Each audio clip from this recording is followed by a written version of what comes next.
Genocide at the Turn of the 21st Century. Dale C. Tatum, 2010. Preface. In 1940, while he was a student at Harvard, John F. Kennedy published his bachelor's thesis, Why England Slept.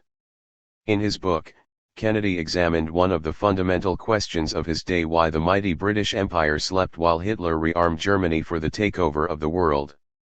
Great Britain had the largest empire in the history of mankind, and was an active player in international affairs.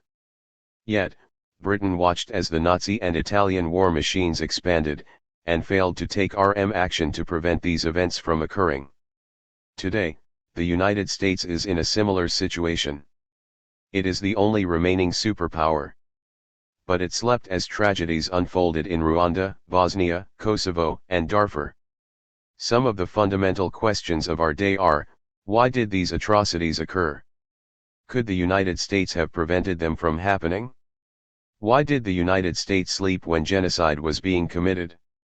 The answers to these questions are not simple. Yes, the United States slept as these tragedies unfolded, but there are multifaceted reasons why she slept. The United States slept because it was not ready to take on the responsibilities that it faces in the post-Cold War era. In other words, the United States is not sufficiently prepared to deal with the global challenges of the 21st century. It has failed to learn from the past. Essentially, the legacy of World War II has been forgotten. World War II was a watershed event in the history of mankind. It was a war fought in defense of principles. World War II was a war against racism and genocide. It was a war that signaled to the world that a common humanity exists and that no person or state has the right to humiliate, abuse, or intimidate others. A consensus emerged after the war that every person, no matter what his or her station in life, nationality, religion, or race, has inherent worth. To fulfill these ends, human rights were inscribed in the United Nations Charter, the Universal Declaration of Human Rights, and the Convention on the Prevention and Punishment of the Crime of Genocide. It was said that never again would the world stand by and allow genocide to happen. 60 years have now passed since the end of World War II, and genocide has happened again and again. It happened in East Timor as the writing of this book began, and it is still happening again in Darfur as the writing of this book concludes. What has happened to bring this situation about? How can this still be happening? And, why does the United States consistently sit by and watch and wait as innocent people are slaughtered? The fundamental reason why this book was written was to answer the questions stated above. But the most important question that we have yet to answer is why we have not learned from the past. 50 million people died during World War II. But today, World War II has become a distant memory with no relevance. Therefore, it is no longer a part of the United States collective consciousness. Rwanda, Bosnia, Kosovo, and Darfur have come to symbolize all the lessons that have been forgotten from World War II. They have been the scenes of genocide, torture, rape, ethnic cleansing, and the death of our collective consciousness. These tragedies could have been prevented if the United States had acted sooner and had taken bolder action. Why did the United States sleep as the world beckoned her? Why did she sleep and play the role of Nero and watch as bodies led Lake Victoria during the massacre in Rwanda, as Bosnian women were raped, and as Kosovo was ethnically cleansed? Why does she fail to take action as atrocities are being committed in Darfur? These are the questions that we must ask ourselves and answers to. For they will surely be asked by future generations. This book argues that the United States slept while these atrocities occurred not out of malice or contempt for the rest of the world, but because the United States is not prepared to deal with the world and the crises it faces in the 21st century. The United States educational system, political leaders, and civic leaders have not adequately prepared it for the challenges the world faces at the dawn of the 21st century. And, until changes are made, genocide will continue to occur in the future. Los Angeles, 2010. Genocide is deeply embedded in America's history. When European settlers came to North America, they found a land that was occupied by approximately 10 million Native Americans. However, due to genocide, war, starvation, and disease, that population was reduced to 1 million.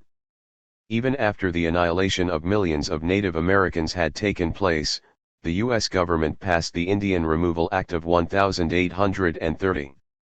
This was the modern-day equivalent of ethnic cleansing.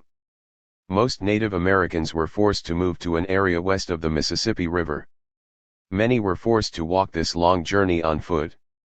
As a result, thousands perished while walking this trail of tears away from their ancestral land to reservations. It is ironic that at the Constitutional Convention of 1787 the Iroquois League had served as the blueprint for the U.S. federal government. Today American society is more democratic than it was in the past. Therefore, it is perplexing why genocide is still tolerated by the United States, a country that has denounced genocide and made strides toward achieving equality among all of its citizens. The United States fought World War II to defend its democratic ideals, liberty and justice for all. The end of World War II, the promise. When the guns fell silent over Europe and the mushroom clouds cleared over Asia, 50 million people had perished. World War II was the most destructive event in the history of mankind. But, amidst the death and destruction that had taken place, new hope began to spring and bloom in the souls and minds of the peoples of the world. Studs Terkel has referred to World War II as the Good War. It was a war fought to liberate mankind from tyranny. However, the legacy of World War II has been forgotten. World War II and its meaning. World War II fundamentally changed the world. It helped to shatter the myth that there was a master race. British troops, unlike the US troops, were racially integrated. People from different racial and ethnic backgrounds were brought together and worked together for a common cause. This had earth-shattering ramifications for many people who lived in British colonies. The British may not have espoused an ideology based on the concept of a master race, but they certainly acted as if a master race existed in their colonies. Once segregation and racial humiliation were common practices in British colonies. This seemed to lend credence to the notion that Europeans were superior to other races. Nevertheless, World War II brought this myth to a crashing halt. Many of the soldiers from British colonies lived, fought, and ate with Europeans, noticed their AWS, and therefore learned of their humanity. Thus, the armor of the demigod was stripped away. World War II also helped to disprove the notion that there was a master race in other ways as well. Japan had carved up much of Asia. It had taken Indochina away from the French, had driven the British from Myanmar, and the United States from the Philippines. Before leaving the Philippines, General MacArthur made the prophetic statement, "I shall return." But, before his return, he was forced to leave the islands by a strong Japanese Qing force. Japan was a formidable opponent who, in the end, could only be subdued by the ultimate weapon, the atomic bomb. World War II also fostered the seeds of hope for a better tomorrow. On August 10, 1941, President Franklin D. Roosevelt and Prime Minister Winston Churchill signed the Atlantic Charter. This document held out the hope for self-determination after the war concluded. For the British Prime Minister, it meant that European countries that had been the victims of Nazi aggression would have the opportunity to determine their own fate after they were liberated. On the other hand, Sir Winston did not believe that the charter applied to people under British colonial rule. However, to the US President, Roosevelt, it had a different meaning. He believed that it applied to all. In the long run it was Roosevelt's view that prevailed. After World War II, the United Nations was established as an international institution to prevent another world war. It was established as a forum for dialogue between countries, and to uphold the dignity and worth of the individual. The United Nations Charter was based on the principles that are embodied in the Constitution of 3. The United States.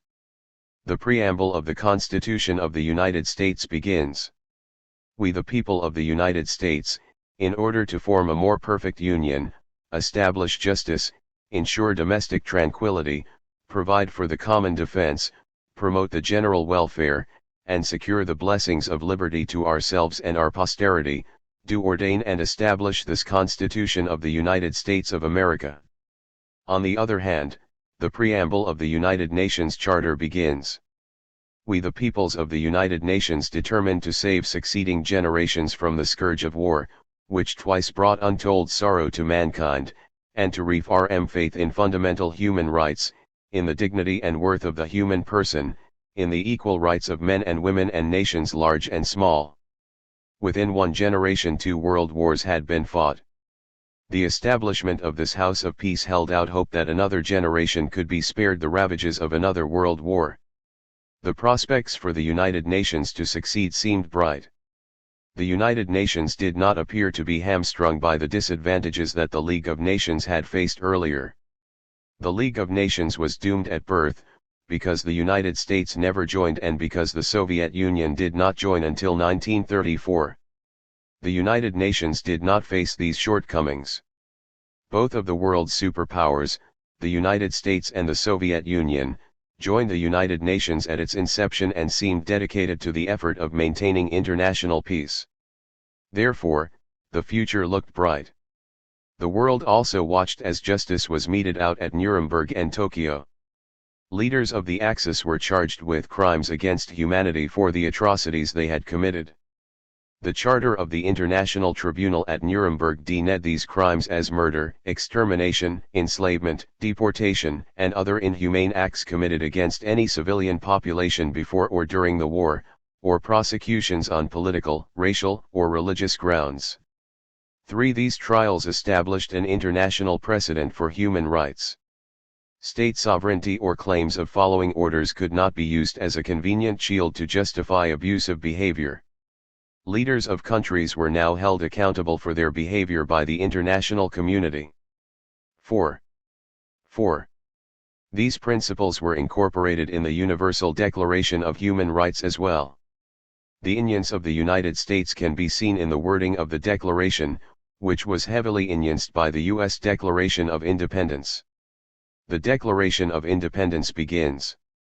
We hold these truths to be self-evident, that all men are created equal, that they are endowed by their Creator with unalienable rights, that among these are life, liberty, and the pursuit of happiness.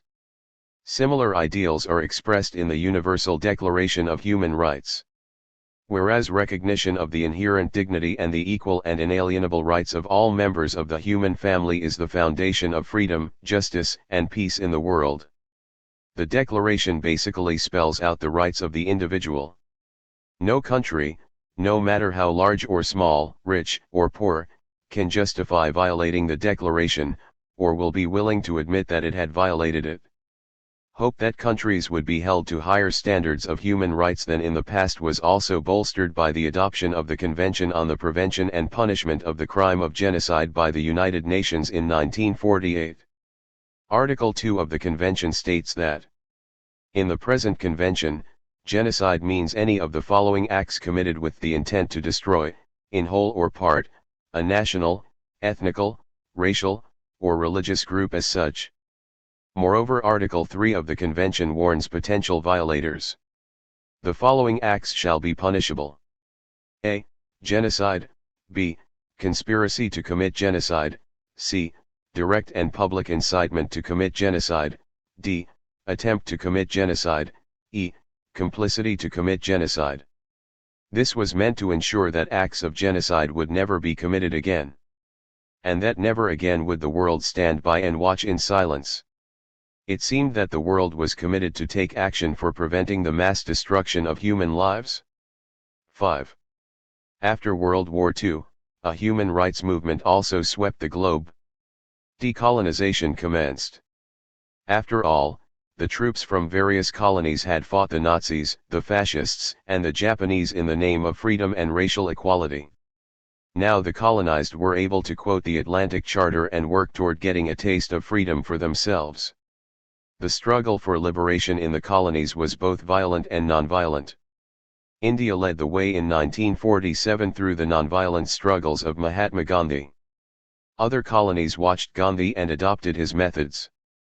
Ghana and Nigeria were ultimately able to obtain their independence by using these methods. However, in the settler colonies where expatriates had a higher standard of living than in their native land, violent wars of liberation took place. This occurred in colonies such as Algeria and Kenya, because the expatriates did not want to give up the good life.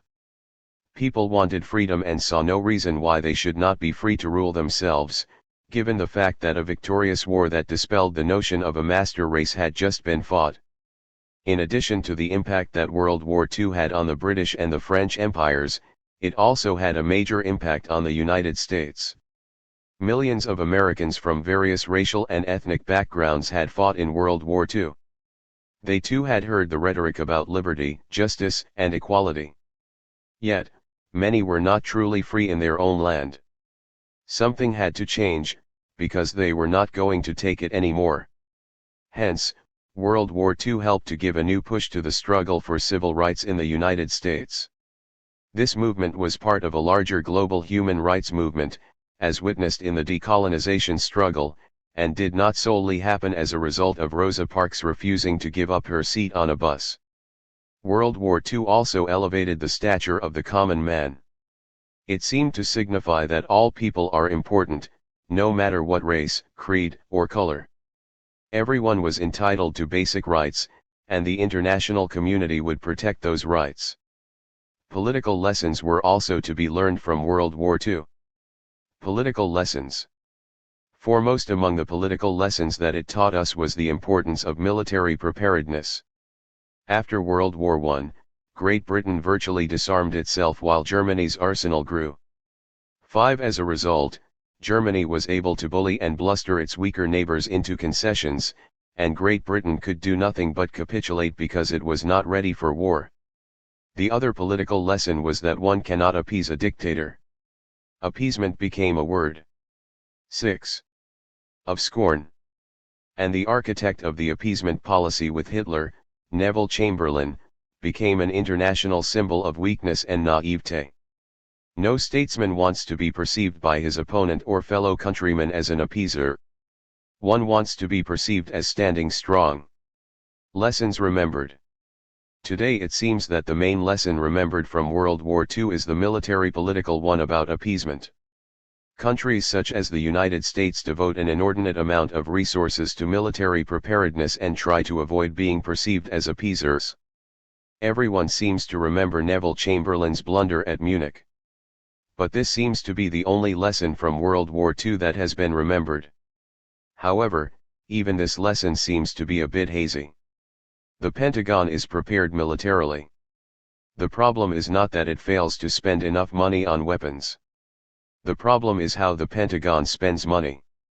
Bureaucratic inertia has set in, and the Pentagon is still building and buying the same type of weapons that it did during the Cold War. The Air Force has procured the F-22 Raptor and the Army the Crusader artillery systems, and the Navy has built a EET of new attack submarines. 6. Apparently, the Pentagon is still preparing for a Cold War enemy that no longer exists. It claims that it is preparing a more mobile force. However, the rhetoric of the Pentagon has not matched its actions. Recent defense budgets do not re-ECT the post-Cold War needs of the United States. More resources are not being devoted to peacekeeping missions or for the rapid deployment of forces to troubled areas. The Cold War ended more than 2 decades ago, but the Pentagon is still doing things the same old way. The Pentagon continues to focus on the deployment of big-ticket items like a missile defense system. If the military imperative is all that remains today of what has been learned from World War II, then the lessons forgotten are those regarding human values. At the end of World War II, the world seemed closer to forming a bond of common humanity and collective responsibility for the enforcement of human rights. Today this bond between the peoples of the world has been broken. The response to atrocities is often to do nothing or to let the situation get worse before acting. Once the possibility that a wider war will occur or a threat to a Western ally emerges, the United States then takes action. But right now, the United States is sleeping. It has turned its back on the very values that its society is based upon. Why does 7. The United States sleep yet dream about a better world? Why has the United States forgotten the lessons that so many of her sons had to shed their blood to teach us? The answers to these questions are not simple ones. The United States went to sleep and watched its moral authority eroded not out of spite, contempt, or hatred of the rest of the world. The United States has slept through the greatest tragedies of the post-Cold War period because of the constraints of culture, information, and the lack of preparation among her people that prevented the United States from taking bold action when it was needed. The fault lies both with the people and with the political system. But it is a situation that can be changed. The connection between human values and military preparedness has been broken. The very reason why one should keep one's gunpowder dry at all times is to protect the international values that were established at the end of World War II from violation by the Hitlers, Mussolinis, and Tojos of the world. By forgetting this valuable lesson, an appeasement of human rights takes place, and that is exactly what allows the dictators of the world to gain ground. Putting a halt to the policy of appeasing human rights requires more than military preparedness. It requires remembering what one is gding for, otherwise one is merely gding without a cause. This is the greatest legacy of all from World War II. The best defense of democracy is a supportive international environment. 4. PARTI.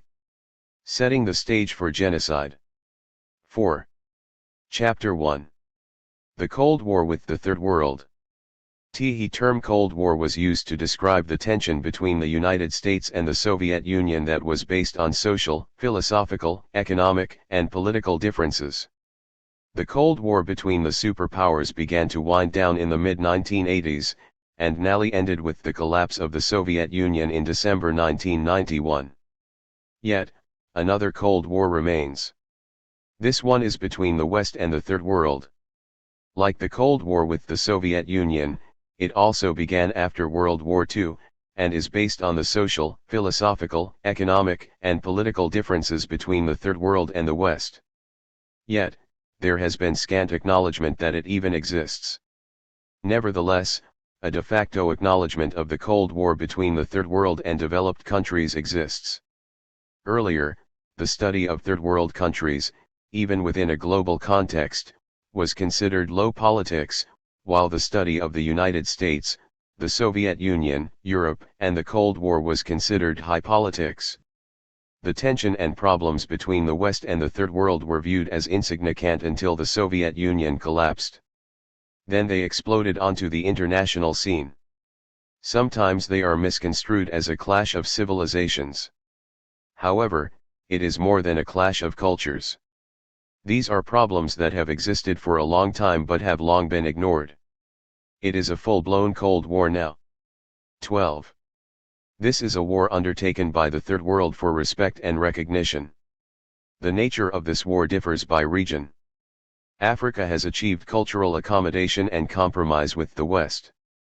Africa's connectivity with the West is mainly economic. On the other hand, Asia has reached economic accommodation with the West. Its connectivity with the West is cultural. Furthermore, Latin America's connectivity with the West is political. Most of the connections between the West and the Third World are not recent. They are long-standing.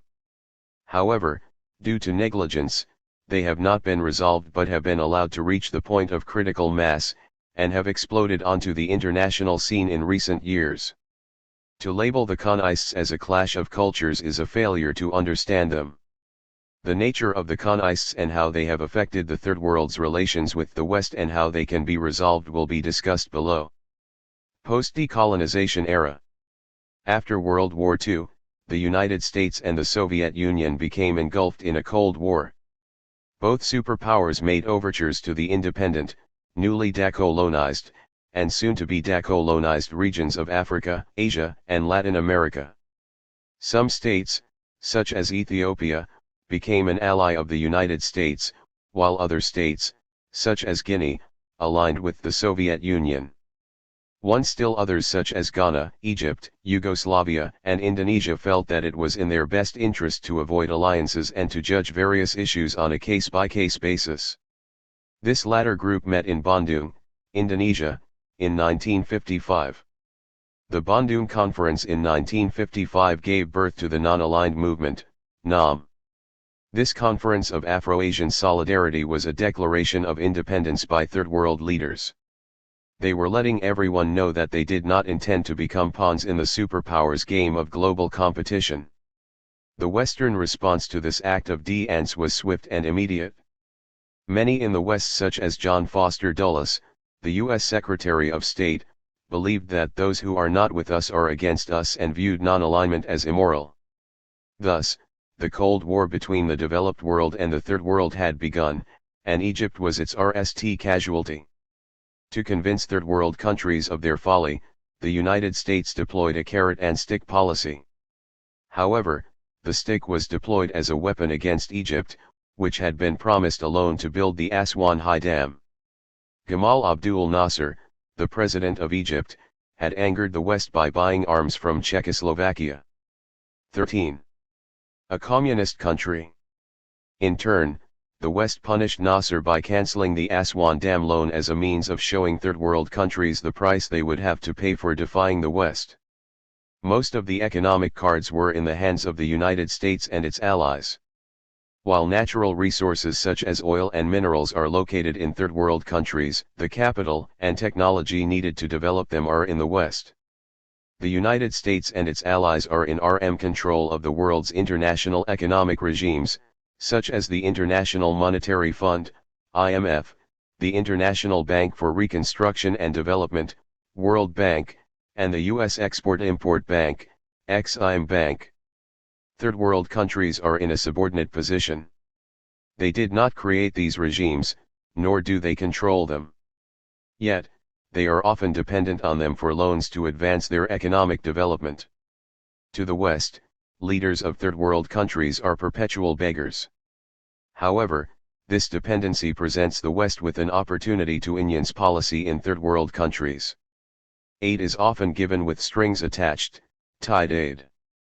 For example, in 1977, the Egyptian government sought and obtained assistance from the International Monetary Fund. In exchange for the assistance, Egypt was required to increase the price of food, cooking fuel, and other items. In all, Egypt was required by Western institutions to cut food subsidies by $1 billion. 2.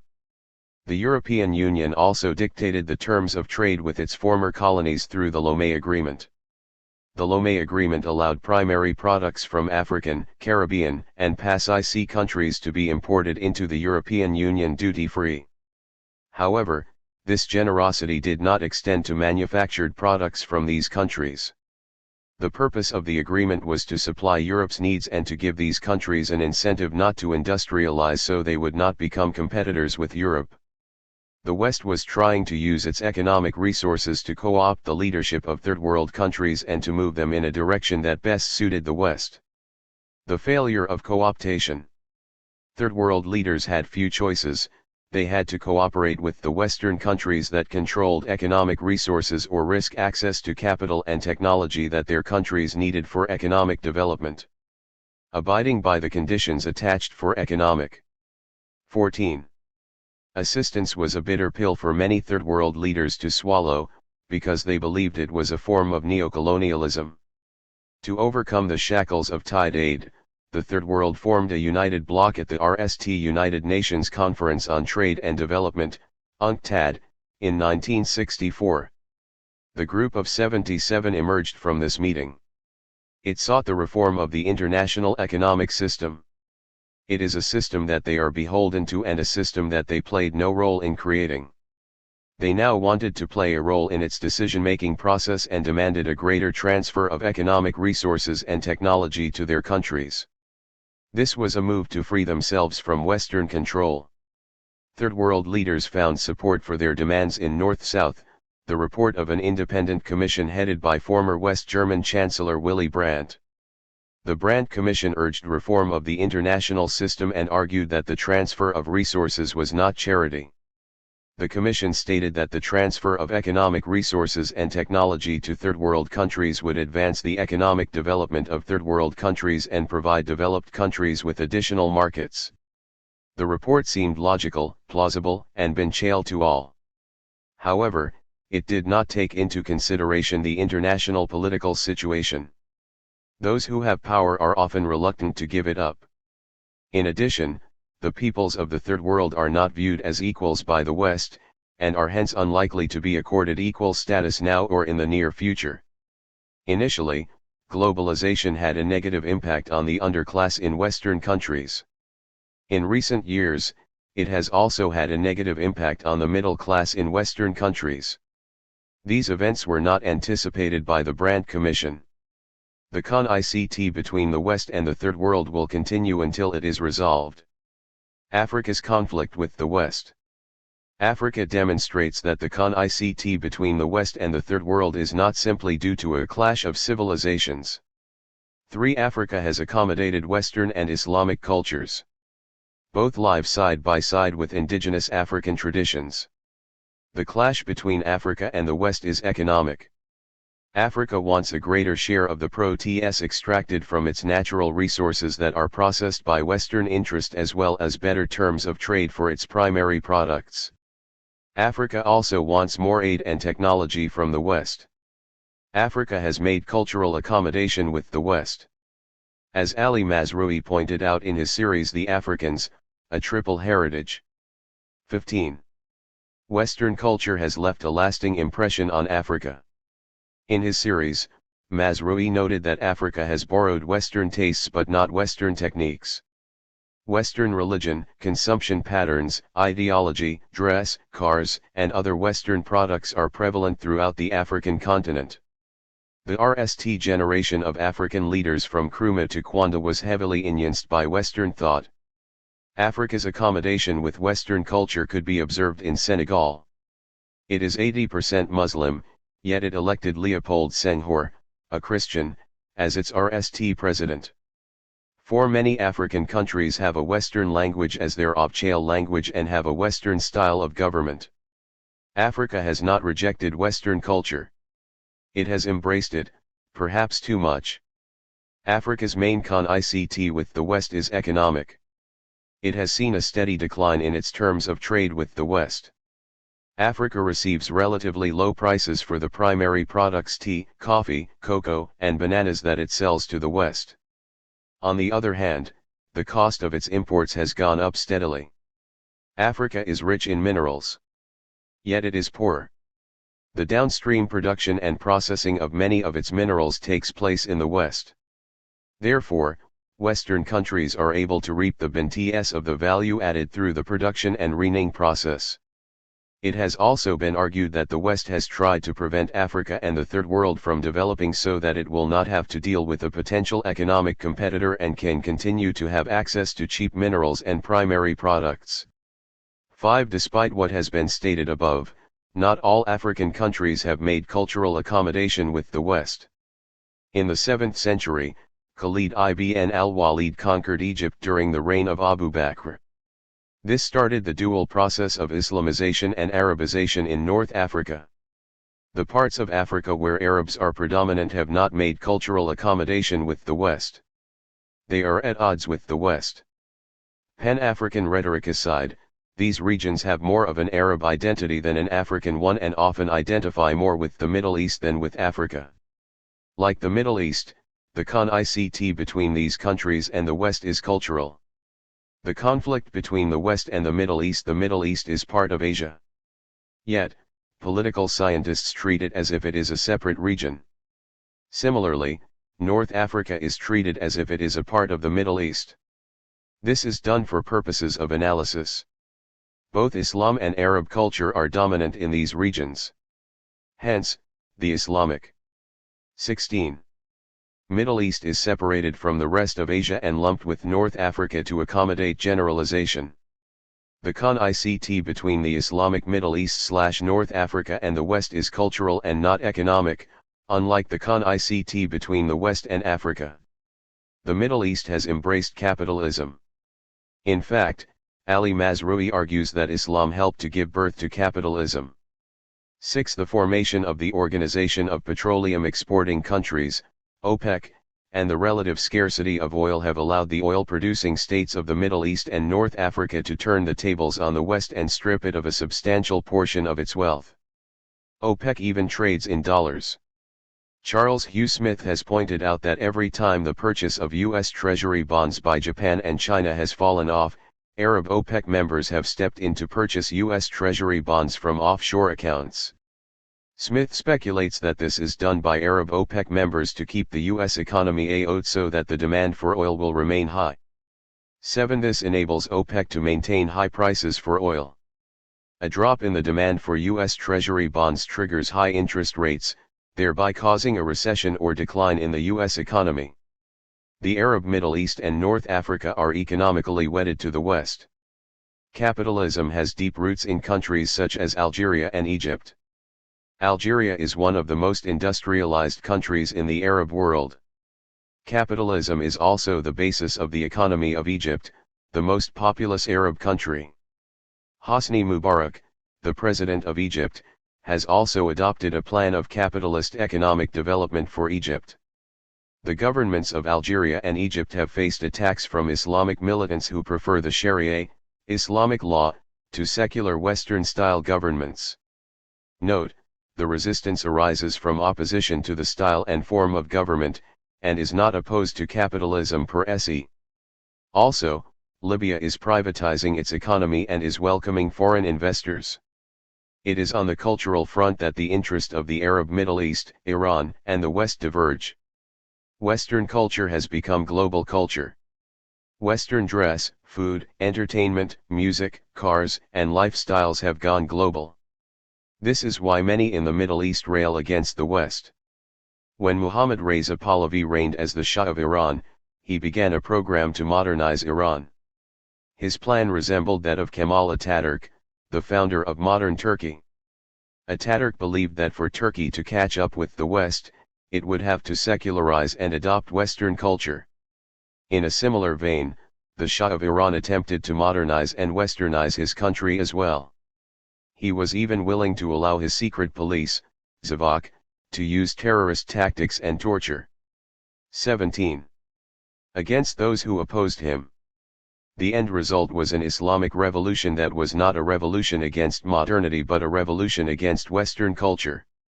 As El-Baki Hermasi has pointed out, they did not even recognize themselves in their own clothes. The conflict between the Middle East and the West is also a Cold War that has turned hot. Hot conflicts between the West and the Third World, such as wars of colonial conquest, have historically taken place on the soil of Third World countries.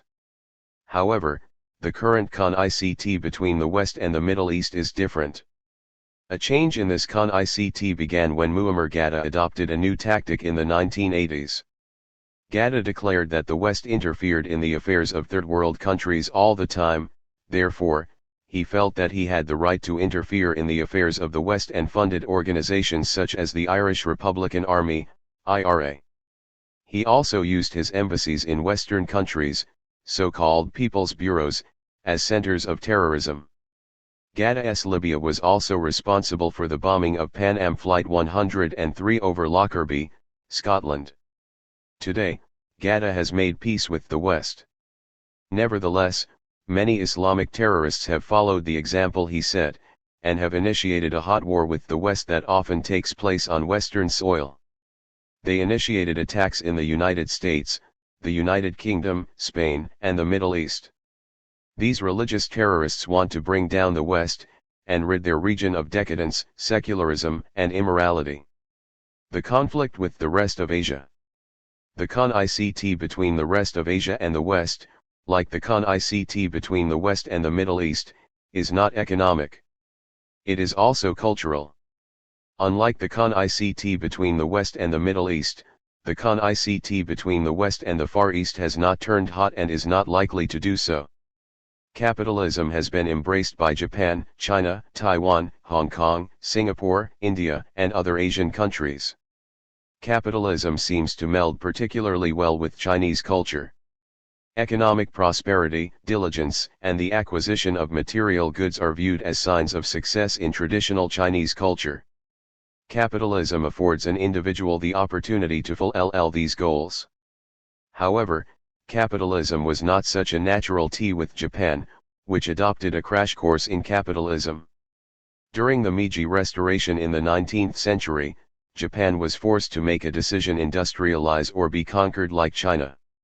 Japan chose to industrialize but not to westernize. It opted to borrow Western techniques and technology but to retain its own. 18. Cultural identity.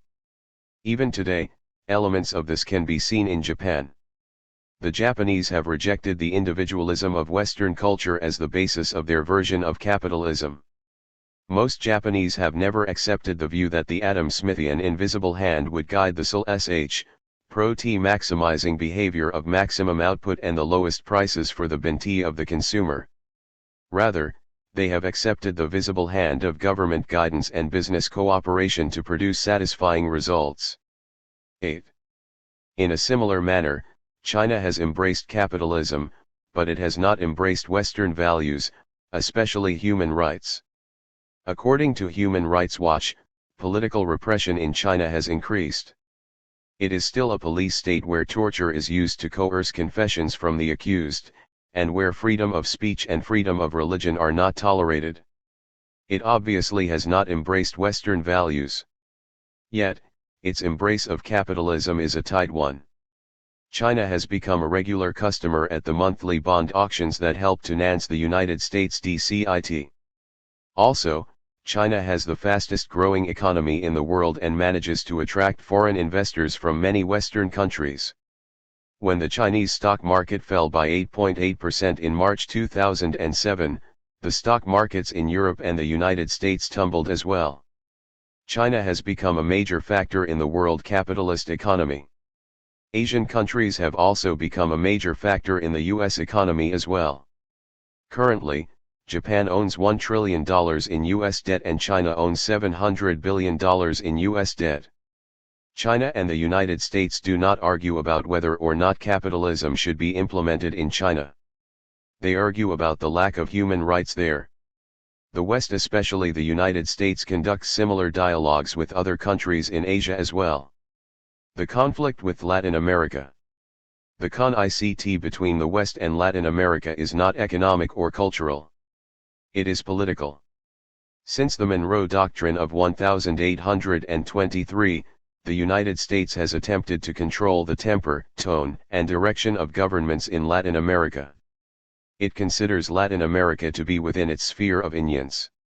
With the exception of Cuba, Latin America has adopted capitalism. Mexico has joined with the United States and Canada to form the North American Free Trade Agreement, NAFTA, and the United States has joined with Central American countries, Costa Rica. 19. El Salvador, Guatemala, Honduras, Nicaragua, and the Dominican Republic, to form the Dominican Republic Central American Free Trade Agreement, DR-CAFTA. A trade agreement between North and South America will be signed in the near future. The United States has gone to extensive lengths to control Latin America. In 1895, the United States contemplated war with Great Britain during the Cleveland administration because of Britain's infringement of Venezuela's territory. Also, prior to Cuba's independence in 1903, the United States imposed the Platt Amendment on that country. The Platt Amendment forbade Cuba from making any agreements that might impair its independence. It prohibited Cuba from incurring public debt. The amendment granted the United States the right to intervene to preserve Cuba's independence. It forced Cuba to accept all acts of the U.S. military government. The amendment also made Cuba lease land to the U.S. Navy. Hugo Chavez must have wondered if the Constitution of Venezuela contained provisions of the Platt Amendment when the George W. Bush administration objected to his decision to nationalize the utility industries in Venezuela. Latin Americans continue to look over their shoulders, wondering if Big Brother to the North will intervene in their affairs. Ending the conflict. To end the Cold War between the West and the Third World, there must be an acknowledgement that a conflict exists. It does. That is why there is indifference and inaction when genocide occurs. The victims of genocide in Bosnia, Rwanda, Darfur, Kosovo, and elsewhere have been causalities of this war. Many more victims will die unless it ends. A comprehensive blueprint for reconciliation already exists north-south, the report of the Brandt Commission. Essentially it calls for more Western aid and more Third World responsibility. However, it needs to be modified to take into effect the negative impact that globalization has had on Third World and Western countries. To end the current Cold War, the world must also be made safe for diversity. There must be a movement away from the imperialist policies of the West. How are these two goals to be accomplished? The answer to this paradox may be found in The Evolution of Cooperation by Robert Axelrod. In this book, Axelrod asks an important question: under what conditions will cooperation emerge in a world of egoists without central authority? After analyzing the results of an iterated 20 Prisoner's Dilemma tournament, he came to the conclusion that tit for tat was the most effective strategy to deploy, as it led to cooperation between parties. In a sense, in this strategy, each is able to foil the goals and ambitions of the other, hence, a stalemate is achieved. For any of the parties to accomplish anything, cooperation must be spawned lest they continue to hold each other hostage and nothing is accomplished. For such a system to work in international politics, the parties must be on an equal footing. However, this is not the case between Third World countries and the West. There is an asymmetric relationship between the West and the Third World, with the West holding most of the advantages. For greater cooperation to emerge between the West and the Third World, the international system and its institutions must be democratized. This scenario seems unlikely since the West holds most of the cards in its relationship with Third World countries. Democratizing the system would mean that they would have to give up power to empower the Third World. Nevertheless, as unlikely as the scenario seems, it is indeed possible. Colonialism was once viewed as legitimate. At that point, it seemed unlikely that colonial powers would grant independence to their colonies. However, World War II helped to bring about its downfall. While the war was in progress, the United States and Great Britain signed the Atlantic Charter. It reaffirmed the Wilsonian concept of self-determination. In essence, World War II was a war fought in opposition to the idea that there was a master race. Despite Sir Winston Churchill's protest that this did not apply to those in the realm of the British Empire, it was read by colonial subjects in terms of that opposition. It inspired them, motivated them, and enabled them to point out the hypocrisy between the aims behind the war and the colonial policy that was being practiced. In essence, colonialism was based on the very notion that there was a master race. One of the greatest legacies of World War II was that it delegitimized colonialism and led to decolonization. In a similar vein, the West is currently engaged in a war on terrorism. One of the purposes of the war is to spread democracy. However, it is obvious that the international system is not democratic. Once more, we see a policy of hypocrisy. The rhetoric used in support of the war on terrorism is not supported by international democratic policies. It is ironic that one of the greatest legacies of the war on terrorism is that it might help to democratize the international system. This may be the price that the West has to pay to gain the cooperation of Third World countries in this venture. Otherwise, they may have no incentive to cooperate. 21. Democracy and change. Democratizing the international system will not only help to end the Cold War with the Third World, but will also change the nature of the international system. It will empower the weak and curtail the strong. Democratizing the international system will change it because democracy is based on compromise. If the international system is democratized, the Third World and the West will be able to engage in the tit-for-tat strategy discussed by Axelrod in The Evolution of Cooperation.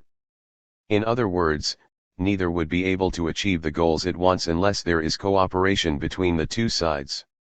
Democracy breeds cooperation, without it nothing can be accomplished. Therefore, the West and the Third World will be in a position to learn about each other's goals and to receive feedback. Each side will have to respect the goals and aspirations of the other, for without that the international system will not be able to function. Democratizing the international system will not end the CON-ICT among countries. However, it will provide a forum where not just more voices will be heard but where more countries will be empowered to take action if that is needed. This would help to advance human rights in third world countries. In recent years, whenever genocide occurred in the third world, the West did not take action because it did not deem that it was in its economic interest to take prompt action to stop it. Most importantly, democratization of the international system will help to end the Cold War with the third world, because it will help to transform Western perceptions of third world peoples and societies. The third world is often viewed as an area of dependence and poverty. In reality, the West also depends on the third world for its natural resources and labor. Democratization will help the third world to go from dependency to partnership. In the end, this will be in the best interest of all the citizens of the world. 4. Chapter 2. After 46 years, the Cold War nearly came to an end in 1991. This was a notable event. Many people thought that the fall of communism would lead to a decrease in the abuse of human rights. However, human rights abuses did not decline after the death of communism. Some of the totalitarian states, such as the former Yugoslavia, morphed into authoritarian states where human suffering and misery continued unabated. It soon became obvious that communist regimes were not the only governments that abused their citizens. As the only democratic superpower, the United States bore the burden of enforcing human rights. Its diligence in fulfilling this role depended on the priorities of the administration in power and the prevailing national mood. At the end of the Cold War, genocide occurred repeatedly because the United States' commitment to the enforcement of human rights was affected by domestic politics, and a lack of empathy for the victims. Human rights and the Cold War. During the Cold War, the priority given to human rights by the United States varied. The emphasis on human rights depended on the approach an administration took to international relations. The idealist school of thought was a major influence on the Truman administration. Idealism encompassed the Wilsonian belief that peace can be achieved among nations by building international institutions that foster communication and conflict resolution, facilitate cooperation, and help negotiations. It was assumed that these institutions would also help to defend and preserve human rights. Thus, the Truman 24 administration took a leading role in the founding of the United Nations. As a result, the United Nations, UN, Charter and the Universal Declaration of Human Rights set the international standard for human rights. There was a competing school of thought, the realist school. It was headed by Hans Morgenthau of the University of Chicago. Realists believe that international relations should be conducted on an amoral basis and that a country's national interests are net in terms of power. They believe that a country should strive to achieve a preponderant balance of power. The Truman administration was influenced by idealism. Nevertheless, elements of realism could also be seen in its foreign policy as well. For example, the United States gave aid to Yugoslavia, a communist country, during the Cold War so it could break away from the Soviet Union. Realists view international politics as a zero-sum game. One can only win at the expense of an opponent. After World War II, right-wing ideologues, Cold Warriors, emerged in the Republican Party. Prior to World War II, the Republican Party tended to be isolationist. Arthur Vandenberg, a Republican senator from Michigan, played a vital role in moving the Republican Party from its isolationist stance and in getting it to embrace a broader global perspective. Like converts to a new religion, some Republicans became zealots, Cold Warriors, for the cause. These Cold Warriors attacked the Truman administration for the fall of Eastern Europe and China to communism. They said that they would roll back communism when they obtained power. During the Eisenhower administration, Cold Warriors such as Secretary of State Dulles, Vice President Nixon, and Senator Joseph McCarthy used bellicose rhetoric to usher in the era of the Red Scare. Ultimately, the Cold Warriors lost out as Eisenhower searched for ways to achieve peace with the Soviet Union. Nevertheless, the Eisenhower administration was willing to tolerate human rights abuses by non-communist governments such as the authoritarian regimes in Latin America. When Richard Nixon became the president, he transformed himself from a Cold Warrior into a realist. It is ironic that he became the target of the Republican right wing where he was once a stir. Cold Warriors such as Ronald Reagan attacked Nixon and later Gerald Ford for pursuing a policy of détente with the Soviet Union. Also, during the 1960s, a new faction emerged within the Democratic Party, Peaceniks. They were disillusioned with the United States' involvement in the Vietnam War, and wanted to focus on domestic issues such as poverty, education, and illiteracy. They believed 25. That the United States nuclear arsenal was large enough to protect the country, and called for sufficient defense spending. In the 1970s, Senator George McGovern, the 1972 Democratic nominee, became their spokesman. They would later play a prominent role in U.S. politics during the 1980s, advocating a nuclear freeze during the Reagan administration. During the Carter administration, human rights was a central part of U.S. foreign policy. Carter's emphasis on human rights and his public diplomacy upset the traditional foreign policy establishment that adhered to the realist school of thought. They viewed Carter's approach to foreign policy as foolish, amateurish, and idealistic. There were some notable successes for Carter, such as preventing the execution of Kim Dae-jung when South Korea was ruled by an authoritarian government. However, there were also glaring failures, such as Carter's inability to prevent or stop crackdowns against Andrei Sakharov and other dissidents in the Soviet Union. The Carter administration is often unfairly maligned as a failed administration. Consequently, the defense of human rights was perceived as unfeasible. However, Carter's emphasis on human rights was selective. The Khmer Rouge in Cambodia resorted to mass executions when Carter was in office. Yet, Carter never denounced the executions or took action against the Khmer Rouge that committed these vile acts. This seems strange for an administration that was committed to making human rights the cornerstone of U.S. foreign policy. It became apparent over time that Carter's national security advisor, Zbigniew Brzezinski, a realist, had gained control of the Carter administration's foreign policy. Brzezinski's grand strategy consisted of using the China card against the Soviet Union. The Khmer Rouge was backed by China. Therefore, its barbarous acts were not denounced for fear of offending China. The realist vision of Brzezinski clouded Carter's human rights lens. After Reagan became the president, three factions emerged in his administration: the old Cold Warriors, a new generation of Cold Warriors, and realists. The old Cold Warriors were led by UN Ambassador Jeane Kirkpatrick. Human rights was not a sine-qua-non issue for the old Cold Warriors. Kirkpatrick often defended abusive authoritarian regimes, because she believed that they were better than totalitarian communist regimes and had the potential to morph into democracies. Like their allies, the old Cold Warriors, the young Cold Warriors were opposed to negotiations with the Soviet Union and sought U.S. hegemony.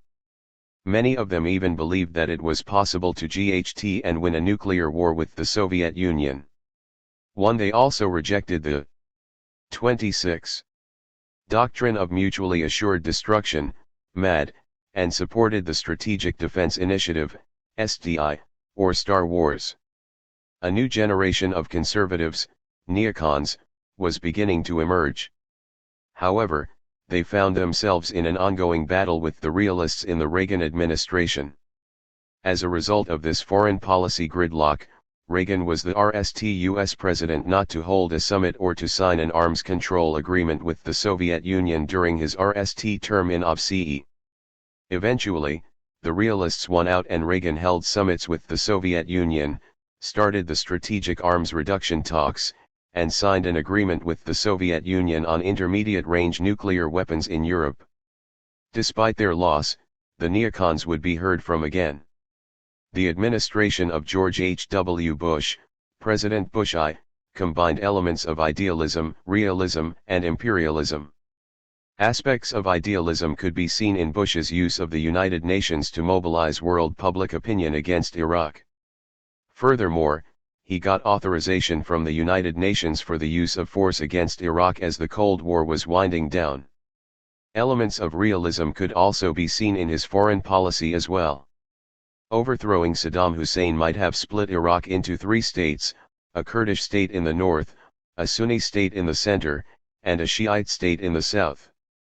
This would have destabilized the area. A Kurdish state would have been a threat to the United States North Atlantic Treaty Organization, NATO, ally Turkey, and encourage the Kurds in Turkey's eastern province to break away and join their kinsmen. A Shiite state in the south would undoubtedly be allied with Iran. The Balkanization of Iraq seemed to be of little value to the United States. Bush had encouraged both groups to rise up against Saddam Hussein. Nevertheless, he abandoned them when they rebelled against Hussein, even though the Kurds had repeatedly been subjected to genocide and even though the Shiites had faced repression as well. Imperialism was also part of the foreign policy of President Bush I. On December 20, 1989, Operation Just Cause was launched.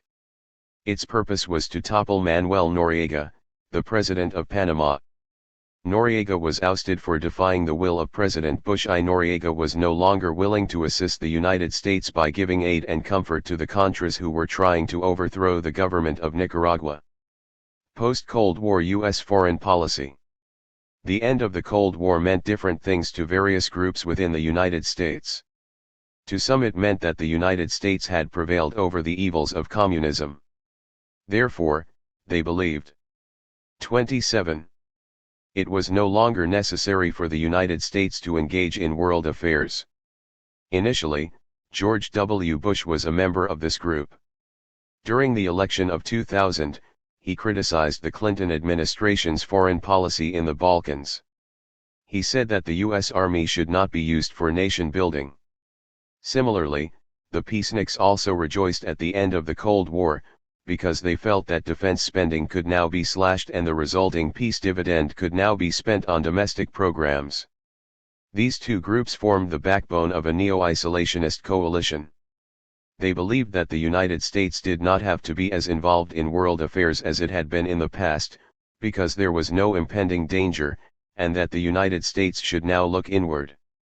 On the other hand, the neocons believed that the end of the Cold War represented an unprecedented opportunity for the United States to dominate the world since it was now the only remaining superpower. The idealists also felt that the end of communism did not mean that the United States should withdraw from world affairs and narrow its focus to domestic issues. They realized that communist governments were not the only governments that abused their citizens. They believed that vigilance had to be maintained if human rights were to be protected around the world. These two groups never formed a coalition, but they formed the core of Americans who maintained an interest in global affairs. After the collapse of the Soviet Union, a neo-isolationist mood prevailed in the United States. Since the late 1940s, the Republican Party had used the Cold War as its trump card against the Democrats. Republican presidential candidates often portrayed Democratic presidential candidates as weak-kneed and lacking the intestinal fortitude necessary to stand up to the communist threat that the United States faced from the Soviet Union. In the 1952 presidential election, Richard Nixon railed against Secretary of State Dean Acheson's cowardly College of Communist Containment. Nixon implied that a vote for the Democratic candidate, Adlai Stevenson, would mean the continuation of a weak foreign policy. However, with the collapse of the Soviet Union, the Republican Party lost a key issue that it had been able to use effectively against the Democrats. In 1992, when Bill Clinton challenged President George H.W. Bush for the presidency, he had no major foreign policy credentials compared to President Bush. Bush was a World War II hero, had served as the UN ambassador, head of the U.S. Liaison of CE in China, director of the Central Intelligence Agency, CIA, and as the vice president, and had led the United States to victory in Operation 28. Desert Storm as the president. Nevertheless, it did not matter to the American people since the United States no longer faced a threat from the Soviet Union. Moreover, most Americans felt that domestic issues were more important than foreign policy issues because the country was in the midst of a recession. These factors made the election of Bill Clinton possible.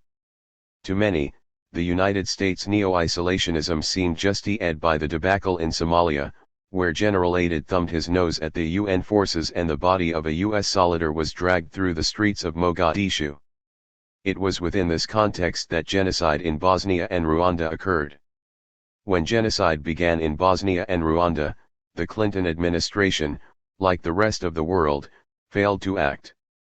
Clinton did not want to incur the wrath of the American public and risk a chance for a second term in office. When Clinton was more secure in office, he did intervene to bring genocide to an end in Bosnia in 1995. However, by the time Clinton found his political courage, it was too late for the people of Rwanda. After 1994, the Clinton administration sought to advance human rights by joining UN peacekeeping missions. However, U.S. forces were not deployed until hostilities had ceased. The Clinton administration tried to maintain a delicate balance between preserving human rights and avoiding the political fallout from the neo-isolationist American public and the Republican opposition. It sought to do this by avoiding the deployment of ground troops in hostile areas and by working within the framework of international organizations. For example, when genocide was being committed in Kosovo, air power was used by Clinton to strike Serb targets in Kosovo and Serbia. The Clinton administration operated within the framework of NATO to carry out these actions. This allowed the Clinton administration to preserve human rights and minimize casualties. The ascendancy of the neocons. The election of Bill Clinton in 1992 was a significant historical milestone because a generational shift had taken place in the leadership of the United States. A similar shift took place in 1960 when John F. Kennedy was elected president. Kennedy noted this shift in his inaugural address: "The torch has been passed to a new generation of Americans born in this century, tempered by war, disciplined by a hard and bitter peace." 2. Kennedy was noting the shift in U.S. leadership from Generation 7, the seventh since the American Revolutionary War. 29. To Generation 8, his generation, the World War II generation. Similarly, the election of Bill Clinton in 1992 saw another generational shift from Kennedy's generation to Generation 9, the baby boomer generation. While this shift took place at the national level of government, it was slow to occur within the Republican Party. Despite Clinton's victory in 1992, the Republican Party's candidate for the presidency in 1996, Bob Dole, was a member of Generation 8. The defeat of Dole in 1996 signified the defeat of Generation 8. The baby boomers were now in full control of the country, including the Democratic and Republican parties. In 2000, both the major parties nominated candidates who belonged to Generation 9. The nomination and subsequent election of George W. Bush gave the neocons the opportunity they had been waiting for, the chance to become the architects of U.S. foreign policy. The generational torch had now been passed from the Cold Warriors to them, yet, there was nothing new about them. They espoused the same ideas: American hegemony, Pax Americana, as the Cold Warriors who had preceded them. Initially, George W. Bush did not show an active interest in world affairs. His main interest was domestic policy. He wanted to implement a 15% tax cut. President Bush's lack of interest in foreign policy could be witnessed by his initial refusal to appoint special envoys to global hotspots such as the Middle East and the Balkans like President Clinton had done. Furthermore, the neo-isolationist views of Bush could also be witnessed by his failure to act as the threat to the United States from Al-Qaeda grew. On August 6, 2001, Bush received a memo: Bin Laden determined to strike in the U.S. The memo stated the following: FBI information indicated patterns of suspicious activity in this country consistent with preparations for hijackings or other types of attacks, including recent surveillance of federal buildings in New York. 3. Perhaps no other event was as responsible for turning George W. Bush around and getting him more involved in foreign policy matters than the tragic events of 9/11. Thus, by the time of his second inauguration, Bush was a converted neocon. In his second inaugural address, he stated, So it is the policy of the United States to seek and support the growth of democratic movements and institutions in every nation and culture, with the ultimate goal of ending tyranny in our world. 4. 30. Bush was putting the world on notice that the neocons were RMLY in control of his administration, and he shared their views. The term neocon, new conservative, implies that they are the creators of a new school of thought. On the contrary, there is nothing new about their ideology. The neocons are simply a new generation of right-wing Republicans who seek to impose their ideas and values Pax Americana on the world. Despite giving lip service to the preservation of human rights, this was not a priority for the neocon. Nevertheless, the theme of democracy and human rights was a recurring one echoed by Bush and the prominent neocons in his foreign policy team. President Bush too spoke out against the massive human rights violations and atrocities in Sudan. Bush stated, "Some crimes are being committed today by the government of Sudan, which is waging a war against the country's traditionalist and Christian peoples. Some 2 million Sudanese have lost their lives, 4 million people have lost their home. Hospitals, schools, churches, and international relief stations have been bombarded over 18 years of Sudan's civil war." 5. Respect for human rights and the rule of international law were themes evoked by Vice President Dick Cheney as well during the 2004 vice presidential debate.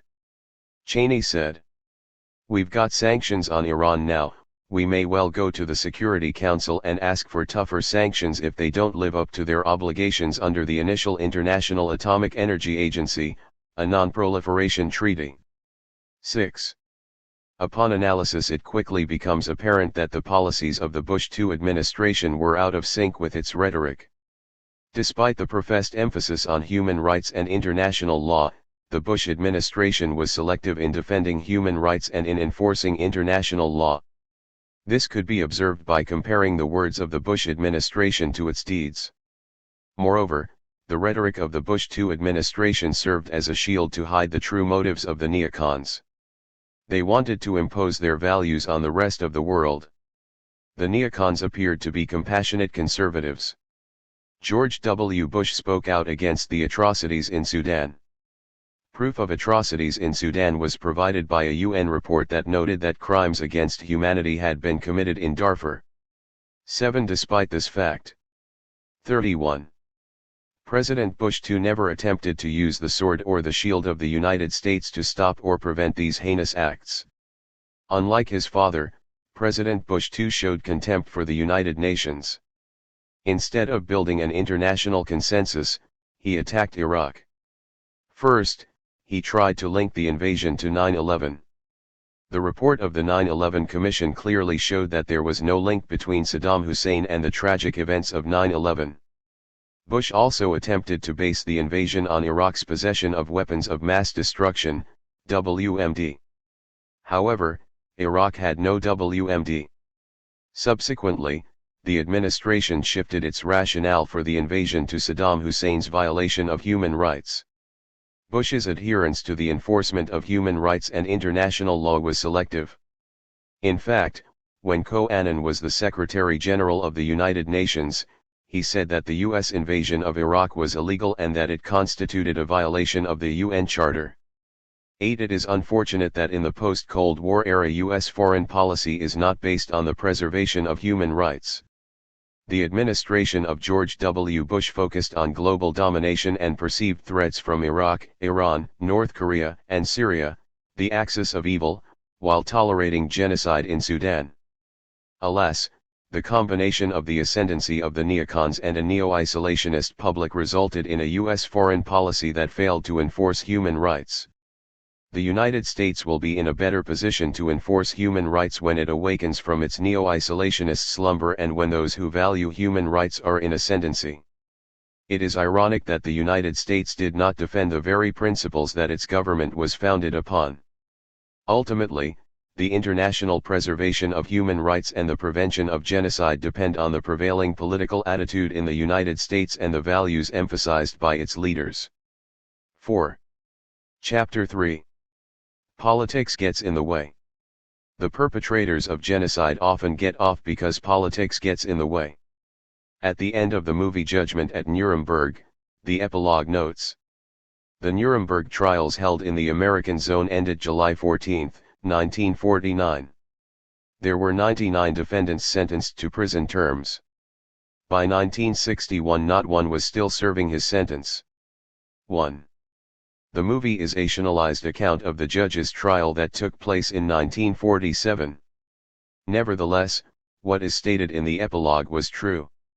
The United States wanted to gain the cooperation and the support of the people of West Germany when the Soviet Union blockaded West Berlin during the Cold War. In other words, many who were guilty of genocide were set free and acts of genocide were forgotten, because the United States wanted to forget about the past and focus on the present.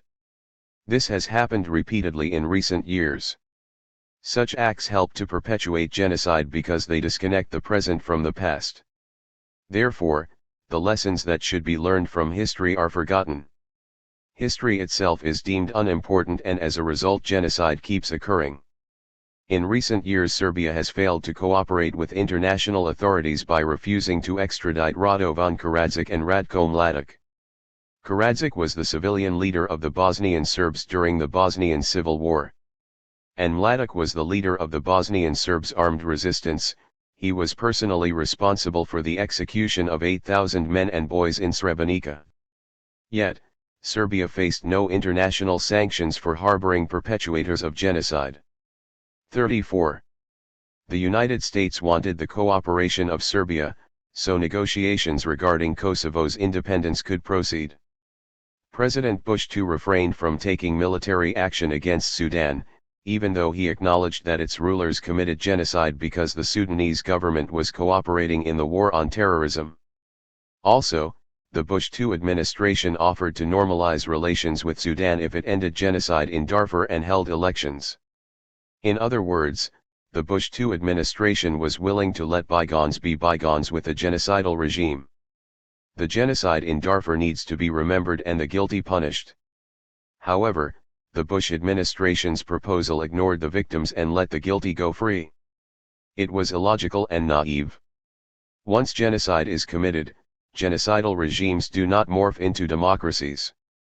Hitler was elected the Chancellor of Germany, but once genocide began, democracy ended. Similarly, Slobodan Milosevic was elected the President of Serbia, but once genocide commenced, there was no democracy. History teaches us that genocidists have to be stopped by military force. 2. There is no case of their giving up their prey voluntarily. Genocidists are not democrats. They destroy democracy and do not create it. Letting the culprits who commit genocide go undermines international law. Genocide is a crime against humanity. Letting the guilty get away with it diminishes the severity of the crimes and therefore fails to deter such actions. When politics gets in the way, the victims of genocide are forgotten. When those who commit genocide are pardoned, an implicit message is sent that genocide is not a serious crime. Thus, the penalty for genocide becomes akin to the penalty for stealing a car. Genocide is being perpetuated today because politics gets in the way. As long as politics gets in the way, the victims of genocide will be forgotten and there will be no justice. When politics gets in the way, we cannot learn from the past or prevent genocide from occurring in the future. Politics needs to stop compromising justice. Realism, an amoral policy, became the dominant stance on U.S. foreign policy during the Cold War and post-Cold War eras. As a result, human rights has taken a backseat to the national interest that all too often is denied in strategic or material terms. Realism has helped create an ugly reality, genocide, by stripping us of our humanity. Realism enables us to rationalize that others are not entitled to the same rights that we in the West enjoy because they are different. 4. PARTII. The Case Studies. 4. Chapter 4. Rwanda, the United States, and Genocide. In 1994, the beautiful green hills of Rwanda were transformed into a killing field. Within the span of 4 months, 1 million people were killed. Many of them were hacked to death with machetes. This was one of the greatest tragedies the world had seen since World War II. Yet, America's weak and inadequate response is unexplainable. Why did the United States not intervene to stop the killing and mass destruction? This is an important question since there were ample warnings that genocide was going to occur. The answer to this question is quite simple. The domestic political situation in the United States was a major reason for its inaction. Also, the United States is not ready to meet the demands and challenges of the post-Cold War era. Psychologically, it is still stuck in a Cold War frame of mind where its national interest is narrowly defined. Another important factor is that Americans do not relate culturally to many of the peoples of the world. As a result, the United States is not able to respond when a prompt response is needed. The response of the United Nations to genocide in Rwanda was also pathetic. During the height of the crisis, the United Nations packed up and ran away. This was one of the most cowardly moments in the history of that great organization. However, the blame for this tragedy lies largely with the United States. The United Nations is limited financially and militarily in the endeavors it can engage in unless it has the cooperation of the United States. The cooperation of the United States is essential for the successful outcome of UN peacekeeping missions. 1. The effort to save Rwanda collapsed because U.S. 38. Political leaders were not willing to take the necessary risk. Therefore, the screams of 1 million people for survival were ignored. The United Nations, the United States, and the world tried to pretend that these were silent screams, but this tragedy will forever tarnish the reputation of the United Nations and the United States. How could this happen at the dawn of the 21st century? After all, was the United Nations not created to prevent genocide from occurring? It is also surprising that genocide could occur in the post-World War II era since the Convention on the Prevention and Punishment for the Crime of Genocide was ratified by the international community in 1948. For the answers to these questions, we must look at Rwanda's history, the state of U.S. politics during the crisis, the U.S. media, and American culture. Rwanda's history shows that a caste system developed among the Hutus and the Tutsi.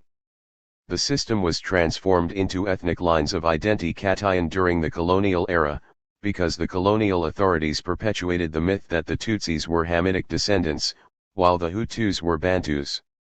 The growth of isolationism in the United States eliminated the use of force as an option, thereby preventing the United Nations from acting as an agency of collective security. The U.S. media also bears a great deal of the blame for the lack of an American response to the genocide in Rwanda. African affairs are often ignored by the U.S. news media. It seems that the only time that stories about Africa are reported by the U.S. news media is when there is a disaster. Therefore, the American public has scant knowledge of what is happening in Africa. And, when events are reported, they make it seem as if tribal warfare is the norm. Thus, the U.S. media implied that the genocide taking place in Rwanda was just another case of tribal warfare and did not require U.S. intervention. There is little cultural affinity between the United States and Africa, despite the fact that a significant percentage of its population is of African descent. As a result, little empathy exists for Africans and their plight in the United States. This has worked to the detriment of Africa, especially Rwanda. The myth of Rwandan history. According to some accounts of Rwandan history, its ethnic divisions can be traced back to the 15th century when Tutsi cattle breeders conquered the indigenous Hutu farmers. The Tutsi were said to be of Hamitic origin. The myth of Tutsi and Hutu origins was perpetuated during the colonial days, by the Germans and then by the 39 Belgians. 3. John Hanning Spike helped to create this myth. Others joined in and helped to disseminate it.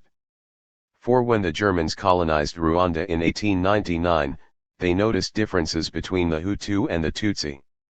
The Hutu majority who tilled the soil were considered to be of standard Bantu stock since they seemed to resemble people from the surrounding areas of East Africa. However, the Tutsi seemed remarkably different. These cattle herders appeared to be tall, thin, and have narrow faces. Therefore, the Hutu were viewed as typical Negroes. On the other hand, the Tutsi were viewed as a cut above the rest of the Bantu in the area. The Tutsi were designated white-coloreds who represented a missing link between the whites and the blacks.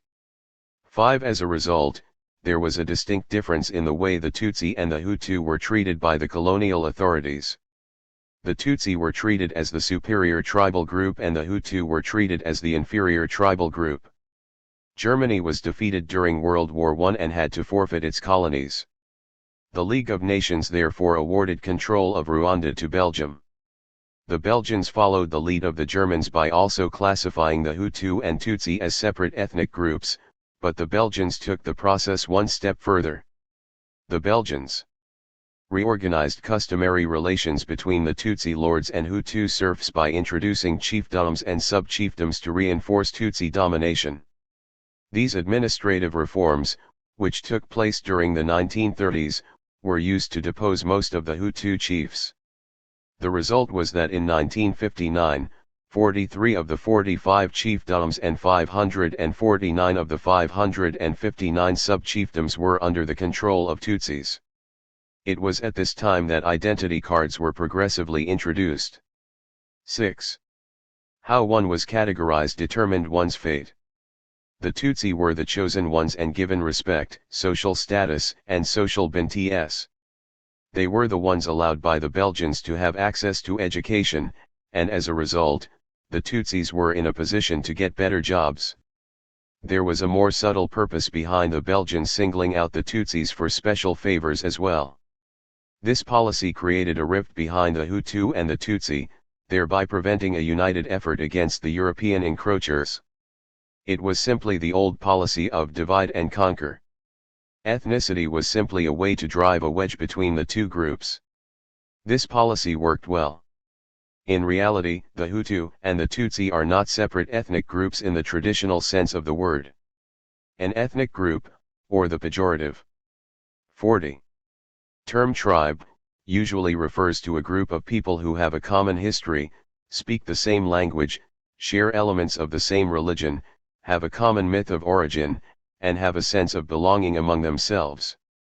The two groups share too many similar traits to be classified as separate ethnic groups. The Hutu and the Tutsi speak the same language, Kinyarwanda, live in the same area, intermarry, belong to the same clan, and follow the same traditions.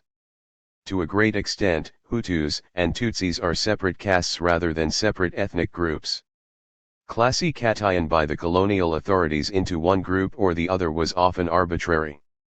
So it was that German, and later Belgian colonizers developed a system of categories for different tribes that was largely a function of aesthetic impressions. Individuals were categorized as Hutu or Tutsi according to their degree of beauty, their pride, intelligence, and political organization. 7. It was also possible for a Hutu to be reclassified as a Tutsi if he acquired more cattle. 8. However, these categorizations would ultimately have far-reaching results. It created a sense of separateness between the groups. And, the separate identities that were created during the colonial days would ultimately be the central source of division that would tear the beautiful country of Rwanda apart. Tutsi dominance of Rwanda endured as long as the Hutu acquiesced, but the social system that was implanted in Rwanda by the Germans and Belgians was due to erode over time as the Hutus began to close the social gap on the more privileged Tutsis. As more Hutus gained access to education and technology, they began to wonder why people who spoke their language and shared their culture were permitted to dominate them. By the 1950s, Tutsi dominance that had been perpetuated by the Belgians seemed unjustifiable and intolerable to the Hutus. In 1959, the Hutu majority rebelled against Tutsi domination and overthrew it. Now, the Hutu were dominant and 20,000 Tutsis were killed and 150,000 went into exile in neighboring countries. 9. It is ironic that such large-scale violence would occur between two groups who were so culturally similar, but the seeds of destruction were sown by the colonizers, the outsiders. The European colonizers were successful in getting the Hutus and the Tutsis to believe the Hamitic myth of separate origins, even though both groups were indigenous to Rwanda. The Hutus came to view the Tutsis as outsiders, even more so than the Belgians, and made them the objects of 41. Their frustration. Hutus and Tutsis became separate ethnic groups because they were told they were, and believed the lie.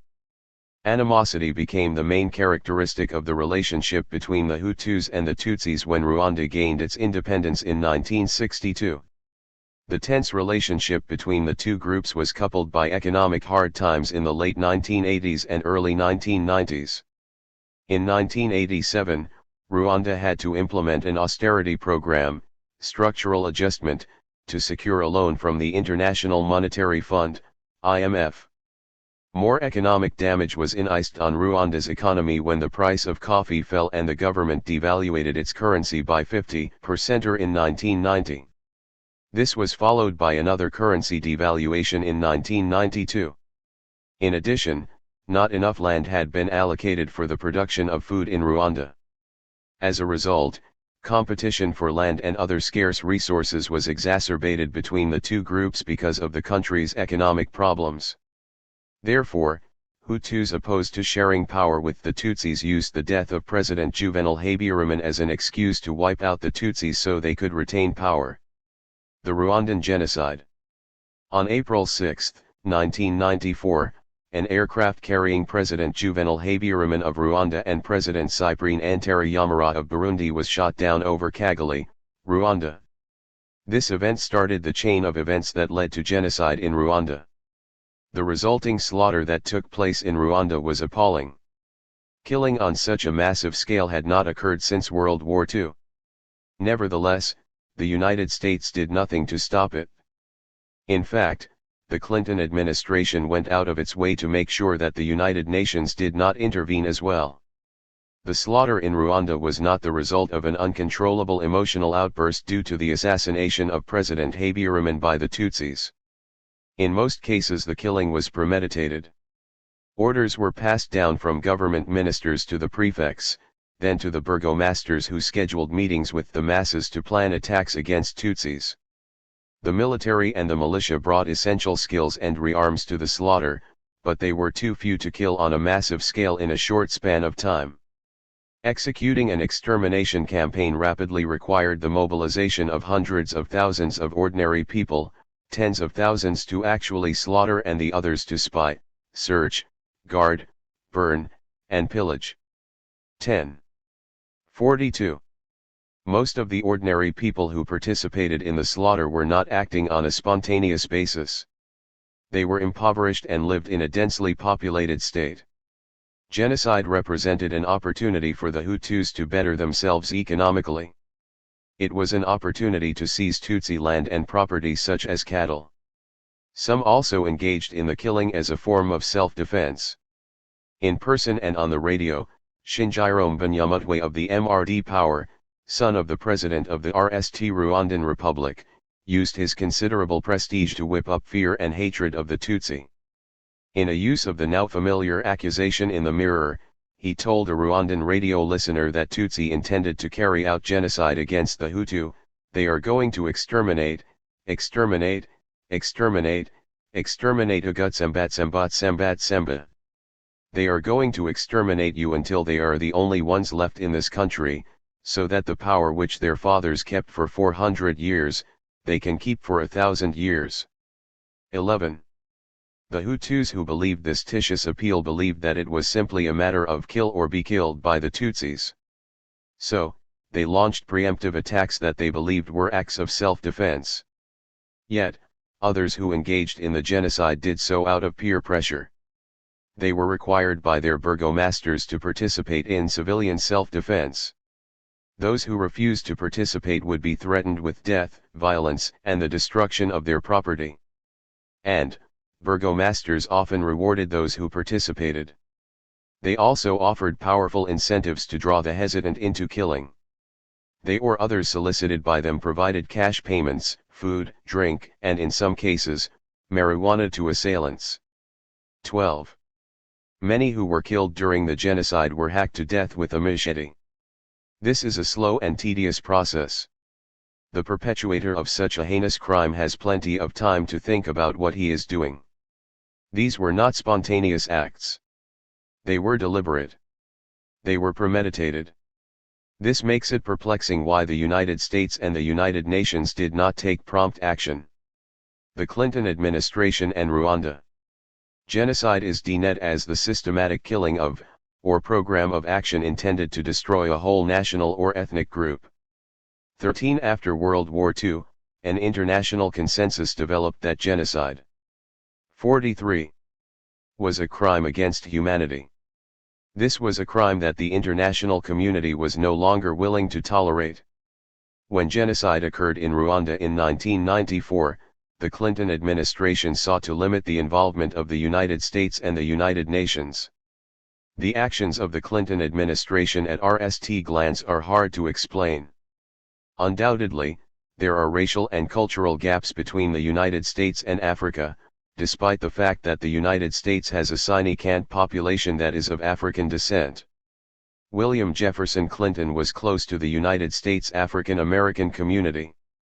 He was often called America's first black president. The fact that genocide in Rwanda occurred under his watch is all the more shocking, but occur it did. The failure of the United States to prevent genocide in Rwanda is far-reaching, but President Clinton must bear part of the blame, though not all of it. When Bill Clinton campaigned for the presidency in 1992, he supported a standing army for the United Nations.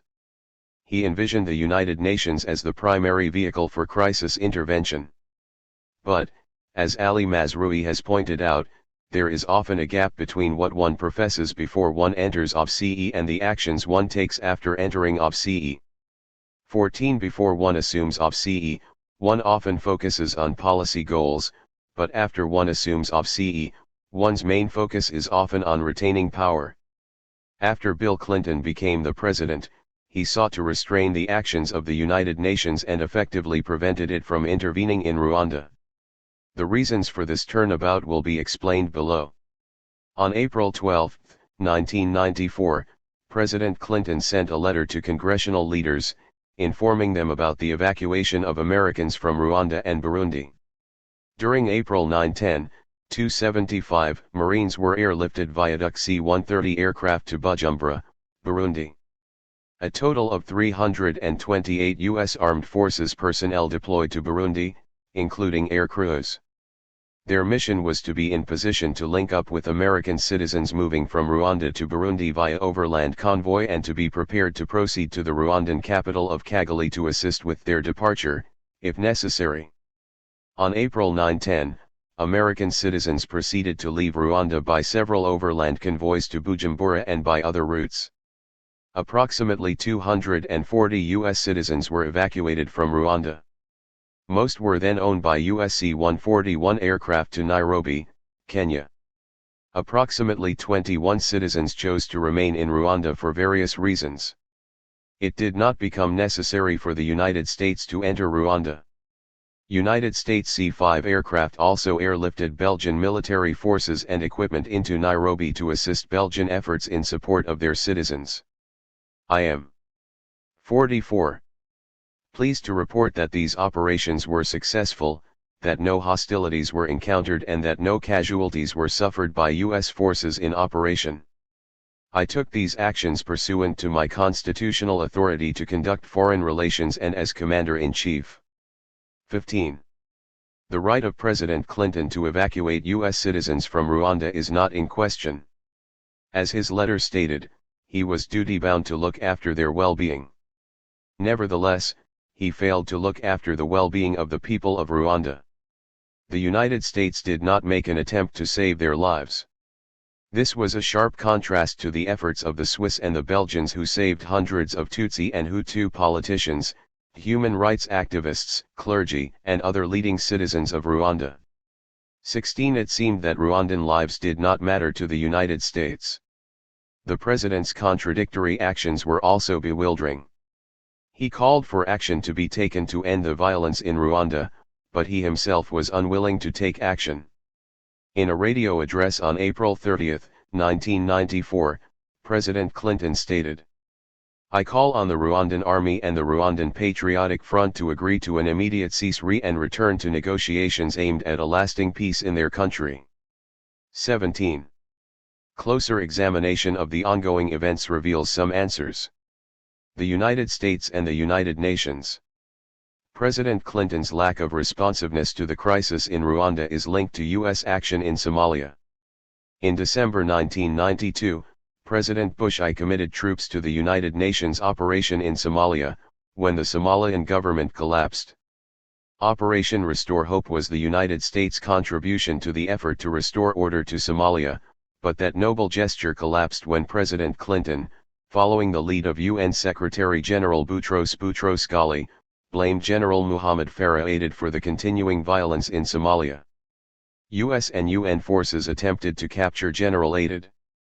As a result, US forces came under attack, and the American public watched their television sets in anger, as the body of a dead US soldier was dragged through the streets of Mogadishu. This led to the withdrawal of all US forces from Somalia in March 1994. President Clinton was widely criticized for what happened in Somalia. Therefore, he was not ready to make a commitment to another. 45.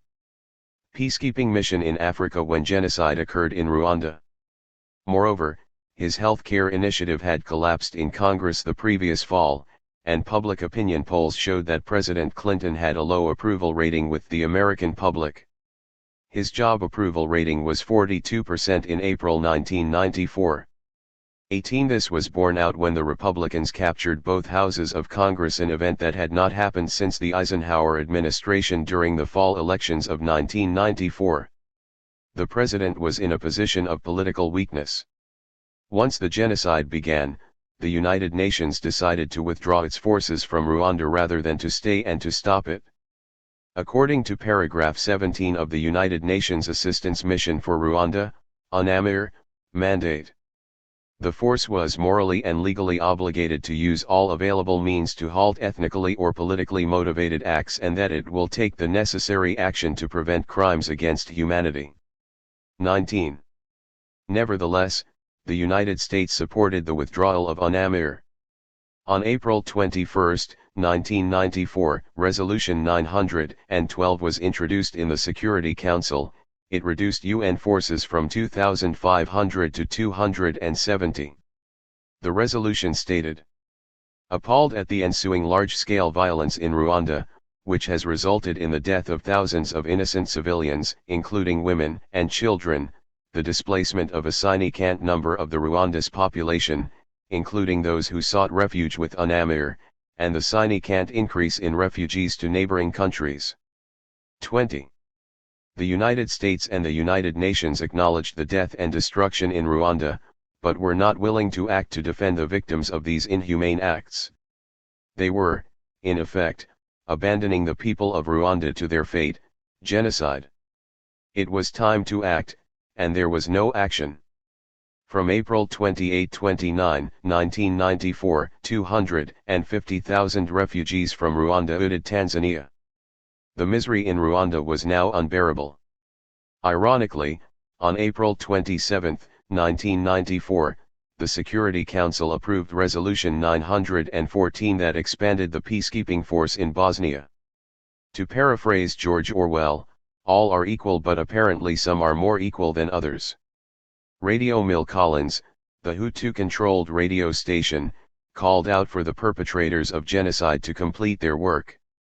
It carried messages that the grave is half empty, who will help us to LL it. 21. General Romo Dallaire, the commander of the UN forces in Kigali. 46. Later said that with a contingent of 5,000 troops he could have saved 50,000 lives during the critical period between April 7, 1994, and April 21, 1994. Instead, the United Nations ed. This action was unprecedented. 22. The U.S. Department of Defense opposed intervention in Rwanda. 23. The events in Somalia were a nightmare for the U.S. military. It was apparent that the U.S. military did not want to get tied down in a country that it did not perceive as having any strategic importance and for which it lacked contingency plans. As far as the Pentagon was concerned, this looked like another Somalia, and it did not want to be part of another failed military mission. On May 3, 1994, President Clinton signed Policy Decision Directive 25, PDD 25. It indicated that the United States had to be more cautious in undertaking peacekeeping missions and that attention had to be paid to the cost of the missions. In addition, the directive stated that U.S. troops should serve under U.S. commanders and that U.S. participation in peacekeeping missions should be based on the condition of vital U.S. interests being at stake. PDD 25 also sought to reduce the United States' financial contributions to peacekeeping missions, by controlling the number of UN peacekeeping missions and the involvement of the U.S. military in those missions. 24 Leadership to halt genocide in Rwanda would not be forthcoming from the United States. The PDD trapped the UN in vicious circle. The United States would refuse any new deployment of UN Blue Helmets unless all the necessary conditions, logistical, financial, troop deployments, etc., were full LLED, yet they could never be full LLED without the active support of a superpower. 25. PDD 25 effectively rendered the United Nations a useless institution. On May 16, 1994, the Security Council passed Resolution 917 that provided for the deployment of 5,500 UN troops to police Kigali, the capital of Rwanda, and to protect refugees. The Clinton administration favored a smaller force. 26 Because of PDD 25, this resolution had no chance of succeeding. Only Ethiopia, Senegal, and Ghana agreed to provide forces. But what were such small nations to do on their own? They lacked the equipment to be effective. Therefore, they had to depend on other countries to provide the equipment they would need for the mission. However, the equipment was not forthcoming. Due to PDD 25, the United States was concerned about the scope and the cost of the mission, and the necessity for providing Ghana with FTY armored personnel carriers. 27 There was 47.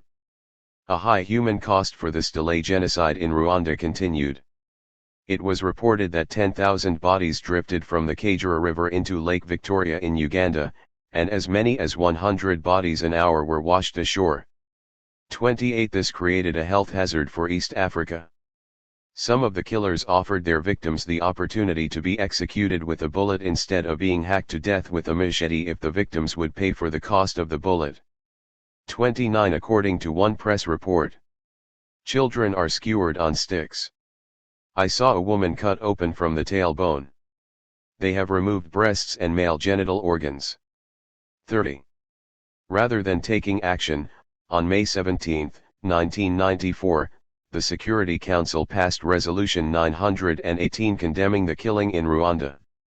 It stated, strongly condemning the ongoing violence in Rwanda and particularly condemning the very numerous killings of civilians which have taken place in Rwanda and the impunity with which armed individuals have been able to operate and continue operating therein. 31. However, the Security Council refrained from using the term genocide. 32. President Clinton and the members of his administration also refrained from using the term genocide as well. 33. Members of the United Nations and the Clinton administration refrained from using the term genocide for fear of invoking the Convention on the Prevention and Punishment of the Crime of Genocide. UN members are duty-bound to uphold it. Article I of the Convention states, the contracting parties confirm that genocide, whether committed in time of peace or in time of war, is a crime under international law which they undertake to prevent and punish. 34.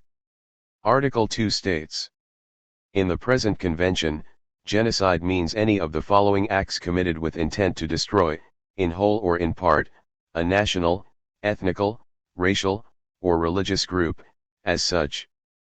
A. Killing members of the group. B.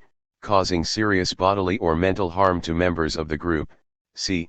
Deliberately insisting on the group conditions of life calculated to bring about its physical destruction in whole or in part. D. Imposing measures to prevent births within the group. E. Forcibly transferring children of the group to another group. 35. 48. Article 3 of the Convention was also relevant. It states, the following acts shall be punishable. A. Genocide. B. Conspiracy to commit genocide. c. Attempt to commit genocide, d. Complicity in genocide. 36. The term was apparently not used by the Clinton administration until the Tutsi-dominated Front Patriotique Rwandais, RPF, was on the verge of victory in the Rwandan Con-ICT. On July 15, 1994, the U.S. Embassy in Rwanda was closed and the following statement issued. The United States cannot allow representatives of a regime that supports genocidal massacres to remain on our soil. 37. Most of the ging was now over, so it was apparently safe to come out of the closet and to acknowledge reality: genocide had occurred in Rwanda. President Clinton emphasized dealing with the aftermath of the slaughter rather than intervention to deter or bring all hostilities to an end. To that end, he stated, "We also know from not only the Somali experience but from what we read of the Con-ICT between the Hutu and the Tutsis that there is a political and military element to this. So I think we can take the lessons we learned and perhaps do a better job over a longer period of time and perhaps head off the starvation and do those things which need to be done. I hope so." 38. This action was aimed at giving aid and comfort to the survivors of genocide rather than at its prevention. Most of the slaughter was now over.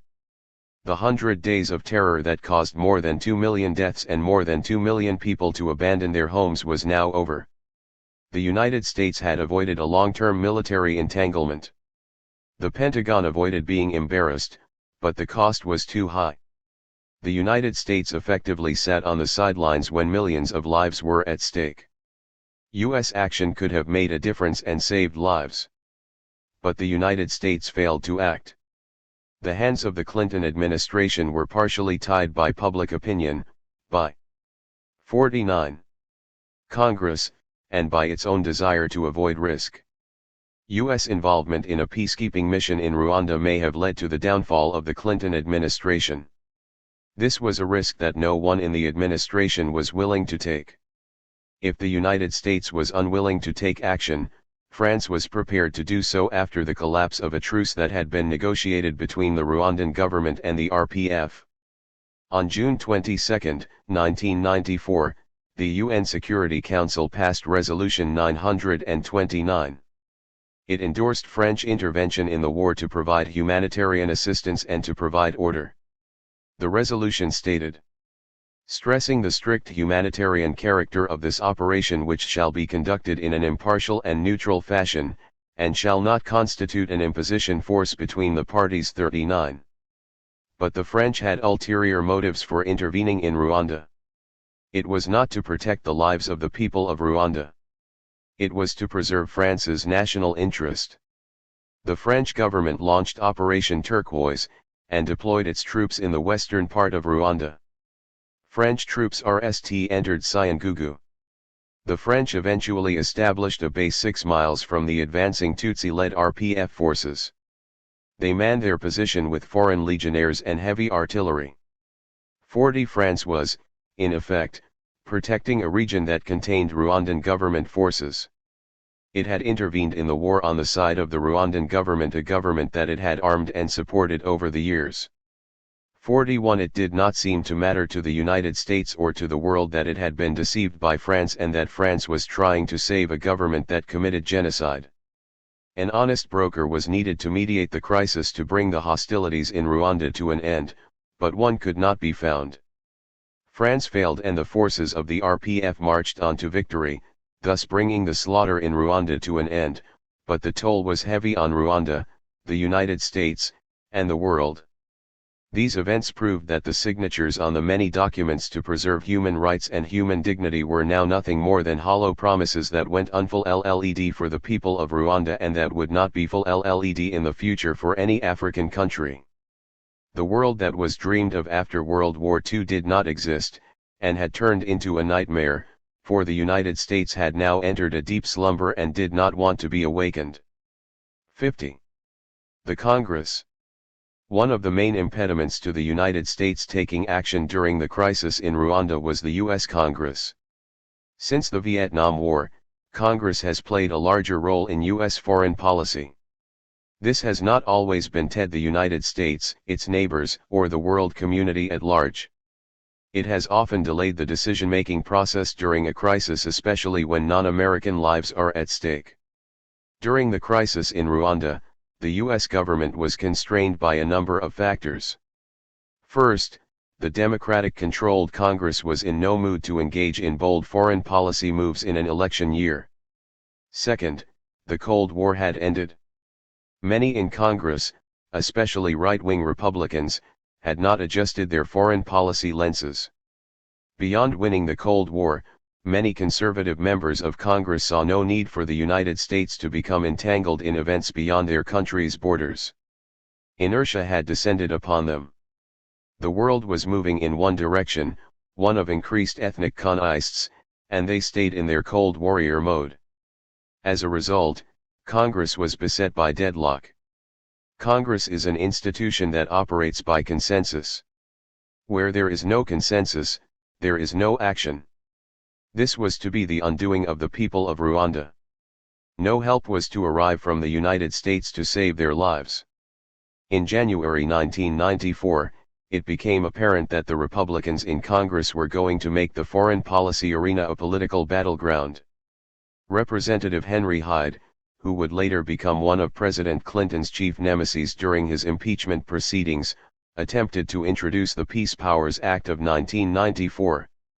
This bill sought to limit the role of the United States in UN peacekeeping missions. Representative Hyde set out to tie Clinton's hands. In a speech before the House of Representatives, Hyde stated, "Mr. Speaker, with the Clinton administration's active support, the United Nations has undertaken to expand traditional international peacekeeping in new and troubling ways. Under the rubric of assertive multilateralism and with little real consultation with Congress, the Clinton administration and the United Nations took a successful humanitarian operation in Somalia and expanded it into an ill-conceived nation-building experiment that has turned to disaster, resulting in the loss of nearly 30 American lives." 42. It was obvious that a faction within the Republican Party was out to get Clinton. His job approval rating was on the decline. President Clinton was elected to ex the U.S. economy.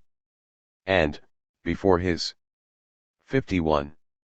inauguration, Clinton's support among the American people began to swell. However, during his second week in office, he signed an executive order that caused a great deal of controversy. It instituted the policy "Don't Ask, Don't Tell," allowing gays to serve in the U.S. military forces. As a result, Clinton's support among the American people began to decline. Many of his supporters felt betrayed because he did not deal with economic matters RST. This wounded him politically. Also, his universal health care initiative subsequently failed. This meant that he did not deliver on one of the key promises that he had made during the 1992 presidential campaign. Therefore, the public was questioning his leadership abilities. In addition, the ASCO in Somalia seemed to confirm the negative image of Clinton that he was a weak leader, building in the minds of many Americans. At this point in his administration, it appeared that Clinton was headed for a one-term presidency. The Republicans in Congress sought to limit Clinton to one term by withholding their support so that he would not be re-elected. To achieve that end, the Republicans in Congress set out to deny him any foreign or domestic policy victories. Therefore, they sought to withhold their support by tying the president's hands, even during a critical period when genocide was in progress. Senator Dole of Kansas, the Senate Minority Leader who would later run against Clinton for the presidency in 1996, introduced the Peace Powers Resolution in the Senate as well. The resolution called for the imposition of the following measures to curtail U.S. involvement in UN peacekeeping operations. 1. No U.S. troops under foreign command. 2. No U.S. forces could be committed to a UN army without congressional approval. 3. Congress had to be included in the loop before the U.S. cast its vote on peacekeeping. 4. Truth in budgeting for UN peacekeeping. 5. Bringing accountability to the UN process. An independent inspector general. 6. The UN must give the U.S. credit for U.S. non-cash or in-kind contributions, e.g. personnel, transport, and equipment.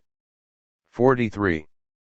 The act also called for the United States to stop providing the United Nations with intelligence information and for U.S. companies to have access to peacekeeping contracts. 44. It was ironic that Republicans cheered the foreign policy adventures of the Reagan and Bush administrations, yet they sought to hamstring the Clinton administration. The reasons for this paradox, 52, are twofold. First, some of the Republicans in Congress, like Hyde, were obviously going after Clinton for political reasons. House Republicans were extremely partisan.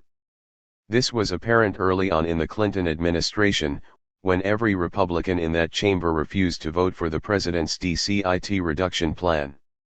Yet, there were other Republicans in the Senate who seemed to have other motivations for tying President Clinton's hands. Many were veterans of the Cold War. For over 50 years their lives had evolved around the Cold War and Europe. The frost of animosity between the United States and the Soviet Union began to melt during the Gorbachev years. Then, on December 25, 1991, the Soviet Union's AG over the Kremlin was lowered for the last time, never to be raised again. The Cold War, which had been the focal point of U.S. foreign policy, was nearly over. With the collapse of the Soviet Union in the early 1990s, nothing else seemed important to them. Now that victory had been achieved, and the nation was secure against a nuclear attack, everything else seemed minor and did not seem to matter as much. These Republicans suffered from a form of political inertia. Once the Cold War ended, they failed to adjust their vision to the new reality facing the world: genocide. Ethnic conflicts had become a dominant factor in international politics by the 1990s, but old guard Republicans did not view these conflicts as important because they did not meet their Cold War definition of what constituted the national interest. Dole also had other ulterior motives. He was attempting to deny the administration any honeymoon period so he could make a bid for the presidency himself. After Clinton had been in office for only a few weeks, Dole, the Senate Minority Leader, successfully filibustered the president's $16.2 billion economic stimulus plan. It was obvious that the lack of cooperation was politically motivated. A group of Republicans in the House of Representatives attacked Clinton for his inaction on Rwanda. One of the leaders of this group was Representative John L. Mica of Florida's 2nd District. On May 18, 1994, he stated, "Mr. Speaker, as history records this past month, unfortunately it will recall another sad chapter in President Clinton's foreign policy. I am not talking about Bosnia, Haiti, North Korea, or China, I am speaking about Rwanda. This time the United States failed to act to avert a genocide of our time. This administration not only ignored the wholesale slaughter in Rwanda, it delayed action on creating an international force and allowed the killing to continue." 45. 53. At first glance, Representative Mica's remarks appear to be on target. The Clinton administration did not take prompt action when genocide occurred in Rwanda. However, Representative Mica never called for any specific action to be taken on behalf of the victims of genocide in Rwanda. Mica was merely engaging in political posturing. Other Republicans in the House of Representatives made similar comments. Representative Connie Morella of Maryland had the following comments placed in the congressional record to express support for a joint resolution commemorating the 50th anniversary of World War II. It stated, "The American involvement in World War II was supported by the country. As a nation, we could not tolerate the heinous massacre of millions and the dissolutions of personal freedom. Wars, today, do not appear to be as clearly good or bad, right or wrong as World War II. Within the past 5 years we have witnessed the tragic situation in Bosnia, in Somalia, and in Rwanda." 46. Representative Morella, unfortunately, was unable to relate the events of World War II to the crisis in Rwanda. The United States fought World War II because it was opposed to Hitler's concept that there was a master race and opposed genocide. Now, with these principles at stake in Rwanda, they were deemed to be something not worth defending. The lessons of World War II had been forgotten.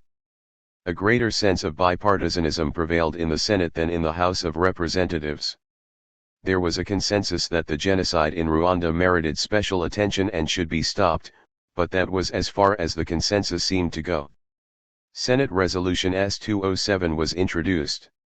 It urged the United Nations and the Organization of African Unity, OAU, to continue their efforts to bring about a ceasefire, and urged President Clinton to continue his diplomatic efforts. 47 The Senate appeared to be divided into various factions. One group of liberal Democrats was headed by Senator Paul Simon of Illinois and Senator Edward Kennedy of Massachusetts. The Democrats expressed concern about the genocide that had occurred in Rwanda, and commended President Clinton for responding to the crisis by sending aid. Nevertheless, they felt that the United States and international agencies needed to do more to stop the genocide and to bring about a diplomatic solution. This was the message contained in the statement made by Senator Moynihan of New York in the Senate on June 10, 1994. He said, 54. I rise today to address matter of the utmost gravity, namely the genocide being committed even as we speak in Rwanda. This is not conventional bloodletting. The slaughter in Rwanda is continuing because the murderers have no fear of international retribution. Yes, the United Nations must live within its budget and its mandate. But there are areas where it should indeed, must act, and it needs the resources to do so. 48. The moderate Republicans who formed part of this faction with the liberal Democrats expressed similar views. For instance, Senator Durenberger of Minnesota stated, I rise again today to emphasize the continuing need to take steps to assist the peacekeeping effort of the United Nations and to reduce the suffering in Rwanda and the neighboring countries of Uganda, Tanzania, and Burundi to which thousands of refugees have fled. 49. While this group advocated action, they did not demand unilateral military action on the part of the United States if the United Nations failed to deal adequately with the crisis. They favored multilateral diplomatic action as a solution. At first glance, one might not understand the division that had occurred in Congress. For years, conservative Republicans have been at the forefront of U.S. interventionism. They cheered the Reagan administration when it built up U.S. military forces and when Grenada and Panama were invaded. Now, they stood for political inaction. Why the contradiction? Right-wing Republicans do not object to the use of force, but, in the case of Rwanda, force would have to be used for a cause and a people who did not register on the right-wing agenda. Africa was only important to the right wing when groups within countries such as Angola, Namibia, or South Africa that possesses minerals that the United States and its allies need were irritating with the Soviet Union. Then, they felt U.S. involvement was justified because U.S. material interests were at stake. American aid to Africa diminished when the Cold War ended. Rwanda has no minerals and is not considered to be located in a strategic area. Therefore, in the eyes of the right wing, it had no value and was not worth the sacrifice of American lives. In general, the right gave more importance to Europe than to the Third World. Now, in the midst of one of the worst human tragedies since World War II, right-wing Republicans withheld their support, for they denied U.S. national interests in economic and strategic terms and not in human terms. It is ironic that 55. This faction of the Republican Party that emphasized morality stood by in silence, and insisted that U.S. national interests were not at stake as one of the most immoral acts of the 20th century was committed. Moreover, they wanted to expel Clinton from the presidency any way that they could. They were in a partisan mood and did not want to hand the president a foreign policy victory. Here was an issue that the conservatives could use to hem in Clinton. As the crisis in Rwanda worsened, the bipartisan faction that consisted of liberal Democrats and moderate Republicans seemed to have grasped the magnitude of the events unfolding in Rwanda. They now felt that military action might be necessary to end the genocide in Rwanda. However, they did not want the United States to act unilaterally. The Democrats most likely felt an obligation to defer to the wishes of President Clinton, and the moderate Republicans most likely did not want to be viewed as backing the Clinton administration carte blanche. Another reason for the weak U.S. response to the crisis in Rwanda was the lack of support for action among the American people. Many Americans had never heard of Rwanda until the crisis developed there. As the British journalist Simon Hoggart of The Guardian wrote, "Rwandans are thousands of miles away. Nobody you know has even been on holiday to Rwanda. And Rwandans don't look like us." 50 Rwanda is thousands of miles away from the United States, but psychologically it is light years away from the average American. Even though America's history is intertwined with Africa's and a significant percentage of its population is of African descent, Africa has remained on the periphery of U.S. foreign policy. On April 22, 1994, during a National Security Council meeting, President Clinton inquired if the Congressional Black Caucus had shown interest in Rwanda, and was informed that they had not. 51 Africa has received scant coverage in the U.S. media, therefore the average American does not feel a sense of connection with Africa. Most Americans were not able to relate to the people of Rwanda on a personal level, since their knowledge of Rwanda and its people was so scant. In general, the people of the United States were also separated from the people of Rwanda by a racial divide due to the portrayal of African affairs by the U.S. media. Very often tribal warfare is portrayed as the norm. Stories in the Los Angeles Times, New York Times, Washington Post, and other leading newspapers around the country, portrayed the CON-ICT as being Hutu versus Tutsi. The U.S. media failed to explain to the American public that the Hutu and the Tutsi are not ethnic groups and that there was more at stake than a clash. 56. Between rival ethnic groups or tribes. More media coverage was focused on the death of Kurt Cobain, Paula Jones's accusations against President Clinton, and the indictment of O.J. Simpson for murder than the genocide that was occurring in Rwanda. But the U.S. press, like the U.S. president, was slow to use the term genocide, therefore the American public was not truly informed about the scope of the CON-ICT. In effect, tribal warfare was portrayed as being pathological among Africans.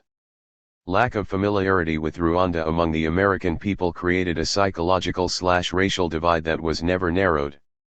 American culture and ideology were at odds with each other. American democratic ideology is based on dignity and respect for mankind, but American culture also fears that which is perceived as foreign, and therein lies the problem. America has an ongoing struggle with xenophobia. For the United States to be effective during a crisis, it will have to overcome this problem. Conclusion. The United States slept as a tragedy unfolded in Rwanda. She slept as the world wondered where she had gone. The United States slept when her leadership was needed. She slept because her government was not willing to take action, and her people were not informed about the magnitude of the crisis that was taking place in Rwanda. This was a major failure of U.S. foreign policy. The United States was trapped by indifference and ignorance.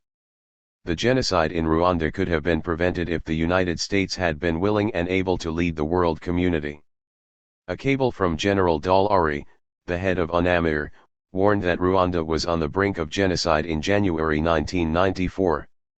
General Dallaire's cable stated, "Principal aim of INTERAIM in the past was to protect Kigali from RPF. Since UNAMIR mandate our informant has been ordered to register all Tutsi in Kigali. He suspects it is for their extermination. Example he gave was that in 20 minutes his personnel could kill up to 1,000 Tutsi." 52. The Secretariat at the United Nations knew this, but they sought to keep this information from the members of the Security Council, because they feared it might result in the Security Council abandoning Rwanda as it had abandoned Somalia. The withholding of this information does not exonerate the United States. It was well aware of what was happening in Rwanda. 57. The CIA completed a study at the end of January 1994 that indicated that if violence erupted in Rwanda, 500,000 deaths could occur. 53. The United States provided no leadership when its leadership was needed the most. The Republicans hemmed in President Clinton. Many seemed to resent him from the time he took office. The Republicans had occupied the presidency for the 12 years prior to Clinton's election. They withheld their support on crucial votes such as the president's DCIT reduction proposal. The Republicans were not eager to hand the president political victories. He would have to GHT for them. It was difficult, though not impossible, for President Clinton to GHT for the lives of the people of Rwanda. The U.S. peacekeeping operation in Somalia ended in a fiasco. Many Americans watched their television sets in horror as the body of a dead American was dragged around the streets of Mogadishu, Somalia. Due to the humiliation that the United States had faced in Somalia, President Clinton was reluctant to get involved in Rwanda. Moreover, the Republicans in Congress were also eager to seize the opportunity to prevent Clinton from leading a successful military mission. President Clinton did send large-scale aid to the refugee camps in the neighboring states, but it was too late. This was tantamount to addressing the matter after the fact. This did nothing to prevent or stop the slaughter that was unfolding in Rwanda. Perhaps this was the best that a politically weakened president who faced upcoming congressional elections would be willing to do, but one would be hard-pressed to explain this to the people of Rwanda. The American public also slept through the genocide in Rwanda, because they were unable to relate to the people of that country. There was a need to cross the cultural divide between the United States and Rwanda so that the American people would understand that the CONICT was not tribal warfare, as CONISTs in Africa are often portrayed. This was something extraordinary in the history of mankind. This was genocide. The American public did not seem to grasp this until it was too late. This was not entirely their fault. One of the reasons that they did not understand what was going on was the way that the U.S. government dealt with the crisis. The Clinton administration refused to use the word genocide. This indicated that the matter was less than urgent. And the problem was also compounded by the way the tragedy was covered by the U.S. press. The American public was used to dealing with Africa with indifference, but now was the time when action was needed, but was not forthcoming. John F. Kennedy once wrote, "It takes time to change men's minds, and it takes violent 58 shocks to change an entire nation's psychology." 54 The U.S. press never alerted the people of the United States of the magnitude of the crisis until it was too late. It failed to shock them so that they would wake up. Some U.S. newspapers such as the New York Times gave extensive coverage to the events in Rwanda during the crisis. However, at no time did the New York Times or any other major U.S. newspaper call for U.S. unilateral intervention when the situation began to deteriorate in Rwanda. Instead, the events that unfolded were viewed as a human tragedy of historic proportions. As stated previously, U.S. foreign policy essentially failed in Rwanda.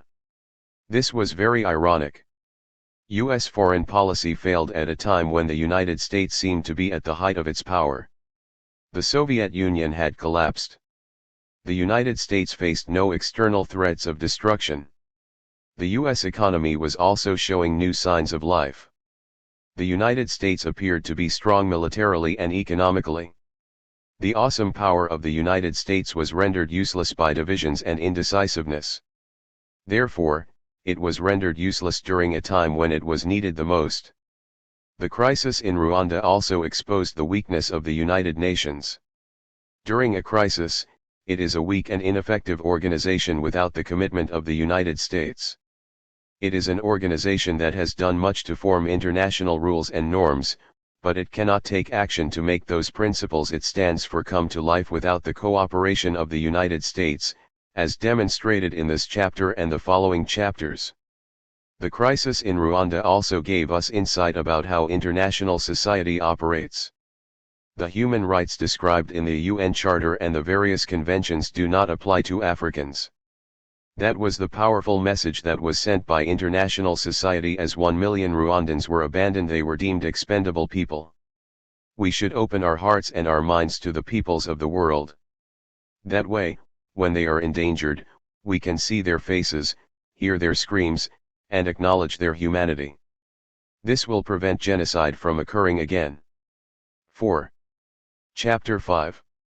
Bosnia-Herzegovina, the Kitty. Genovese of the Balkans.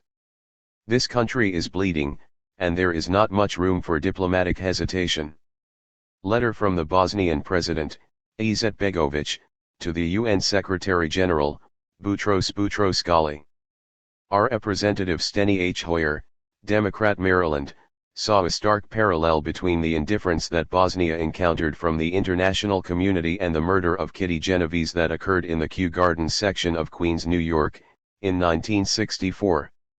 Representative Hoyer said, "It was almost 30 years ago that the cries for help and screams of agony of Kitty Genovese went unheeded by her neighbors as she was brutally slain outside her home.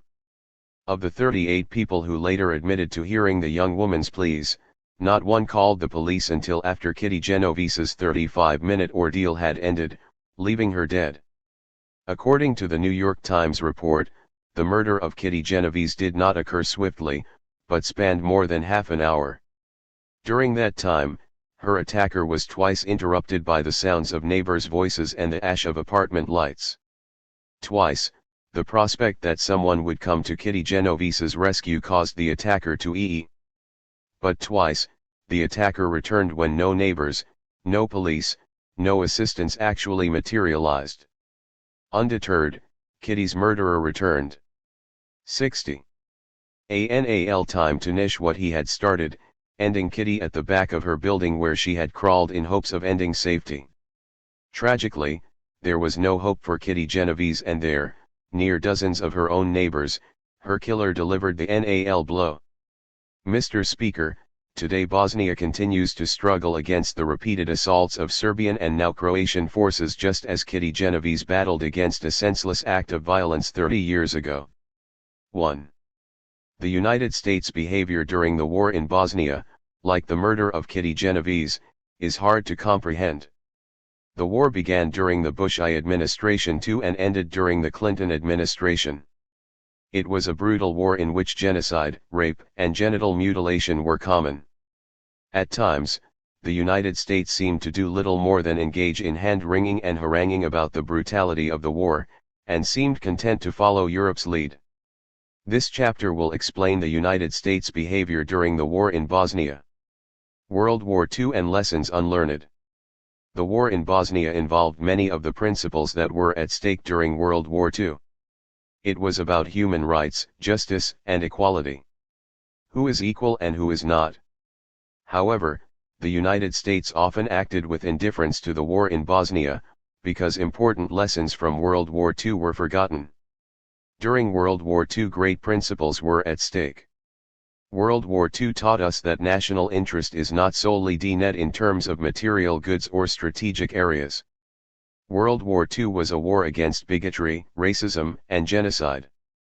It was also based on sovereign equality among nations and equality among people. These concepts are what led to the signing of the Atlantic Charter and the Convention on the Prevention and Punishment of the Crime of Genocide. Another lesson learned from World War II is that it is not possible to appease a dictator. Hitler was appeased by forcing Czechoslovakia to cede the Sudetenland to Germany, and Neville Chamberlain proclaimed peace in our time. It later became apparent that Hitler was not satisfied when he made another request for a part of Poland. By that time, the Allies realized that they had made a cardinal mistake. Similarly, the international community attempted to appease the dictatorships in Belgrade and Pale by carving up Bosnia in an attempt at appeasement, which did not work then, and does not work now. World War II also taught us what can happen to a country when it encounters economic hardship. The harsh terms of the peace. 61. Treaty of Versailles led to the rise of Adolf Hitler. Yet, the lords of the International Monetary Fund, IMF, forgot this lesson. Their insistence that Yugoslavia embrace free market policies to make its economy more efficient wiped out many of Yugoslavia's social guarantees.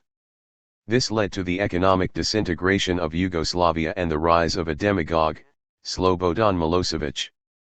The West, particularly the United States, bears some responsibility for this outcome, since it has the largest block of votes in the IMF. World War II also weakened the concept of state sovereignty. After the war, trials in Nuremberg and Tokyo established that there were crimes that were so heinous that they were not protected by state sovereignty. The international community bore responsibility to prevent genocide, to end it, and to bring those responsible for it to justice. Nevertheless, the United States and its allies watched as genocide took place under the guise of ethnic cleansing in Bosnia, did little to prevent it, and waited 3 years before they made an effort to stop it. Initially, the United States simply adopted the position that it did not have any vital interest at stake in Yugoslavia. Secretary of State James Baker said, "We don't have a dog in that GHT." Slobodan Milosevic and his cronies noted the actions of the United States, and soon realized that they could commit genocide without being sanctioned. Hence, the mass graves that were to dot the Bosnian countryside. New World Order for a New Generation. The end of the Cold War changed the international system. Before the Cold War ended, there were two superpowers. But in December 1991, the AG of the Soviet Union was lowered from the Kremlin for the last time. Now, there was one superpower, the United States. With the end of the Cold War, the United States' national security concerns changed. During the Cold War, the United States went to unparalleled lengths to help Yugoslavia remain free from the Soviet Union. When the Cold War ended, Yugoslavia lost its political sine qua non to the United States. In fact, the end of the Cold War brought on a state of neo-isolationism for many Americans who viewed the Cold War as the United States' main foreign policy concern. When the Cold War ended, they felt the only reason for the United States to be involved in foreign affairs was to protect its economic interest. The neo-isolationist had forgotten what it means to live up to the responsibility of being a superpower, and what happened prior to World War II when the United States attempted to withdraw from the problems of the 62 world and found its safety and existence threatened. Isolationism cannot act as a substitute for a national security policy. Another reason for the United States' timid approach was that a generational shift was taking place in the country. The election of William Jefferson Clinton as the President of the United States saw the passing of the torch from the World War II generation, Generation 8, 3 to the baby boom generation, Generation 9. For World War II was a deaning moment for Generation 8. This generation tended to be weary of appeasement, and tended to use World War II as a model of what could happen if RM policies were not adopted in the face of aggression. However, for Generation 9, World War II is nothing more than a chapter in a history book. For them, the Vietnam War was the deaning war. Generation 9 was loath to become involved in a foreign war for fear of getting bogged down in a quagmire with no way out, the Vietnam Syndrome. This thinking became prevalent in the Clinton administration and at the Pentagon. As a result, the Vietnam Syndrome caused indecisiveness within the United States, helped to prolong the war in Bosnia, and resulted in many unnecessary deaths. Bosnia was not analogous to Vietnam. Failed perception and Western prejudice. The international community also failed to understand the CON-ICT in Bosnia. In the United States, the CON-ICT was viewed as an invasion of Bosnia by Serbia. In Europe, the war in Bosnia was viewed as a civil war. It was neither. Both failed to grasp the fundamental issues that were at stake in Bosnia. The CON-ICT was the direct result of the disintegration of the Yugoslavian state. The state had provided economic and social guarantees. One guarantee was subsistence, but the state also protected cultural rights. One had the right to be a Macedonian, Slovenian, Croatian, Serb, Hungarian, Montenegrin, Albanian, and, later, even a Muslim. But with the disintegration of Tito's Yugoslavia, these guarantees no longer existed. Moreover, the problem was compounded by the rise of nationalism in the republics. Minorities in the various republics felt threatened, because no attempt was made to guarantee their rights as citizens. By emphasizing ethnicity, instead of civil liberties and civil rights, the international community helped to impose a system of apartheid on Bosnia, which was one of the most integrated parts of Yugoslavia earlier. This was a notable issue. It was almost as if the United States had forgotten its own struggle to achieve democracy. After the American Revolutionary War, James Madison wrote Federalist Paper No. 10. It stated, 63. The belief that democracy could not exist without the protection of minority rights, otherwise all one would have would be the tyranny of the majority. This is what existed in the former Yugoslav republics after the disintegration of the federal government. The issue at hand was the protection of individual rights and group identity, not tribal warfare. The United States did not take the lead in trying to rectify this situation.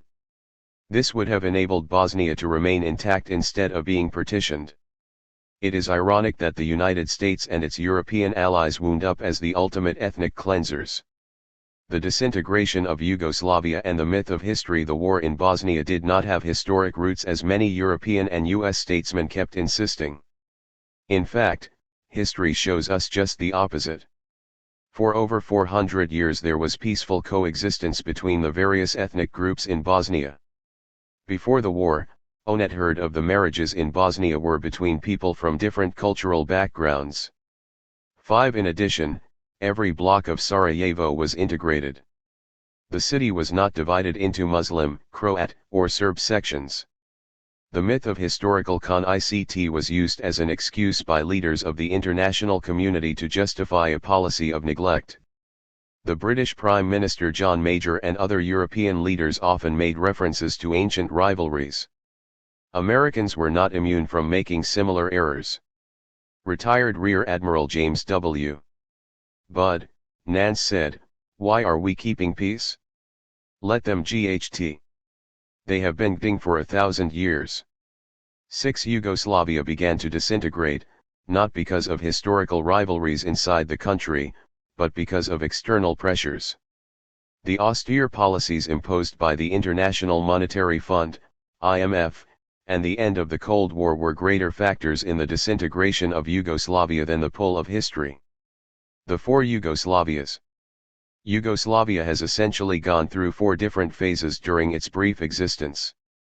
It was originally created after World War I as the Kingdom of the Serbs, Croats, and Slovenes. National self-determination was one of the forces behind World War I, but Yugoslavia did not benefit from it. The Balkan states were small, and their security was threatened by their neighbors. Therefore, Yugoslavia was created out of a need to provide for the security of small, weak states. Yugoslavia 64. Faced territorial threats from Italy, Bulgaria, and Hungary. The Italians wanted control of the Dalmatian coast and Albania.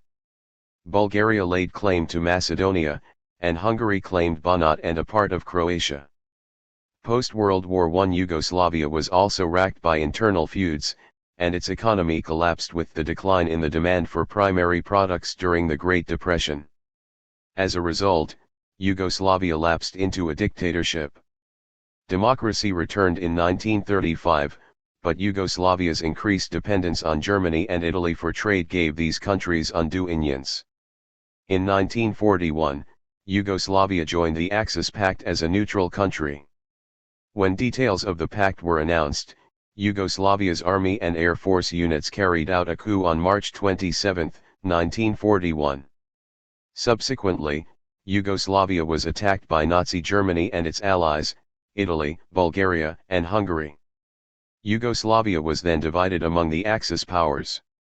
Northern Slovenia was annexed by Germany, while Italy occupied the rest of Slovenia, Herzegovina, southern Serbia, the Dalmatian coast, and Montenegro.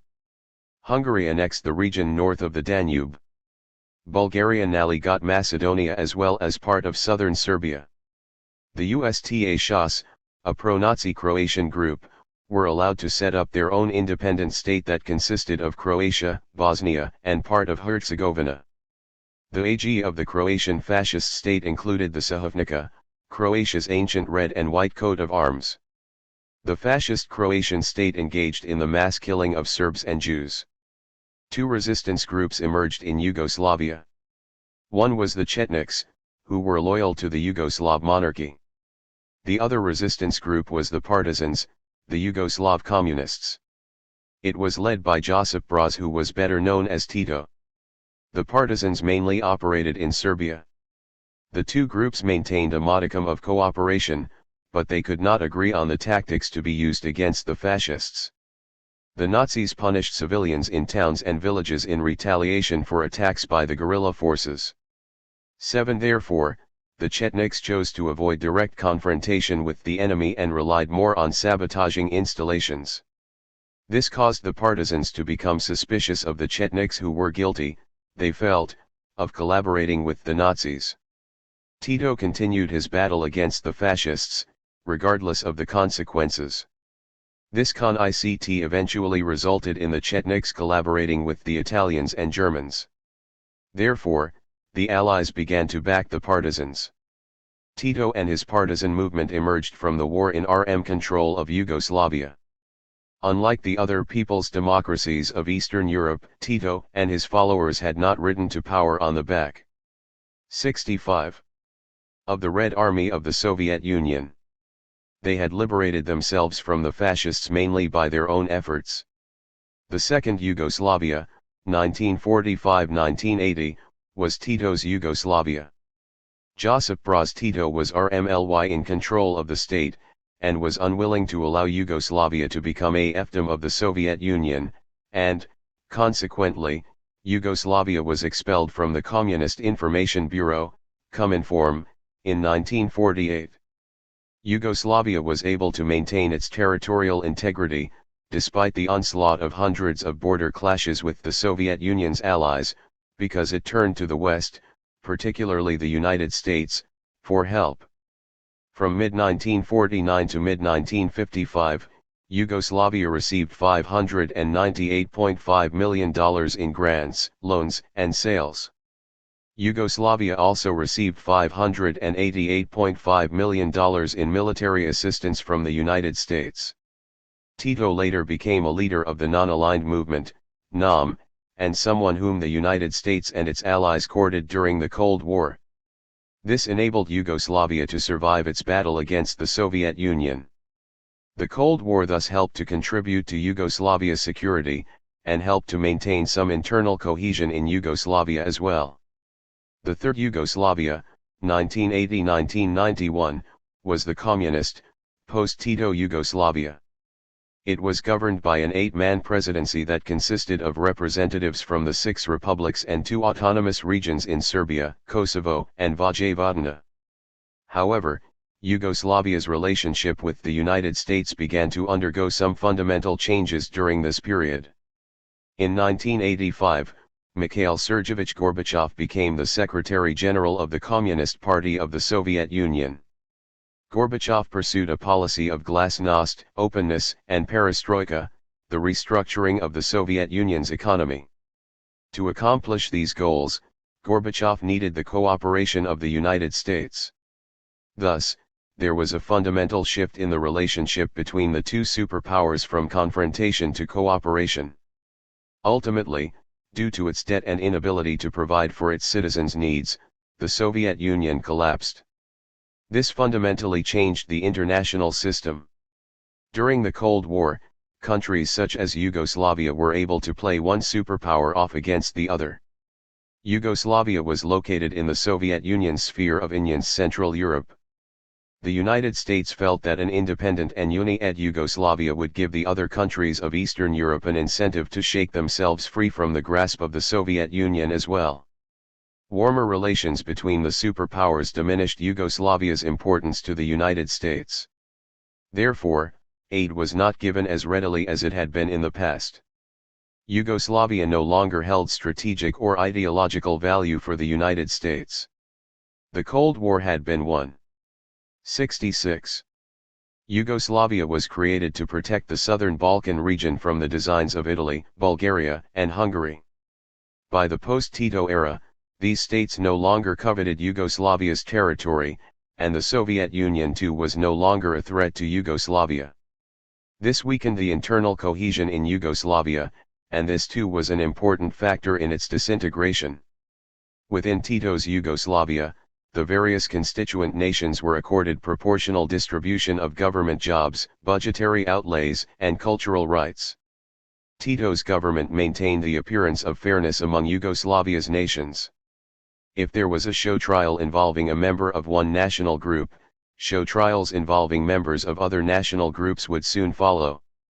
Thus, in Tito's Yugoslavia one had the right to be a Macedonian, Serb, Hungarian, Croat, Montenegrin, Muslim, Albanian, and a Slovenian. One's national identity was not suppressed, it was guaranteed by the state. The concept not only conferred language rights and psychological security about the survival of cultural community but also required that all federal activities, from appointments to public offices such as army generals or the rotation of the prime minister to the distribution of federal investments and representation at cultural festivals, take directly into account the proportional representation of individuals by constituent nationality called the national key, kljic, or quota system. 8. To ensure fairness, Tito also granted autonomy to Vojvodina in the northern region of Serbia that was inhabited by many ethnic Hungarians, and Kosovo, a province in the southern region of Serbia that was inhabited by ethnic Albanians under the 1974 Yugoslav constitution. And, to maintain the delicate balance among Yugoslavia's nations after his death, Tito created a rotating presidency where the 8 different nations of Yugoslavia would be represented. Tito's social guarantees began to be tested and slowly stripped away in the 1970s and 1980s, so much so that there would be nothing left of them by the 1990s. The Organization of Petroleum Exporting Countries, OPEC, price increases of the late 1970s hit Yugoslavia hard. From 1977-1980, OPEC increased the price of oil from $5 a barrel to $22 a barrel. This plunged Yugoslavia into debt. A second oil price rise occurred in 1978-79. Interest rates for US dollars, in which Yugoslav debt was denominated, jumped into double digits. At the same time, the country's borrowing from commercial banks at free market rates had reached 58% of total debt. Commercial banks lending to Eastern Europe nearly stopped altogether. 67. After 1978, and that trend was given political impetus in 1978-80 by the Polish crisis and the Soviet invasion of Afghanistan.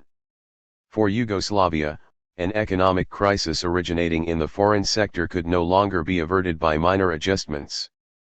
With seriously depleted foreign reserves, failing exports, and an increasingly intractable foreign debt of about $20 billion, the government had no choice but to focus all its attention on foreign liquidity. 9. Yugoslavia had few alternatives, therefore it turned to the IMF to finance its foreign debt. The IMF often demands the implementation of austerity programs, structural adjustment, in return for assistance.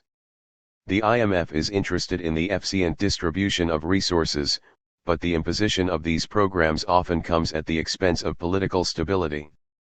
IMF riots became common throughout the Third World in the late 1970s and 1980s.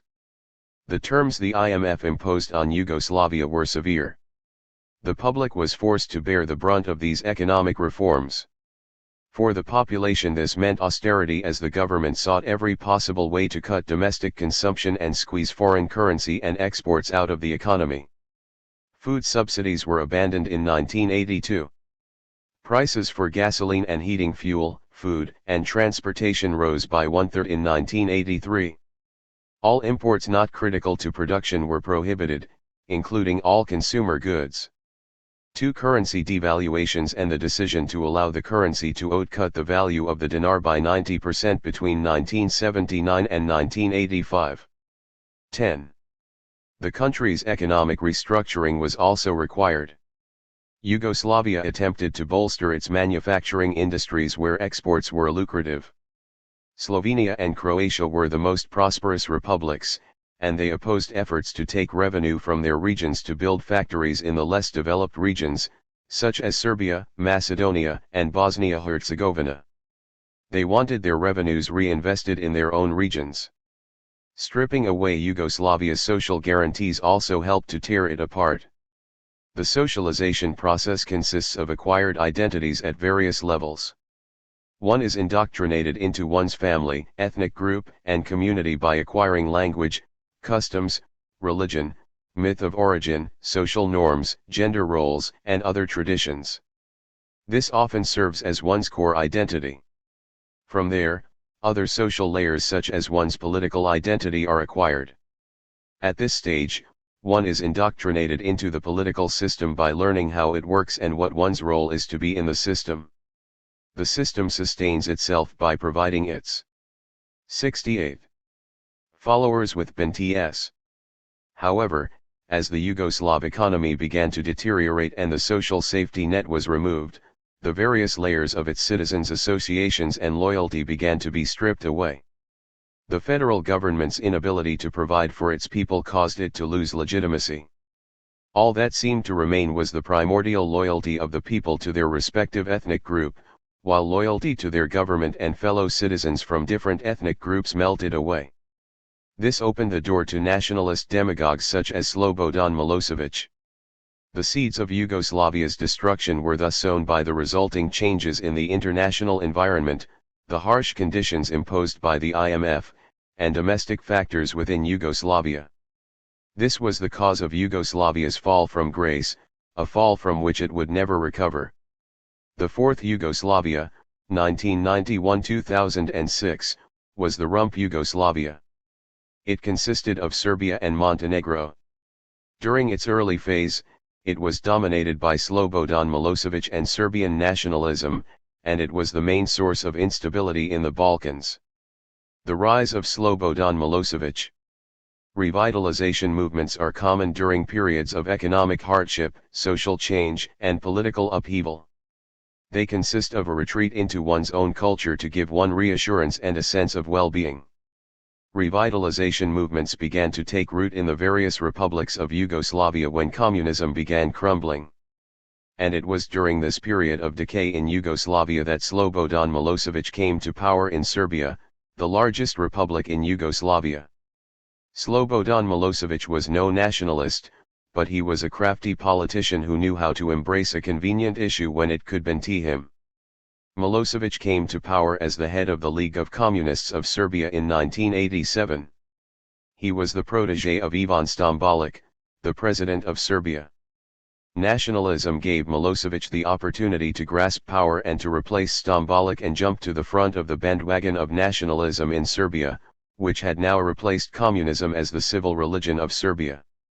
The 1974 Yugoslav constitution was at the heart of many Serbians' complaints. It gave autonomy to Vojvodina, a region in Serbia with a significant Hungarian population. It also granted autonomy to Kosovo, a region of Serbia that was predominantly Albanian. Both provinces were given seats on Yugoslavia's rotating presidency. The Serbs believed this diluted their political power. Milosevic's opportunity to grab power came in the form of a memorandum of 69. The Serbian Academy of Sciences and the Arts. The memorandum was written by academics at the well-respected academy. It was published in a newspaper, Večernje Novosti, on September 24, 1986, in draft form. According to the document, Serbs were in such an unjust position in post-Second World War Yugoslavia, argued the document, that their very existence was threatened. They were the victims of economic and political discrimination by their Croat and Slovene countrymen. Serbs had the greatest military contribution, and suffered the most causalities, over the last century and, far from being rewarded, were punished during peacetime.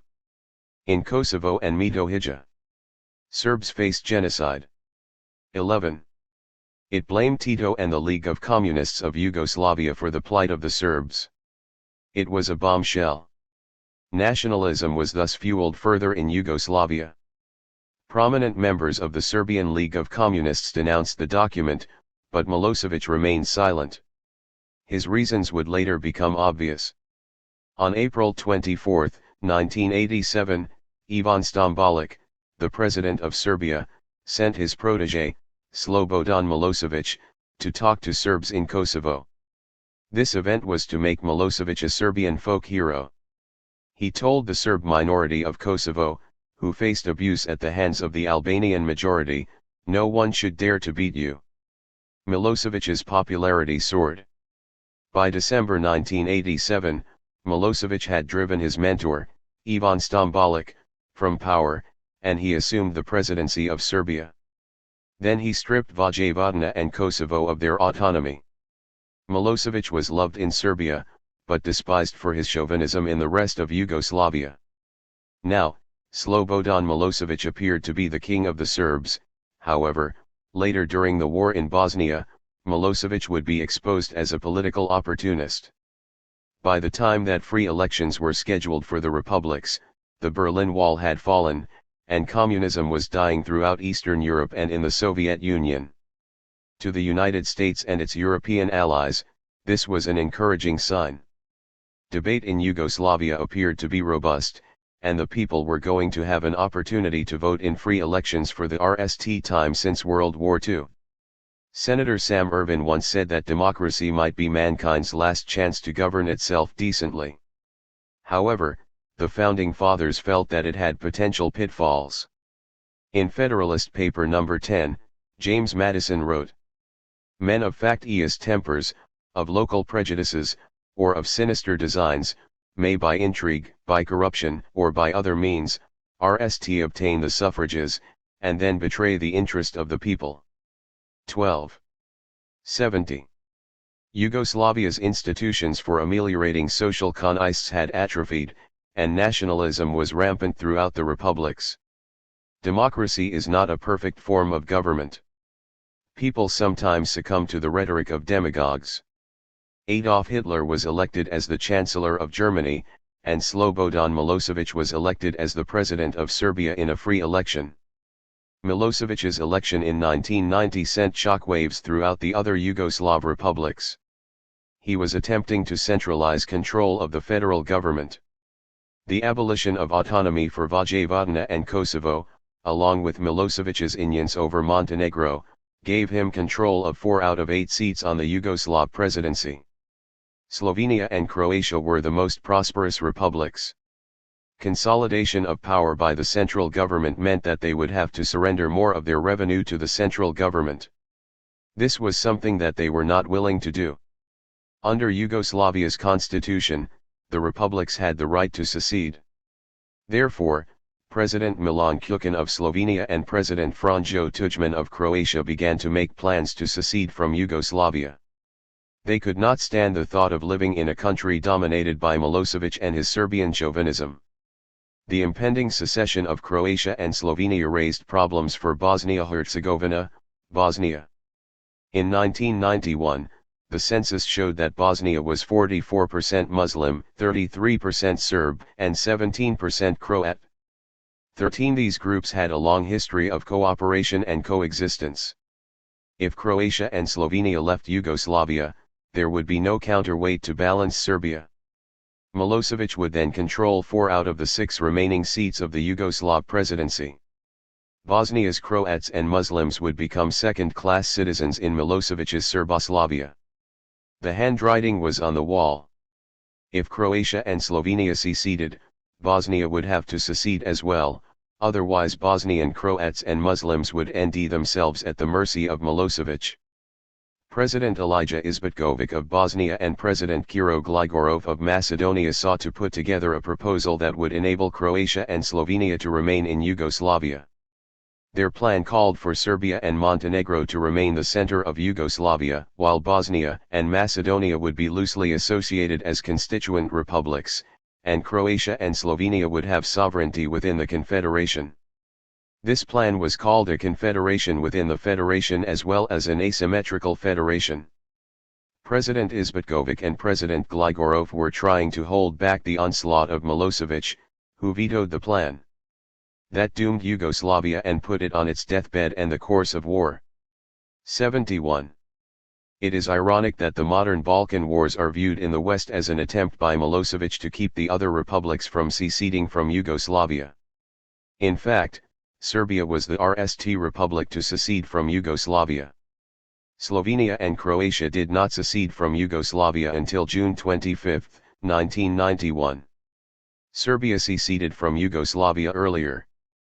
When the federal presidency was paralyzed over a decision to declare a state of emergency and to deploy the Yugoslavia People's Army, JNA, Milosevic effectively withdrew Serbia from the federation. On March 16, 1991, Slobodan Milosevic went on television and stated, "Yugoslavia is ništa." He then went on to say that he had ordered the mobilization of special reservists and the urgent mobilization of additional Serbian militia units. Yugoslavia has entered into its NAL phase of agony.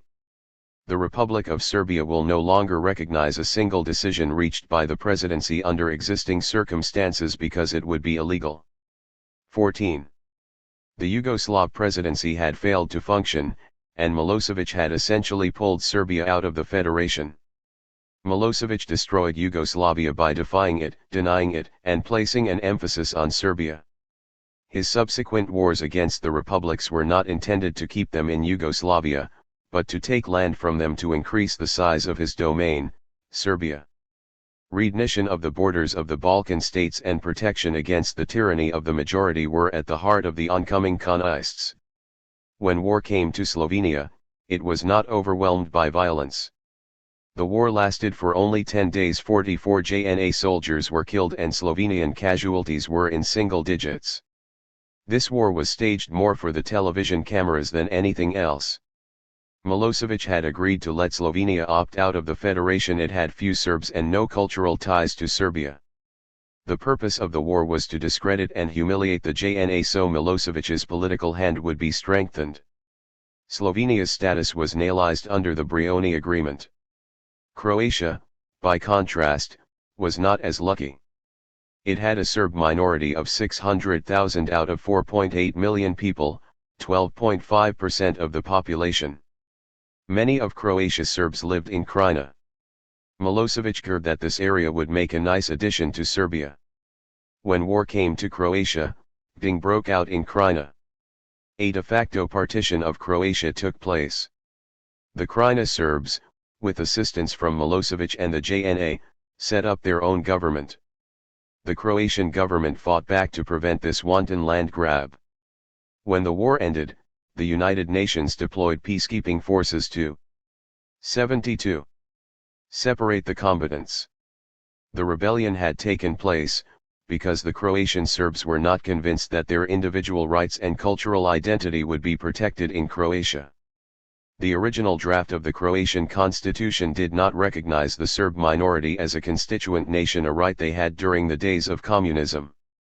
The NAL draft of the Croatian constitution passed by the Sabor, parliament, gave Serbs and other minorities the right to use their own language and to have their own schools in areas where they were the majority. In 1992, laws were passed to guarantee self-government and autonomy where Serbs were the majority as well. To many Croatian Serbs, this was a farce. They did not trust the Croatian government. President Tudjman originally had not guaranteed the rights of the Serbian minority as a constituent nation within Croatia. At a public rally, Tudjman had once remarked, "Thank God my wife is not a Jew or a Serb." 15 Moreover, once Tudjman took power, a new Croatian AG was unveiled. It displayed the Sahovnica, the ancient Croatian symbol that was prominently displayed on the USTAS AG of the Croatian Fascist Republic during World War II. The USTAS were responsible for the slaughter of thousands of Jews and Serbs. Croatia should have provided Bosnia a lesson regarding avoiding pitfalls on the road to independence. Unfortunately it did not. Bosnia's declaration of independence. Slovenia and Croatia's withdrawal from the Yugoslav Federation sealed Bosnia's fate. It had to withdraw from the federation as well, or it would have been left at the mercy of Milosevic. Bosnia was Yugoslavia's most integrated republic. Mosques, Catholic cathedrals, and Orthodox churches were in walking distance of each other. The prospect of war spreading to Bosnia seemed dim to most of its inhabitants. As stated previously, 1/3 of the marriages in Bosnia were between people from different cultures, and many cross-cultural friendships had been formed as well. Bosnia was a social success because the federal government under Tito had guaranteed the social and cultural rights of the people. However, Bosnia's fate was to be influenced by forces outside of its borders as well as within. This was the situation Bosnia faced on the eve of its independence. A declaration of independence is a solemn occasion. It signals a break with the past and a new beginning for the future. For Bosnia-Herzegovina, its declaration of independence signaled the beginning of its destruction. It would be rebuilt, but the Bosnia that many came to know and admire would cease to exist. On October 15, 1991, the Muslim and Croatian members of the Bosnian parliament, the majority, voted for Bosnia to become an independent state. The Serbian members of parliament had walked out prior to the vote. 10 days later, in their own parliament, Bosnian Serbs voted to remain part of Yugoslavia. From February 29 to March 1, 1992, a referendum was held on Bosnian independence. Once more there were social divisions. Muslims and Croats voted for the referendum and Serbs boycotted it. There was a major difference in the perception of the Bosnian government among the Muslims, Serbs, and Croats of Bosnia. To the Muslims and Croats, leaving Yugoslavia was a necessity. Life in a country dominated by Slobodan Milosevic would mean being relegated to the status of second-class citizenship and a crackdown on political rights. For the Bosnian Serbs, remaining in Yugoslavia provided them with a form of psychological comfort. It meant remaining part of a larger unit that contained the Serbian homeland. To them, this was essential, since the web of social and cultural guarantees that were a part of Tito's Yugoslavia no longer existed. Leaving Yugoslavia would be a form of psychological isolation for them. This was the situation that confronted Alija Izetbegović, the president of Bosnia-Herzegovina. Alija Izetbegović, an honest, competent, and capable man, was elected the president of Bosnia in December 1990, but he was hampered by a lack of political experience and indecisiveness. He did not try to take rights away from anyone, but his actions did not reassure the Bosnian Serbs of their rights either. Izetbegović was the leader of the Muslim-dominated Party for Democratic Action, SDA. He was not a communist, therefore, he had not held political office prior to the 1990 elections. He was often inattentive to how he was perceived outside of the Muslim community. Serbian nationalists wrongly accused him of wanting to set up an Islamic state in Bosnia. Nothing was further from the truth. Izetbegović was a committed Democrat, but Serbian nationalists often cited events from his past to prove their point. They pointed to his activities during his youth as a member of Mladi Muslimani, Young Muslims, when he wrote the Islamic Declaration in 1973.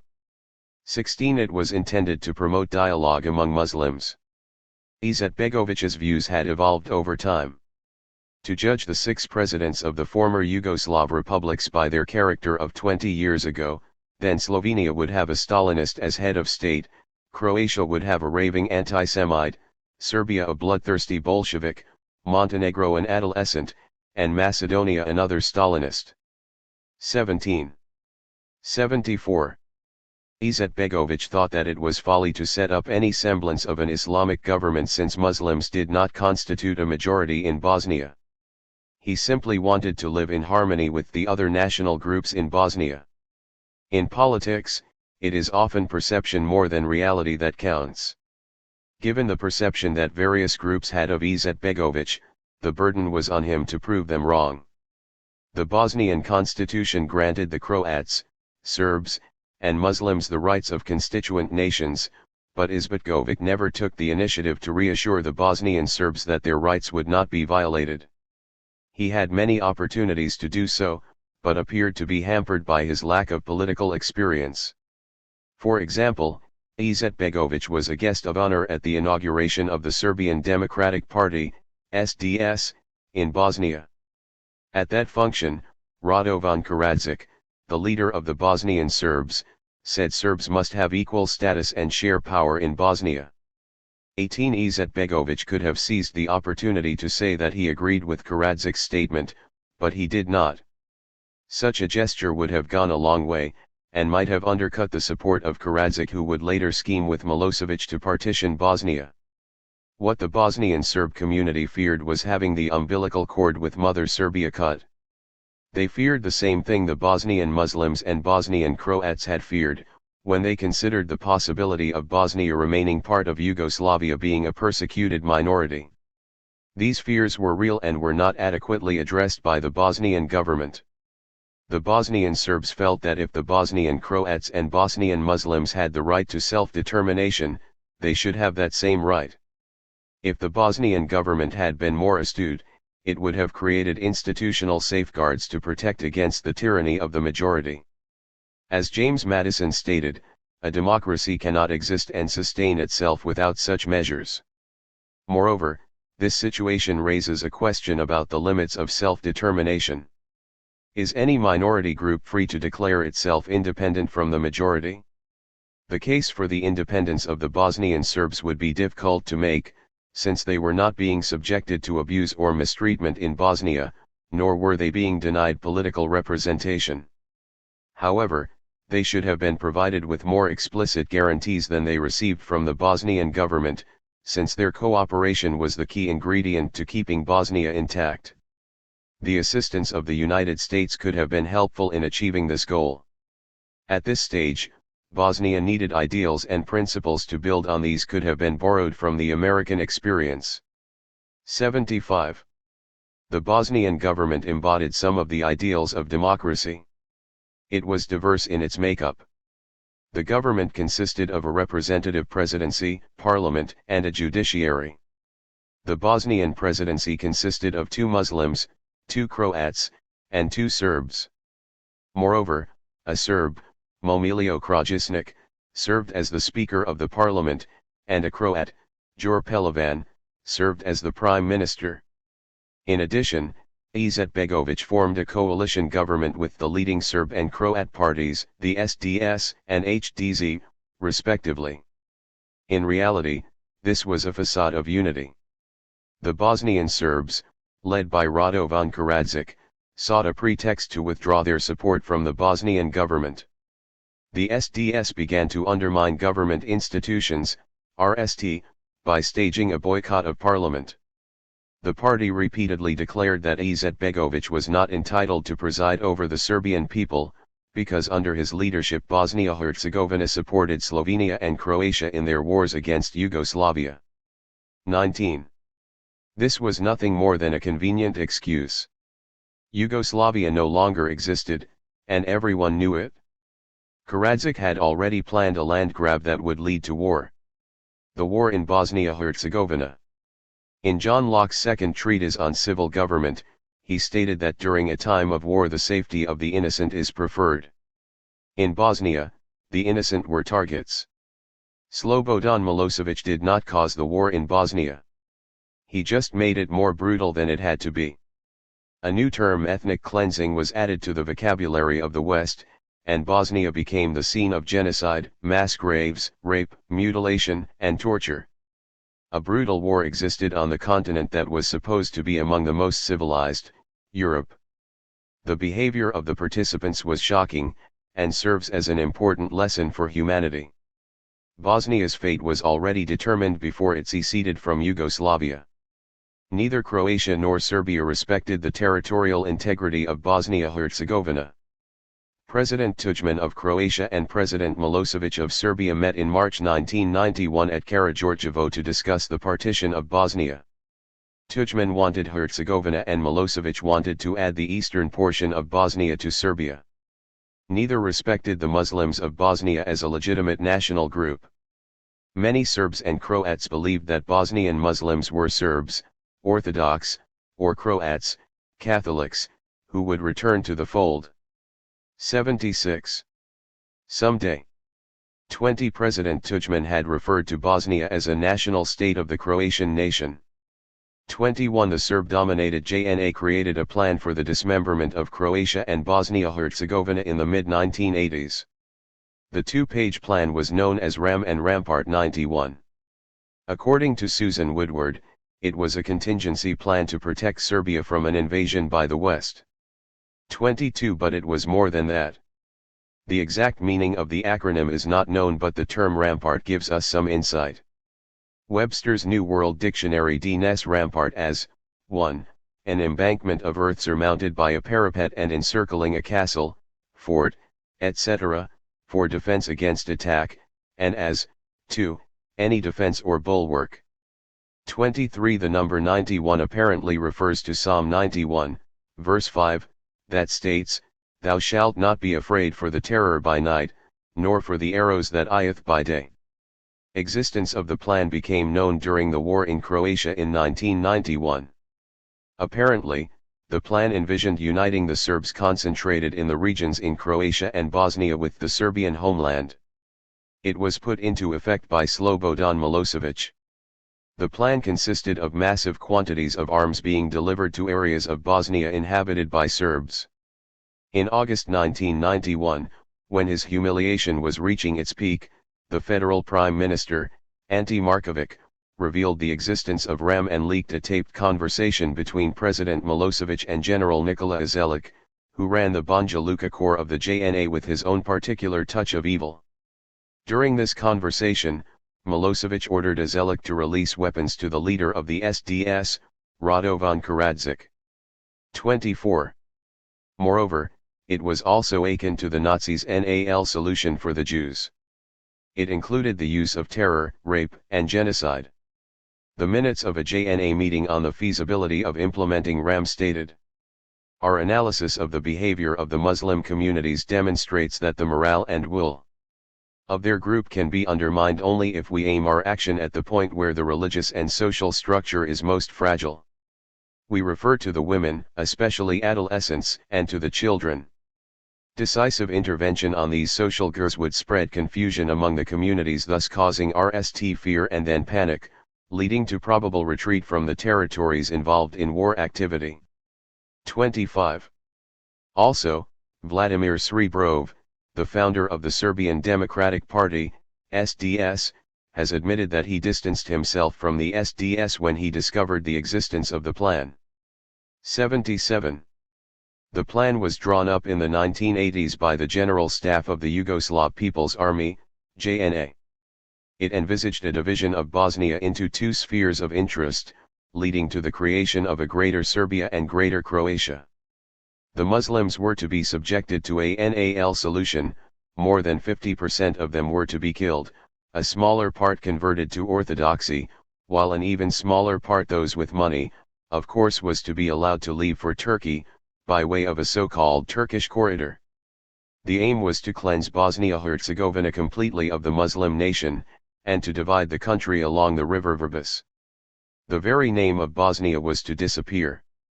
This was the aim behind the creation of Republika Srpska. 26. Furthermore, the Croatian Herald discussed the plan on July 28, 1992. 27. What would be known as ethnic cleansing was the result of a well-thought-out and orchestrated script, RST, implemented in Croatia and then in Bosnia. Ethnic cleansing was a new word added to the vocabulary of the international community in the early 1990s. It consisted of Serbian paramilitary forces terrorizing Croatian and Muslim civilians so they would leave their homes, or killing them individually or en masse, to render an area ethnically pure for Serbs. As a result, mass graves would become commonplace in the rural areas of Bosnia. This is what the war in Bosnia was about. It was not just about the control of an area. It was about the elimination of a people from an area to render it ethnically pure by force or by terror. To outside observers, the war in Bosnia appeared to be a civil war. It was not a civil war in the contemporary sense of the word. In a civil war, there is usually an attempt to co-opt, coerce, capture, or enslave the opposition. In many ways, the war in Bosnia was unique and de-ed categorization. A civil war also involves acts of what Ali Mazrui refers to as primary violence. He defines primary violence as violence concerning the territorial integrity of the state, when one group does not want to live in the same state with another group. 28. This occurred at various levels. On the one hand, Bosnia did not want to live in Yugoslavia with Milosevic. On the other hand, the Bosnian Serbs partitioned a section of Bosnia for themselves, because they did not want to live in the same state with Croats and Muslims. In this sense it resembled both macro and micro civil wars. The war in Bosnia also involved the rendition of the state's identity. Yugoslavia was the state of the southern Slavs. After the collapse of the Titoist state, Milosevic sought to renew Yugoslavia as a Serbian-dominated state, Serboslavia. Serbia sought to attach itself. 78. To the Krajina of Croatia and the region of Bosnia-Herzegovina that became known as Republika Srpska. The war in Bosnia was also unique in that rape was used as a weapon against civilians. In rape warfare, the hidden genocide in Bosnia-Herzegovina and Croatia, Beverly Allen stated that rape was used in Croatia and Bosnia-Herzegovina as a form of genocide. According to Allen, the Bosnian Serbs and the JNA committed 3 forms of genocidal rape. They took women of different ages from their homes and raped them in public and departed. A few days later, Bosnian Serbs or JNA soldiers offered Terry Ed civilians safe passage away from their homes if they agreed never to return. Also, women held at concentration camps were raped, tortured, and killed. In addition, women at camps were raped for prolonged periods and released from the camps when it was too late for them to have an abortion. Allen makes a convincing point that this is a violation of Article 2 of the Convention on the Prevention and Punishment of the Crime of Genocide. Specifically, this action violates the following sections of Article 2. A. Killing members of the group. B. Causing serious bodily or mental harm to members of the group. C. Deliberately insisting on the group conditions of life and calculated to bring about the physical destruction in whole or in part. D. Imposing measures intended to prevent births within the group. Rape was clearly used as a tool to demean, humiliate, and eliminate Muslims and Croats in Bosnia, a crime for which some are being punished only now, with the victims still suffering from the after effects. The Bosnian Serbs violated virtually every international convention. The Geneva Conventions state that hospitals are to be considered neutral areas, but in this war the Bosnian Serbs targeted hospitals and denied the wounded proper treatment. Moreover, prisoners were starved, denied clothing, medical treatment, and sanitary facilities. Concentration camps and mass graves became the norm after Ratko Mladic took over as the commander of the Bosnian Serb forces. On May 22, 1992, he opened prisoner of war/death camps in Bosnia. The existence of these camps was revealed to the West for the RST time by Roy Gutman of Newsday. Gutman reported, in one concentration camp, a former iron mining complex at Omarska in northwest Bosnia, more than 1,000 Muslims and Croat civilians were held in metal cages, without sanitation, adequate food, exercise or access to the outside world. 79. In a second improvised camp, in a customs warehouse on the bank of the Sava River in the northeast Bosnian city of Braco, 1,350 people were slaughtered between May 15 and mid-June 1992. Guards at Braco executed prisoners by slitting their throats or with ring squads. 29. At the Omarska camp, the 300 prisoners were put in 700 square feet cages, and they were stacked 4 high. There were no toilets, and the prisoners had to live in their own LTH, which dripped through the grates. 30. In the Braco concentration camp, after some of the prisoners were killed and their bodies dumped into the Sava River, one prisoner recounted a gruesome scene from the camp. Lujanovic, a 53-year-old Muslim, said he was one of only 150 prisoners still alive of the 1,500 who had arrived at the beginning of May. After slaughtering 9/10 of the prisoners, the guards turned on the townspeople who had not been captured, he told Newsday during a 2-hour interview. Then instead of tossing those bodies into the Sava, they had prisoners drive them to an animal feed plant, he said. Luyanov said the prisoners didn't actually throw the corpse into the oven, but they had every reason to believe the bodies were being cremated for animal feed for that day. The air in Braco would stink so badly you couldn't open a window. 31. Muslims were also placed in cattle cars and shipped through Banja Luka to death camps. 32. Furthermore, Serb paramilitary forces conducted Muslim hunts in which unarmed civilians were hunted down and killed for no reason other than the fact that they were Muslims. This same appalling behavior had previously been witnessed by the world 70 years ago in Nazi Germany. A Holocaust was taking place. The destruction of Croats and Muslims in the area that was to become known as Republika Srpska became the central aim of the Bosnian Serb forces and their JNA allies. Neither the United States nor its Western allies were willing to take bold action to stop the genocide. That is what made this brutality possible. There were no consequences for genocide. After the fall of Srebrenica in 1995, one Serb soldier said, "The world has allowed us to do this. Tomorrow they will allow us to do the same in Zepa." 33 As we shall see later, the United States and its allies often went out of their way to make it clear that they would not introduce ground troops to bring this savagery to an end. This only gave encouragement to the tormentors. 80. The West, especially the United States, never seemed to grasp the extent to which the violent acts in Bosnia were premeditated. The leader of the Serbian Democratic Party, SDS, in Krajina, Croatia, Jovan Raskovic, was a psychiatrist, and his former student, Radovan Kradzic, was the leader of the SDS in Bosnia. Raskovic bears some indirect responsibility for helping to establish the mindset in Serbia that would tolerate a policy of ethnic cleansing. Before his death in 1992, Raskovic said on television, "I feel responsible because I made the preparations for this war, even if not the military preparations. If I hadn't created the emotional strain in the Serbian people, nothing would have happened. My party and I lit the fuse of the Serbian nationalism not only in Croatia but everywhere else in Bosnia-Herzegovina. We have driven this people and we have given it an identity. I have repeated it again and again to this people that it comes from heaven and not earth." 34. Psychology played an important role in the way ethnic cleansing was carried out. The memorandum of the Serbian Academy of Sciences and Arts went a long way in feeding the insecurity of the Serbs of the former Yugoslavia. Political leaders, such as Milosevic and Karadzic, grasped it as proof that the Serbs were being exploited. It played into the Serb mythology that they won the war, World War II, but lost the peace. Physically, there is nothing to differentiate a Serb from a Croat or a Muslim. Blue eyes are a common feature in Bosnia. The war was not based on race. The people of Bosnia come from the same racial stock, look alike, and speak the same language. The war in Bosnia, ironically, was brutal because Bosnia was a well-integrated area where people of different nationalities intermarried and cooperated with each other.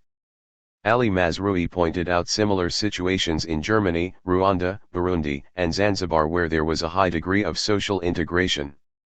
For example, in Germany the Jewish community was well integrated into German society and identified with the German state. Nevertheless, this did not protect them from the brutality of the Nazis. The reason for the brutality is a perceived wrong by an aggrieved group that seeks to correct the situation by acts of violence against members of another group. 35. At this point the degree of social integration or social interaction is irrelevant. In fact, the brutality helps to bind the members of the aggrieved group together. It reinforces one's group identity by making those from the aggrieved group rationalize their brutality against others. 81. Given the normative orientation which had historically held together the Bosnian community, ethnic cleansing had to be done in ways which were absolute. Given the shared values which integrated the Bosnian society, ethnic cleansing had to be done in ways which were absolute and ruthless. Otherwise, the uncertainty and ambivalence of Bosnian Serbs could not be overcome. Thus the objective of ethnic cleansing was to force Bosnian Serbs to realize there was no retreating, no faltering, no compromising, that they were inextricably bound to their leaders, and could only march with them to total victory regardless of the cost. 36. In essence, the violence was a way to bind the Bosnian Serbs together. Moreover, Serbs in Serbia were able to rationalize the brutality by maintaining the mentality that the other cultural groups in Yugoslavia had always victimized Serbs. Moreover, The war in Bosnia was also a convenient way for Slobodan Milosevic to divert the attention of the people of Serbia away from the country's problems. In 1987, when Slobodan Milosevic went to Kosovo, he became the poster boy for Serbian nationalism. By 1991, many of those posters had come down. There was massive opposition to Milosevic's autocratic rule. In March 1991, there were extensive student-led protests against his repression and control of the media. 37 The following year, there were also protests to commemorate the demonstrations of 1991. That same year 1992 the heir to the Serbian throne, Alexander, returned to Serbia. Some saw him as a potential political alternative to Milosevic. There were additional protests, and economic sanctions were imposed against Serbia. Clashes also occurred with ethnic Albanians in Kosovo, and Milosevic had to deal with political opposition from Dobrica Kosic, the president of Yugoslavia, and Milan Panic, the prime minister of Yugoslavia. These events might have toppled Milosevic if the wars in Croatia and Bosnia had not created a core of supporters on whom Milosevic could always rely for support. During the war in Bosnia, a rift developed between the guardians of Serbian chauvinism, Slobodan Milosevic, and his Bosnian Serb clients. Milosevic unleashed an ugly force throughout the Balkans that he was now unable to control. The sanctions imposed on Serbia and Montenegro were beginning to take their toll. When Milosevic attempted to rein in his client, the Bosnian Serbs, he found that he could not. Milosevic attempted to get the Bosnian Serb parliament to accept the Vancoan's peace plan, even though he believed that it would not be implemented. He failed to gain their support. Subsequently, Milosevic implemented a short-lived arms embargo against 82 his clients in Republika Srpska. Moreover, when Milosevic, with the assistance of Russia, was on the verge of getting sanctions against Serbia lifted, the Bosnian Serbs launched an attack on Gorazde in April 1994. Dr. Milosav Eisenstein had created a monster that he could not control. The Bosnian Serbs had no reason to be excible. There was no one to stop them. They had gained control of 70% of Bosnia. Their actions on the ground determined their strength at the negotiating table. Radovan Karadzic, the leader of the Bosnian Serbs, commented, "Why should we negotiate with the Muslims at all? They are militarily defeated, and we have no urgency to negotiate with them." 38 Drunken with the hubris of their battle-eld victories, the Bosnian Serbs were out of control. One of the great ironies of the war was that it was supposed to be a war based on Serbian nationalism to protect Serbs. The war in Bosnia destroyed that myth.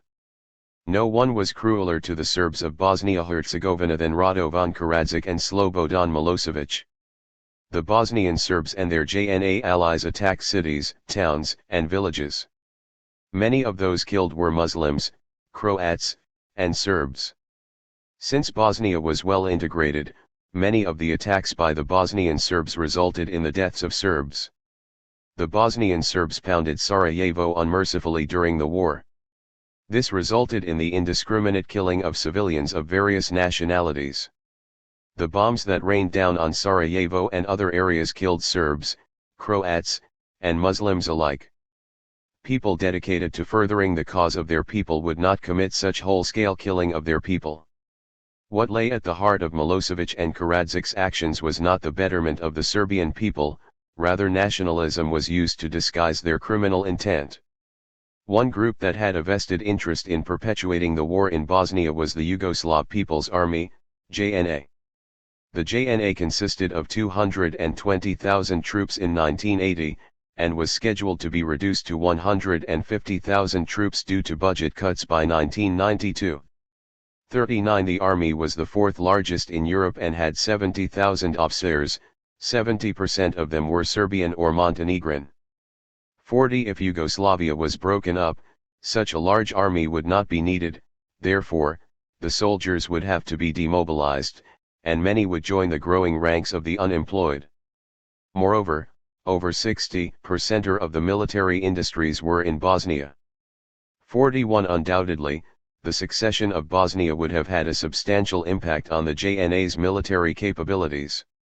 Anticipating the war, Milosevic transferred all JNA officers and troops who were born in Bosnia back to Bosnia.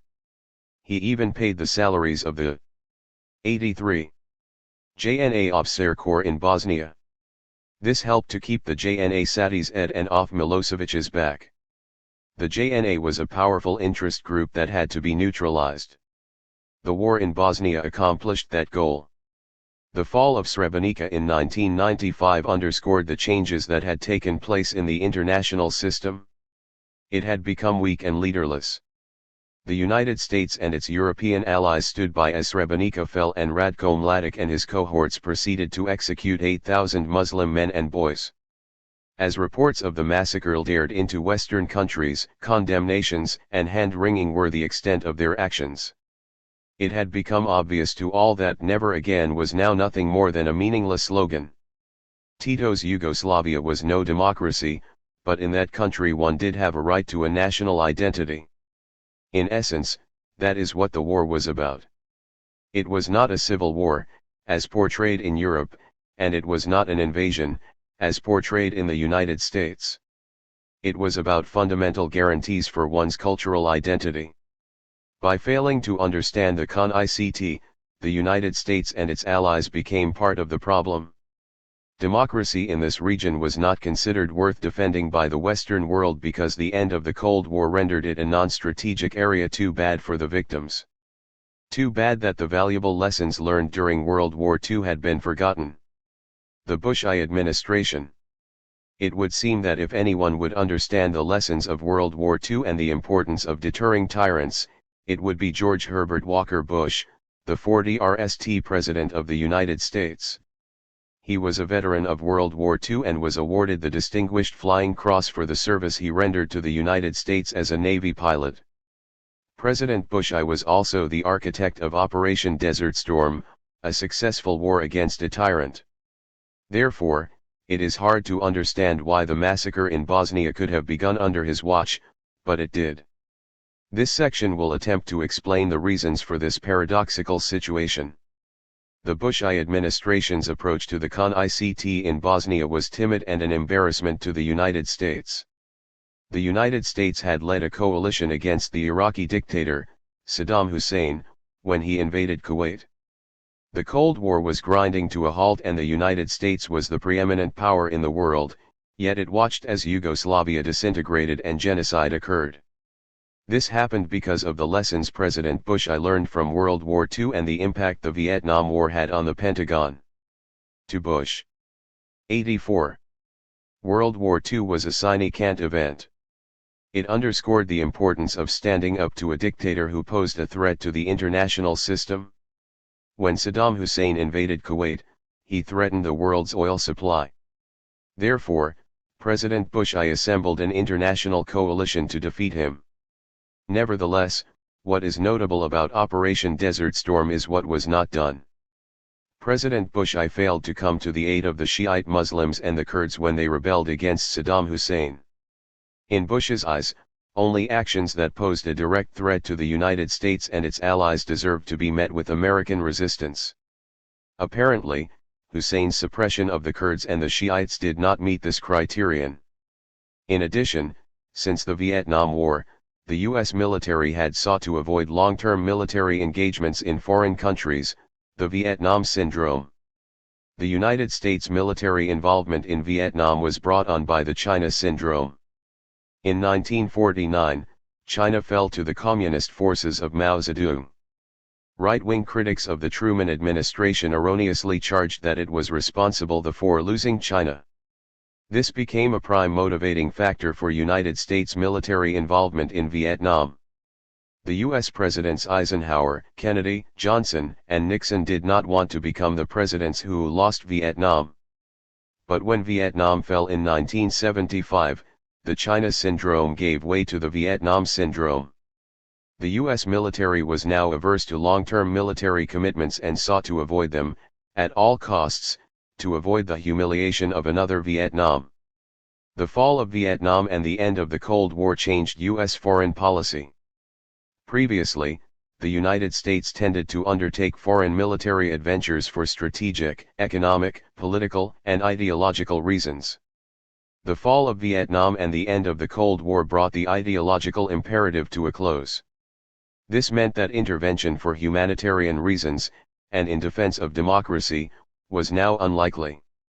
The perspectives of President Bush I and the U.S. military were in sync on Bosnia, which was viewed as non-essential. Slobodan Milosevic was a regional threat, but posed no threat to the international community at large.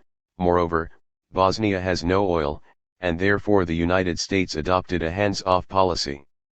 Opinions in the Bush I administration regarding Bosnia were not unanimous. President Bush I and the U.S. Secretary of State James Baker did not regard Bosnia as anything more than a blip on the foreign policy radar screen. On the other hand, Brent Scowcroft, Bush's 85.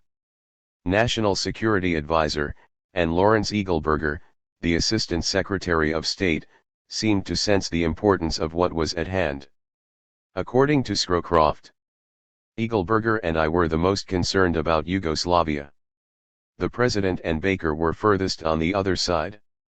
Baker would say, "We don't have a dog in this GHT." The President would say to me once a week, "Tell me again what this is all about." 42. President Bush I and Baker won out in the formation of administration policy. Moreover, when Secretary of State Baker went to Yugoslavia, he was ill-prepared for the trip because he did not think the disintegration of Yugoslavia was an important issue. Baker gave mixed signals to the leaders of the republics who wanted to secede from Yugoslavia. He told them not to secede and, on the other hand, he told Milosevic that the United States would not prevent them from seceding. In addition, Baker did not even know who Momir Bulatovic, the president of Montenegro, was, and he did not meet with members of the JNA, even though it was a major factor in whether the Balkans would spin out of control. 43. Since the fall of the Soviet Union, the Bush I administration believed that the United States' main foreign policy objective had been met, and failed to take advantage of the opportunities it had to enhance the turn of events in Yugoslavia. In 1991, there was a notable split among the people of Serbia. Many were fed up with Milosevic's autocratic rule. In March 1991, 100,000 people in Serbia organized a rally to protest against Milosevic. Instead of encouraging the protesters, the Bush I administration took a passive stance. It was reported that, after 3 months of civil war, 100 cease residential and more than 1,000 dead, Europe and the United States have now determined their approach to the civil war in Yugoslavia. They are giving up. 44. The position of the Bush I administration seemed puzzling. In the midst of the crisis in Bosnia, Secretary of State Baker resigned to assume control of President Bush I's re-election campaign. This demoralized the State Department. However, Lawrence Eagleburger, who speaks Serbo-Croatian and previously served as the U.S. ambassador to Yugoslavia, took over as the Secretary of State. 86. Eagleburger, unlike many in the administration, understood the gravity of the situation in the crumbling Yugoslavia. This makes the actions of the Bush I administration all the more inexplicable, especially in light of the emergence of Milan Panic, the Yugoslav Prime Minister, as a political alternative to Milosevic. Panic had left Yugoslavia and immigrated to the United States and became a successful businessman. Panic later returned to Yugoslavia to become its prime minister. His was a voice of reason among voices of irrationality. He deplored what Yugoslavia had become and tried to stop the violence. President Bush I and Secretary of State Eagleburger did very little to advance the cause of Panic. The President and Eagleburger could have met with Panic when he challenged Milosevic for the presidency of Serbia in 1992 to boost his status by promising a swift end to the sanction if the rump Yugoslavia returned to democracy and ended its aggression against its neighbors. By most accounts, Panic barely lost the election despite the nagging of the results by Milosevic's forces. Effective involvement on the part of the United States could have prevented the resulting tragedy and, ironically, lessened the commitment to Yugoslavia that the United States would ultimately have to undertake.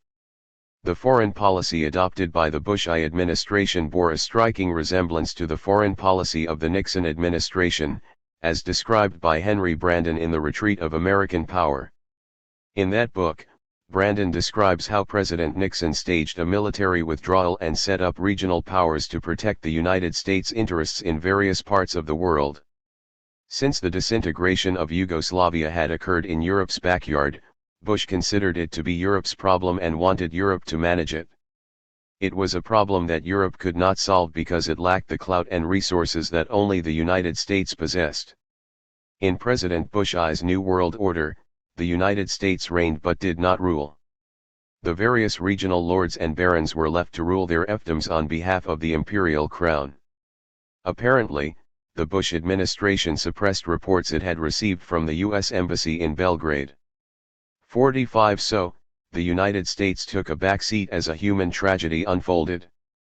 To members of the Bush I administration, the formulation of the New World Order may have been nothing more than an academic exercise, but it was a death warrant for civilians in Bosnia. American Jews recognized the signs of genocide and implored President Bush to work with the United Nations and to shut down the death camps, but their concerns went unheeded. 46. 87. The Congress and President Bush I. The founders of the U.S. Republic established a system of government that operates by consensus. As the tragedy in Bosnia unfolded, a consensus developed in the U.S. Congress that bolder action was needed to stop genocide in Bosnia. Members of Congress were more conscientious than the White House on the need for action to bring the atrocities in Bosnia to an end. Disturbing accounts of the Bosnian War in the media fueled Congress's call for action. Members of Congress were heavily influenced by U.S. press reports that portrayed the CON-ICT as an invasion of Bosnia by Serbia. The New York Times had an unparalleled influence on members of both parties in Congress. One of the leading members of Congress who was calling for a more assertive U.S. policy in Bosnia was Senator Bob Dole, Republican Kansas, the Senate Minority Leader and a veteran of World War II. On July 24, 1992, Dole placed an article from the July 18, 1992, edition of the New York Times A War on Civilians by Michael T. Kaufman in the Congressional Record. The article stated, "What has been going on is fundamentally a Serbian war of aggression largely against civilians." Dole went on to state the time is long overdue for the world community to take concrete steps toward bringing peace to Bosnia. 47 Dole's position was a stark departure from the timid posture adopted by the Bush I administration. Other leading Republicans in the Senate took similar positions. Senator Dennis DeConcini, Republican New Mexico, the co-chair of the Helsinki Committee, noted that the United States could do more to help the victims of the war in Bosnia by influencing the United Nations and NATO to create secure zones in Sarajevo. 48 Democrats in the Senate held a similar position. Senator Claiborne Pell, Democrat Rhode Island, demonstrated an in-depth knowledge of the CON-ICT when he spoke about it in the Senate. He said, "The United States acting in the United Nations should consider immediate military action to stop the killing now." 49 As a result of the bipartisan consensus in the U.S. Senate, Serbia was condemned in Senate Resolution 290. It resolved that 1. The United States should hold accountable the government of Serbia for the attacks on and the occupation of the Republic of Bosnia-Herzegovina and Croatia, and for the extensive and systematic abuse of human rights in Kosovo. 2. The United States should withhold recognition of Serbia and its ally Montenegro. 88. 3. The United States should actively encourage its allies to follow the same course. 50. The House of Representatives was also concerned about what was happening in Bosnia. The House, like the Senate, was influenced by press reports about the atrocities in Bosnia, and wanted to see a more active policy initiated to bring the violence there to an end.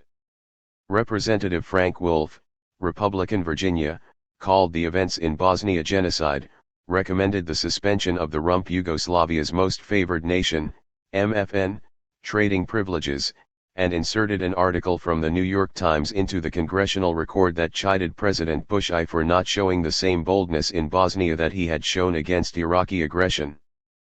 51. In addition, Representative Leon Panetta, Democrat California, condemned the killing in Bosnia, and called on President Bush and his colleagues to bring the killing of innocent civilians in Bosnia to an end. He said that the United States had an obligation to protect the innocent. 52. However, Representative Helen Bentley, Republican Maryland, who is of Serbian descent, was the odd person out. She acted as an apologist for the Serbs in Bosnia and Serbia. She said, "I have warned that putting pressure and blame in the Serbs alone would not stop the killing, since they are not the only combatants and not the only invaders of Bosnia soil. There has been evidence aplenty for at least 3 months of Croatian soldiers killing inside Bosnia, seizing villages and territory for the AG of Croatia." 53. Representative Bentley was in the minority. Most members of both parties, regardless of their ideology, felt that the United States had not done enough to stop the wanton slaughter of the innocent in Bosnia. A Senate resolution was brought to the Senate in August 1992. The resolution urged President Bush to seek a UN Security Council resolution for the use of force in Bosnia to deliver humanitarian relief, gain access to prisoner of war camps, and to have heavy weapons placed under UN supervision. The measure had strong support, but some members of the Senate opposed it. One opponent of the resolution was Senator Robert Byrd, Democrat, West Virginia. He fell into the old trap of using the myth of ethnic rivalry to justify non-intervention. Senator Byrd stated, "What is our purpose with this resolution? It is policing of ethnic hatred, now in the form of Serbian aggression in Bosnia, in the age-old cauldron of ethnic division that we call the Balkans." 54. 89. However, Senator Byrd did not carry the day. Senate Resolution 330 passed in the Senate on August 11, 1992. A similar measure came to the floor of the House of Representatives on the same day as House Resolution 554. It urged the UN Security Council to authorize the use of force to deliver humanitarian aid. Both houses of Congress seemed to be in agreement that now was the time for action. Despite the call for action by both houses of Congress, relief would not be forthcoming from the strongest country on earth, the United States. Congress was not in a position to determine the direction of U.S. policy in Bosnia. First, public opinion was not galvanized around any specific policy. Many people felt sorrow at seeing the graphic pictures of the victims, but felt uncertain about the course of action the administration should take. They looked to officials in Washington, D.C., to take the proper course of action in a concept that many of them did not understand. Moreover, in the absence of public pressure, the president still determines the content of U.S. foreign policy. In U.S. v. Curtiss-Wright Export Corporation, 1936, the United States Supreme Court stated, "It is important to bear in mind exclusive power of the President as the sole organ of the federal government in the field of international relations, a power which does not require as a basis for its exercise an act of Congress." 55. Congress cannot dictate the content of U.S. foreign policy. Congress's greatest power is that of naysayer. It can prevent or deny presidential action, because it controls the country's purse strings, but it does not control the actual content of policy. In this realm, the power of Congress is at its height when a major sector of public opinion is mobilized behind a specific policy position, as it was during the Vietnam War. At that time, Congress was effective at exerting influence to make the executive abandon a position rather than adopt a particular position. Also, another factor working against Congress was that 1992 was a presidential election year. President Bush was politically vulnerable. The country was mired in a recession, and Bush was facing a tough challenge from Bill Clinton, the governor of Arkansas. Many of the Republicans in Congress wanted a more effective policy in Bosnia to be enacted, but they did not want to undermine a sitting Republican president who was fighting for his political life. During the campaign for the presidency in 1992, William Jefferson Clinton called for the United States to adopt a more aggressive policy. 90. In Bosnia, He called for the United States to take the lead in seeking UN Security Council authorization for airstrikes to be used against those who attacked UN relief efforts in Bosnia. Shortly after Clinton adopted this position, President Bush I adopted a similar stance. It took the pressure of the political campaign to get Bush to adopt a tougher policy. In November 1992, William Jefferson Clinton was elected the 42nd President of the United States, but Clinton found himself retreating to the position of President Bush I due to domestic policy concerns. This led to more deaths and destruction in Bosnia. Finally, Clinton learned that only he, as the President of the United States, could bring the carnage in Bosnia to an end.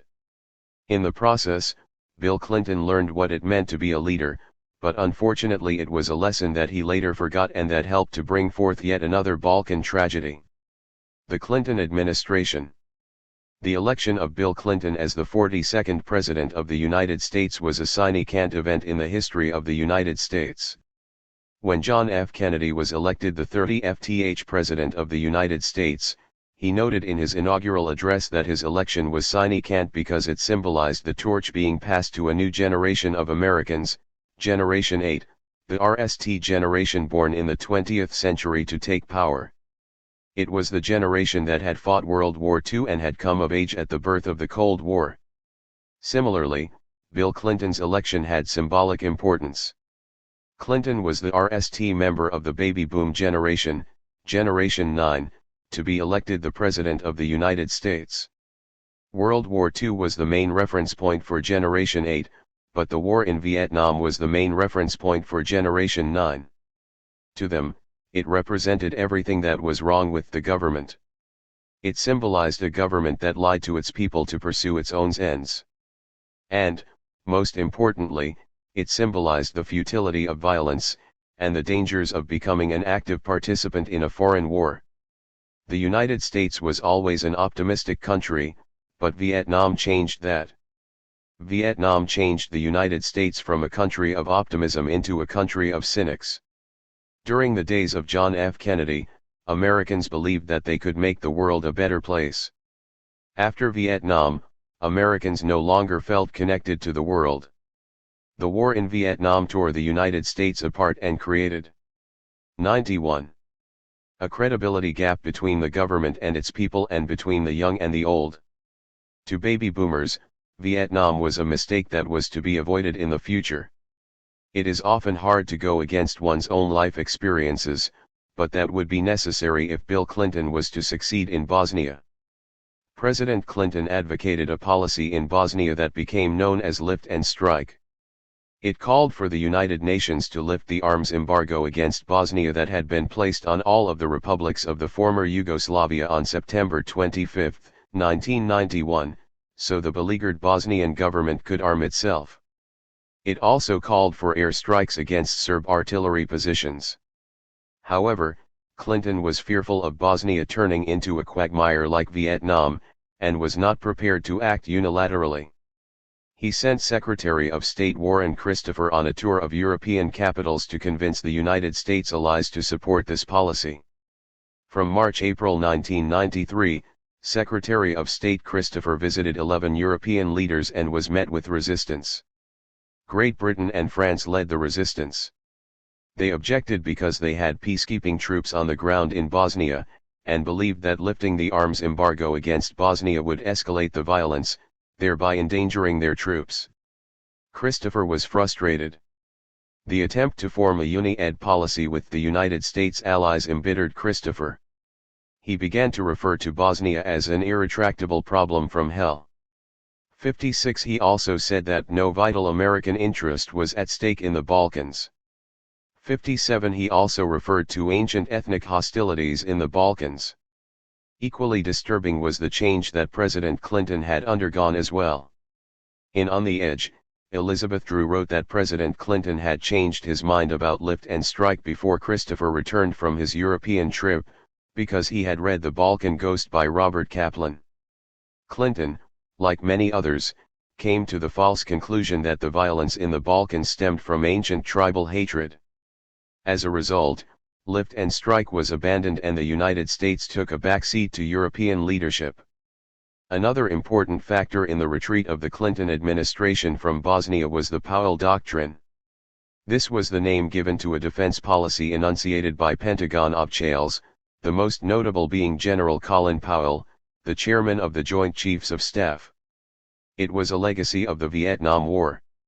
The Powell Doctrine was based on the belief that the United States must not become involved in long-term military operations in other countries and that military force is best used to achieve a decisive victory. 58 Powell opposed military action in Bosnia and was even opposed to 92. The humanitarian airlifts that the Clinton administration began in April 1993. When administration officials prepared a diplomatic protest to the Serbs asking them to stop shadowing relief flights with their combat planes, military and civilian officials at the Pentagon softened the language to remove any implicit threat to take military action to stop the practice. 59. If this doctrine had been in effect in the 1940s, the United States would not have entered World War II because of its rigid restrictions requiring the certainty of outcome. President Clinton had already spent some of his political capital getting the Pentagon over gaze in the military, so Clinton pursued his domestic agenda while only giving lip service to lift and strike. Balkan ghost frightened Bill Clinton and resurrected the ghost of Lyndon Johnson and Vietnam. Johnson's war on poverty became a casualty to the war in Vietnam. Clinton was elected to deal with the United States' economic problems, and had a full domestic agenda that included DCIT reduction, unemployment reduction, and universal health care. An article in the Wall Street Journal written by Arthur Schlesinger Jr. in May 1993 might have influenced the president as well. In that article, Schlesinger, a historian and former advisor to President Kennedy, made an analogy between Bosnia and Vietnam. 60 Therefore, Bosnia was abandoned. It was a mistake.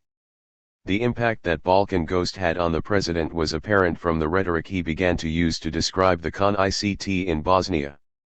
In reference to the Vance-Owens peace plan that called for Bosnia to be partitioned into 10 cantons, President Clinton said, "I think this plan shows that a civil war which has roots going back centuries, literally centuries, based on ethnic and religious differences, has not been resolved in the way that I certainly would have hoped." 61. Clinton also sought to play down the magnitude of the crisis in Bosnia. Terence Hunt of the Associated Press asked President Clinton if he saw any parallels between ethnic cleansing in Bosnia and the Holocaust. Clinton replied, "I think the Holocaust is on a whole different level. I think it is without precedent or peer in human history." 62 Ethnic cleansing in Bosnia was not of the magnitude of the Holocaust, but it was, nonetheless, a notable tragedy in the annals of 20th century history and should not have been ignored. 93. Furthermore, it was difficult for the Clinton administration to develop a coherent policy toward Bosnia because it was badly divided. Vice President Gore and UN Ambassador Albright favored air strikes against Serb targets.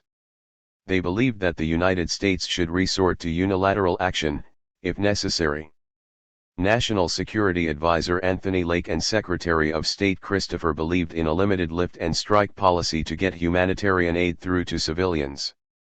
On the other hand, Secretary of Defense Aspin favored limited protection of enclaves. 63 With atrocities continuing to be reported by the media, the Clinton administration was forced from its complacency. It opted for a policy of containment. A contingent of 300 troops was sent to Macedonia and Clinton backed a UN resolution to set up 6 safe areas. The names of the 6 safe areas, Tuzla, Bihać, Srebrenica, Sarajevo, Zepa, and Gorazda, would soon become well known to the people of the world. As Elijah Izetbegovic stated, the so-called safe area has become the most unsafe place in the world. 64 Later Clinton would appear to back away from this policy. The Clinton administration's IP-op-in policy was obvious to foreign policy observers. In the post-Cold War era, the United States no longer knew how to lead, and Europe was not sure that it wanted to follow. The president continued to insist that there was no change in policy by his administration, even though it was noticeable to everyone else. At a news conference with foreign journalists, a reporter stated, "Mr. President, You advocated lifting the arms embargo on the Muslims and striking at some Serbian positions. And then you appeared to back away from that. Then you moved to a compromise for setting up safe havens. Now, that's a concept which you, yourself, described as a shooting gallery. 65. President Clinton was also chided by the Republican opposition for his ever-changing Bosnian policy. Senator Dole, the Senate Minority Leader, noted, after deciding on a course of action to address the war in Bosnia-Herzegovina nearly 3 weeks ago, the Clinton administration, instead of moving forward, now seemed to be drifting, or even backing away. At his press conference last week, the president claimed not to have changed his mind about the next steps, namely the so-called lift and strike option steps, which I strongly support. But, the newspapers and journals are LLED with reports that the president is now 94. Abandoning his effort to build support among our allies for his decision and is deferring to them. Yesterday, in testimony to the House, Secretary Christopher added to that speculation by suggesting that rather than trying to end the GDing in Bosnia, the Clinton administration is attempting to contain the CON-ICT. Indecision. Lack of clarity. Waffing. Shifting. These words and phrases have been used in recent days to describe President Clinton's Bosnia policy. Some even ask whether there is a Bosnia policy. 66. The president seemed confused and unsure of what his next move should be. In hindsight, the reasons for President Clinton's uncertainty were obvious. He was the RST boned post-Cold War president. President Bush I had presided over the collapse of the Soviet Union, but Clinton was the RST president who held off CE when there was no Soviet Union during the entire course of his term. Therefore, there was no precedent as to how to proceed, there was no longer a common foe to hold the Western alliance together, and there was less of an incentive for the United States' European partners to follow in her footsteps. The Gulf War had given a false impression of what the New World Order was to be. The actions of Saddam Hussein threatened the world economy. That made it easier for the Western alliance to take action. But the actions of Milosevic, Karadzic, and Mladic, while revolting, did not pose a direct challenge to the United States and Europe, or their way of life. Also, European unity was on the rise. The nagging question for Clinton was how to lead. Clinton's fundamental failure, one that he was later to correct, was not knowing how to operate the presidency. After being on the job for a few months, Clinton had not yet mastered it. He realized the limitations of his OPCE, but not its strengths, and he was yet to realize that what he initially considered to be a source of weakness in the presidency was actually its strength. President Clinton noted, "Well, one of my great predecessors, Harry Truman, who was president, as you know, right after World War II, said that he discovered after he became president that his job largely consisted of trying to talk other people into doing what they ought to do anyway. Sometimes I feel that way, that I don't have as much power as I thought I would have." 67. However, as Richard Neustadt has noted in Presidential Power, the greatest power that the president possesses is the power to persuade. This is an enormous power that has been utilized by the most successful. 95. Presidents. Clinton's problem was that he did not make a compelling case to the American people that it was necessary for the United States to intervene in Bosnia to stop genocide. Somalia also acted to restrain President Clinton's actions in Bosnia. The United States had committed peacekeeping troops to Somalia during the Bush I administration. Congress was beginning to question the effectiveness of the mission, then disaster struck on October 3, 1993. A U.S. helicopter was shot down and television cameras captured the gruesome scene of the body of a U.S. serviceman being dragged through the streets of Mogadishu. That helped to tie the president's hands temporarily. His every move came under the close scrutiny of Congress. Bill Clinton may have been inconsistent about what he said he would do in Bosnia, but he was consistent about what he said he would not do: send combat troops to Bosnia. That was the consistent message of his administration throughout the war. Although he did promise that up to 25,000 U.S. peacekeepers could be deployed after a peace agreement was secured in Bosnia, he did not want U.S. troops to be placed in a hostile environment. Clinton may not have served in Vietnam, but he was a veteran of its legacy nevertheless. Bosnia went from being a catastrophe for the Clinton administration to being nothing more than a public relations problem. By November 1993, Clinton administration officials were congratulating themselves because news of Bosnia was fading from the headlines. 68 It became an inconvenient issue to be managed just like any other insignificant issue. Administration officials soon learned that there were some things that were beyond their control. Ultimately, President Clinton was to learn an important lesson in leadership. As President Truman put it, a successful administration is one of strong presidential leadership. Weak leadership or no leadership produces failure and often disaster. 69 Disaster struck in Sarajevo on February 5, 1994. A mortar killed 69 people and wounded 200 others. It was obvious that Clinton's failure to lead had caused this disaster. President Clinton had two options. He could continue with a failed policy or he could adopt a bolder approach.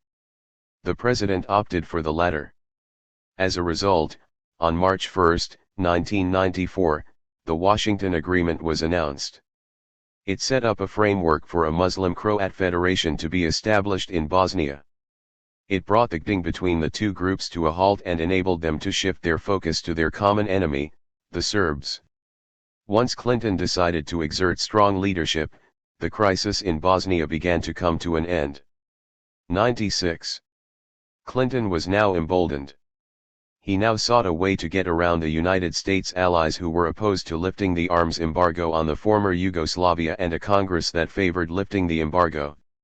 On May 15, 1994, the Associated Press reported that Iran had shipped arms to the Bosnian Muslims despite the ban on such shipments by the United Nations. The report proved to be true. The arms could only have been transported to the beleaguered Bosnian government through Croatia. In April 1994, Franjo Tuđman, the president of Croatia, asked if the United States objected to Iranian arms owing to the Bosnian government.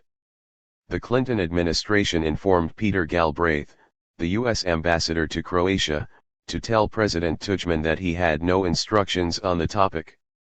70 The Clinton administration gave its tacit consent to those shipments so that the Bosnian government could defend itself. And, in the process, President Clinton was able to avoid a battle with his European allies by maintaining the embargo, and he was able to accomplish the goals of Congress by allowing the Bosnian government to receive arms. This was a bold step for the Clinton administration, but this change in policy caused confusion in the State Department, where officials admitted that there was a shift in U.S. policy toward Bosnia, but many of them did not know what the new policy was. It was reported. As confusion and controversy swirled around the Clinton administration's line on Bosnia at the start of this week, the U.S. Embassy in Sarajevo phoned Washington. The embassy wanted to know exactly what the U.S. policy on Bosnia was. 71. The Clinton administration's new bold policy helped change the course of the war.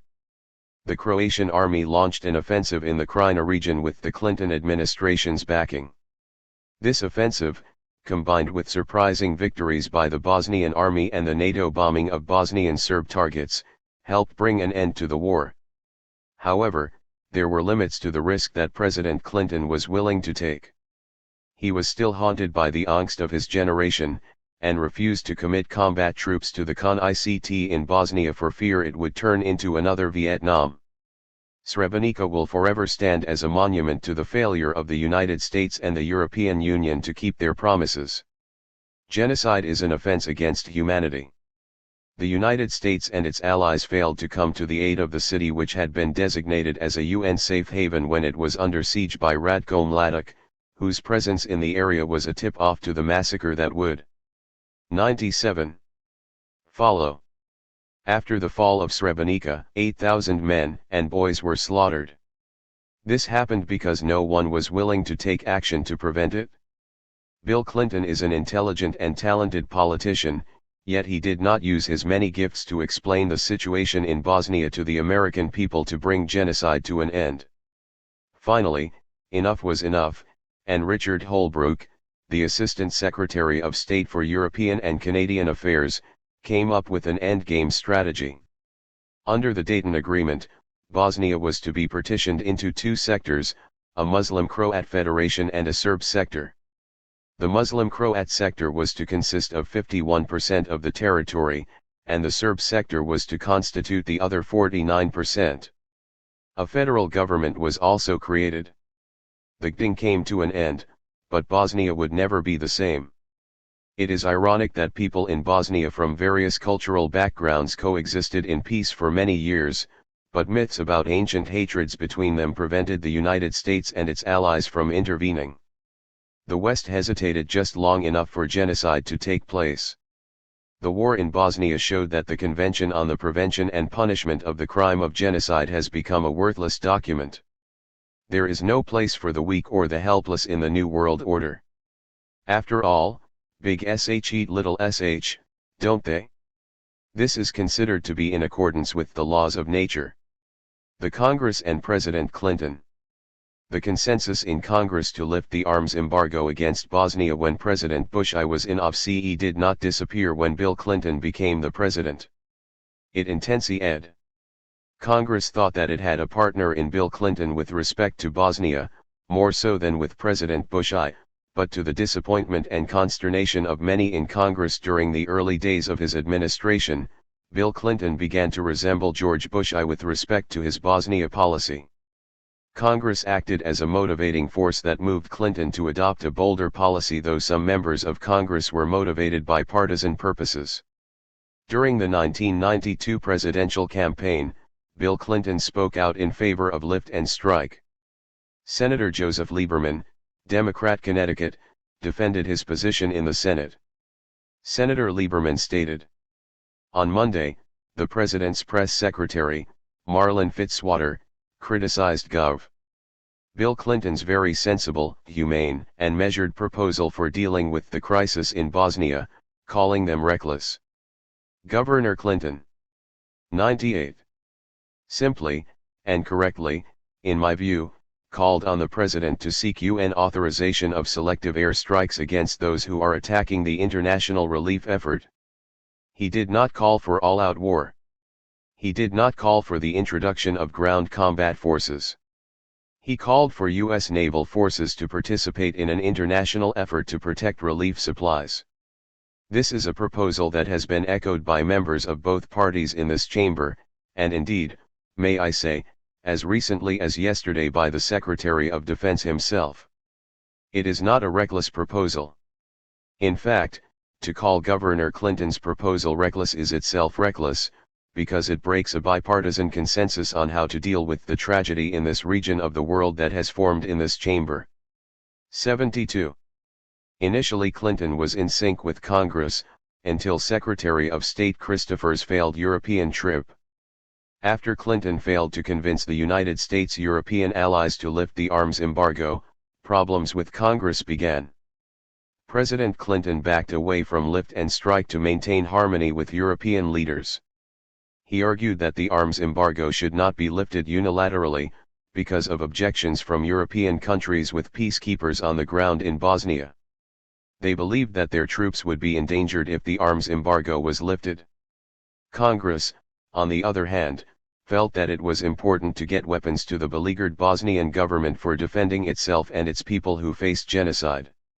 Congress felt an urgency to act, while President Clinton just seemed trapped.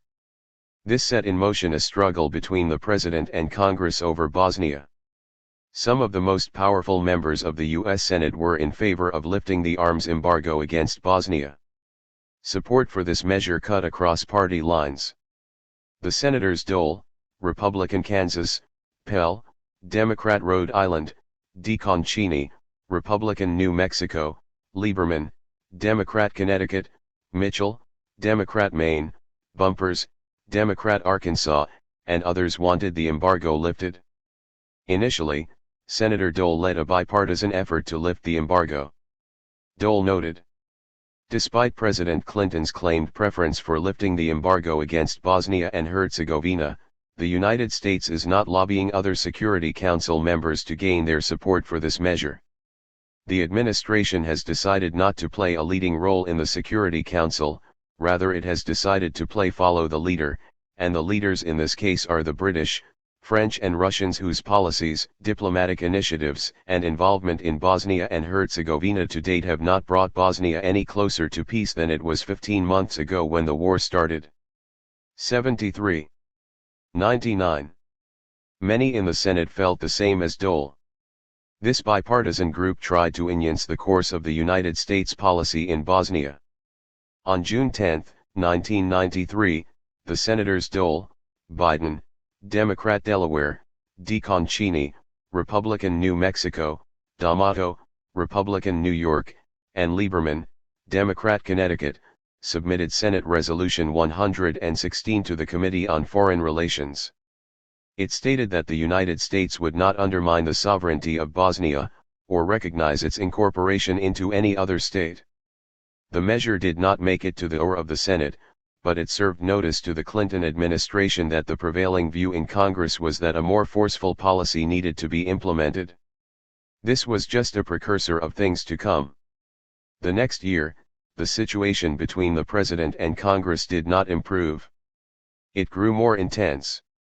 The prevailing view was still that the embargo needed to be lifted, and that the United States should do so unilaterally, even if Europe was not willing to act in unison with it. On January 29, 1994, the Senate passed a non-binding resolution to unilaterally lift the arms embargo against Bosnia by a vote of 87-9. The President was attempting to balance his policy between Congress and the United States' European allies, but the Senate believed that Clinton's policy was too weak. This battle raged on. Senator Dole introduced legislation to end the arms embargo against Bosnia. Initially, Dole had bipartisan support for this measure. In February 1994, Dole and Senator Lieberman worked together to obtain the signature of 49 other senators, and sent a letter to President Clinton urging him to exercise leadership and to unilaterally lift the Bosnian arms embargo. It stated that the United States' European allies would follow his lead if the embargo were lifted, but there was no clear-cut evidence that they would do this. 2 months later, a major clash took place between the President and Congress. In April 1994, both houses of Congress passed the Foreign Relations Authorization Act. President Clinton signed it into law on April 30, 1994. The bill contained the non-binding sense of Congress that the arms embargo against Bosnia should be lifted. It was similar to the one that the Senate had passed in January. The battle between the Congress and the President was on. The bipartisan effort to lift the arms embargo grew even more intense in the months that followed. Senator Dole introduced legislation that went beyond the previous Senate resolutions. It would have required the President to lift the arms embargo, however, a sewer developed in the bipartisan effort. Congressional elections were approaching. It would have been an embarrassment to the 100 Democrats if Congress chose to override Clinton's judgment on a major foreign policy issue during an election year, yet something needed to be done. Therefore, Senator Mitchell, Democrat Maine, the Senate Majority Leader, introduced legislation similar to Dole's, but it would not have required the President to lift the arms embargo against Bosnia unilaterally. He could only do so after a resolution to lift the embargo had failed in the Security Council and Clinton had consulted with Congress about lifting the embargo unilaterally. The Mitchell Amendment was less restrictive than Dole's measure and did not usurp the President's authority like the Dole Amendment. Ironically, both bills were passed in May 1994. The net effect was to add confusion and to leave the embargo intact. Once more, Senator Dole attempted to whittle together a bipartisan coalition to lift the arms embargo. On June 24, 1994, he introduced the Bosnia Self-Defense Act that was co-sponsored by the Senators DeConcini, Republican New Mexico, D'Amato, Republican New York, Levin, Democrat Michigan, Hutchinson, Republican Texas, Feingold, Democrat Wisconsin, Jeffords, Republican Vermont, Wallop, Republican Wyoming, Lugar, Republican Indiana, McConnell, Republican Kentucky, Brown, Republican Colorado, Murkowski, Republican Alaska, Helms, Republican North Carolina, Gordon, Republican Washington, and Moynihan, Democrat New York. It sought to lift the embargo so Bosnia could exercise the right to self-defense in accordance with Article 51 of the Union Charter. This effort to lift the embargo failed. Senator Dole's bipartisan effort to lift the arms embargo against Bosnia turned partisan. His presidential ambitions got the better of him. On the one hand, he evoked images of weakness and impotence when discussing the Clinton administration's handling of Bosnia, yet Dole sought to restrict the action of the Clinton administration to deploy troops in Bosnia. Senator Dole insisted that if the Clinton administration sent troops to Bosnia, they could only be used to assist the withdrawal of UN peacekeepers. 74 Moreover, Dole's decision to aggressively pursue the arms embargo issue after 1994 also calls his motives into question. On June 24, 1994, Senator John McCain, Republican Arizona, placed an article from the Washington Times in the Congressional Record. The article "Iranian Weapons Sent via Croatia to Muslims Gets U.S. Wink" by Bill Gertz revealed that Iranian arms were making their way to the Bosnian government. The Clinton administration had reached an agreement with the Congress on November 10, 1994, that it would no longer use resources to enforce the arms embargo. This was a de facto lifting of 101. The arms embargo. Moreover, Dole indicated that he knew that arms were being sent to the Bosnian government. On June 7, 1995, Dole stated, "Iran is a key supplier of arms to the Bosnians." 75 He knew that the Bosnian government now had a supply of arms, but he continued to use the arms embargo as an issue to criticize Clinton. President Clinton did not have an easier time with the House of Representatives regarding the arms embargo against Bosnia. A bipartisan coalition in the House also sought to overturn the arms embargo as well. In July 1995, the Republican-controlled House and Senate voted overwhelmingly to lift the arms embargo against Bosnia. The measure did not hold in the face of a veto by President Clinton. In his statement to Congress after vetoing the measure, President Clinton stated, "Events in the past few weeks have opened new possibilities for negotiations. We will test these new realities, and we are now engaged without allies and others in using these opportunities to settle this terrible war by agreement. This is not the time for the United States to pull the plug on the UN mission." 76. There was now no need to lift the embargo. President Clinton had found a way to get around his European allies and Congress to secure arms for the Bosnian government, and everyone knew it. The international community. The term international community is a misnomer.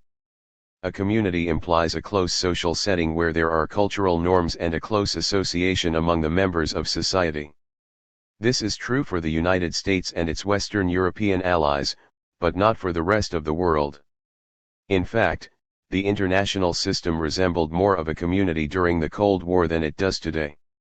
Today, the international system resembles more of a metropolis than a community. In a metropolis, an individual has few friends and weak associations and affinity with members of the greater society. This is why genocide in Bosnia was allowed to continue for 3 years with a weak response from the international community. The Cold War and devolution. The international system was more akin to an international community during the Cold War than it is now. During the Cold War, the two ideological camps were led by hegemons, the United States 102 and the Soviet Union. The Cold War was based on a zero-sum game. The two superpowers had core areas and key allies they defended. The United States' key allies were located in Western Europe. The Soviet Union's allies were in Eastern Europe. This post-World War II arrangement was solidified in the Helsinki Final Act of 1975. Third world countries constituted a gray area. A third world country would be extended protection by a superpower, such as the United States, if it had some compelling interest in that country and was threatened by a rival. Now, in the post-Cold War era, things have changed. The lack of a common enemy means that there is less cohesion among the United States and its allies. The Gulf War created a false impression that collective security could be used against an aggressor. However, European countries no longer have an incentive to follow the lead of the United States. Moreover, ties among Western European countries increased with the emergence of the European Union and its development of a single currency, the euro. As a result, the international system has devolved to a degree. In the absence of a direct threat to its security, Europe is less likely to rely on the United States for leadership. This makes it more difficult to form coalitions for quick action. Gray areas that were not part of the superpower blocs, such as Yugoslavia, lost their value at the end of the Cold War. Therefore the problems of the former Yugoslavia were ignored by the United States and its allies for too long. This enhanced their perception of the CONICT and the solutions offered to end it. The United States and Europe, the lost and the leaderless Bosnia was thrust into the lap of Europe because the Bush-I administration believed that it did not have a dog in that GHT. Initially, Europe seemed to grasp the problem and proposed a workable solution. The Carrington Plan had the potential to prevent war in Bosnia. It went to the heart of the problem. Unlike the other plans that would be proposed, it guaranteed the individual the right to maintain his nationality. It allowed the 6 republics of the former Yugoslavia as much sovereignty as they wanted. The memoranda on the convention at The Hague was passed on November 4, 1991. It called for a new relationship between the republics based on a. The sovereignty and independence of the republics with internationally recognized character and status for those who wish it. 103. b. The free association of republics with internationally recognized character and status, borders. c. Comprehensive arrangements that include a mechanism for the supervision and protection of human rights and the special protection of particular groups and regions. d. A common state consisting of republics with equal rights for those republics which wish to remain within a common state. e. The involvement of European institutions where this seems appropriate. f. The recognition of the independence of those republics which wish it, within their present frontiers. The plan sought to restore the right to a cultural identity to citizens throughout the former Yugoslavia, as was the case during Tito's rule. Citizens of the various republics would be on an equal social footing regardless of their nationality. Unfortunately, the Carrington Plan was never implemented. Under the Carrington Plan, the Krajina Serbs and the Bosnian Serbs would have been granted autonomy, but Serbia would have stayed the same size. The plan would have thwarted Milosevic's territorial ambitions, therefore Milosevic vetoed it. It would have implemented democracy throughout the former Yugoslavia. The international community acted mildly when Milosevic rejected the Carrington Plan. There was no attempt at arm twisting. Extreme sanctions might have helped to pressure Milosevic to accept the plan. Thus, the Carrington Plan, the best peace plan that was put forth for Bosnia, was allowed to die.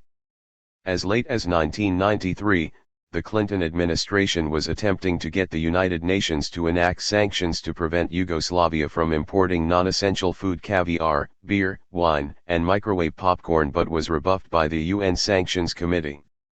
77 The subsequent peace plans that followed the Carrington Plan called for the implementation of apartheid in Bosnia. The peace plans from the Vance-Owens Plan to the Dayton Peace Accords called for Bosnia to be carved up according to nationality. In the end, the plans rewarded the aggressors who initiated ethnic cleansing and abandoned the principles of democracy. The international community failed to grasp what was at stake in Bosnia and the rest of the former Yugoslavia. It was a case of democratus interruptus. Social and cultural guarantees needed to be added to the new government institutions to make democracy work in the Balkans. Instead, the international community viewed the CONICT as pathological and thought that the best way to handle the CONICT was to divide the combatants. They helped. 104. To impose a plan on Bosnia that they never would have accepted themselves because it was an insult to the principles of democracy. In the end, the international community grew tired of the Bosnia problem and just wanted it to go away. However, Alija Izetbegović, the president of Bosnia, would not allow it to go away. He sought to establish Bosnia-Herzegovina as an undivided democratic entity. Izetbegović fought against the establishment of apartheid in Bosnia, yet, he found his efforts foiled by the West. The United States and the European Union sought to undermine Izetbegović. When the Invincible Plan 78 was being negotiated, the United States brought Fikret Abdić, Izetbegović's political rival, into the negotiations. This was done to reduce the stature of Izetbegović from a statesman to the leader of a Muslim faction. Izetbegović was browbeaten and humiliated by the West until he finally gave in to the ethnic division of his country and signed the Dayton Accords. The behavior of the international community during the war in Bosnia sent a negative message to the budding democracies of the world. In effect, it was a signal to them that if they came under attack there would be no help unless they were perceived to be of some economic value to the West. As the former President Nixon stated, as the post-Cold War era in Europe begins, the crisis in Yugoslavia has set a profoundly dangerous precedent.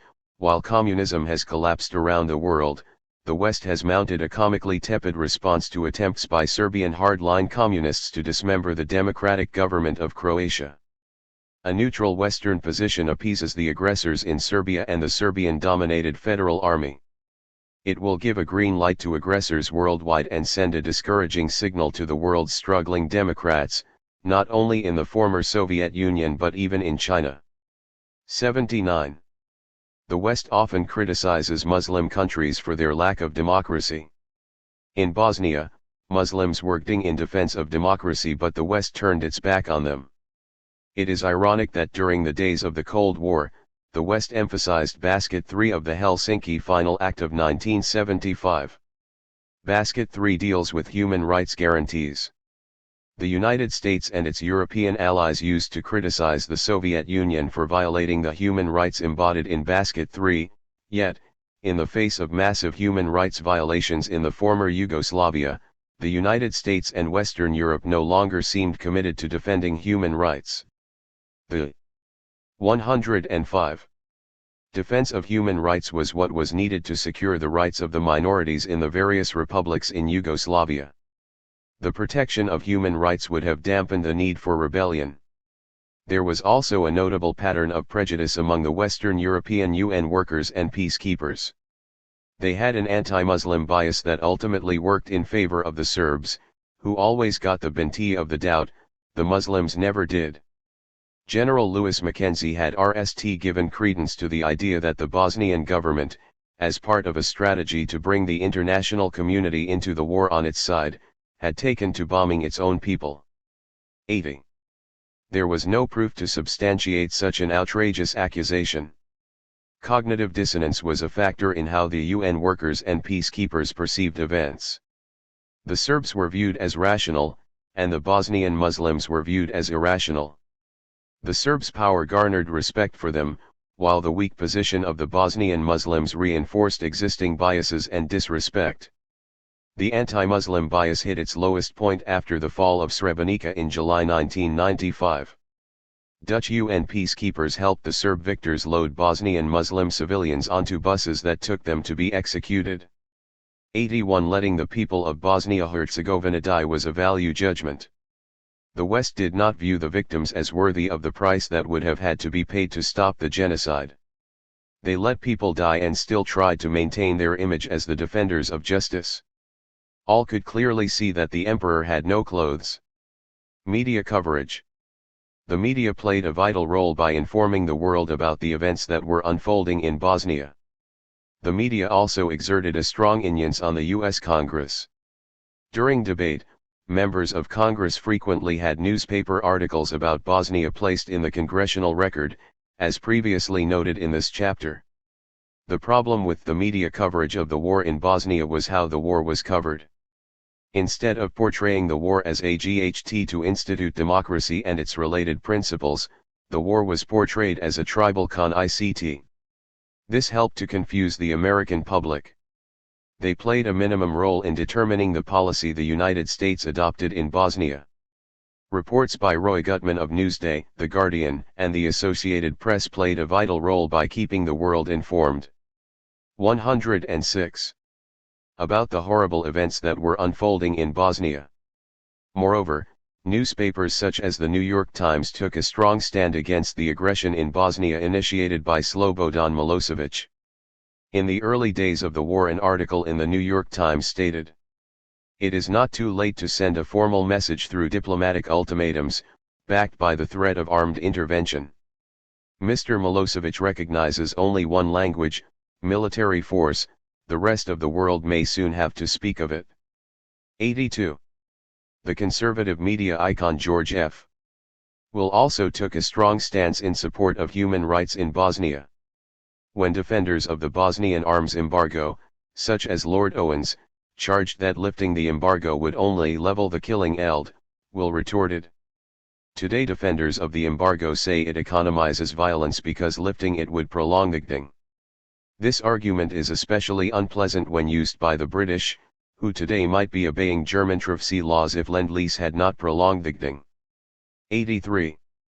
The press did an adequate job, but the coverage could have been better. The press should have taken more time to explain the CONICT to the American people, whom it was empowered to serve. In the United States, many newspapers and television stations do not have foreign correspondents, instead they rely on the wire services for their information.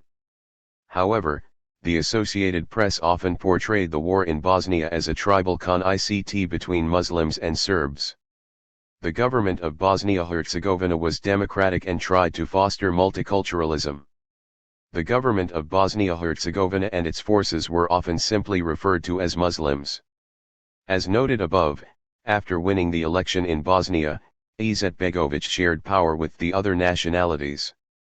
Moreover, one of the heroes of the Bosnian army was Colonel Petrovic, a Serb, yet the term Muslim was often used to describe all organs of the Bosnian government. What this did was to delegitimize the Bosnian government, its institutions, and its army in the eyes of many of the people who read these press reports.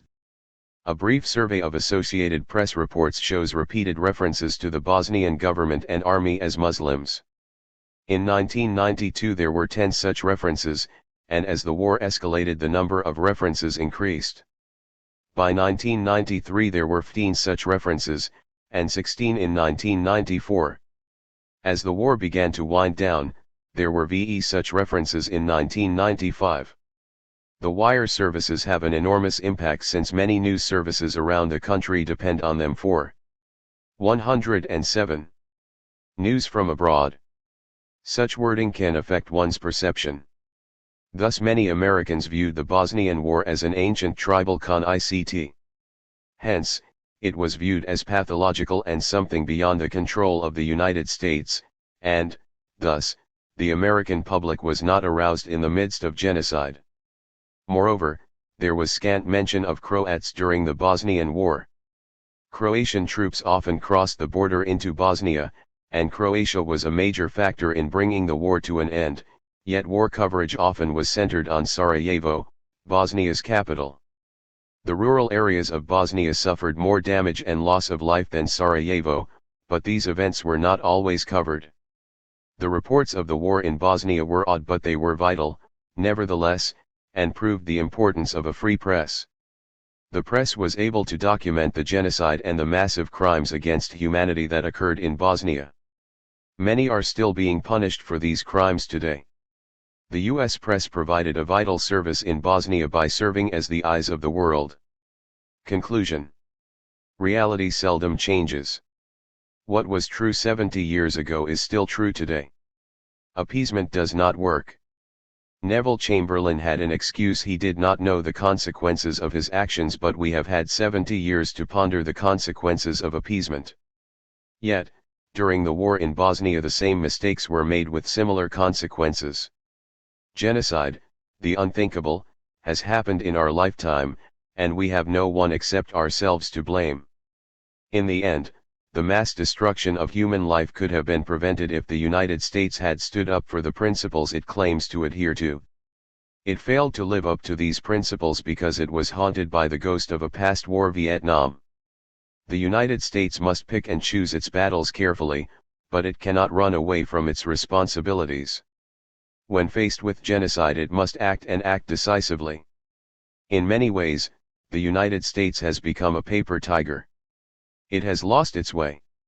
Some situations require muscle, some diplomacy, and others both. The United States must take the necessary actions when required. Every situation is not another Vietnam waiting to happen. Eventually, a young president found his courage and his voice and was able to put an end to the nightmare in Bosnia. However, he would soon forget the lessons he learned in Bosnia and would pay a price for it 3 years later in Kosovo.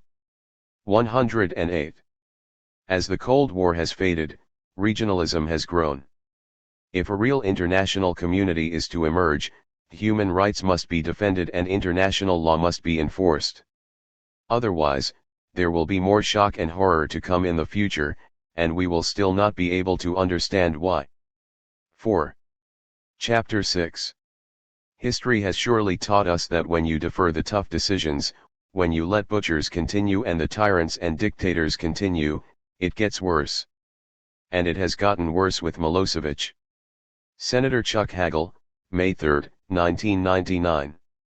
The war in Kosovo was the most divisive foreign policy issue of the post-Cold War era. It was the second time that the United States had intervened to stop genocide committed by Slobodan Milosevic, the butcher of the Balkans. Kosovo was more than a debate about whether the United States and its NATO allies should intervene in the affairs of a sovereign state to halt genocide. Kosovo demonstrated how myths and prejudices can be manipulated to inflame racial and ethnic hatred. The war in Kosovo was also about the legacy of the Cold War.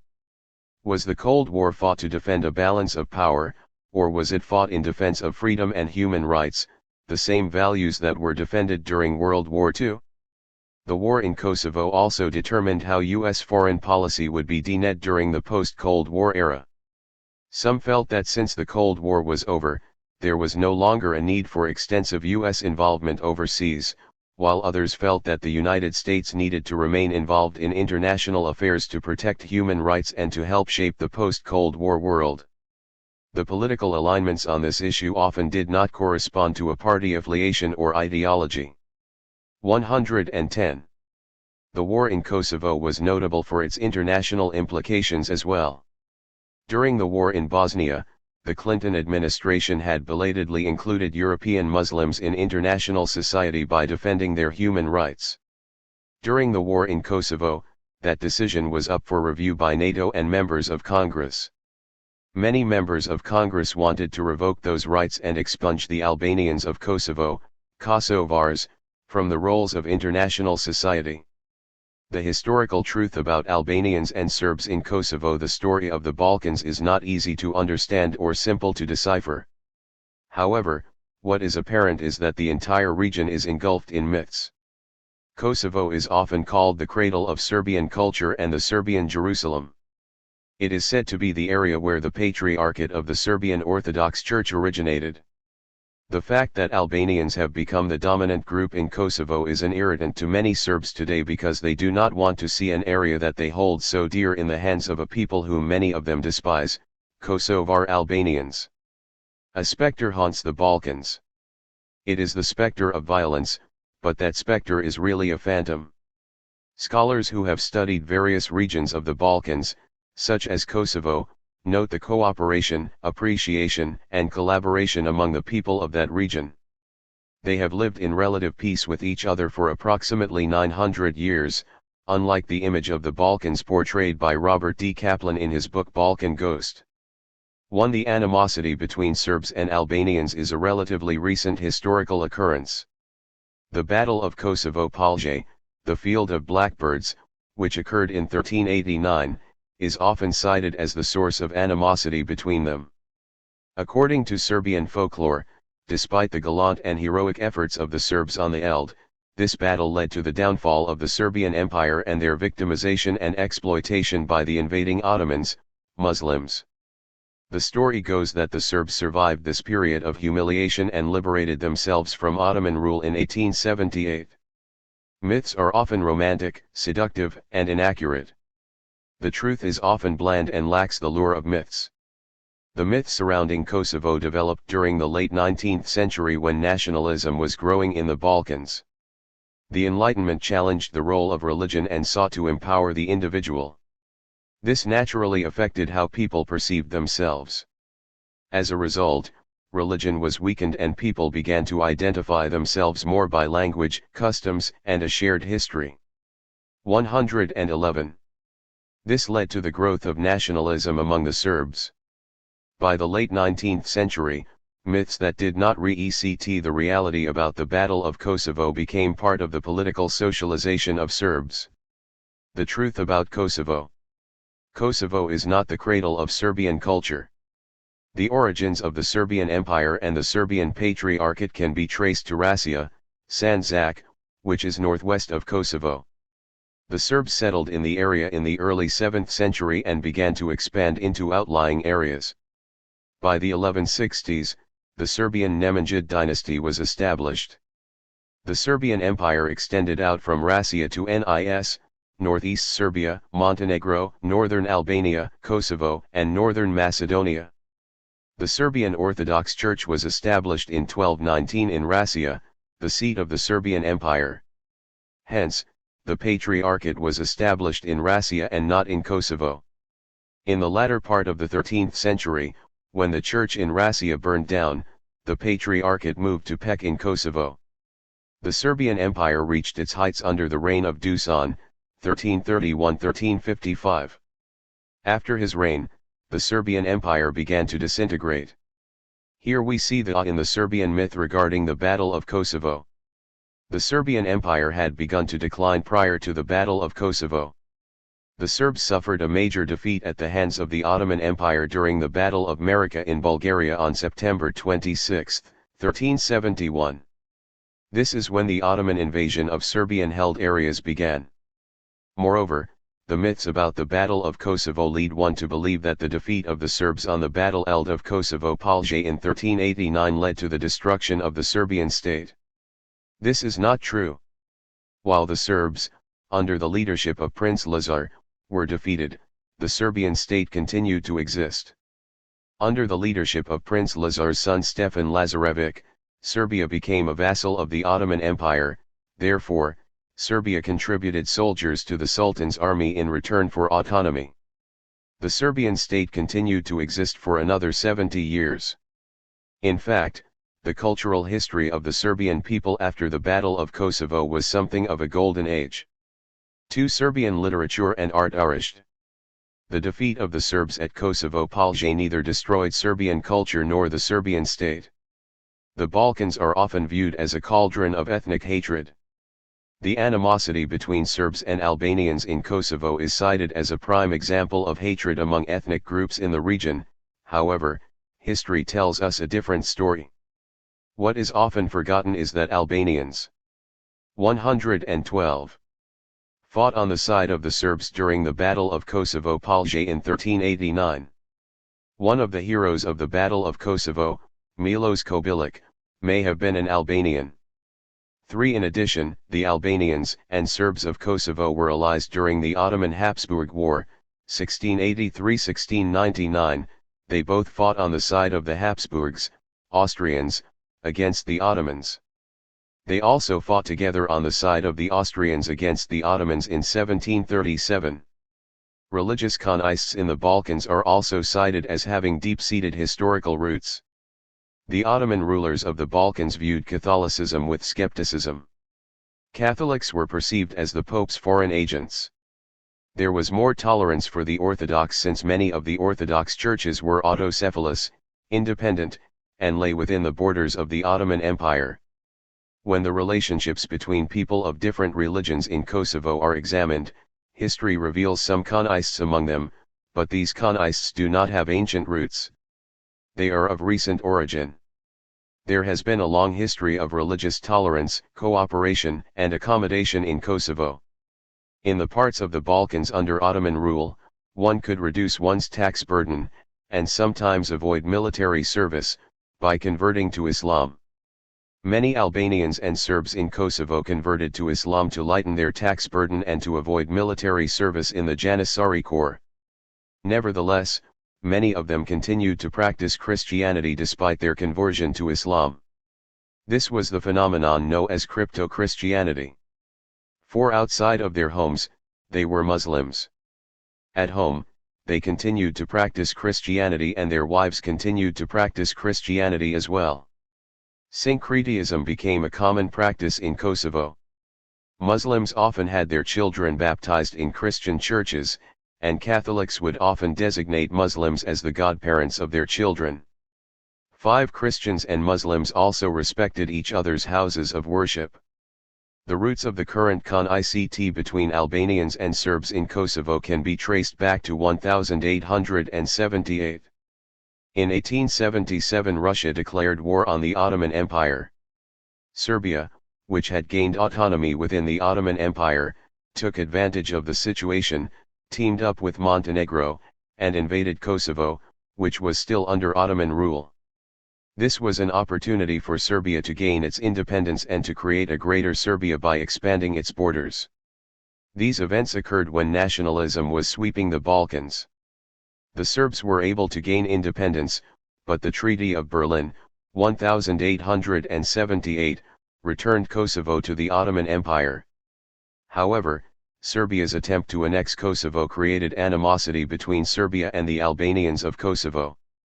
At the time of the Serbian invasion, the Kosovar 113 Albanians were trying to gain more autonomy within the Ottoman Empire. Serbia was a threat to that effort and emerged as an adversary that wanted to conquer their homeland. Albanian nationalism was blossoming. Consequently, the Kosovars formed the League of Prizren to protect the area from foreign, non-Ottoman, domination. Another major blow to Albanian-Serb relations occurred a few years later. In October 1912, Serbia, Montenegro, Bulgaria, and Greece launched an attack to dismember the decaying Ottoman Empire. This war was notable for its brutality. Acts of genocide and mayhem were committed during the war. Civilians were massacred and people's lips and noses were severed. 6. Thus, the relationship between Serbs and Kosovar Albanians began to spiral downward. From this battle, the Serbs gained control of Kosovo, their mythic land of origin.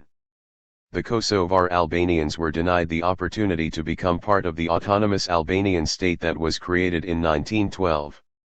Kosovo was now ruled by a new group of invaders, the Serbs. The Serbian overlords treated the Serbs of Kosovo as brothers and the Albanians as a conquered people. Freedom of expression and assembly were not allowed. For the Albanians of Kosovo, their province became a police state. The Serbian administrators prohibited the Kosovar Albanians from crossing the border into Albania.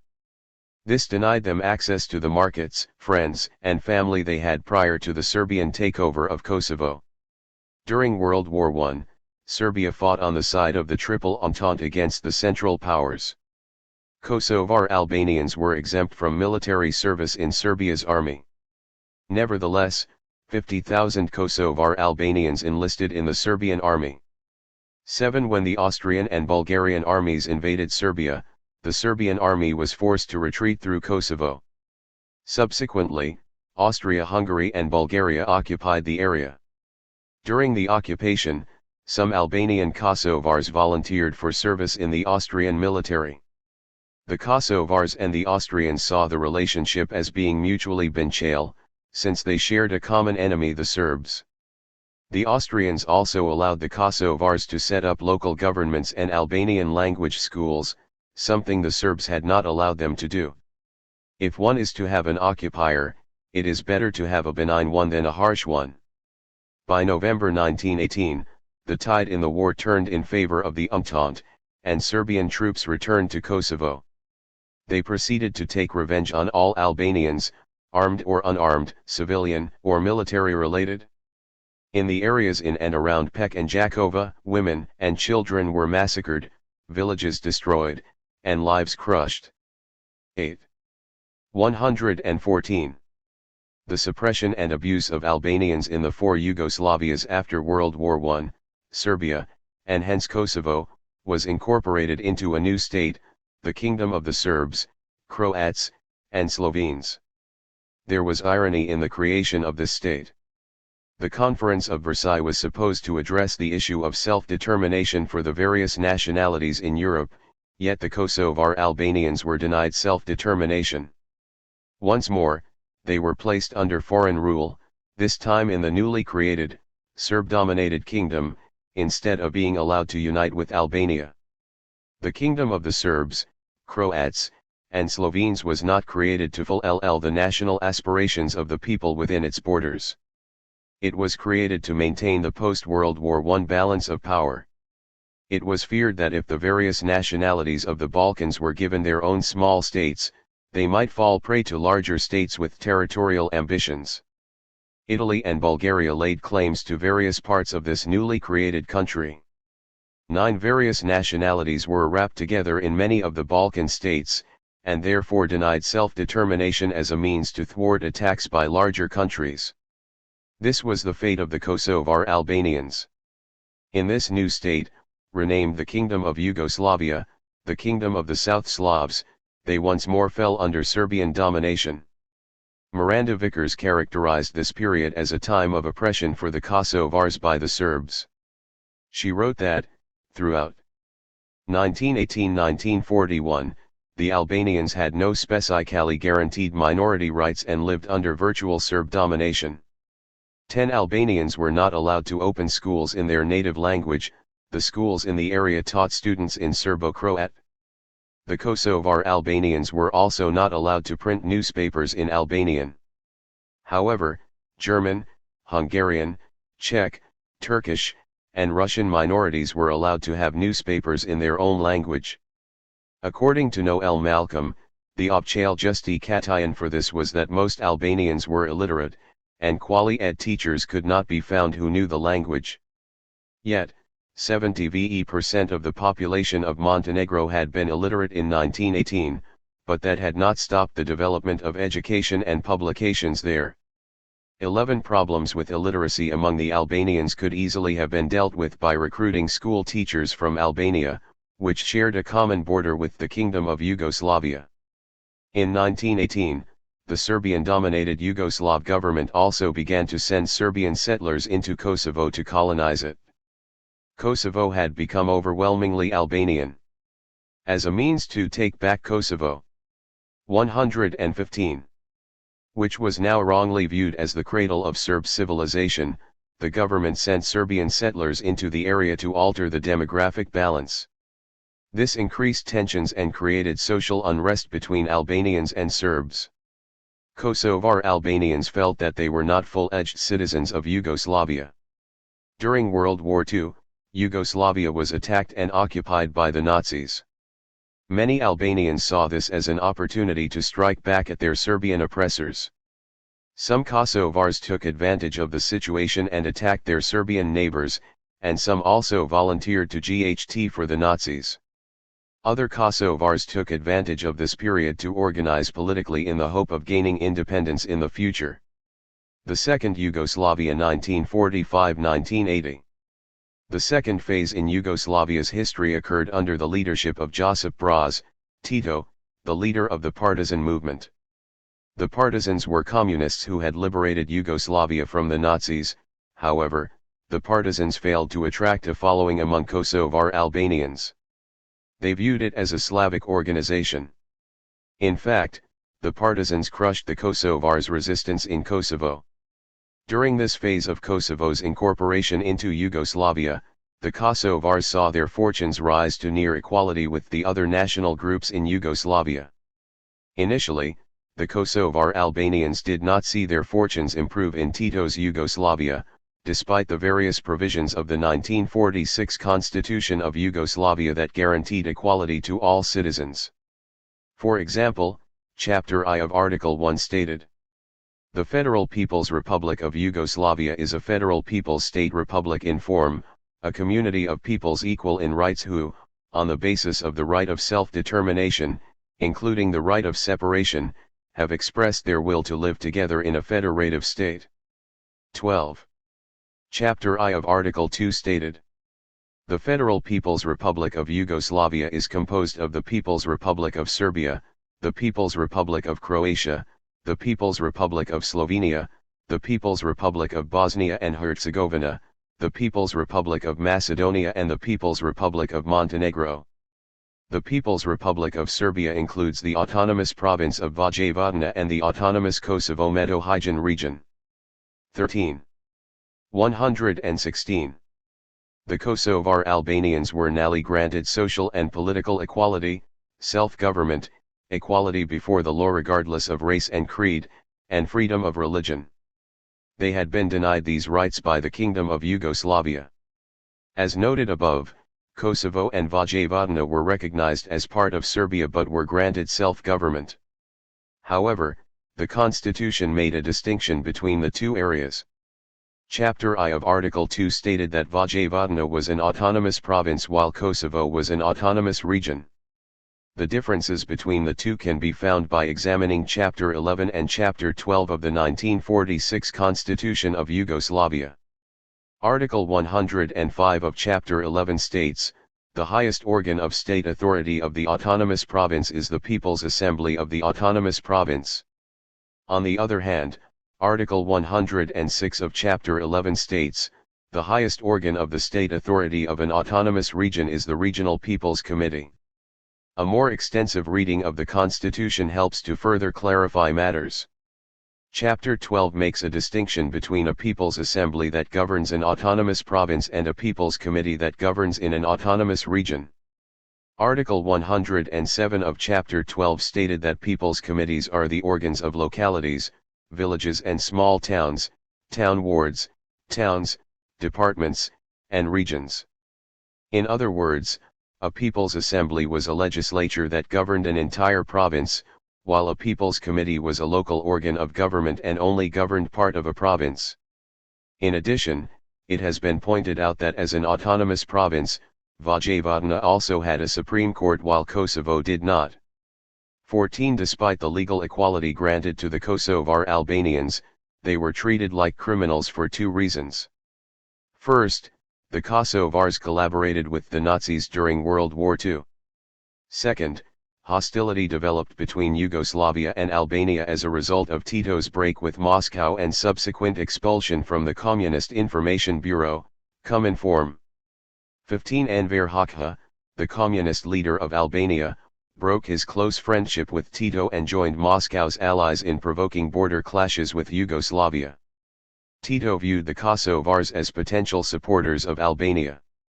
Hoxha began to champion their cause and engaged in polemics about the abuse of Kosovar Albanians by Tito, who had virtually declared Kosovar Albanians an enemy of the people.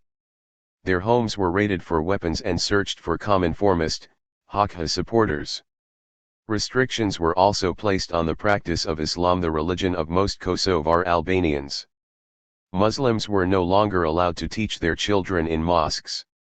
Tito sought to rid himself of a portion of the Albanian 117 menace by allowing them to register as Turks in the census. This allowed Kosovars to immigrate to Turkey. A de facto colonization of Kosovo had taken place under Tito. Though legally equal, in reality, the Kosovars were second-class citizens whom the government distrusted and wanted to get rid of. For the average Kosovar, his life was that of a colonized man. He lived a life of domination. Serbs and Montenegrins dominated industry, education, administration, and security, even though their combined total made up only about 1/4 of the population of Kosovo. Repression did not work, it only helped to spur nationalism among the Kosovars, thus undermining the Yugoslav government's campaign of brotherhood and unity. Therefore, in 1966, Aleksandar Rankovic, the vice president of Yugoslavia and the minister of the Interior, who relished the persecution of Kosovars, was sacked at the League of Communists' fourth plenum at Brioni. Tito could not beat the Kosovars into submission, therefore, he allowed them to join Yugoslavia as full-edged citizens. In December 1968, Yugoslavia's constitution was amended to provide Kosovo with its own assembly, Supreme Court, and representation in Yugoslavia's parliament. The following year, Kosovo was provided with its own constitution and autonomous university, the University of Pristina, where classes would be available in Albanian. In 1974, Yugoslavia adopted a new constitution that provided Kosovo and Vojvodina with seats on the Yugoslav presidency. Kosovo and Vojvodina became de facto republics. The only thing they could not do that a republic could was to secede from Yugoslavia. In addition to the changes mentioned above, an affirmative action program was also enacted for Kosovars. This meant that they now had greater representation in government, the local affiliate of the League of Communists, industry, and administration. For many Serbs in Kosovo, this was too much. From a psychological perspective, they were taken out of their comfort zone. They had been taught that Albanians were an inferior people with an inferior culture. Now, they had to deal with Albanians in positions of authority and social equals. Many Serbs chose to leave Kosovo rather than to make the necessary psychological adjustments that would allow them to perceive of Albanians as equals. Many Serbs also left Kosovo because of the lack of jobs. Kosovo was the poorest region in Yugoslavia. Competition for jobs was often a source of conflict between Serbs and Kosovar Albanians. Nevertheless, the changes in the structure of the Yugoslav government did not satisfy the Kosovars. They had rising expectations. 118. The 1974 constitution designated them as a nationality, rather than as a nation.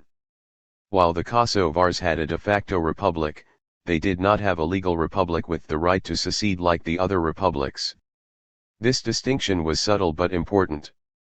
Most Kosovars did not want to secede to merge with Albania. Myths about Mother Albania had been shattered. Many Kosovar Albanians had gone to Albania for visits and were aghast at the grinding poverty in Hacha's Albania. Moreover, Hacha was the ultimate Stalinist. What the Kosovars wanted was to join the other nations of Yugoslavia on an equal footing. For this to happen, they had to be designated as a nation of Yugoslavia instead of as a nationality. Their request for a de jure Kosovo republic was denied. The Kosovars believed that being designated as a nationality resigned them to an inferior social status. There were more Kosovars than Macedonians or Montenegrins, yet these groups had their own republics and the Kosovars did not. Therefore, nationalism and unrest grew among the Kosovars. The Serbs of Kosovo and Serbia proper were puzzled by the growing militancy of the Kosovar Albanians. Serbs had a paternalistic attitude toward Kosovars. They felt that they had given the Kosovar Albanians their rights, therefore, they had nothing against which they could protest. If one group is in a position to give freedom to another, then real equality does not exist. A Serb man living in Kosovo stated, "The demonstrations in Kosovo were caused by Albanians having too many rights." 16. A wider rift had now opened between Serbs and Kosovars. One of the reasons for the rift was that the Kosovars failed to communicate effectively with a wider audience. The Serbs felt that the only reason why the Kosovar Albanians wanted their own republic was to secede from Yugoslavia and become part of Albania. A Serb woman who lived in Kosovo stated, "They Kosovar Albanians were asking for the republic in order to separate, and that cannot happen." 17. The Kosovars failed to let others know that they wanted a republic because they wanted to join Yugoslavia as RST-class citizens. From 1974 onward until the 1980s, Kosovo became a hotbed of social unrest. Freedom of expression increased, but the largest percentage of political prisoners in Yugoslavia was in Kosovo. 18. There were massive student protests in 1974 and 1981. The Third Yugoslavia 1980–1991. In 1980 Josip Broz Tito, the man who had initially brutalized the Kosovars and tried to cleanse Kosovo of them and who had Nali 119 reconciled with them, died. In the wake of his death, Kosovo became the center of politics in Yugoslavia. In 1981, demonstrations that started at the University of Pristina over living conditions and the quality of food quickly turned into riots throughout the province. Construction workers, metal workers, mine workers, high school students, administrators, teachers, and others joined the protest. The protests were an outpouring of nationalism and frustration. Kosovo was the poorest region in Yugoslavia. Noel Malcolm noted. The unemployment level in Kosovo was the highest in the whole country. Officially 67,000 people were registered as unemployed, but observers estimated the actual GUR at 250,000. Out of a population of 1.5 million, only 178,000 had jobs in all forms of state-run enterprises, civil service, schools, hospitals, factories, and so on, and a significant ethnic imbalance was still in place, with the Serbs and Montenegrins, who formed 15% of the population, holding 30% of these jobs. 19. The Yugoslav federal authorities responded by sending in 35,000 troops to crack down on Kosovo. This cost Yugoslavia $67,000 a day. They engaged in this action despite the fact that they were $20 billion in debt to the West. 20. In addition, the League of Communists of Kosovo and the University of Priština were purged of suspected sympathizers of Kosovar nationalism. Textbooks from Albania were banned and cultural exchanges with Albania cancelled. From 1981–1989, 584,323 Kosovar Albanians, half of the adults, were arrested and interrogated. 21. It was as if Aleksandar Rankovic had risen from the grave and been reinstalled as the head of the security forces. The backlash among the Serbs and Montenegrins in Kosovo was immediate. Many decided to leave. Some of them left because of the miserable economic conditions in Kosovo, while others left because they said that they were pressured and harassed. This was noted in Serbia proper. The release of the draft of the Memorandum of the Serbian Academy of Science and Arts in 1986, which was discussed in Chapter 5, added to the ongoing controversy by stipulating that the autonomous provinces of Kosovo and Vojvodina had been created to weaken Serbia.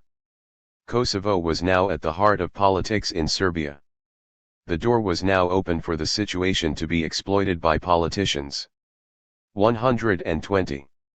Amidst complaints that Serbs were being mistreated in Kosovo, Ivan Stambolic, the president of Serbia, sent his deputy, Slobodan Milosevic, to Kosovo to deal with the matter. On April 20, 1987, Milosevic met with communist officials. Miroslav Solovic, a Serb activist in Kosovo, asked Milosevic to come back to Kosovo. Milosevic agreed to return in 4 days. On April 24, 1987, Milosevic returned to Kosovo. He was to speak at the House of Culture in Kosovo Palje, but there was a disturbance outside the building. Serb protesters were battling the Kosovar Albanian-dominated police force. The protesters had previously arranged for a truck full of stones to be parked outside the building so they could be thrown at the police.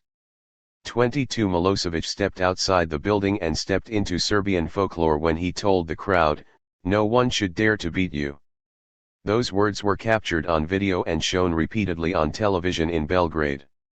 Kosovo was a symbol of Serb identity. Realizing this, Milosevic took advantage of the political situation afforded him. This would eventually make Milosevic a Serbian hero.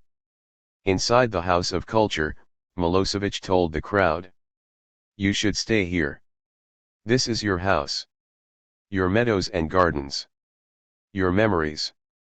You shouldn't abandon your land just because it is difficult to live, because you are pressured by injustice and degradation." It was never a part of the Serbian and Montenegrin character to give up in the face of obstacles, to demobilize when it is time to GHT. You should stay here for the sake of your ancestors and descendants. Otherwise your ancestors will be de-led and descendants disappointed. But I don't suggest that you stay, endure, and tolerate a situation that you're not satisfied with. On the contrary, you should change it with the rest of the progressive people here, in Serbia and Yugoslavia. 23. Like a sly politician, Slobodan Milosevic talked out of both sides of his mouth about Kosovo. A few weeks later, on June 4, 1987, before a gathering of secret police, Milosevic denounced the memorandum of the Serbian Academy of the Sciences and the Arts, which supported the cause of Serbian nationalism, the cause he had spoken in behalf of in Kosovo a few weeks earlier. 24 Milosevic was hedging his bets to see which direction the Serbian political wind would blow. It blew in favor of Serbian nationalism, therefore, Milosevic championed its cause. In September 1987, Milosevic ousted his friend and mentor, Ivan Stambolic, as the president of Serbia. Once he was RMLY in charge of Serbia, Milosevic proceeded to strip Kosovo and Vojvodina of their autonomy. First, he purged the leadership of the League of Communists of Kosovo, Vojvodina, and 121. Montenegro in 1988. Then in 1989, Milosevic proceeded to strip Kosovo and Vojvodina of their autonomy. Now, Milosevic controlled 4 of the 8 seats on the rotating Yugoslav presidency. On June 28, 1989, Milosevic spoke before 1 million Serbs gathered in Kosovo Polje to commemorate the 600th anniversary of the Battle of Kosovo Polje. He ended his speech on an ominous note. He said, 6 centuries later, again we are in battles and quarrels. They are not armed battles, though such things should not be excluded yet. 25 It was as if he was calling 1 million Serbs to arms for another Battle of Kosovo. Milosevic instituted a plan to recolonize Kosovo.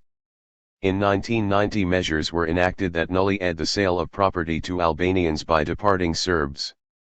Funds were provided to Serbs who moved to Kosovo for building new houses. The management of companies in Kosovo was Serbianized, and they were forced to hire a Serb for every Albanian worker hired. Kosovars were also dismissed from their jobs for participating in strikes and required to sign loyalty oaths to Serbia, and its ruling party, the instrument that was used to disenfranchise them and dehumanize them. The response of the Kosovar Albanians to these repressive measures was rather surprising. The jobs of thousands of Kosovars were placed on the line. Given the large size of many Albanian families, one would have expected capitulation rather than resistance, but this was not the case. The Kosovars overwhelmingly refused to submit to this colonial policy.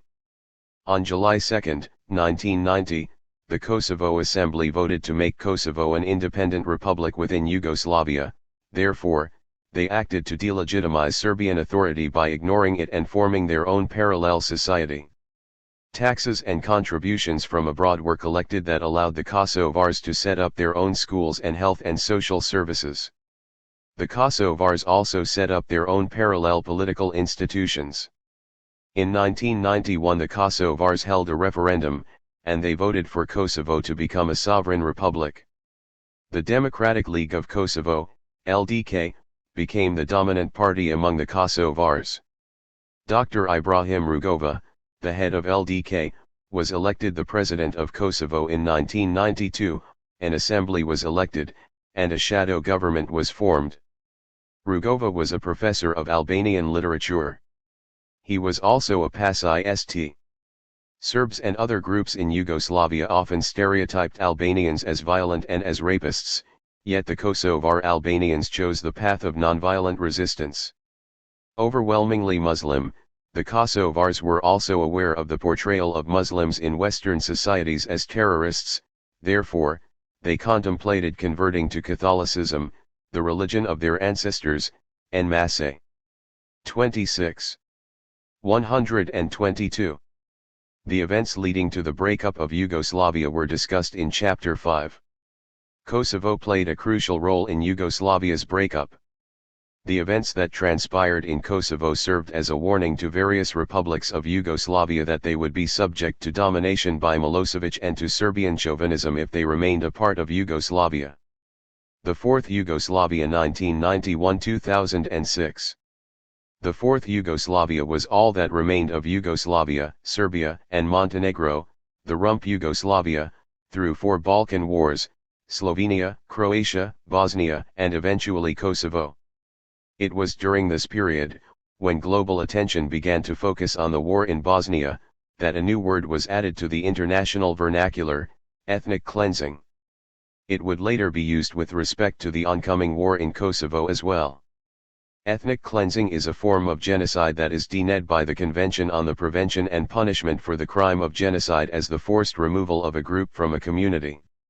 The forced removal can be by terror, murder, or physical force. Its ultimate goal is the elimination of a targeted group. Ominous signs regarding Kosovo's future were beginning to appear at the beginning of this era. Despite the global attention drawn to the region by the Balkan Wars during the reign of Milosevic, Rwanda's movement failed to gain the respect of the West. The Kosovars were treated in a paternalistic manner by Western governments. For example, in April 1992, at a meeting in London called to discuss impending war in Bosnia, the Rugova delegation came but members were treated as observers. The group was not allowed to participate in deliberations and had to be sat to watch the discussion on a television monitor in a separate room. 27. The United States displayed the same attitude toward Rugova during the peace talks at Dayton, Ohio, in 1995. Kosovo was left off the agenda completely. Peaceful Muslims who were trying to gain the attention and assistance of the West were ignored. This sent a negative message to the Muslim world that only violence would get the West's attention and respect. During the early 1990s, the only attention that Kosovo received from the West came in the form of the so-called Christmas warning. 123. That, as some U.S. politicians would later claim, deterred Milosevic from attacking Kosovo. President Bush I issued the Christmas warning on December 24, 1992, when the war in Bosnia was being fought. Secretary of State Lawrence Eagleburger sent a cable to Milosevic that stated, in the event of conflict in Kosovo caused by Serbian action, the U.S. will be prepared to employ military force against Serbians in Kosovo and Serbia proper. 28. Bush had previously failed to deter Milosevic, who was now engaged in his Second Balkan War. Bush now hoped to contain the damage. It is doubtful that the Christmas warning had any impact at all. Bush did not even mention it in A World Transformed, the presidential memoirs he co-authored with his national security advisor, Brent Scowcroft. As Julie Murtis has pointed out, Milosevic had ongoing wars in Bosnia and Croatia, and had Kosovo RMLY under his control. Therefore, he did not need to start another Balkan war in Kosovo at this time to maintain control over it. As a result, the Christmas warning had no deterrent effect because there was no possibility of Kosovo being attacked when it was issued. This was like someone telling a city dweller to snap his fingers to protect himself from lions in an area where lions are not present. When no lion appears, one should not assume that the finger snapping worked. It obviously did not. It was not until the end of the Third Balkan War of the 1990s, Bosnia, that Milosevic turned his sights on Kosovo, to cleanse it of Albanians. Prelude to War and Genocide. The war in Kosovo was a war that should not have occurred, but it occurred due to the indifference of the United States and its Western European allies. It occurred because the leaders of the Western Alliance were not willing to back up their brave words with deeds. They had dealt with Slobodan Milosevic, the butcher of the Balkans, before, and the results had been deadly.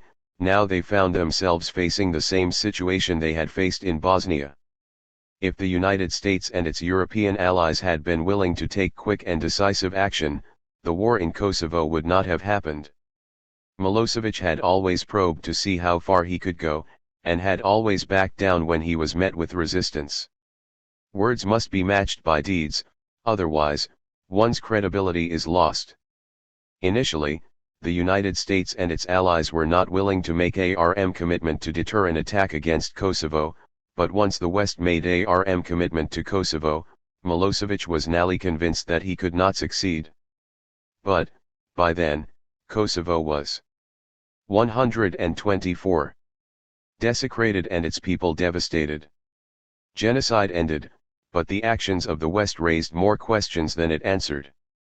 When the United States and its European allies nearly became involved, it was to preserve their credibility more than to defend human rights in Kosovo. The war in Kosovo also exposed a wide gap in humanity. It exposed man's inability to relate to his fellow man. This revealed the possibility of genocide occurring in the future. And the myth of history, many are quick to cite the defeat of the Serbs at Kosovo Polje as the root cause of war in Kosovo. It is true that the Serbs view Kosovo as the cradle of their civilization, and the defeat of the Serbs by the Ottoman Turks in 1389 holds a solemn place in Serbian history, but this was not the reason for the war in Kosovo in 1999. The war in Kosovo occurred because Slobodan Milosevic sought to divert the attention of the people of Serbia away from his failed policies in the rump Yugoslavia. After the death of Tito, Kosovo, along with Vojvodina, was awarded a seat on the Yugoslav presidency. As mentioned previously, Milosevic stripped Kosovo and Vojvodina of their autonomy and their seats on the Yugoslav presidency. This allowed him to consolidate his control of the rump Yugoslavia by fanning the aims of Serbian nationalism. The war in Kosovo began because the Albanian majority was stripped of their autonomy. As a result, the Serbian minority that had suffered at the hands of the Albanian majority now turned the tables and exploited the Albanian majority and denied them equal rights. Previously, efforts had been made to rectify the problem peacefully. Ibrahim Rugova led the Kosovar Albanian nonviolent independence movement. Rugova even prevailed in elections for independence set up by the Kosovar Albanians. Nevertheless, the results were not recognized by the rump Yugoslavia or by any other country. As a result, Albanians continued to be an oppressed majority in Kosovo. Therefore, the Kosovo Liberation Army, KLA, that advocated independence from Serbia through the use of violence gained a substantial following. The actions of the KLA provoked harsh responses from the Serbian-controlled federal government. In 1997, the KLA began to attack and kill the police in Kosovo. Things came to a climax in 125. March 1997 when 30,000 Kosovar Albanians, who were protesting the deaths of their compatriots, clashed with the police. Slobodan Milosevic had ulterior motives for exploiting the KON-ICT in Kosovo. In 1997 Milosevic's protege Zoran Lilic failed to capture a majority of the votes in his quest for the presidency of Serbia and was forced into a runoff. In December 1997, the Organization for Security and Cooperation in Europe, OSCE, reported that there was widespread fraud in the presidential election won by Milosevic's Socialist Party. Given the political turmoil in Serbia, Kosovo represented an opportunity for Milosevic to consolidate his power in the rump Yugoslavia by diverting the country's attention away from its problems. Milosevic took advantage of unrest in Kosovo to fan the aims of Serbian nationalism. Kosovo holds a sacred place in Serbian history. The Serbs regard it as the cradle of their civilization. By portraying himself as the defender of the cradle of Serbian culture, Milosevic sought to bolster his standing, using the field of blackbirds as a convenient means to divert the public attention away from economic misery.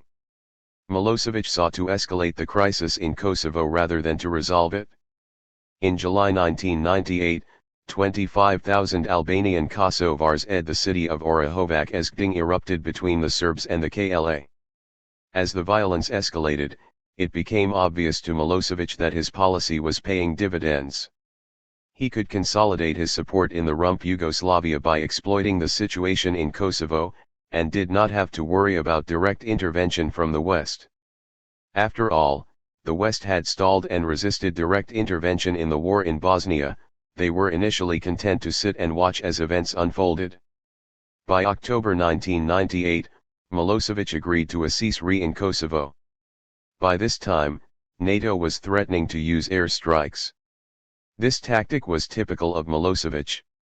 He always pushed a situation to its limits to obtain the maximum gains. Then, when it appeared that the West had formed a consensus, Milosevic would back down. He always probed to find out how much room he had to maneuver. When the United States and its allies appeared to weaken their commitment to Kosovo by only sending lightly armed observers, instead of combat troops, to defend Kosovo, Milosevic took this as a sign of weakness.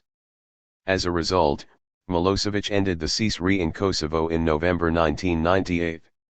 To him, The lack of ARM commitment to Kosovo meant that the West was bluff-ng and was trying to avoid a confrontation.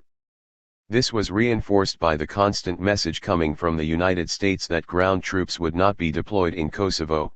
Therefore, Milosevic took measures to ensure that Kosovo would remain a part of Serbia. 126. Milosevic's tactics were the same as those he had used while trying to prevent the various republics of Yugoslavia from seceding. He employed extreme brutal force. Milosevic and his band of terrorists sought to hold on to Kosovo by driving the Kosovar Albanians out of Kosovo. In other words, they adopted a policy of genocide. The international community had adopted ARM policy against genocide. The Convention on the Prevention and Punishment of the Crime of Genocide was adopted by the United Nations General Assembly in 1948 as a guarantee that the atrocities of Hitler would not be repeated. In Article 2 of the Convention, genocide is defined as a. Killing members of the group, b. Causing serious bodily or mental harm to members of the group, c. Deliberately insisting on the group conditions of life calculated to bring about its physical destruction in whole or in part, d. Imposing measures intended to prevent births within the group. 29. All of these things happened at Milosevic's directive, therefore, Milosevic's tactics constituted genocide. Milosevic gambled on the indifference of Western countries. He gambled that they would show the same indifference toward Kosovo that they had initially shown toward Bosnia. Milosevic gambled that Western Europe and the United States would deny their national interest in narrow, materialistic terms. He gambled that the United States and its European allies would merely try to bluff their way out of a tense situation. Milosevic believed this because the West only seemed committed to talk, not to action. From October 1998 until NATO began its airstrikes in March 1999, Kosovar Albanians were displaced from their homes. By the time the NATO bombing commenced, 450,000 people had been ethnically cleansed from their respective communities. The military con-ICT ended on June 10, 1999. Over 1 million people had been displaced from their homes before the shameful nightmare caused by the megalomania of Milosevic and the indifference of the West nearly ended. The U.S. response. In the realm of foreign policy, U.S. politicians face a dilemma between doing what is popular and doing what is right. The two choices do not always coincide. There was a need for RM action to let Milosevic know that genocide would not be tolerated. If action was to be taken against Milosevic, Europe could not act alone. It needed the support. 127. Of the United States. The United States' European allies lacked the necessary weapons required to deliver the type of airstrikes necessary to liberate Kosovo from Milosevic's henchmen. 30. Therefore, if action was to be taken, the United States would have to lead. In addition, U.S. politicians faced a potential political crisis if they opted for military action. The Vietnam syndrome and memories of Somalia still loomed large. As a result, the American public, politicians, and the media eschewed long-term military commitments and were reluctant to use ground forces. This reluctance was re-acted in public opinion polls that showed that the American public was strongly opposed to the deployment of ground forces in Kosovo. 31 airstrikes seemed like a more viable option because they minimized the risk of U.S. casualties. The NATO bombing campaign in Serbia brought genocide to an end in the Balkans, but the war in Kosovo also exposed many weaknesses in U.S. foreign policy. The United States was not poised to act quickly to prevent or stop genocide. The war showed how indifferent the American people could be to foreign affairs, even when fundamental principles of human decency were violated. It also showed how narrowly defined U.S. foreign policy had become in the post-Cold War era. In essence, it revealed that the United States was still not prepared for the post-Cold War world. Those who were willing to commit genocide in non-strategic areas had little to fear from the United States, its European allies, or the United Nations. Unfortunately, the end of the war in Kosovo was not the end of modern genocide, but an indicator of what was to happen in the future. The Congress. Serbs cite the Battle of Kosovo in 1389 as the crucial event that determined the future of the Serbian nation. Similarly, a U.S. Battle of Kosovo was waged in Congress from 1998-1999 to determine the future of U.S. foreign policy. At times, the congressional debate about Kosovo was contentious, scholarly, foolish, and surreal. The House of Representatives was the most partisan chamber of Congress. In January 1998, the Monica Lewinsky scandal erupted and calls for Clinton's impeachment reverberated throughout the Republican-controlled chamber. To that end, the House of Representatives began to draw up articles of impeachment and impeached Clinton on December 19, 1998.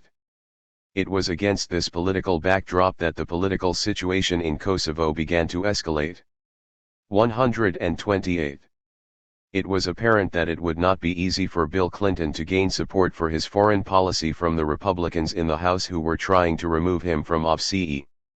On March 18, 1998, House Concurrent Resolution 227, H-Con Res 227, was brought to the OR for a vote. The resolution directed the President to remove troops from Bosnia pursuant to Section 5(c) of the War Powers Resolution. Section 5(c) of the War Powers Resolution allows Congress to withdraw U.S. troops from an area by passing a concurrent resolution. 32 The resolution was defeated 225 nays to 193 yeas.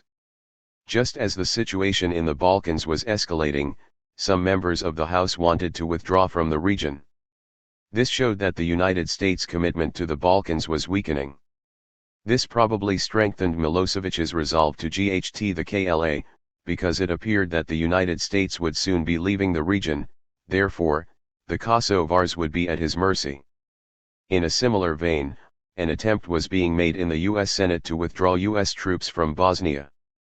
On March 23, 1998, Senator K. Bailey Hutchinson, Republican Texas, introduced Amendment 2083 to the 1998 Emergency Supplemental Appropriations Act. This amendment sought the withdrawal of U.S. peacekeeping forces from Bosnia by January 1, 1999. This amendment, and the subsequent amendments adopted by Senator Hutchinson to withdraw U.S. troops from Bosnia, was not based on military necessity, and the withdrawal dates were arbitrary. Hutchinson's amendment was tabled. Benchmarks had already been established by the U.S. military for reduction of U.S. soldiers in the Bosnian peacekeeping mission, S-4. 33 Hutchinson ignored this and turned the withdrawal of U.S. forces from Bosnia into a recurring political battle with the Clinton administration. Earlier, on March 13, she had published an article in the Wall Street Journal titled "One Balkan Quagmire is Enough." Some members of the Senate, such as Senator Judd Gregg, Republican New Hampshire, argued that there were no deniable U.S. interests in Kosovo. Gregg stated, "Is there any deniable American interest? In many instances this could be international interest which impact us significantly, such as the Gulf War, where European oil was at risk." 34. Gregg, like others, denied the national interest in material/economic terms.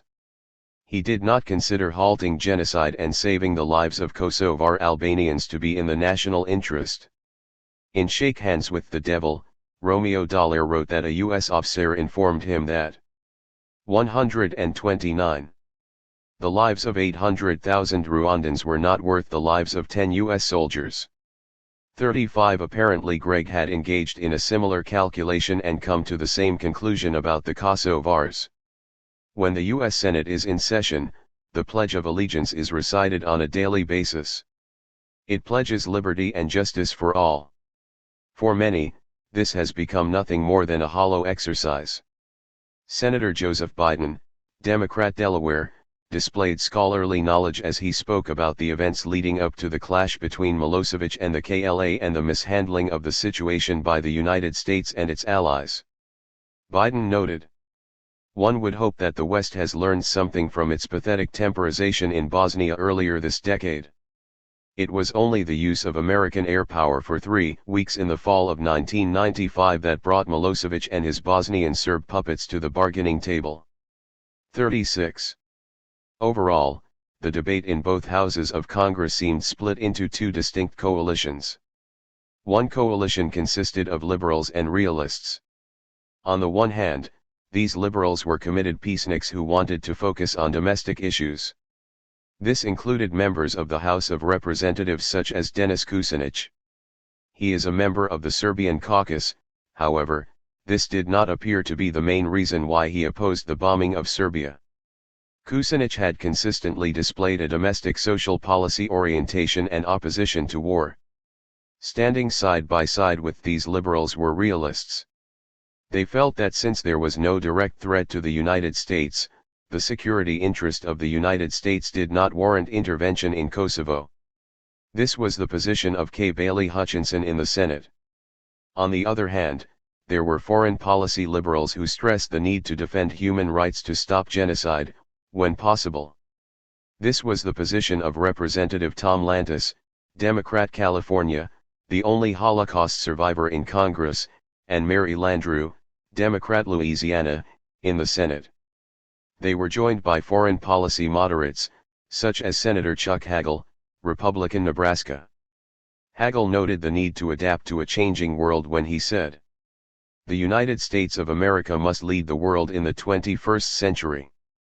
We are the only dominant power in the world today, which provides us with immense opportunity.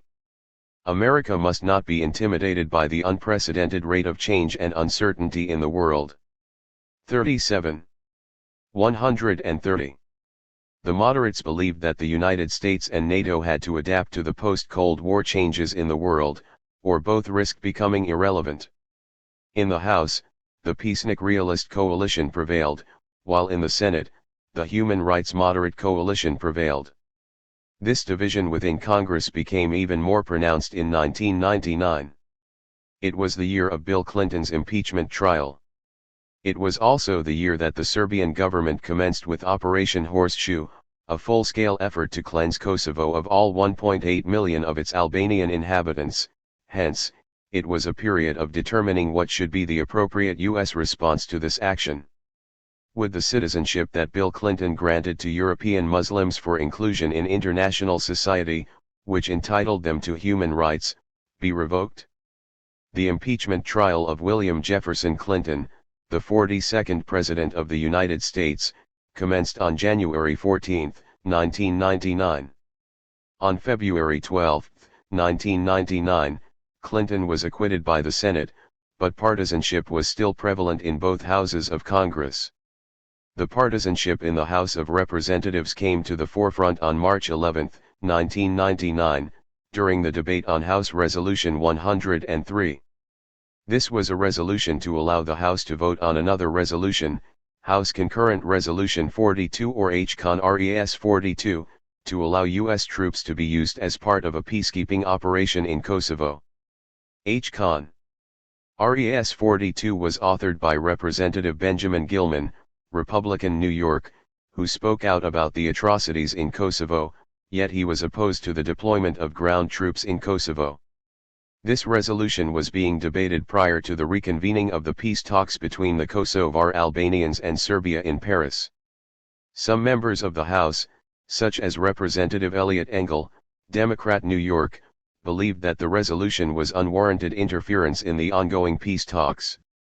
Engel said, "Senator Dole was quite eloquent yesterday. He said, quite simply, RST we get an agreement. Then we take it before Congress to ratify the agreement. We do not do it the other way around." 38. Representative Tilly Fowler, Republican Florida, also introduced an amendment to prohibit ground troops from being deployed in Kosovo. HCON RES 42 passed by a vote of 219 to 191, nevertheless the resolution had no effect, since it was a concurrent resolution. Only bills and joint resolutions can be enacted into law. This was an attempt to embarrass Clinton by showing a lack of congressional support for his peace initiative in Kosovo. 131. The differences in the prevailing mood of each House of Congress could be witnessed by the way they responded to Operation Allied Force, NATO's bombing mission against Serbia.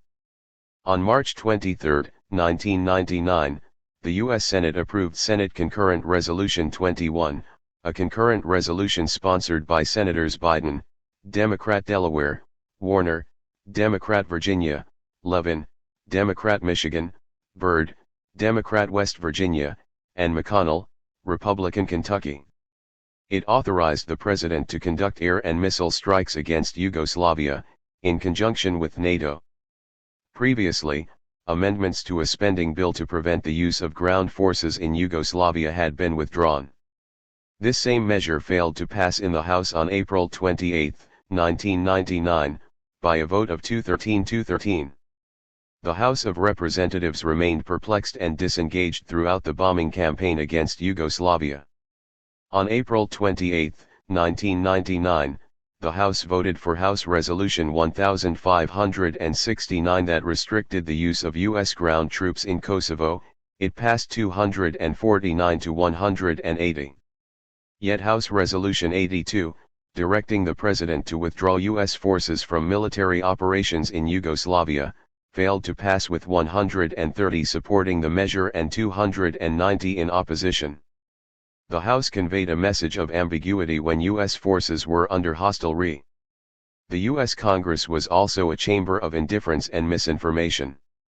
Some members of Congress were indifferent to the genocide occurring in Kosovo and tried to rationalize it. For instance, Senator James Inhofe, Republican Oklahoma, pointed out that in recent years millions had died in Rwanda, Sudan, Ethiopia, Algeria, and in other areas. Therefore, he questioned why Kosovo warranted special attention. Moreover, Inhofe also said, "Are there any good guys in the GHT that stretches back over 500 years?" 39 It was nothing more than an excuse to let genocide continue. Some members of Congress, such as Representative Tom Campbell, Republican California, believed that the United States did not have the right to attack Serbia, a sovereign state, since Serbia had not attacked the United States. He subscribed to a Hobbesian concept of sovereignty. In the Leviathan, Thomas Hobbes wrote, "The sovereign's action cannot be justly accused by the subject.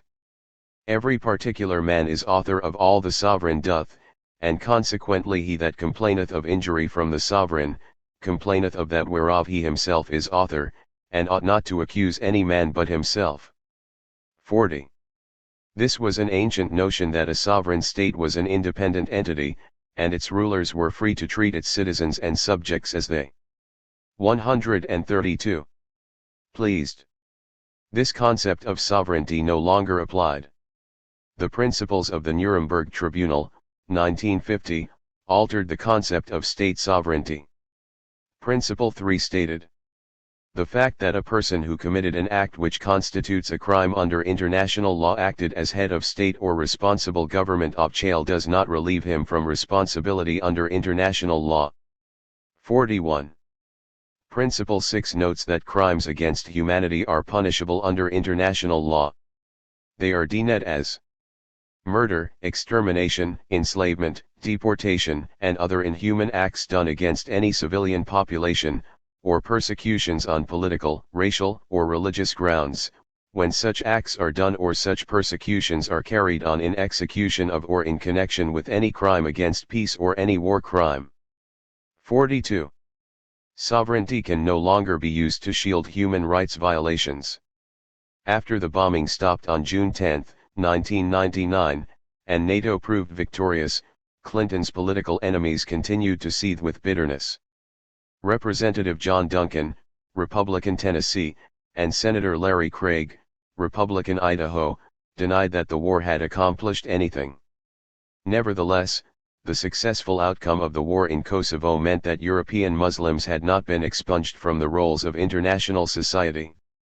They were still entitled to human rights. Clinton's dilemma. Bill Clinton had dealt with Slobodan Milosevic before. Clinton should have been familiar with Milosevic's tendency to lie, frustrate, and stall. Clinton also knew firsthand of Milosevic's disrespect for human life that was witnessed as events unfolded in Bosnia. He also knew that to make Milosevic heal, he could not mince his words. Strong words would have to be backed by strong deeds. Therefore, it is bewildering why Clinton, as the leader of the Western Alliance, did not take decisive action by moving combat troops into the Balkans, instead of observers, to deter Milosevic at the onset of the crisis. Because Clinton failed to take immediate action, Milosevic stalled and bided his time. As genocide was being committed in Kosovo, President Clinton faced many obstacles. It did not appear that the American public 133 would support the use of ground troops, but it seemed that the use of air strikes would be possible. However, air strikes would require sustained action. The use of ground troops would have required President Clinton to go against the existing political culture that prevailed in the United States. Perhaps it would have required him to commit political suicide. However, he was unlikely to do this. Once elected, a political guru does everything he can to remain in office. Engaging in actions that pose a risk to one's perpetuation in office are usually avoided. Hence, Clinton only had two viable options: do nothing or use air strikes. Doing nothing would have made Clinton vulnerable to charges of complicity in the face of genocide. Using air strikes allowed Clinton to take action while minimizing the risk of U.S. casualties. Clinton opted for the latter. Bill Clinton had major objectives he wanted to accomplish in Kosovo.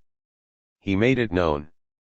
From the outset, we had three objectives in Kosovo: first, to end the violence that threatens the fragile stability of the Balkans; second, to prevent a humanitarian crisis from becoming a catastrophe by stopping the repression of Kosovar Albanians; and third, to put Kosovo back in the hands of its people by giving them self-government again. 43.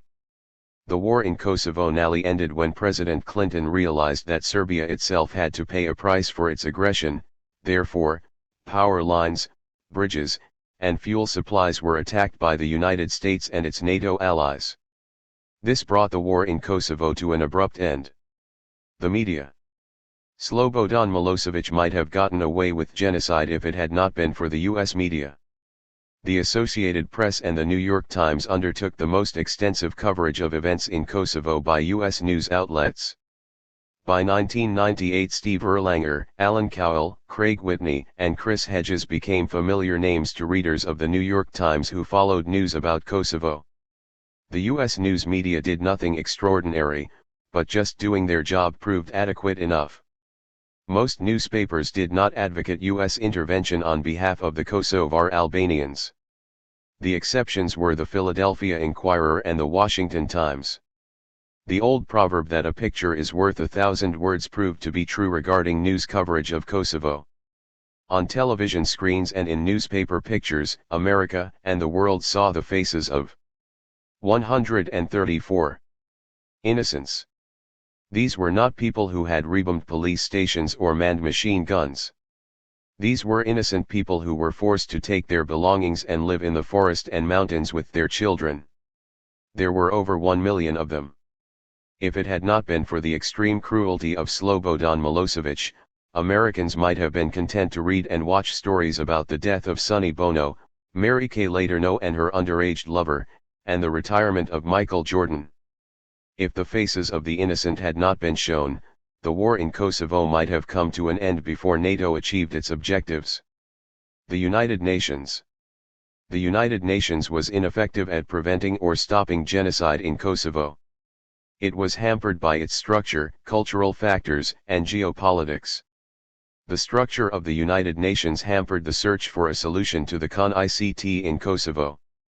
Russia is one of the VE permanent members of the Security Council that wields veto power. Serbia is Russia's traditional ally. This made using the United Nations as an agency for collective security against Serbia impossible, since Russia could veto any Security Council resolution authorizing military action against Serbia. Culture also undermined the efforts of the United Nations. The Russian public felt an affinity with the Serbs; both are Slavs and Orthodox. Therefore, this placed restraints on the options available to Boris Yeltsin, the president of the Russian Federation. On the other hand, cultural dissimilarity between the Kosovar Albanians and the permanent members of the Security Council hurt their cause. The Kosovars are predominantly Muslim. No Muslim country is a permanent member of the Security Council. European Muslims were the newest members of international society and therefore had little clout. Geopolitics also played a role in constricting the United Nations. Serbia is located in Central Europe. This area has traditionally been within Russia's sphere of influence. Russia was not going to authorize the use of force in this area, therefore, it was necessary to go outside of the United Nations and rely instead on NATO to stop the genocide in Kosovo. The nature of democracy. At first glance, it would seem that the democratic process was a hindrance to the United States' response to the crises in the Balkans. 135. This would explain why President Bush and President Clinton were slow to act, although Clinton acted much more decisively. Democracy, especially in the United States, is based on Burkean incrementalism. Change takes place in small increments, and the change that does come forth is usually based on consensus. In the absence of consensus, nothing is usually done. This makes the governing process in the United States unwieldy, cumbersome, and slow. Similar observations were made by John F. Kennedy in Why England Slept. Kennedy observed, given the conditions of democratic government, a free press, public elections, given rule by the majority, it is unreasonable to blame the entire situation on one man or group. 44. Both the Bush administration and the Clinton administration were slow to respond to the post-Cold War crises that they faced. The very nature of the democratic process gives us some insight into their slow response, however, it does not give a complete explanation. There is more to America sleeping, while genocide was being committed at the dawn of the 20th century, than the failure of U.S. democracy. U.S. leaders were not the only ones who were slow to respond to the crises. The American people also failed to respond to the crises as well. In Why England Slept, John F. Kennedy also observed that leaders are only responsible for their failures only in the governing sector and cannot be held responsible for the failure of the nation as a whole. Despite the fact that news about the genocide that was taking place in the Balkans and Africa reached the American people, they did not demand that their government take decisive action.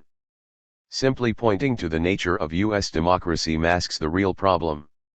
In other words, the average American was not able to conceive of his country's national interest in human terms when it came to the people of Rwanda and the Balkans. Between the call and response of the President, Congress, and the American people, something was missing. There was a failure to empathize with these people during their most desperate hour of need. This is something that is culturally based.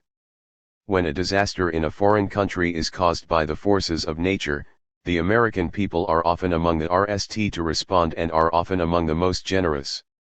This is a great sign of sympathy for the less fortunate. However, empathy is different. It entails seeing yourself, when you see others, and often requires greater sacrifice. When genocide began in the Balkans, Rwanda, and Kosovo, the American people did not demand that their government take military action to stop it. There was a lack of consensus over what to do. 136.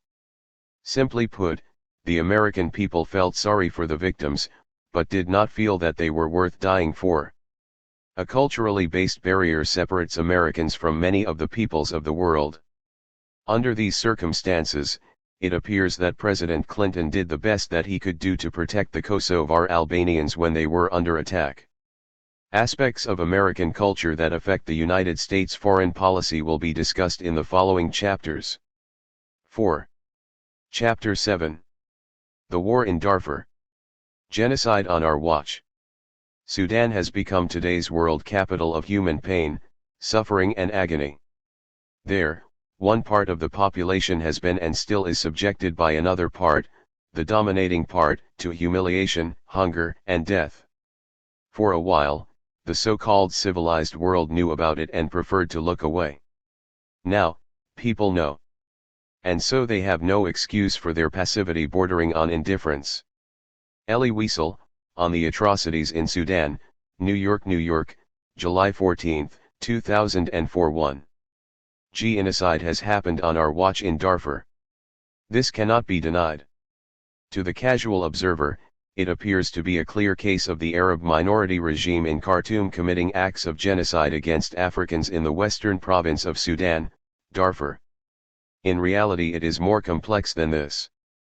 Sudan has only had 10 years of peace since it gained independence in 1956 and has not moved beyond its colonial legacy. The government has failed to deal effectively with its economic, social, and political problems. Therefore, it uses a segment of its population as scapegoats. The regime in Sudan does this by using a racial paradigm to disguise the fact that it is a failed state. Its predecessors used similar tactics. The government of Sudan has lost legitimacy. Therefore, it resorts to chronic Arabism/Islamism to garner support among Arabs in Sudan and in the other countries. Them against us. 138. This has been an effective strategy that has allowed the regime of Omar al-Bashir to cling to power. But it has also disguised the real motive behind the regime's policy of genocide. Knowing the real policy and motives of the regime also demonstrates that the racialized policies and tactics used in Darfur are not new.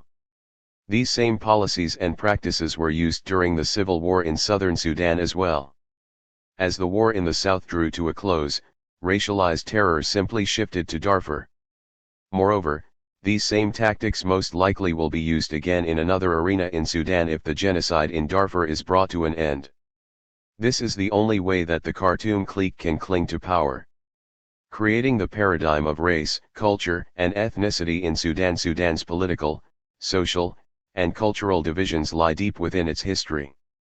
If we pry it open, we will find that the root causes of these cleavages are the Arab slave trade, colonialism, and the post-colonial failed state. The history of Sudan is well known.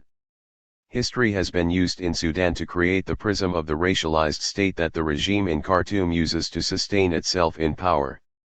The Sudanese are selective in their use of history. The selective parts of history that are used involve events that transpired from the 6th to the 20th centuries. This history is vital if one is to understand the policy and events that are currently taking place in Sudan. In the 6th century, there were 3 Christian Nubian kingdoms in Sudan: Nobatia, Makuria, and Alodia. The Arabs referred to the area as Bilad al-Sudan, land of the blacks.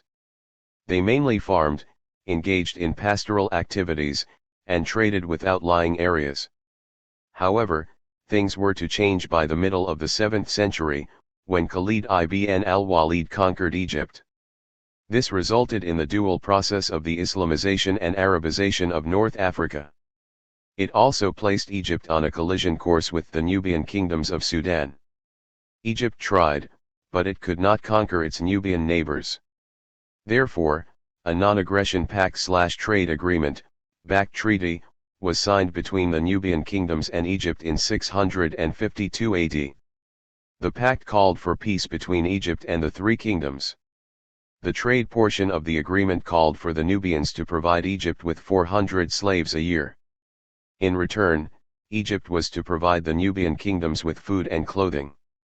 This agreement was to remain in effect for almost 700 years. After the decline of the 3 Nubian kingdoms, the Fungi, or the Arabized/Islamized southern Nubians, established a sultanate. 139. The Black Sultanate, at center. It fostered the Arabization and Islamization of the people of Sudan. This sultanate lasted from 1501 to 1821. In 1821, Muhammad Ali, the Pasha of Egypt, invaded Sudan in search of slaves for his army, ivory, and gold. The forces of Muhammad Ali annexed the northern part of Sudan. Southern Sudan was continuously raided for slaves. Subsequently, southern Sudan was also captured by Egypt. Sudan became an Egyptian colony. Egyptian imperialism spawned resentment among many people in Sudan. Muhammad Ahmad, a dervish religious leader, believed that Egypt had a corrupting influence on Sudan. Therefore, he proclaimed himself the Mahdi, the Messiah, in 1881, and led a revolt against Egyptian authority in Sudan. Muhammad Ahmad sought to restore the core Islamic values entrenched in the Quran, Hadith, and Sunnah. The Mahdiist revolt against Egypt was successful, and the Mahdist state ruled Sudan from 1883 to 1898. During this period, Egypt remained a constant threat to the Mahdist state, especially after Egypt became a British protectorate in 1882. 3. The rationale for the British invasion and occupation of Egypt was that the Egyptian Pasha Ismail, the grandson of Muhammad Ali, had incurred enormous debt that he was unable to repay to European financiers. This obtuse excuse masked the real motives of the British. In reality, the British invaded Egypt because of its strategic location. Control of Egypt, in turn, provided them with the means to gain control over Sudan. Britain sought control over the Sudan for imperial strategic reasons that were largely related to preventing other European powers from seizing the source of the Nile and gaining a foothold along the Red Sea from which they could threaten the sea route to India. 4. In 1899 Great Britain and Egypt conquered Sudan. In 1916 the independent Sultanate of Darfur was annexed and became part of Sudan. Egypt and Great Britain formed a partnership, the Anglo-Egyptian Condominium, to rule Sudan jointly. In reality, Great Britain was the senior partner, given that Egypt was a protectorate of Great Britain. It was during this colonial period that the foundation of the historical myths were laid that were to haunt Sudan and lead to genocide in Darfur. For it was under the colonial administration of the British that one saw an emphasis placed on the Arabism of the indigenous people of Sudan. Ignorant of the histories of the various indigenous groups in Sudan, the British perceived the Arabs to 140. Be more intelligent, advanced, and civilized than the other groups in Sudan. The British therefore categorized the people of Sudan as either Arab or African. Neither category was anthropologically accurate, as N. Mosley Lesk stated, most Arabs in the Sudan are really Arabized Nubians, Dinka, Nuba, Shilluk, Fur, Abaja. 5. Being Arab meant being privileged and being African meant being despised. Hence, it became important to try to link one's genealogy to an Arab ancestor if one could or to make one up. Colonialism helped to blur the vision of truth that many of the groups in Sudan were related and were not purely Arab or African. People were encouraged to reject their indigenous African roots. In the 18th century, Alad al-Bahr, the so-called riverine Arabs, came to Darfur and settled in the Nile Valley. They became the most privileged group in Sudan. Being Arab in this colonial power structure meant that one had access to an education and could work as a civil servant, gain access to government contracts and property, and engage in business endeavors. Being African in this colonial setup meant that one could still be enslaved. The British believed that sudden abolition would lead to moral decay and to social problems such as vagrancy and prostitution. 6. The British perpetuated slavery in Sudan even though they had participated earlier in the Berlin Conference of 1884-85 that was held to end the Arab slave trade. Here the true motives of the British became obvious. They perpetuated a policy of divide and conquer. Colonial authorities did not allow travel among the different regions of Sudan by its inhabitants. The British also instituted Lord Lugard's policy of indirect rule. The rationale was to avoid conflict among the various ethnic groups. However, the end result was social division and separation among the various people of Sudan.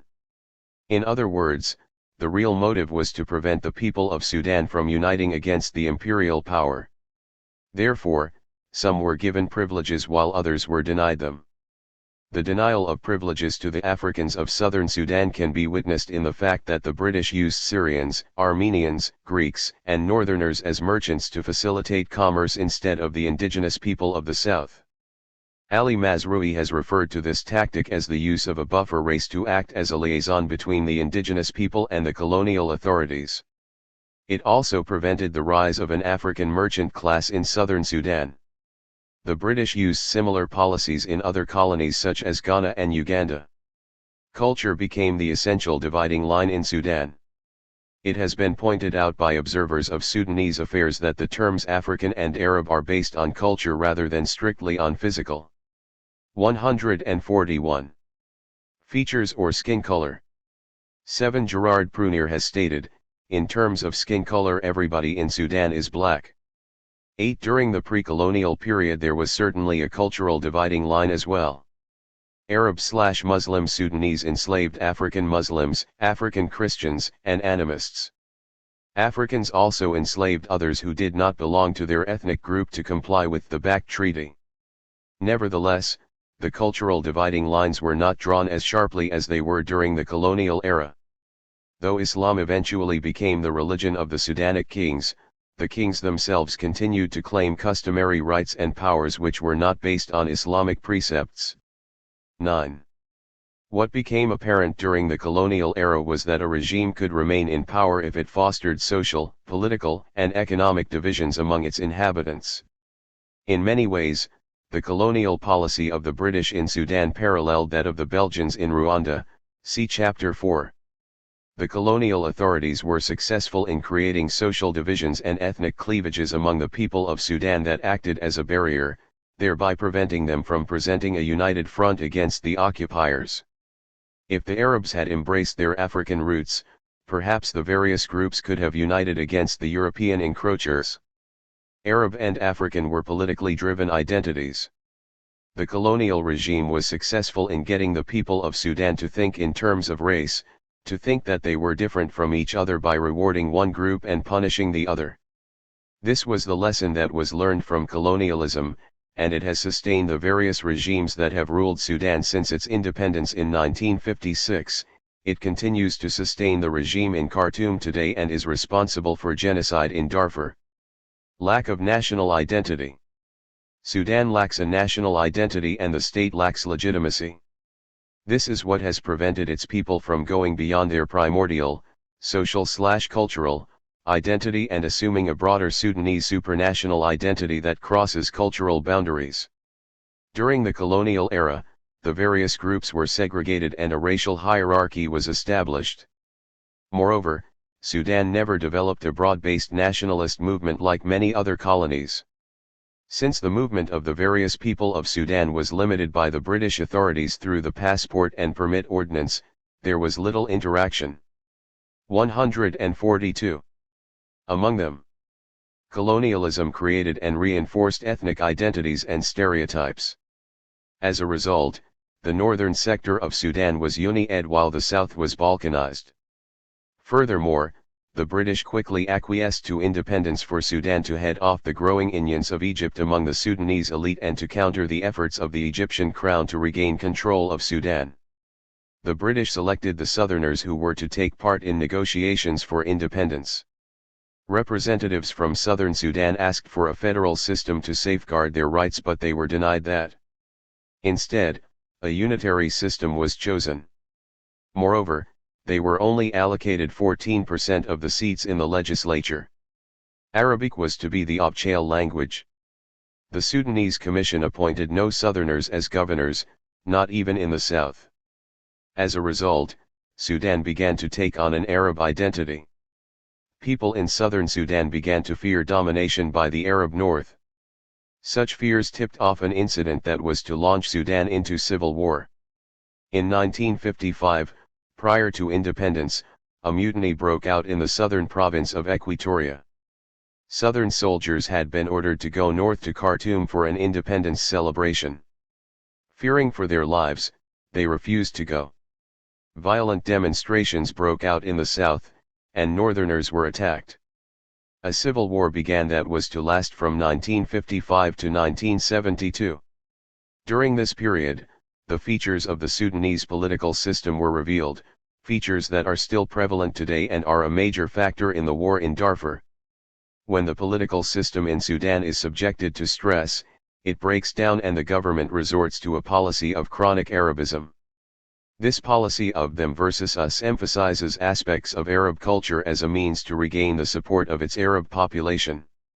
After independence, it became obvious that bonds of national unity had not been formed among Africans and Arabs. It was also obvious that strong political bonds did not exist among the ruling Arab elite. Their common identity was based on cultural, religious, and social traits. There was no common political culture, consensus on policy, political identity, or desire to work together due to factionalism. Political power was divided among various orders, the Mahdiyya, the Murganiyya, the Islamic Movement of Liberation, and the Al-Aqsa Party. The word Sudanese had no meaning to them. Rather, they denied themselves in terms of their Arab identity and Islam. As David Easton, Karl Deutsch, Gabriel Umand, and others have noted, demands are communicated within a political system. 10. These demands are processed and result in policy outputs that help to sustain the system, which is thus able to learn and adapt to its ever-changing. 143. Political environment. In Sudan, this has not occurred. Neither learning nor policy adjustments have taken place. So, whenever the system has been subjected to strong demands, communication within the government has broken down, resulting in lack of policy outputs and government paralysis. Sudan's political factions have not been willing to engage in the compromise that will produce a policy for enabling the state to sustain itself and maintain legitimacy among its citizens. This lack of accessibility has become a hallmark of all Sudanese governments since independence and has been a major factor in their collapse. It is also one of the main reasons why Sudan has only been at peace for 10 years since its independence in 1956. Sudan is a failed state. Hence, the resort to chronic Arabism to shore up support for the regime. In 1958, after the Federal Party of the South swept the elections in the southern districts and gained allies in the eastern and western regions, the government collapsed. The Federal Party was poised to push its agenda for a federal system of government and equal rights for Southerners and their culture. Additionally, the price of cotton on the international market collapsed. Instead of dealing with these problems, Prime Minister Khalil handed over power to General Ibrahim Abud, who tried to assimilate the South through a policy based on conversion to Islam, the expulsion of Christian missionaries and the taking over of their schools, the mandatory use of Arabic, and scorched earth military tactics in the South. This policy did not work. It only stressed the system more. The heavy military spending and the decline in the price of cotton on the international market meant that money was not available for social services in Khartoum and other outlying areas. The stress on the political system led to the downfall of the Abud regime and the resumption of civilian government in October 1964, the October Revolution. During this period, the pattern of paralysis and collapse followed by the installation of a military government was seen once more. In 1966, Sadiq al-Mahdi became the Prime Minister of Sudan. Al-Mahdi was the Oxford-educated great-grandson of the Mahdi. Al-Mahdi believed that the state should personify Arab culture and that Southerners should be converted to Islam. He supported a constitution based on Sharia, Islamic law. The political establishment in Khartoum was apprehensive about the political gains made by the Islamic Charter Front, Muslim Brothers, headed by Hassan al-Turabi. The Arabs were trying to out-Arab each other. As a result, repression in the south increased and the civilian government fell once again and was taken over by a military coup. This has become a familiar story now. 144. The military coup of Jafar Numeri was led by secular junior officers like himself. Despite this fact and Numeri's rhetoric about ending a non-military solution to the southern problem, the war continued for the next 2 years. In 1972, the war ended. The South was granted a degree of home rule and Numeri became popular in southern Sudan. Nevertheless, the war was to resume when the Sudanese political system was placed under stress. Sudan faced mounting debt due to a decline in agricultural output.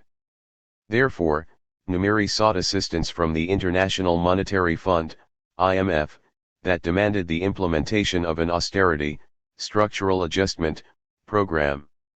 The annual balance of payments DCIT rose from £30.5 million in 1973-74 to £310.6 million in 1981-82. The Sudan's outstanding external debt at the end of 1982 was $6 billion. 11. As economic conditions worsened and people took to the streets in protest against the high prices of bread, fuel, and other basic necessities, Numeri, the erstwhile secularist who had come to power with the support of communists, invited his political opponents to return to Sudan and instituted Sharia, Islamic law, In September 1983, the September Laws. Therefore, chronic Arabism was used to prop up a regime that had lost legitimacy. As a result, civil war erupted again in southern Sudan due to the implementation of the policy of chronic Arabism. Numeri was overthrown in April 1985. From the ashes of Numeri's dictatorship rose the second civilian government of Sadiq al-Mahdi in 1986. G. Norman Anderson, who served as the U.S. ambassador to Sudan from 1986 to 1989, noted a recurring pattern of behavior among both the civilian and military governments of Sudan. He observed that Sudan's political leaders were not able to work effectively to solve the country's problems. During the early days of his administration, Sadiq was inexorable in his position with respect to southern Sudan. He pursued a policy of Arabization and Islamization. He also proved unable to deal effectively with Sudan's economic problems. Sadiq's Ummah party was not able to work with its coalition partner, the Democratic Unionist Party, DUP. Due to the resulting paralysis, the government could not even formulate a coherent foreign policy. During the RST 2 years, for example, the DUP foreign minister tried to improve relations with Egypt, Iraq, and the United States, whereas the Prime Minister al-Mahdi courted Libya, Iraq, and the USSR and criticized the IMF.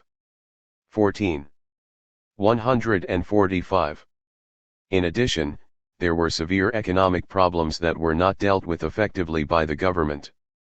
The infrastructure was falling apart, and bread, sugar, tea, gasoline, electricity, and water were in short supply. Furthermore, Sudan also faced demands for structural adjustment from the IMF. Al-Mahdi's government was not able to cope with the strain. Nevertheless, to al-Mahdi's credit, his government was on the verge of abandoning the policy of chronic Arabism. During a peace conference between the North and South, he had agreed to accept the DUP Sudanese People's Liberation Army/Movement, SPLA/M, agreement that called for the suspension of Sharia, a ceasefire, national unity, and an end to military pacts. This is why the National Islamic Front, NIF, overthrew Sadiq al-Mahdi's government in 1989. The National Islamic Front of Hassan al-Turabi overthrew al-Mahdi's government to prevent it from making accommodation with the SPLA/M rebel forces of the south headed by John Garang. Peace would have deprived the NIF of the means to come to power.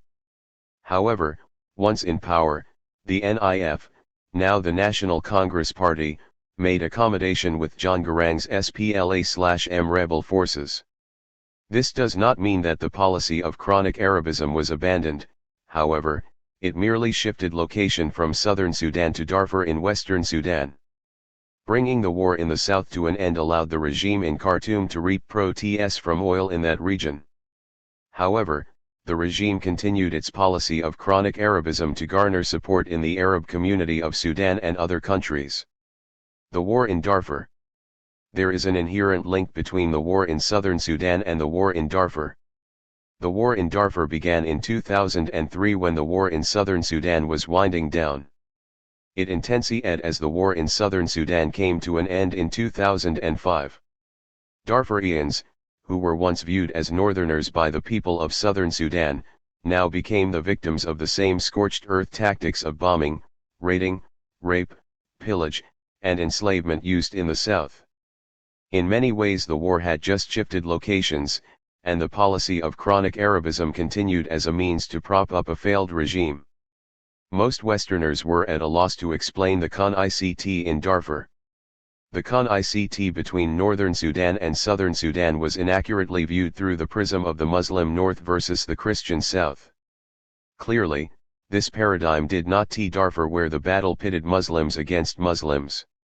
Moreover, many of the groups 146 being against the government in Darfur, such as the Berdi, Burjid, Bago, Mima, and Gimir, all speak Arabic though they do not consider themselves to be Arabs. 15 Drought is also sometimes cited as the cause of the conflict in Darfur. In this scenario, drought conditions have pitted African farmers against Arab nomads. What is often overlooked is that the two groups have a history of cooperation. The Arabs in Darfur had a history of cooperation with the various non-Muslim groups in the outlying areas. Douglas H. Johnson has stated, many Muslim pastoralists such as the Arab Baktara in Darfur frequently sought protection from the demands of the state by eyeing to or allying with non-Muslim people. 16. There was also an informal land use system whereby the African farmers of Darfur would share their land with the Arab nomads. In the past, the Arab nomads would graze their goats and cattle in the north of Darfur during the rainy season, then move to the greener south during the dry season. After the rains, when the African farmers had gathered in their crops, the nomads would tend their herds in the farmers' empty elds. 17. Traditional leaders also worked together to ameliorate land disputes. However, in the 1970s and 1980s, Darfur experienced drought. This resulting desertification of the land compelled many of the nomadic Arabs to head to the southern portion of Darfur in search of more lush land for their livestock. This put them in conflict with the sedentary African farmers. The traditional means that had been used to settle disputes over land usage was no longer functional since it had been usurped by the Numeri regime that supplanted traditional leaders with pro-Arab administrators. This pitted African groups such as the Fur, Burjid, and Daju against Darless, landless, Arab groups such as the Mizuria, Hadiya, Tayalba, Tarjam, Saada, Mahariya, and Bani Mansur. 18. On the other hand, Arabs with Dar, land, such as the Habaniya, Beni, and Ta'isha in southern Darfur and the Beni Hussein in northern Darfur, remained neutral. 19. Since the 1970s, this conflict has resulted in the slaughter and enslavement of various African groups, much like the conflict in southern Sudan. Most political observers cite the drought mentioned above as the cause of the genocide in Darfur. However, the reasons for these heinous acts being committed run much deeper. Genocide in Darfur is 147. The direct result of a deliberate policy perpetuated by Omar al-Bashir, the president of Sudan. Darfur, like the other outlying regions of Khartoum, has long been neglected, though drought has been occurring there since the 1970s. The regional government has been denied funds to upgrade the water system. In the 1980s, more boreholes were needed and few had been dug over the previous 20 years.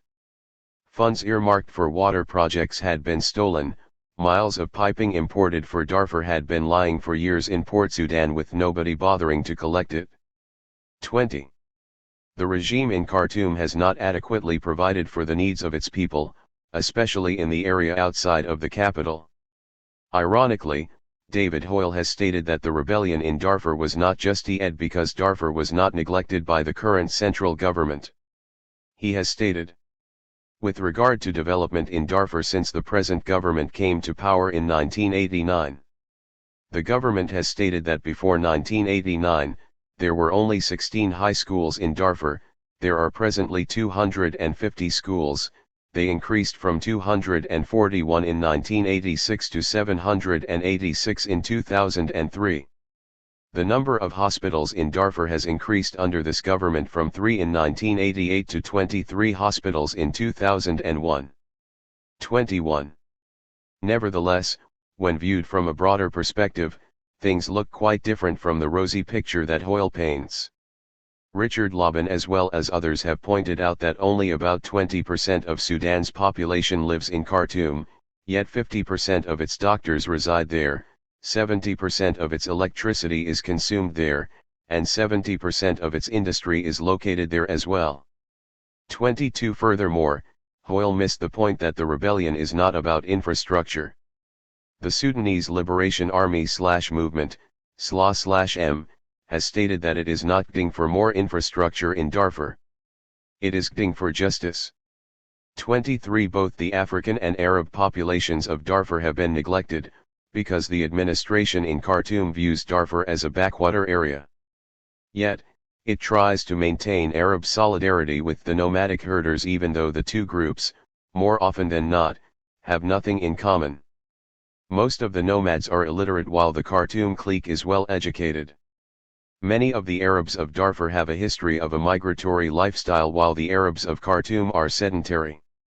The Khartoum clique has once more implemented the policy of chronic Arabism by pretending to be the brothers of the Arabs of Darfur and arming them with the means to engage in a massive 148 land grab after years of failing to provide for their needs. The regime in Khartoum, whom the Genocide and the other Arab groups view as their brothers, are in fact their oppressors. The Arabs of Darfur have suffered from the effects of drought and neglect just like the Africans.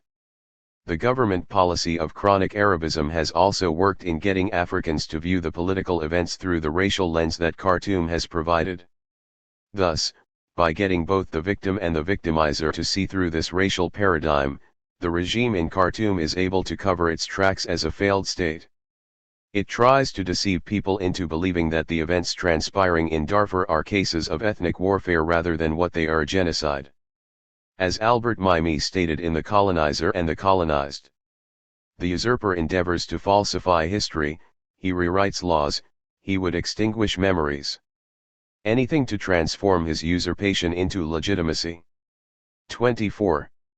Regarding the colonized, he wrote, "The most serious blow suffered by the colonized is being removed from history and from the community. Colonization usurps any free role in either war or peace, every decision contributing to his destiny and that of the world, and all cultural and social responsibility." 25. The use of chronic Arabism has been used not only to obtain support for the Khartoum regime within Sudan but also among Arab states as well. In 2006 the Arab League held its summit in Khartoum, and since that time the Arab League has refused to denounce al-Bashir or the genocide in Darfur. Despite the indictment of Omar al-Bashir by the International Criminal Court, ICC, in 2008 and the issuing of a warrant for his arrest by the ICC, on March 4, 2009, Arab countries and the Arab League have rallied around him. He was welcomed in Egypt on March 25, 2009, by Hosni Mubarak, even though a terrorist group operating out of Sudan had tried to assassinate Mubarak in 1995. Subsequently, he was also embraced warmly at the Arab League summit in Qatar. But there can be no doubt that genocide has been committed in Darfur. Reflections on Darfur. The Convention on the Prevention and Punishment of the Crime of Genocide is dead. What other conclusion can be drawn after reading the report of the International Commission of Inquiry on Darfur 2? 149. The United Nations Secretary-General. 26. The report indicated that crimes against humanity occurred in Darfur. But it stopped short of calling the crimes genocide. Nevertheless, acts of genocide did occur in Darfur. The report was carefully worded to absolve the permanent members of the Security Council of any responsibility for the heinous acts that transpired there.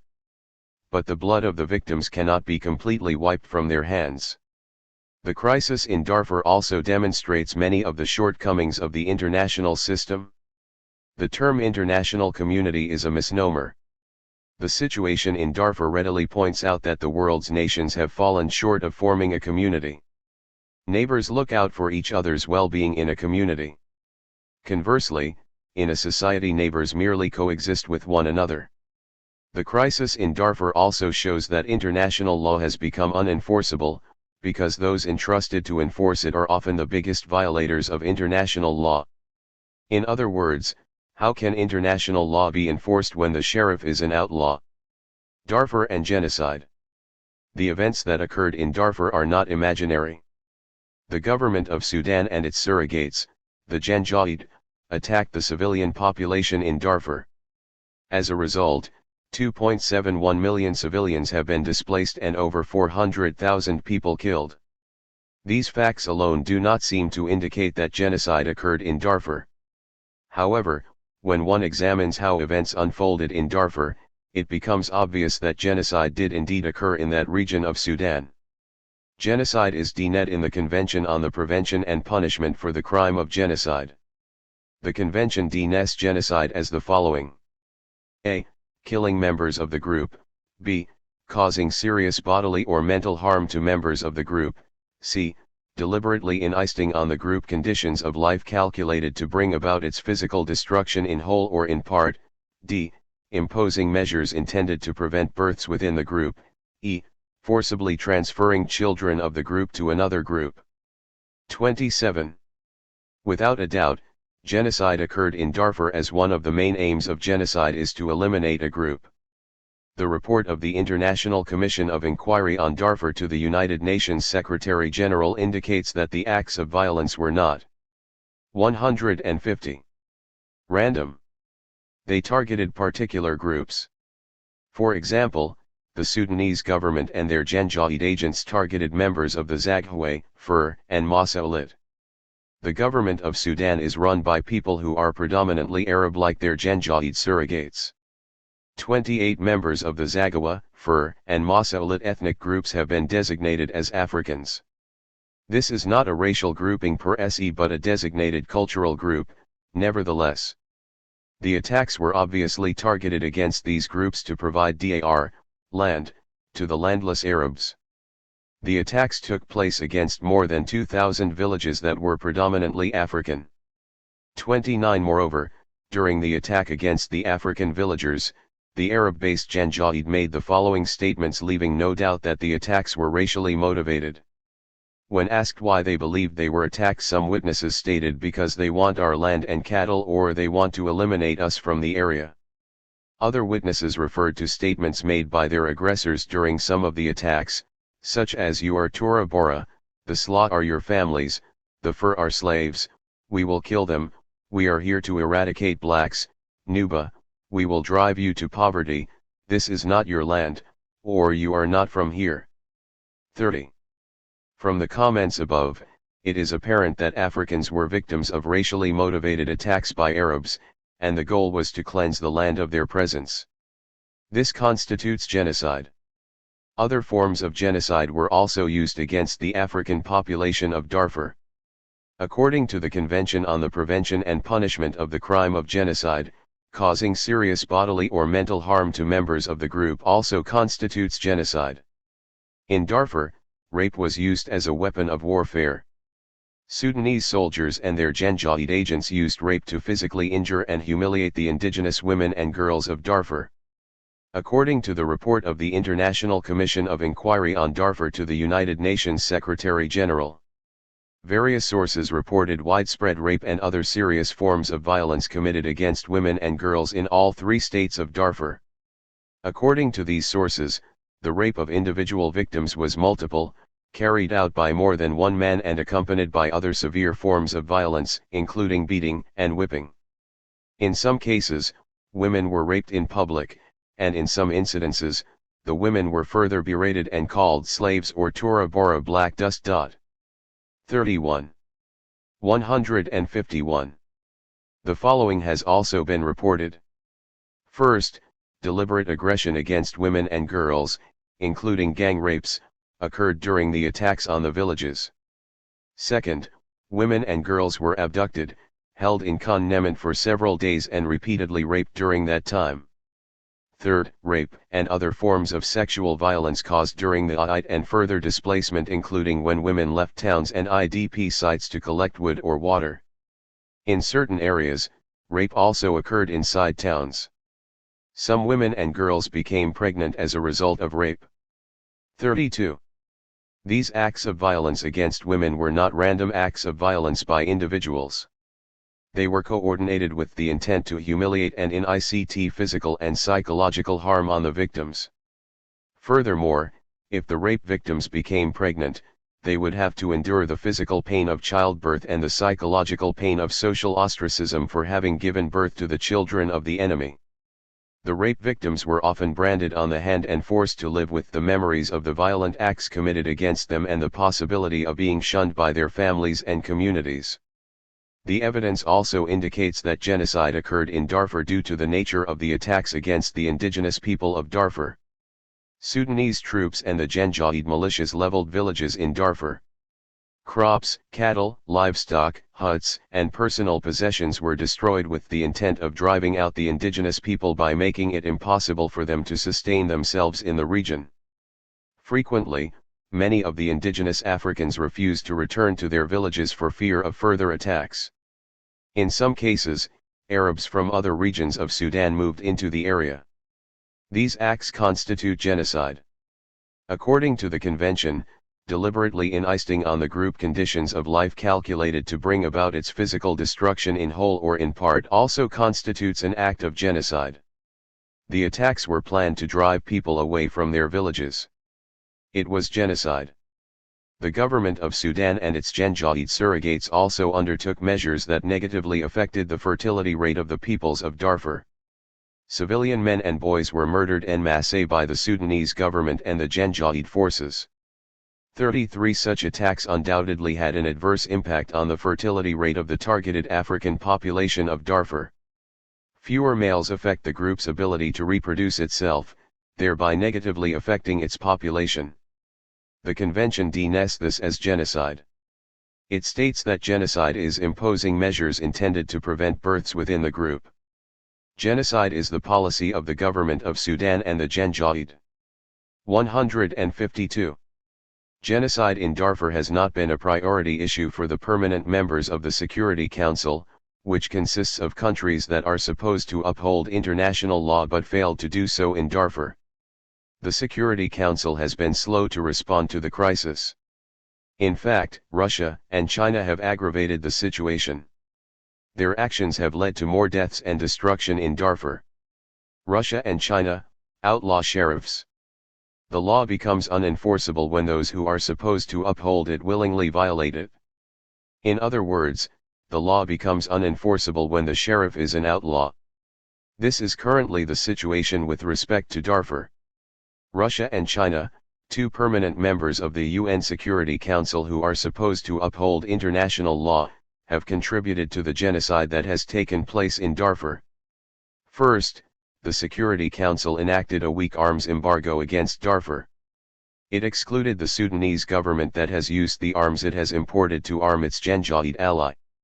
Second, the United Nations failed to take action when it received reports about violations of the arms embargo from the UN panel of experts. 34 Russia and China are guilty of complicity in genocide because they have empowered the government of Sudan and the Janjaweed with the means to commit genocide. Sudan had imported $24 million worth of arms and ammunition from the People's Republic of China, as well as nearly $57 million worth of parts and aircraft equipment and $2 million worth of parts of helicopters and aeroplanes from China, according to data from Sudan for 2005. The last available trade goods. 35. During the period January-March 2007, Chinese A-5 Phantom jets were transferred to Nyala Airport in Darfur. 36 These aircraft were used to bomb civilian villages in Darfur. 37 Russia has also been a party to genocide in Darfur. In October 2004, Russian-made Mi-8 helicopters were used to attack villages in Darfur. 38 It has also been reported. In 2005, the Russian Federation exported to Sudan $21 million worth of aircraft and associated equipment including spare parts and $137 million of helicopters, adding to its substantial arms deliveries in previous years. Russian Mi-24 helicopter gunships acquired by the Sudanese Air Force was used to launch attacks in Darfur. 39. Despite these violations, neither Russia nor China have been ostracized by their fellow Security Council members. 153. The United States is also indirectly guilty of complicity in the genocide that occurred in Darfur. It has not examined this issue with the same sense of urgency it has other issues, such as the war in Iraq or the acquisition of nuclear weapons by North Korea and Iran. The United States has also not pressed the issue of Russia's and China's roles in aiding genocide in Sudan. It wants China's cooperation in its battle to keep nuclear weapons out of North Korea's hands. The United States is also borrowing Chinese money to finance its massive DCIT. Therefore, the United States is not going to rock the boat with China over the issue of genocide in Darfur. Also, the United States had sought Russia's cooperation to settle the issue of independence for Kosovo. Russia was used as a conduit to Serbia, whose cooperation the United States had sought to work out an agreement. In essence, the United States did not consider the people of Darfur to be worth the effort needed to pressure Russia and China to stop aiding genocide. Politics got in the way of stopping genocide. The net effect of this negligence is that those who have been trusted to uphold international law have in effect chosen to violate it. What do you do when the sheriff is an outlaw? The law becomes unenforceable. The low priority given to Darfur can be witnessed by the fact that it took 3 years to get a UN peacekeeping force on the ground in Darfur. Furthermore, the Sudanese government has shown a blatant disrespect for the UN peacekeeping force by attacking it with gunnery on several occasions. 40. The Security Council has not taken retaliatory action against Sudan. Because of incidents like these and the outlaw sheriffs on the Security Council, the United Nations has been ineffective in stopping genocide in Darfur. The reason why genocide still occurs and is tolerated is because the international community exists in name only.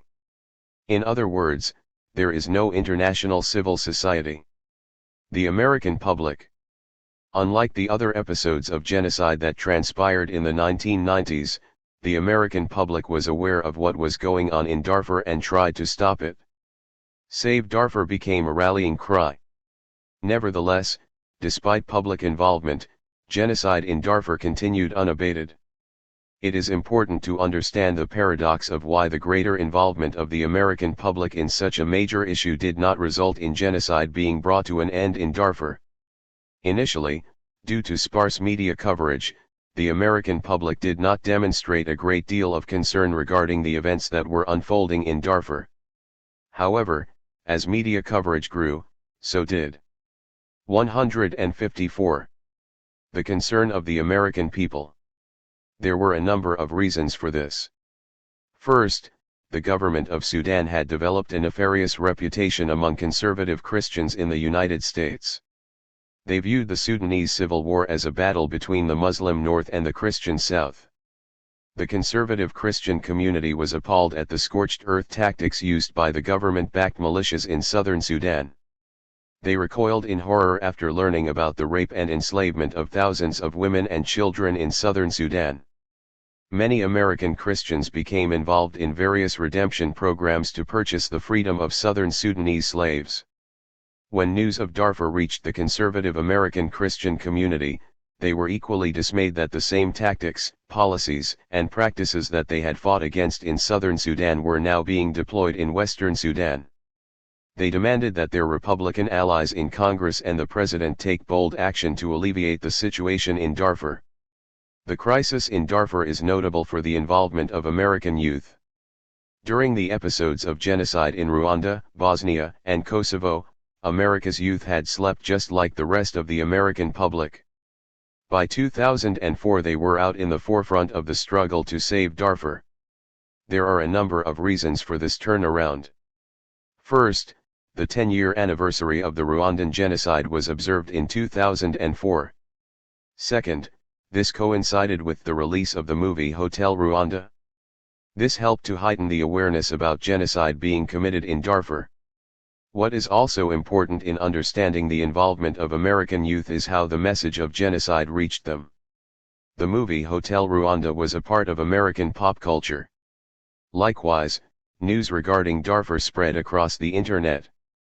These are modes of information and communication utilized by American youth on a routine basis. College campuses became a staging point for organizing rallies and protests demanding that colleges, universities, and other institutions divest funds from companies doing business with the government of Sudan. American youth also demanded that the government take action to bring the genocide in Darfur to an end. Apathetic American youth had now woken up. Thus, a broad-based coalition of conservative Christians, American youth, Jews, and Armenians was formed. It seemed absurd to think that such a broad-based coalition could be denied. In 2005, when asked, 66% of Americans supported the United States contributing troops to a UN mission to stop the genocide. Justice for Darfur seemed to be on the way. The American people did not surrender to genocide, but their government did. 155. Congress. Republican members of the House of Representatives and the Senate initially championed Darfur's cause. Like the Sudanese Civil War, this was their issue. With the exception of Representative Donald Payne, Democrat New Jersey, who also took a leadership role, Democrats in both chambers acquiesced to Republican leadership on the issue. Initially, in the House, Republicans such as Frank Wolf of Virginia spoke out against the atrocities in Darfur and labeled them as genocide. Wolf held the government of Sudan in contempt and wanted his colleagues to know of the atrocities it had committed during the Sudanese Civil War. Therefore, in 2002 he placed the endings of the International Eminent Persons Group that was created to investigate reports of slavery and abduction before the House. The report noted, "Many of those who were abducted and enslaved remain with their abductors in the area of South Darfur or West Kordofan, some people escape or are returned, and others are sold or transferred to third parties." 41. A few months later, Congress passed the Sudanese Peace Act. The bill was sponsored in the House of Representatives by Thomas Tancredo, Republican Colorado, and 13 bipartisan co-sponsors, 8 Republicans and VE Democrats, including Representative Wolf. It then went to the Senate where it was approved unanimously. President Bush II signed the bill on October 21, 2002. It included the following endings: the government of Sudan's prosecution of the war cost more than 2 million lives and displaces 4 million people. Continued leadership of the United States is crucial. Through manipulation of traditional rivalries among peoples in areas outside of full control, the government of Sudan has used divide-and-conquer techniques effectively to subjugate the population. The government of Sudan utilizes and organizes militias, popular defense forces and other irregular units for enslaving parties. The acts of the government of Sudan constitute genocide. 42.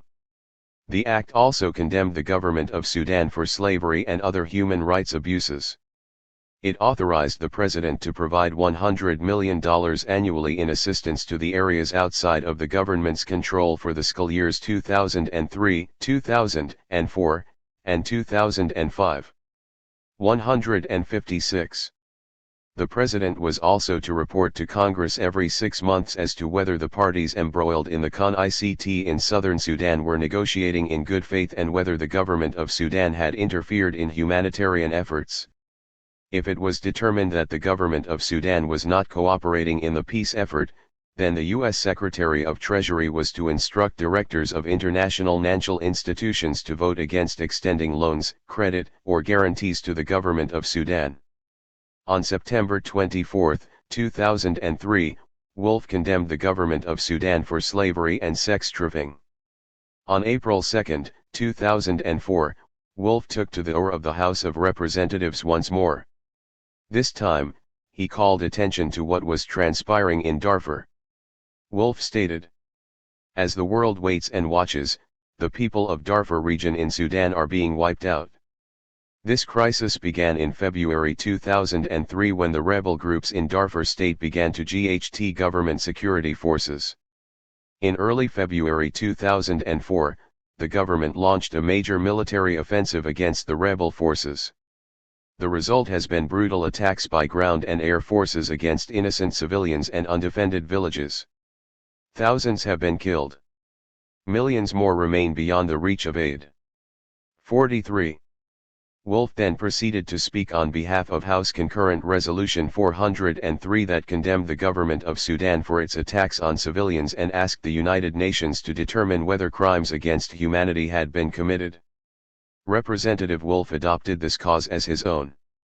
He would often take time to point out articles about the mass murder, rape, and pillaging taking place in Darfur that were reported in the New York Times.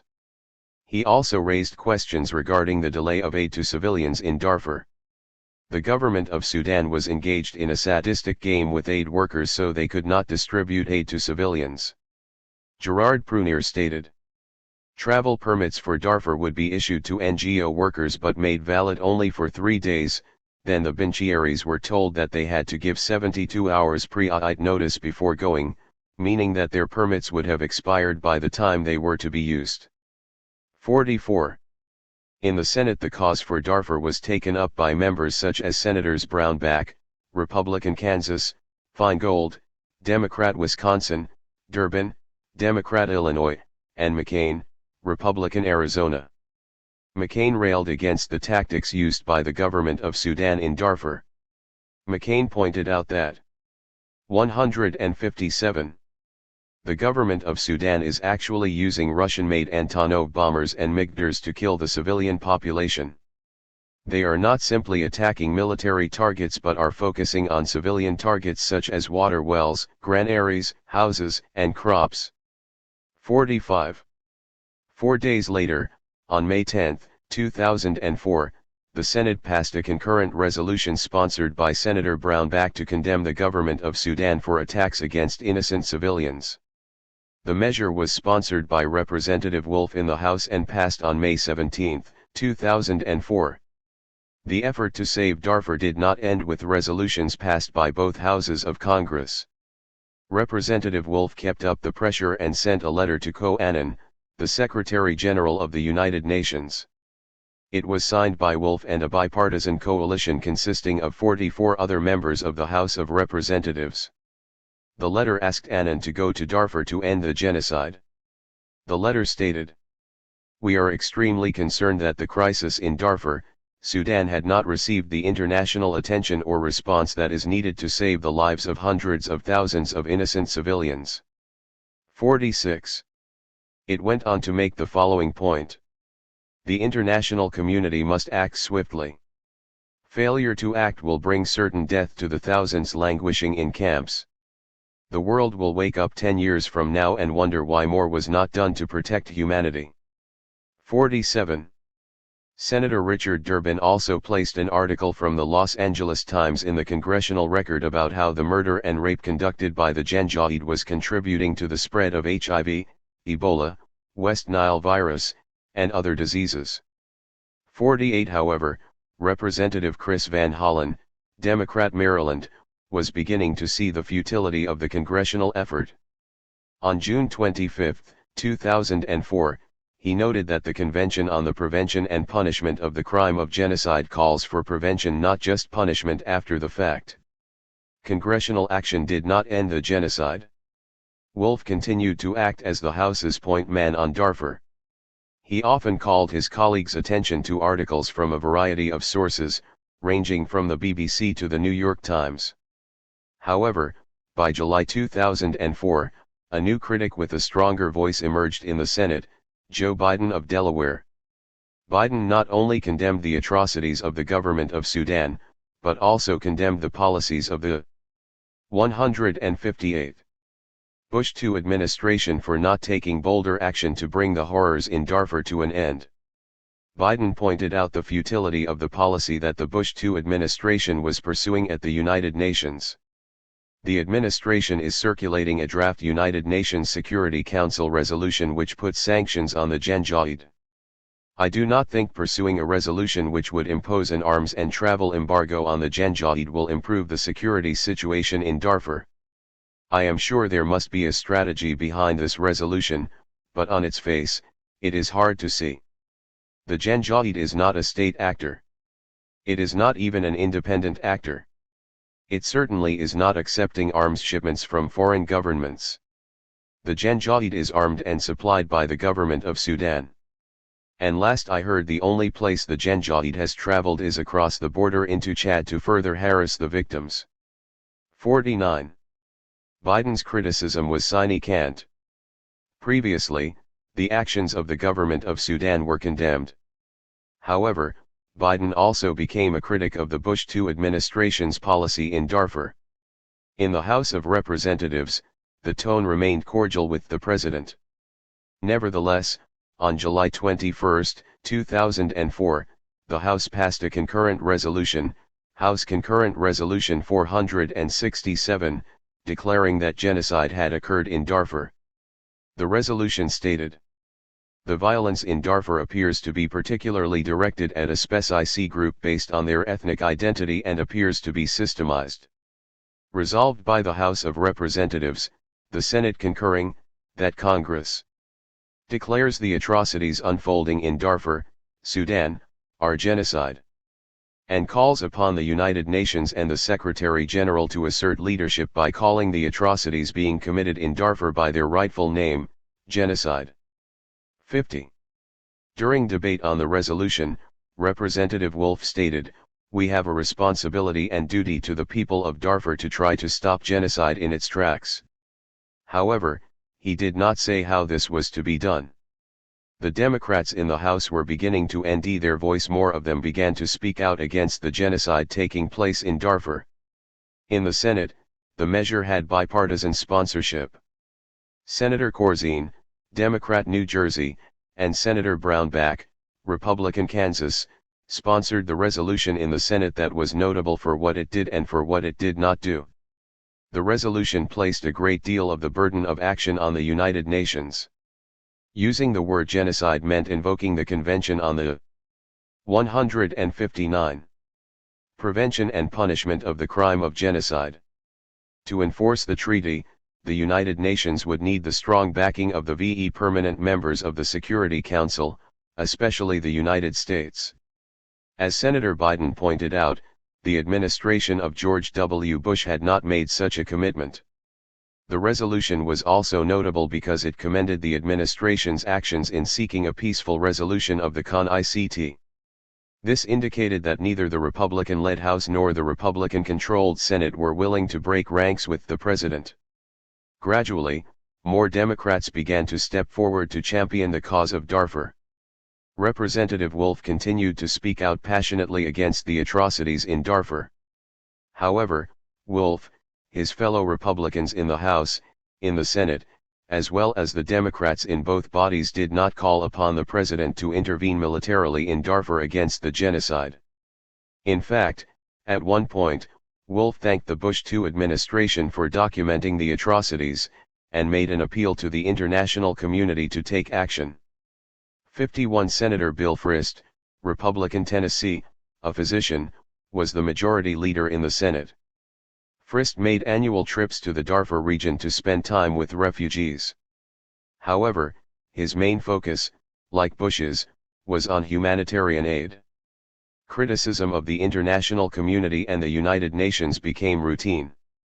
Appeals were often made to the United Nations to take action as if it had a standing army that could be deployed in a crisis situation.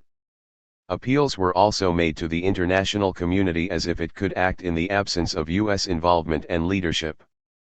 At this point, no one except Biden seemed willing to take on Bush.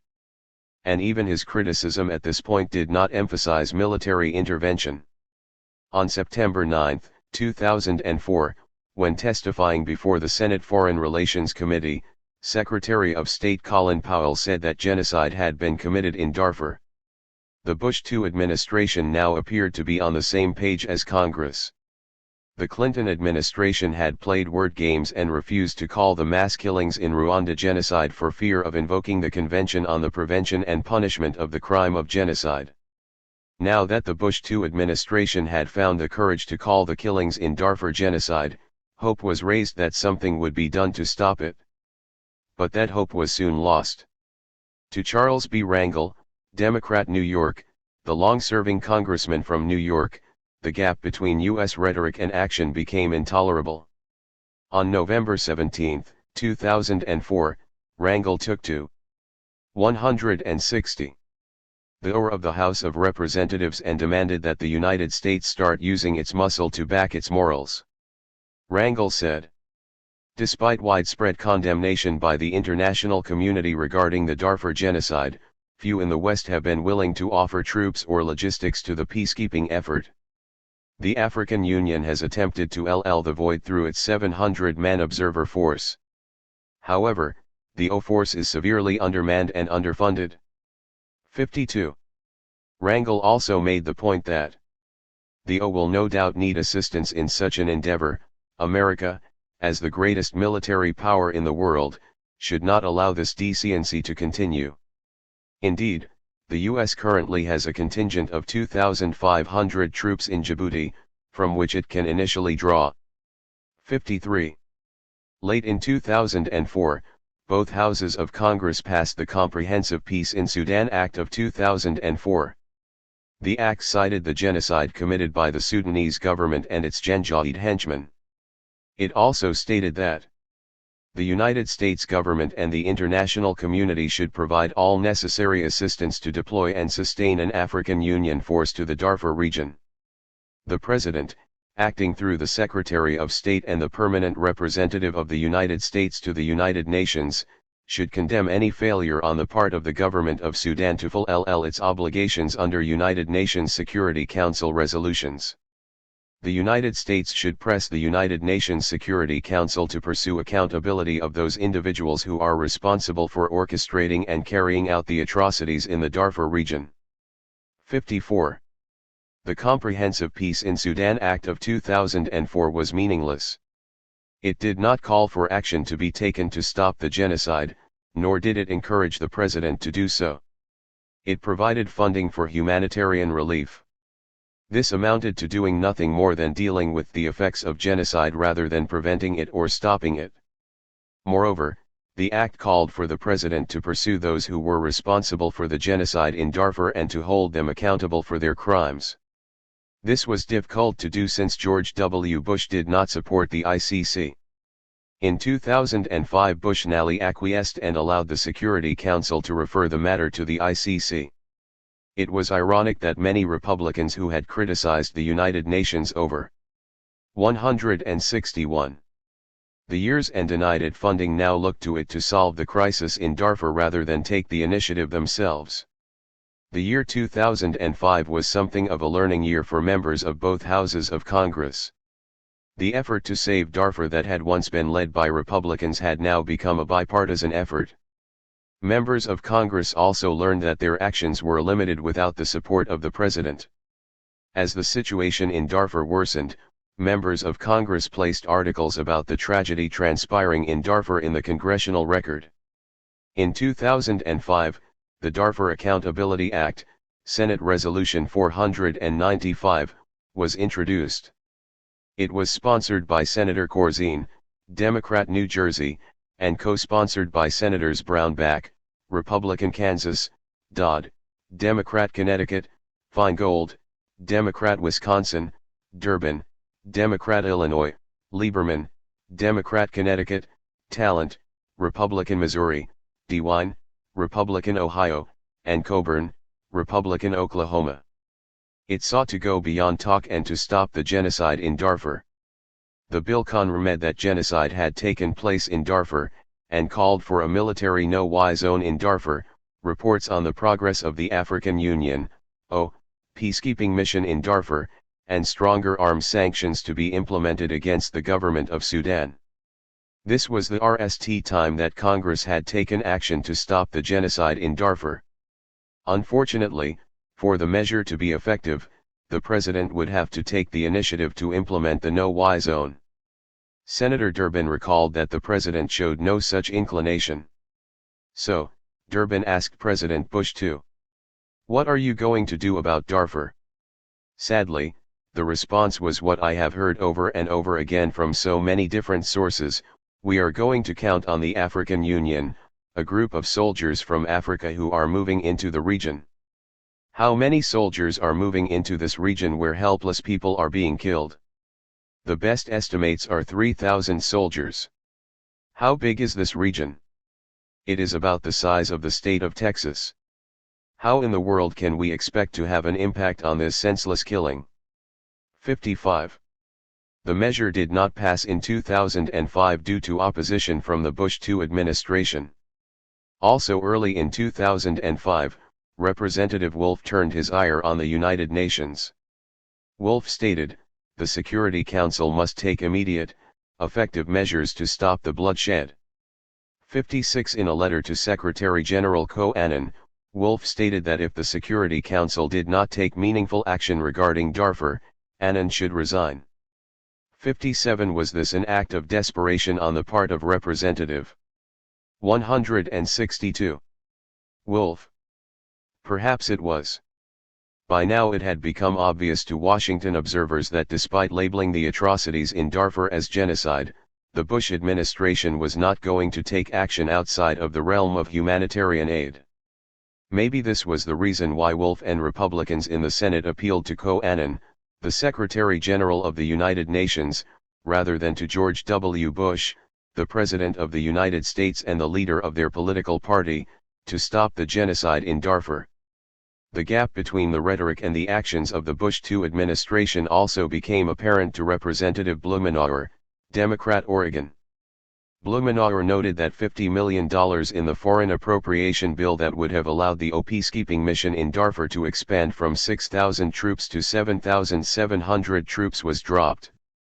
This was done at the request of the Bush administration. 58 Congress was fighting an uphill battle. The words of the Bush II administration did not match its deeds. Congress was responding to the demands of its constituents but could not move the president.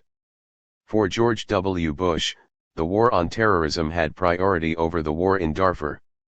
In 2005, Representative Charles Rangel, Democrat, New York, noted a subtle shift in the temper and tone of the Bush II administration's policy regarding Darfur. Rangel observed, "Despite the financial assistance, the administration has been quiet on the political front recently. In fact, they have seemingly backed away from referring to the crisis in Darfur as genocide, and have downplayed the casualty count in the region." As the New York Times op-ed asserts, Sudan's recent cooperation with the United States on intelligence matters may be placating the administration's stance toward the regime regarding Darfur. 59. In 2005, the cry to save Darfur had diminished. Therefore, the Bush II administration backed away from using the term genocide. In 2006, members of Congress searched more intensely to find a way to stop the genocide in Darfur. While railing against the Arab League for refusing to cancel the summit that was scheduled in Khartoum, Representative Pallone, Democrat, New Jersey, said that we have a moral obligation to do all we can to stop genocide in all its forms. However, he offered no specifics about what should be done to stop the genocide. Though the effort to end genocide in Darfur was still bipartisan, by 2006, Democrats took the lead on the issue because the Republicans were unwilling to take on the president in an election year.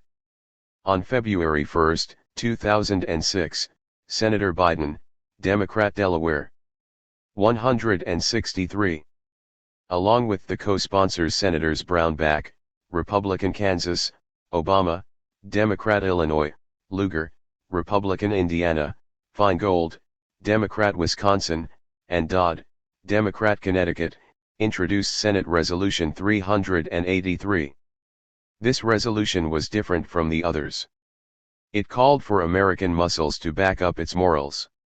The resolution called on the president to do the following: take steps immediately to help improve the security situation in Darfur, including by a. proposing that NATO, consider how to implement and enforce a declared no-fly zone in Darfur, and 2. deploy troops to Darfur to support the African Union mission in Sudan, AMIS, until a United Nations peacekeeping mission is fully deployed in the region, and b. requesting supplementary funding to support a NATO mission in Darfur and the African Union mission in Sudan, AMIS.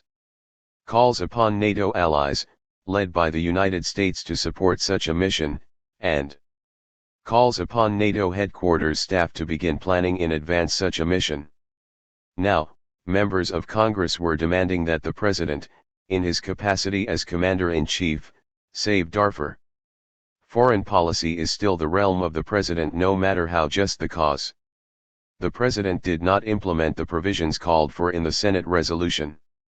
For Bush, this was a humanitarian effort and not one that required the United States military muscle. After all, his administration had played a key role in getting the government of Sudan to negotiate an end to the civil war in southern Sudan. From Bush's perspective, why would Darfur be different? What Bush did not understand was that the war in Darfur was in fact a continuation of the Sudanese civil war. It had merely shifted locations. As a result, the genocide continued in Darfur. On March 7, 2006, after coming back from a trip to Darfur, Congressman Michael Capuano, Democrat, Massachusetts, published an article in the Boston Herald. In his article, Capuano wrote, "I urge the President to fully support a UN peacekeeping mission and put the full weight of the U.S. military behind it." Democrats had now formed a consensus among themselves that the use of force was now necessary to end the genocide in Darfur. The only questions that remained were whether their Republican colleagues would follow suit and whether they would be able to persuade the president. The answer was a resounding no. On March 15, 2006, 164.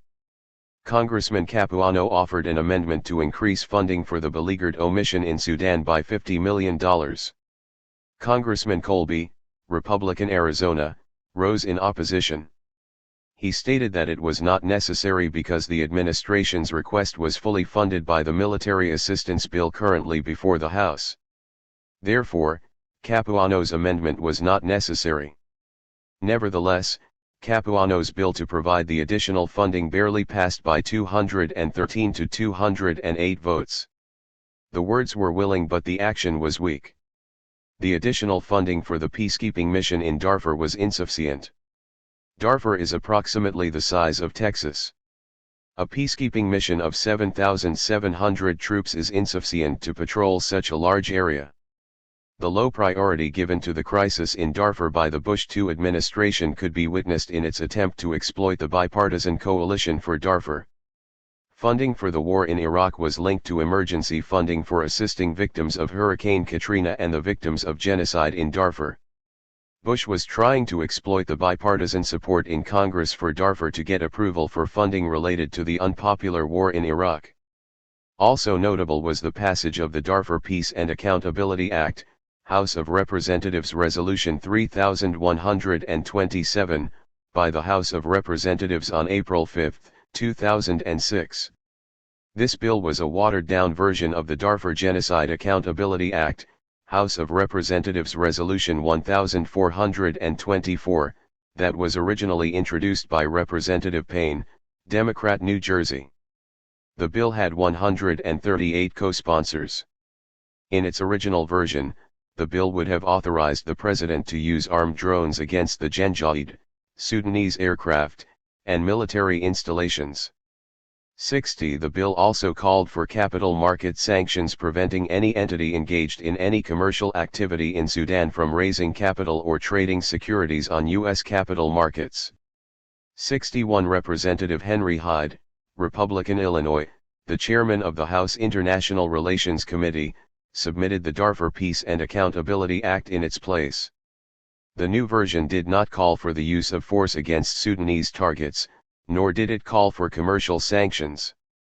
The Darfur Peace and Accountability Act of 2006 called for the expansion and reinforcement of the mission in Darfur by the United Nations and NATO, the suspension of Sudan from the United Nations until it stopped attacks against civilians, and the appointment of a presidential envoy to Sudan.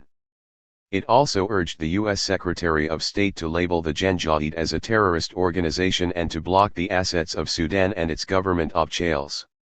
Senator Corzine, Democrat, New Jersey, introduced the original Senate version of the bill, Senate Resolution 495, in March 2005.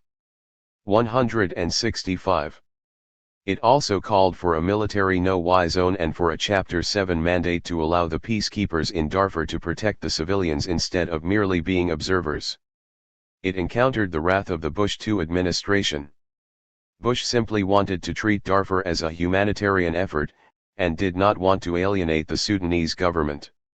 Later, a watered-down version of the bill was sponsored by Senator Brownback, Republican, Kansas. Under pressure, President Bush II signed it into law on October 13, 2006. However, this version did not include a no-fly zone or refer specifically to a Chapter 7 mandate. This became a practical lesson in constitutional politics. In the realm of foreign policy, the president has the upper hand. The president decides the content of foreign policy.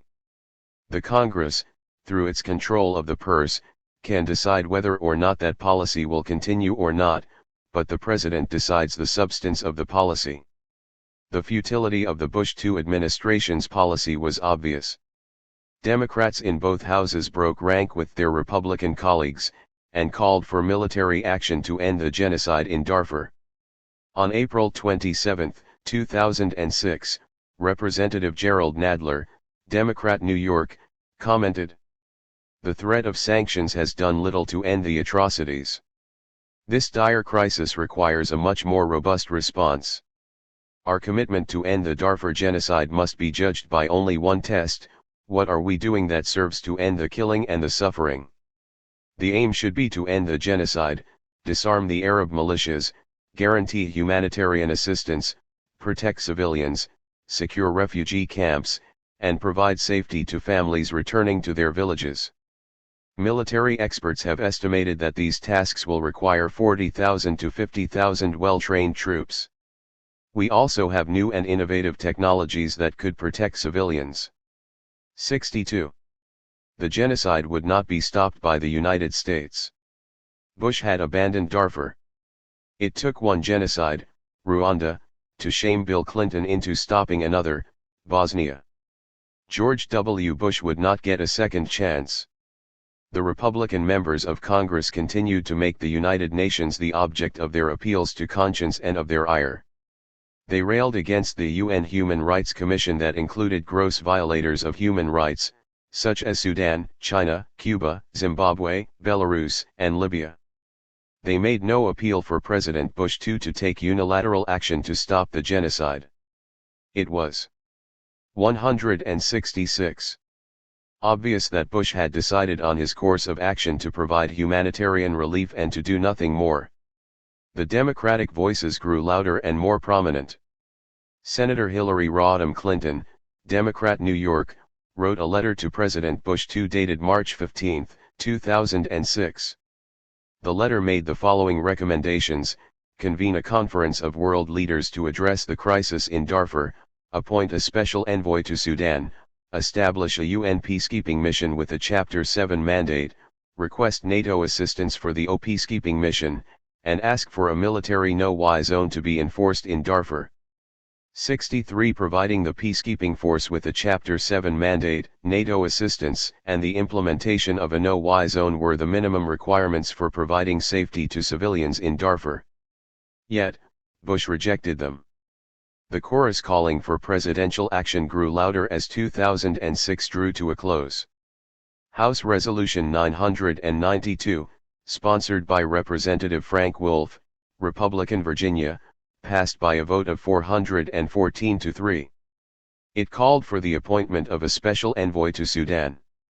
In the Senate, Resolution 559, sponsored by Senator Biden, Democrat, Delaware, was passed by a unanimous vote.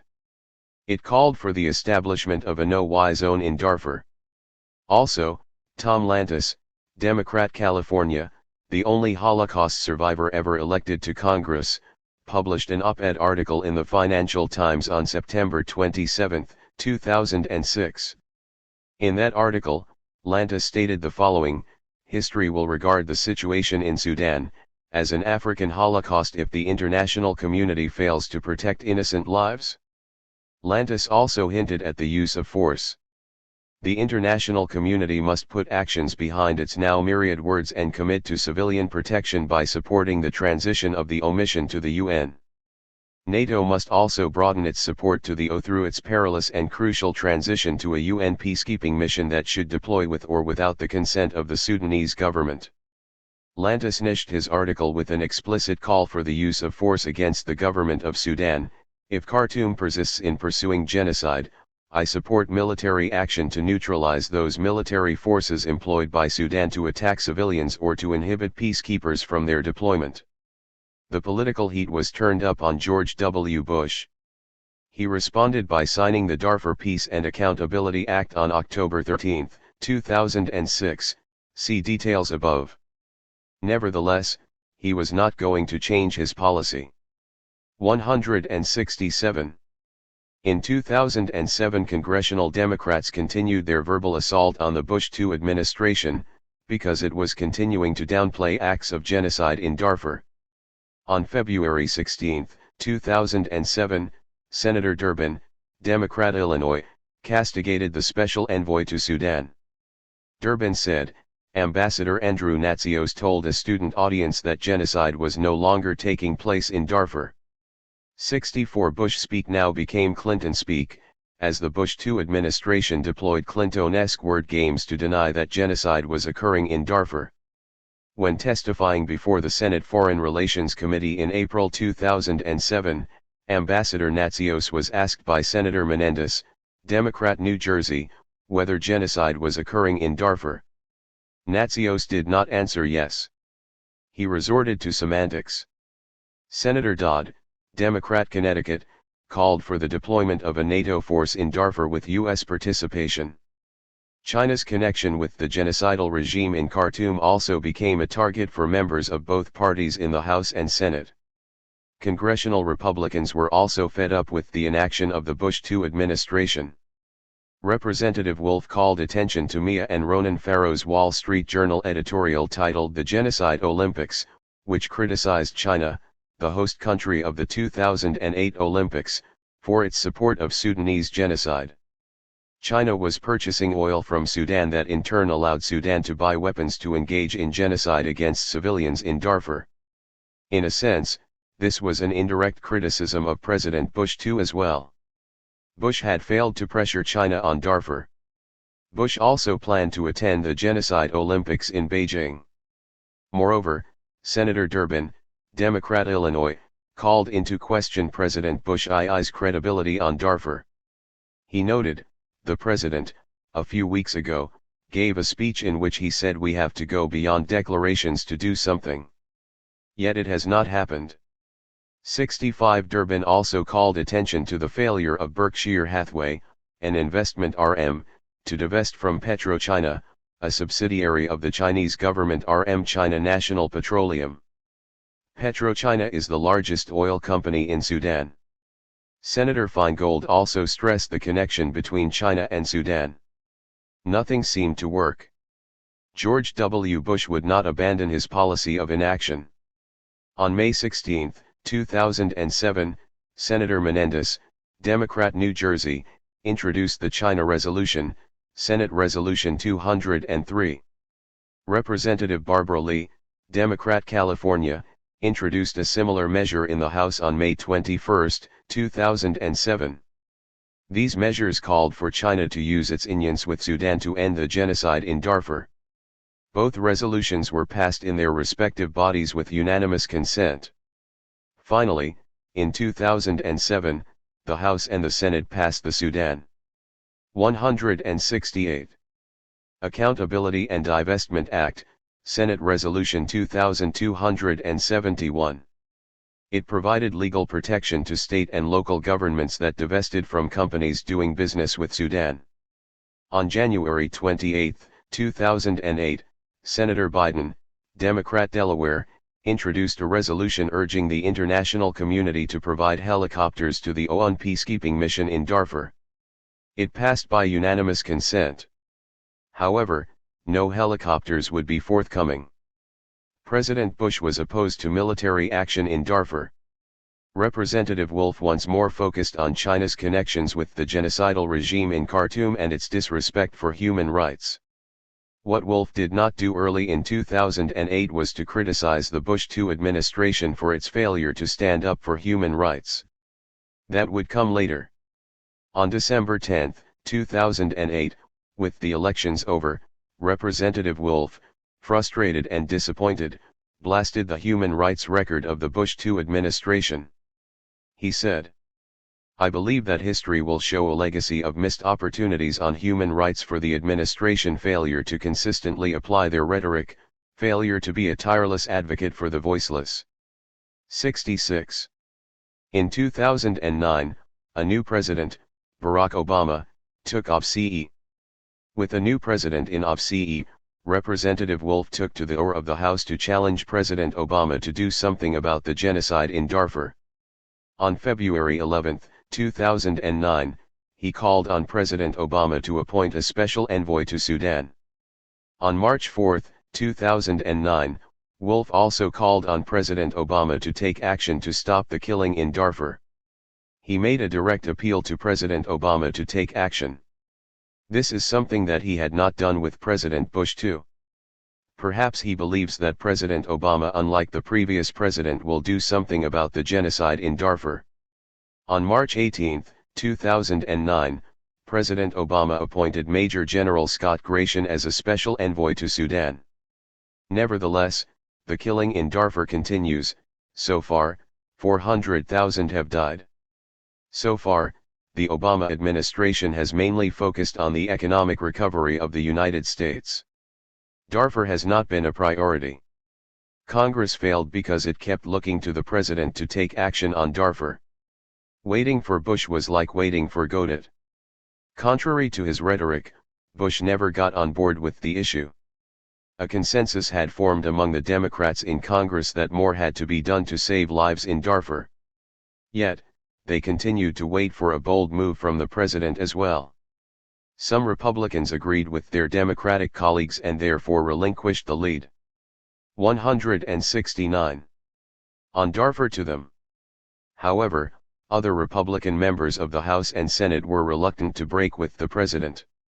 What members of both parties failed to realize is that they could act without the president, since Congress has the power of the purse. Applied in a creative manner, it can have a major impact on U.S. foreign policy. Congress brought forth the end of the Vietnam War, and, more recently, it brought down the apartheid regime in South Africa. As Representative Kendrick Meek pointed out, when President Reagan vetoed the Comprehensive Anti-Apartheid Act, the 99th Congress overrode his veto. The resolutions and the economic sanctions enacted by Congress were weak. Therefore, Congress could have and should have taken the lead like it had done with South Africa. Strong sanctions could have been enacted against Khartoum, because the Foreign Commerce Clause of the Constitution gives Congress the right to regulate foreign commerce. The Sudan Accountability and Divestment Act of 2007 only provided legal protection for divestment in companies that engaged in mineral extraction, oil-related activities, or the production of military equipment. 67 Congress could have passed more comprehensive legislation and could also have turned up the economic heat on companies and countries that do business with Sudan by denying them access to the U.S. market. Congress could have banned countries such as the notorious Darfur for China, Russia, Algeria, and Pakistan that have investments in Sudan's oil industry from doing business in the United States. Instead, Congress waited for Bush. The President, George W. Bush, did not commit genocide in Darfur.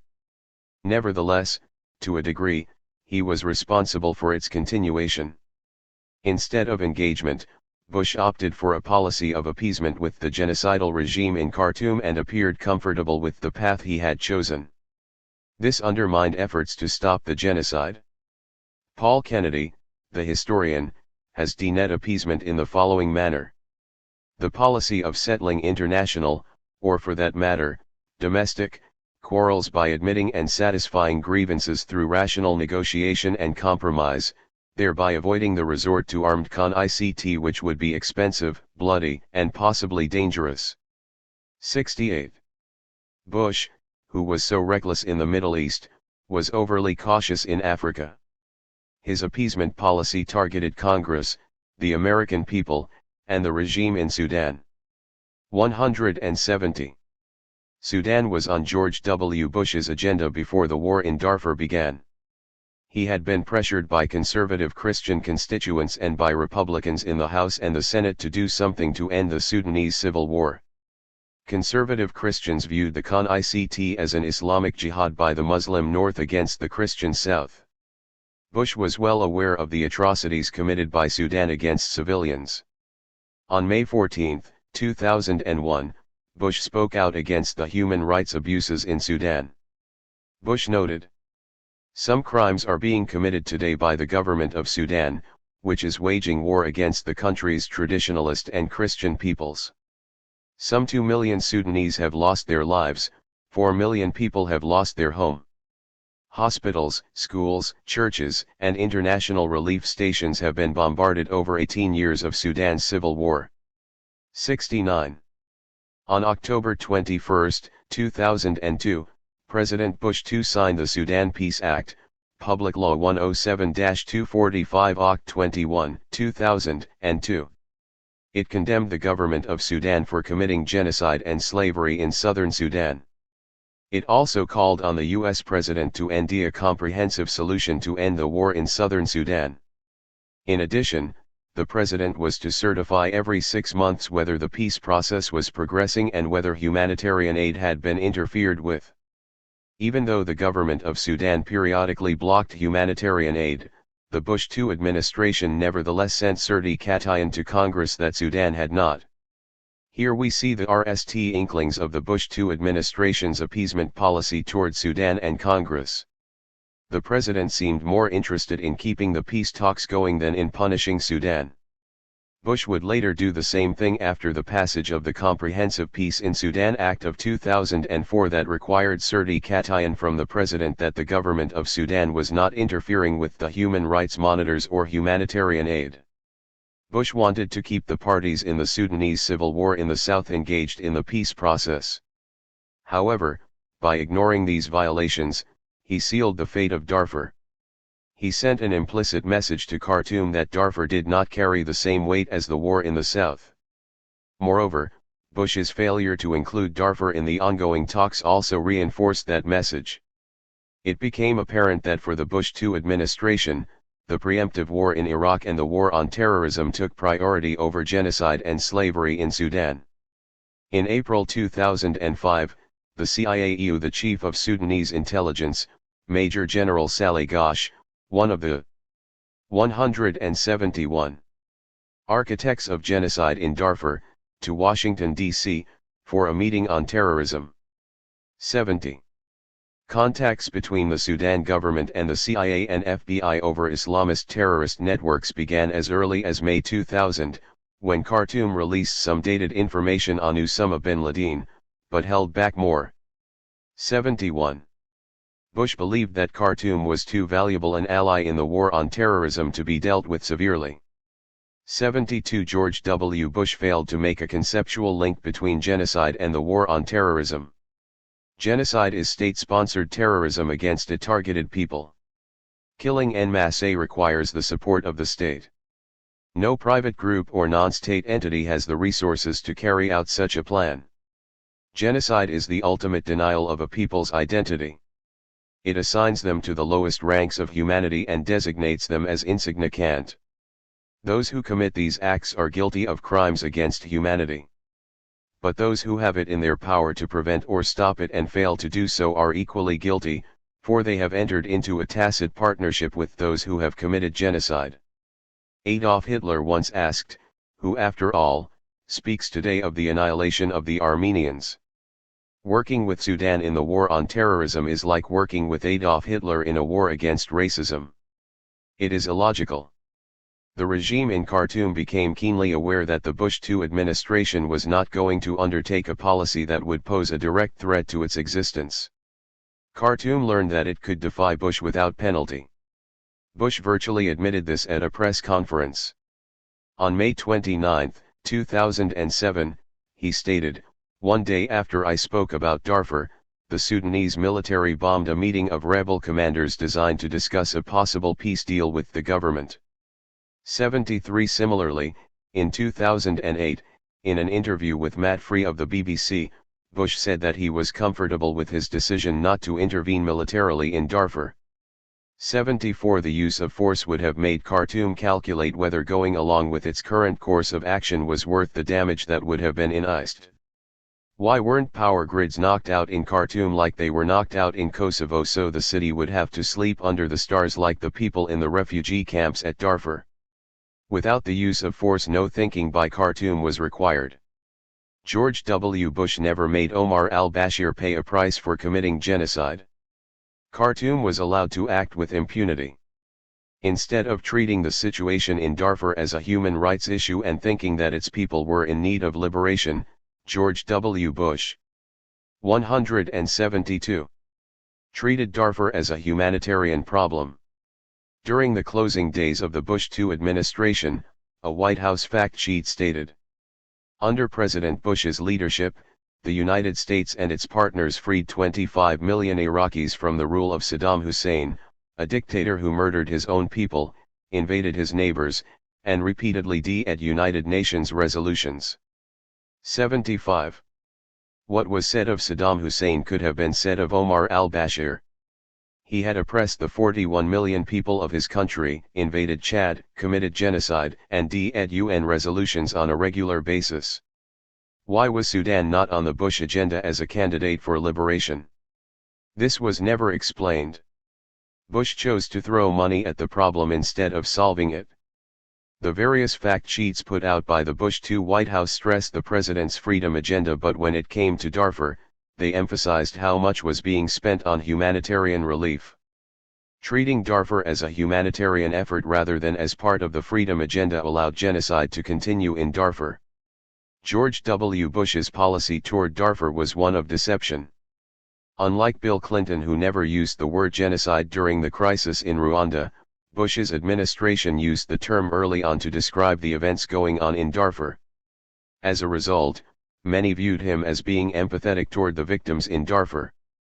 He denounced the atrocities of the regime in Khartoum, and met with members of Congress about Darfur and with members of various organizations trying to save Darfur. President Bush II even went before the United Nations and called the atrocities in Darfur genocide. Nevertheless, Bush's deeds never matched his words. For example, he said that the omission in Darfur should be doubled. However, his administration blocked efforts to include an additional $50 million that was targeted for the expansion of the omission. Bush often implored the United Nations to take strong action to deal with the crisis in Darfur. Yet, as the single most powerful individual in the world, he knew that it could not take action without his own commitment. He was encouraged by members of both parties to implement a no-fly zone but refused to do so. Bush's neocon agenda of preemptive war and dealing with the axis of evil, Iran, Iraq, North Korea, and Syria, took precedence over everything else, including genocide. Therefore, when it came to Darfur, the mission was not accomplished. President Obama backed a no-fly zone when he was a member of the Senate. As president, he will perhaps take a more forceful stand regarding Darfur than the previous president did. 173. The United Nations. The United Nations is a voluntary international organization that consists of 192 countries. Republicans, headed by George W. Bush, treated it as though it was a sovereign entity with a standing army. By invoking the term genocide, George W. Bush sought to absolve himself of the responsibility of stopping the killing in Darfur and tried to make it the United Nations' responsibility. In other words, George W. Bush used the term genocide for the very reason that Bill Clinton refused to use it, so that his administration would not have to take action. Using the term genocide has ramifications. When it is used, there is the expectation that something will be done to stop it. On September 9, 2004, Secretary of State Colin Powell said that genocide had been committed in Darfur. Gerard Prunier stated, Colin Powell had practically been ordered to use the term genocide during this high-profile September 9, 2004 testimony to the Senate Committee on Foreign Relations, but that he also advised to add in the same breath that this did not obligate the United States to undertake military intervention. 76. By using the term genocide, the Bush II administration sought to invoke Article 8 of the Convention on the Prevention and Punishment of the Crime of Genocide. Article 8 states, any contracting party may call upon the competent organs of the United Nations to take such action under the Charter of the United Nations as they consider appropriate for the prevention and suppression of acts of genocide or any of the acts enumerated in Article 3. 77. By making appeals to the United Nations, Bush sought to make Darfur the United Nations problem. On the other hand, Kofi Annan, the UN Secretary-General, acted like Bill Clinton during the crisis in Rwanda and refused to use the term for fear that Darfur would become the United Nations problem. The term genocide is noticeably absent from the report of the International Commission of Inquiry on Darfur to the United Nations Secretary-General of 2005. The report describes acts of genocide in Darfur, but the term genocide is not used. Instead, the euphemism crimes against humanity is used. If the term genocide was used, the Bush II administration would have had more ammunition to invoke the Genocide Convention.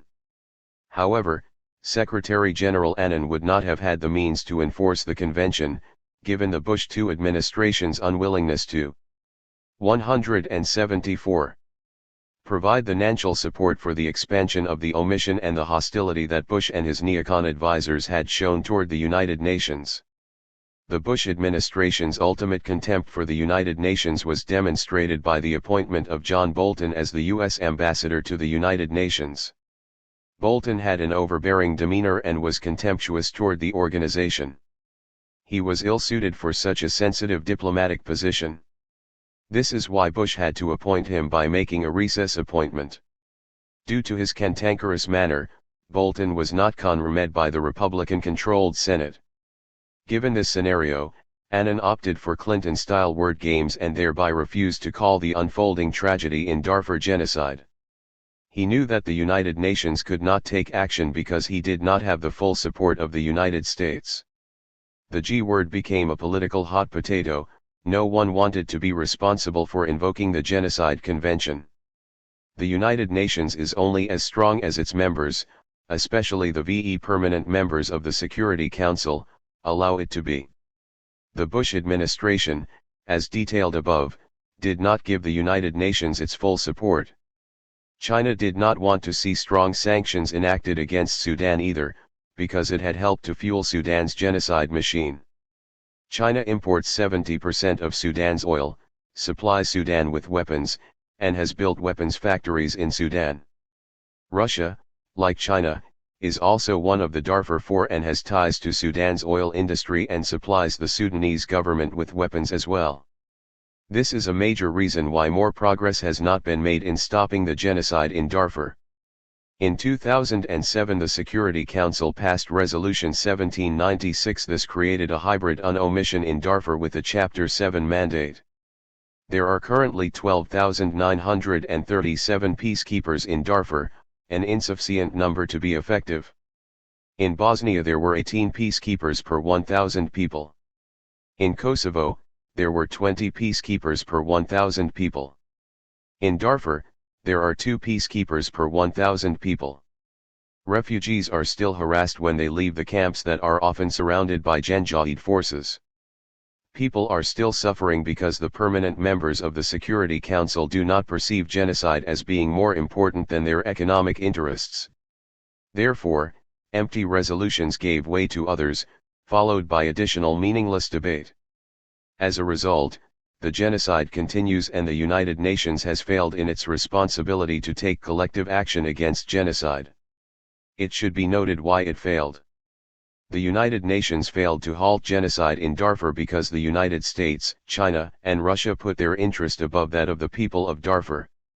The United 175 Nations is only as strong as its members allow it to be. It has proven to be ineffective at stopping genocide in Darfur. It has become an appeaser. Susan Rice, who was appointed the United States ambassador to the United Nations by President Obama, lobbied for the implementation of a no-fly zone in Darfur prior to taking off CE. 78 Perhaps she will be able to forge a coalition at the United Nations that will ground Sudan's killers. Implications for international society. The failure of international society to halt genocide in Darfur demonstrates that Africans have not been granted citizenship in this society. Membership in international society carries an explicit guarantee that one's human rights will be protected. European Muslims were the last group to be included in international society, which came to their rescue in Bosnia and Kosovo while Africans in Rwanda and Darfur were left to die. Africans are not full-fledged members of this society. Their membership is still pending. The members of international society are still not willing to incur the risk and the commitment that it will take to bring genocide to an end in an African country. Darfur taught us that Rwanda was no joke. A cultural/racial divide still exists between the Third World and the West that negates the mechanism for stopping genocide. The media. The media played a crucial role by keeping politicians and the public informed about the ongoing crisis in Darfur. Nevertheless, it was not the traditional media outlets but the segment of the media that caters to popular culture that helped to build support for the effort to stop the genocide in Darfur. More Americans utilize this segment of the media than any other. This is what allowed the movement to save Darfur to grow. When the war in Darfur began in 2003, there were few media reports. Most of the Western world had never heard of Darfur. The US media tends to ignore Africa until a crisis erupts. The French wire service agence France Presse was one of the few Western news outlets that carried information about the SLA/M uprising against Khartoum in 2003. There were a few stories by the BBC early in 2004, but the main source of information continued to be the agence France Presse. However, as the crisis worsened, coverage by 176. The US media increased. On January 17, 2004, a story, War in Western Sudan Overshadows Peace in South, by Somina Sengupta, appeared in the New York Times. It told about the atrocities that were taking place in Darfur. The article portrayed the conflict in racial terms, African versus Arab. On March 24, 2004, the New York Times published Ethnic Cleansing Again by Nicholas Kristof, who described the conflict in terms of Arab versus African and placed the blame for the atrocities on the government of Sudan. He also described how the Genocide raided villages and killed innocent civilians. Others, including Samantha Power, wrote articles about Darfur that appeared in the New York Times, but Kristof would become the New York Times leading writer on Darfur. He wrote VE out of the 9 articles that appeared in the New York Times from March 24 to April 25, 2004. By mid-2004, when the crisis escalated, most of the leading newspapers in the United States, such as the Washington Post and the Los Angeles Times, were covering the genocide taking place in Darfur. The stories were descriptive and often graphic.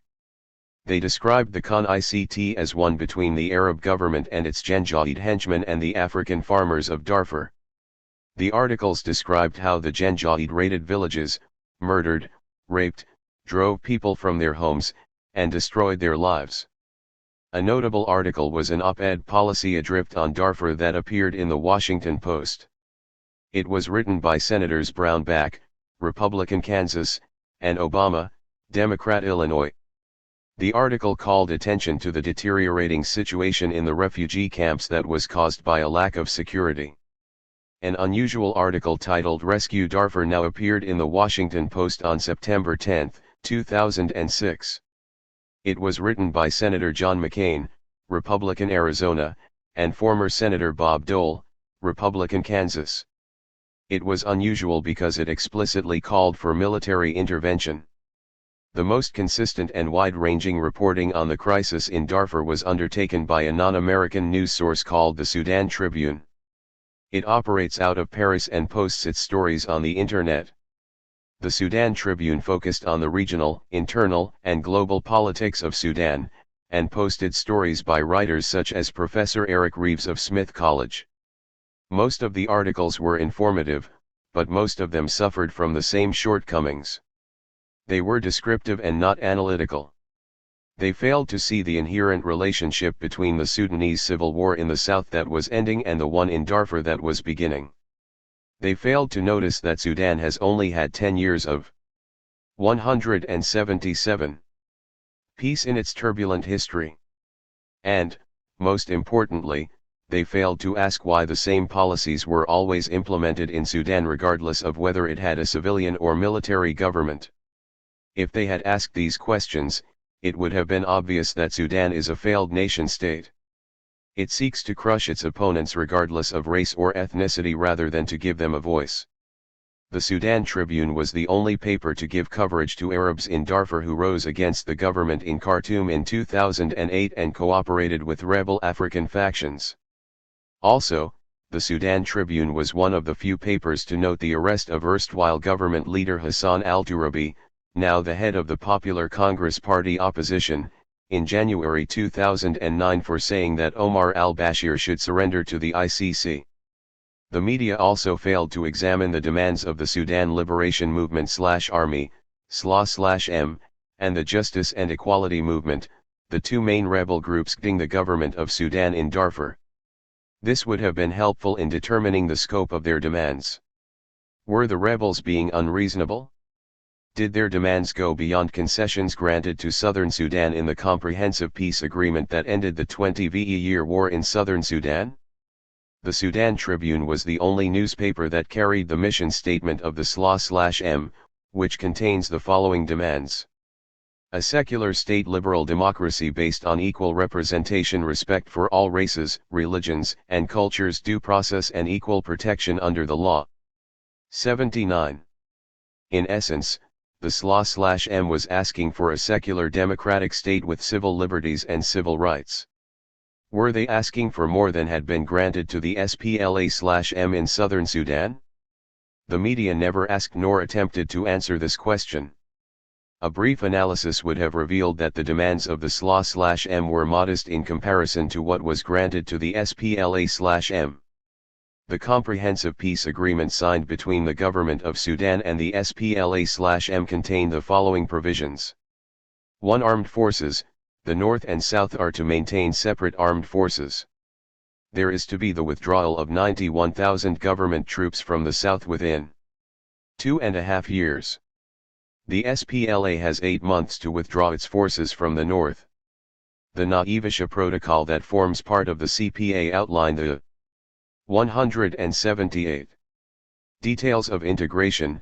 It allows for the integrated units of 21,000 soldiers, of which half will be government and half SPLA, to be formed during the 6-year interim period. They are to be deployed to sensitive areas such as the 3 disputed areas. These units will be commonly stationed but maintain separate command and control structures. If, after the interim period, the South decides not to secede, both sides will unify into a 39,000-strong force. 2. Autonomy. The South will have autonomy for 6 years to be followed by a referendum in 2011 regarding secession from the Sudan. 3. Oil wealth, to be shared on a 50:50 basis between the Khartoum government and the SPLA. 4. Economic, 2 separate currencies are to be used within a dual banking system. The North will retain the Sudanese pound while the South will opt for the Sudanese dinar. Essentially, the dual banking system means that banks will be commonly stationed with 2 different windows for service. 5. Administration, positions in the central, transitional government are to be split 70:30 in favor of the government, and 55:45 in favor of the government in contentious areas of Abyei, the Blue Nile State and the Nuba Mountains. Bashir's position as head of state is entrenched and Garang is to serve as vice president. 6. Islamic law, a government of national unity is to be formed. Sharia is to remain applicable in the North and parts of the constitution are to be rewritten so that Sharia does not apply to any non-Muslims throughout Sudan. The status of Sharia in Khartoum is to be decided by an elected assembly. 7. Other, each territory is to use its own AG. The North will maintain use of the current Sudanese AG and the South is to introduce its own AG. 80. The media failed to explain that the rebels in Darfur were not asking for autonomy, independence, or for a share in Darfur's oil wealth. Theirs was a political agenda to gain inclusion in the national government. In fact, Western media outlets often seemed perplexed in their explanation of the SLA/M and its activities. For example, an article about Darfur appeared in the Los Angeles Times on March 21, 2009. The writer made it seem that the rebel groups were just as culpable as the government of Sudan for the destruction and mayhem occurring in Darfur. 179. Despite the widespread coverage of Darfur by the mainstream U.S. media, this is not how most Americans found out about what was going on in Darfur. The genocide in Darfur became part of American pop culture. The American media and pop culture are intertwined. There is a symbiotic relationship, they feed off each other. Media that feature elements of pop culture were mainly responsible for the involvement of the American public in the effort to save Darfur.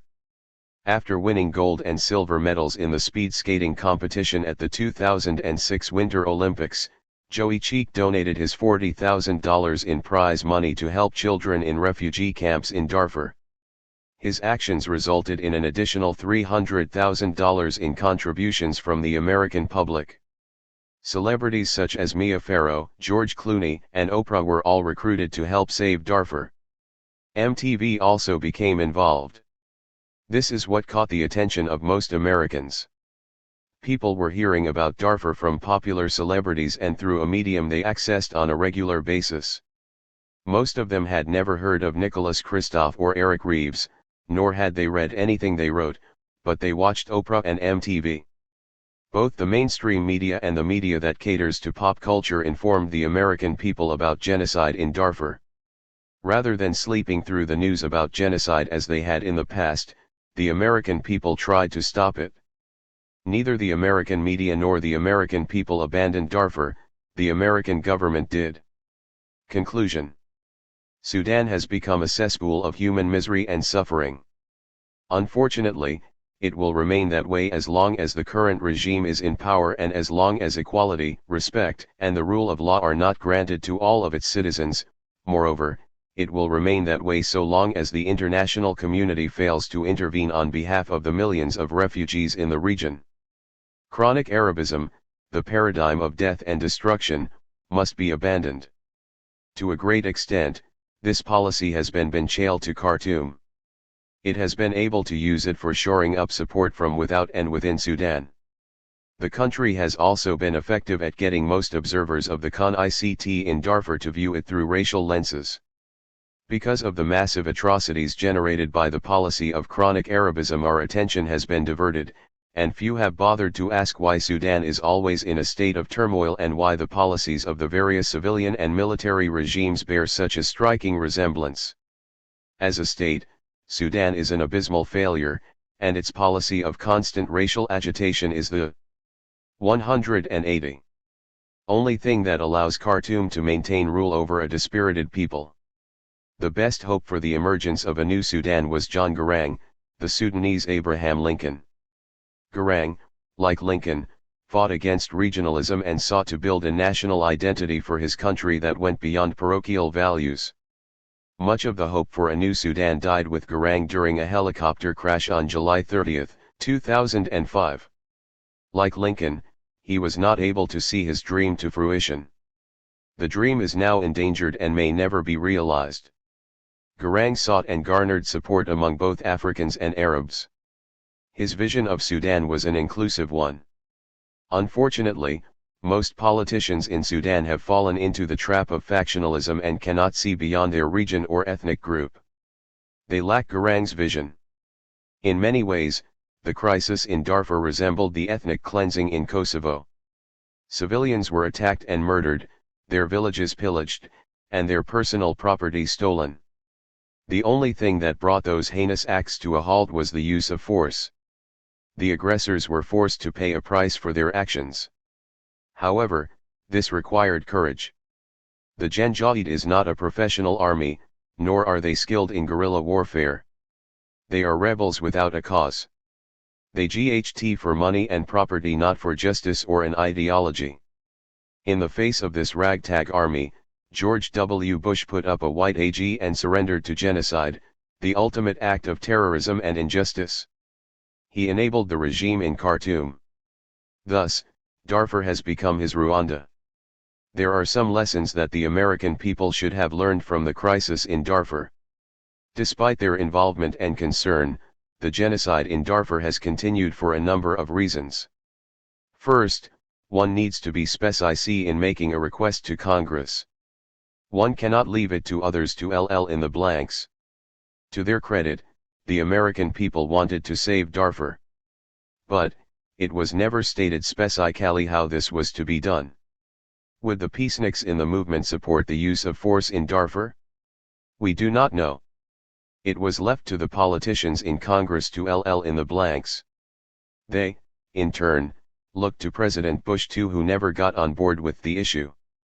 The most important lesson that should have been learned by the American people is that they are the most powerful force in the U.S. political system. They cannot turn an issue over to politicians and expect them to solve it. They themselves must take direct action. If their demands are not met, they must take direct action by voting out of office those who stand in the way of justice. Furthermore, they must maintain vigilance to make sure that their voices are heard. 181. Finally, another important lesson that should have been learned is that all is not lost with American youth. Despite an inadequate education system, their interest can be stirred regarding the major issues of the day, if the message reaches them through a medium they access on a routine basis. American youth were at the heart of the movement to save Darfur. In the attempt to save Darfur, the American people have forgotten their own history. Trans-Africa played a leading role in bringing apartheid to an end in South Africa by galvanizing support within the African American community and lobbying Congress. Apartheid became a global issue. Trans-Africa and the African American community were ignored by the Save Darfur movement. The effort on behalf of Darfur has mainly consisted of white Americans. More needs to be done to build a stronger global coalition. As Bill Clinton proved in Bosnia and Kosovo, genocide can be stopped if we have the will to do so. To save Darfur, we must save ourselves from the sea of helplessness and hopelessness that often surrounds us. It is ironic that just as the American people were experiencing social and moral growth, their own government failed to follow their example. Nevertheless, the American people have continued to grow. This has culminated in the election of Barack Obama as the President of the United States. If President Obama is able to bring the genocide in Darfur to an end and the killers in Khartoum are still in power, they will simply try to shift their shell game of death and racial terror, chronic Arabism, from Darfur to the Nuba Mountains in southern Kordofan province. Chronic Arabism is the weak policy that the regime in Khartoum stands on. Let us hope that President Obama will not get bamboozled like his predecessor. 4. PARTII. Understanding the problem. 4. Chapter 8. How we relate. Theodore Roosevelt believed the people were so ignorant about foreign affairs that they should not direct an informed president like himself. 1. THIRD section of this book consisted of case studies that examined genocide at the dawn of the 20th century. This section will examine why genocide occurred during this period. It will give a general overview of the political socialization process in the United States, and the following chapters will examine aspects of the process in depth to determine how they affect the United States' ability to relate to the world. American political socialization. Economic interdependency has grown rapidly since the end of World War II, yet most Americans do not think in global terms. Most are not concerned about what happens abroad and believe that foreign affairs has no impact on their lives. It is ironic that so many Americans feel this way at a time when the United States is the preeminent military and economic power in the world. Americans also have unparalleled access to information via the internet and the news media, however, most do not utilize them to stay abreast of world events. This insular mentality is an outgrowth of the United States' unique global situation. Geographically, the United States is separated from most of the world by an ocean on each coast. The United States also has friendly relations with the two countries on its borders, Canada and Mexico. In addition, the curriculum taught in American schools is 186. Inward-looking. Multiculturalism in the United States focuses on the contributions that people from various racial and ethnic groups have made to the United States. Knowledge of other countries, people, their history, and culture is not emphasized, and the media tends to focus on domestic events. Therefore, the average American has little knowledge about other countries and feels disconnected from the rest of the world. As a result, when a crisis happens, the American people are often stunned and have no knowledge about the people involved, their history, or their problems. Cultural narcissism. Due to the endogamous nature of the American socialization process, many Americans lack knowledge of events outside of the United States and see no viable connection between themselves and people in other countries. Thus, Americans are often unable to relate to people who do not look like them, or have a different language, religion, and culture than they do. The standard for decency that one often uses is one's own culture. Kinship culture is the basis for normative judgment. It is based on shared history, language, religion, race, suffering, and values. Among Western countries, this is particularly true of France and the United States. Americans often react negatively when they hear a language other than English spoken within their borders. France and the United States are guilty of cultural chauvinism to some degree, France more so than the United States. On the other hand, despite the election of Barack Obama as the President of the United States, race is still a dominant factor in Americans' ability to relate to each other. Consequently, it is also a major factor in Americans' ability to relate to the peoples of the world. Race and culture are used as a yardstick of one's humanity. During World War II, the U.S. government printed and distributed a booklet called A Pocket Guide to China. It contained a section on how to tell a Japanese person from a Chinese person. According to the pamphlet, Japanese people were sneaky, dishonest, and untrustworthy. On the other hand, the booklet stated that Chinese people were hardworking, honest, and humble. Japan was the United States' enemy and China was its ally. Therefore, the U.S. government attempted to close the cultural/racial gap by showing similar traits between Americans and Chinese. This was an attempt to get the American people to relate better to an ally China. Since Japan was the enemy, Japanese people were portrayed in such a way that Americans would hold them 187. In contempt. In a sense, those who are viewed as similar to oneself are seen as the most human, and those who are different are seen as less human. This affects one's perception of events, as well as one's ability to relate to others. Ultimately, it is the cultural and racial distance that exists between Americans and the victims of genocide that prevents Americans from demanding immediate action from their government when genocide occurs. They do not understand the issues in the CON-ICT, nor do they feel a sense of kinship with the victims of genocide. Because a cultural gap exists between the United States and the Third World, Americans often see no reason for their country to become involved when a crisis occurs that requires military action, unless the United States itself is attacked. As a result, the United States often either fails to act or is slow to act during a crisis. Therefore, lives that could have been saved are lost. Despite the fact that the United States receives numerous reports that genocide is occurring in various parts of the world, it does not take action to stop it. In A Problem from Hell, Samantha Power argued that genocide reports were not viewed as credible because the survivors of genocide were not from the West, thus, they were often viewed as being less than truthful. However, the problem goes much deeper than this. The United States and its allies do not act when genocide is taking place, not because the credibility of the victims is in doubt, but because the West does not feel that saving the victims is worth the cost and the effort. The evidence was overwhelming that genocide had occurred in Bosnia, Rwanda, Kosovo, and Darfur. Yet the problem was one of will. The West was not willing to act forcefully because it could not connect with the victims on a personal level. If the victims of genocide had been Canadian, British, or French, there is no doubt that the cavalry would have arrived in short order. Most of Saddam Hussein's Kurdish victims of the Anfal genocide against the Kurds wore pantaloons rather than suits, and look at what happened to them. Questioning the credibility of the victims was simply an excuse to do nothing while genocide was being committed. Revitalization movement.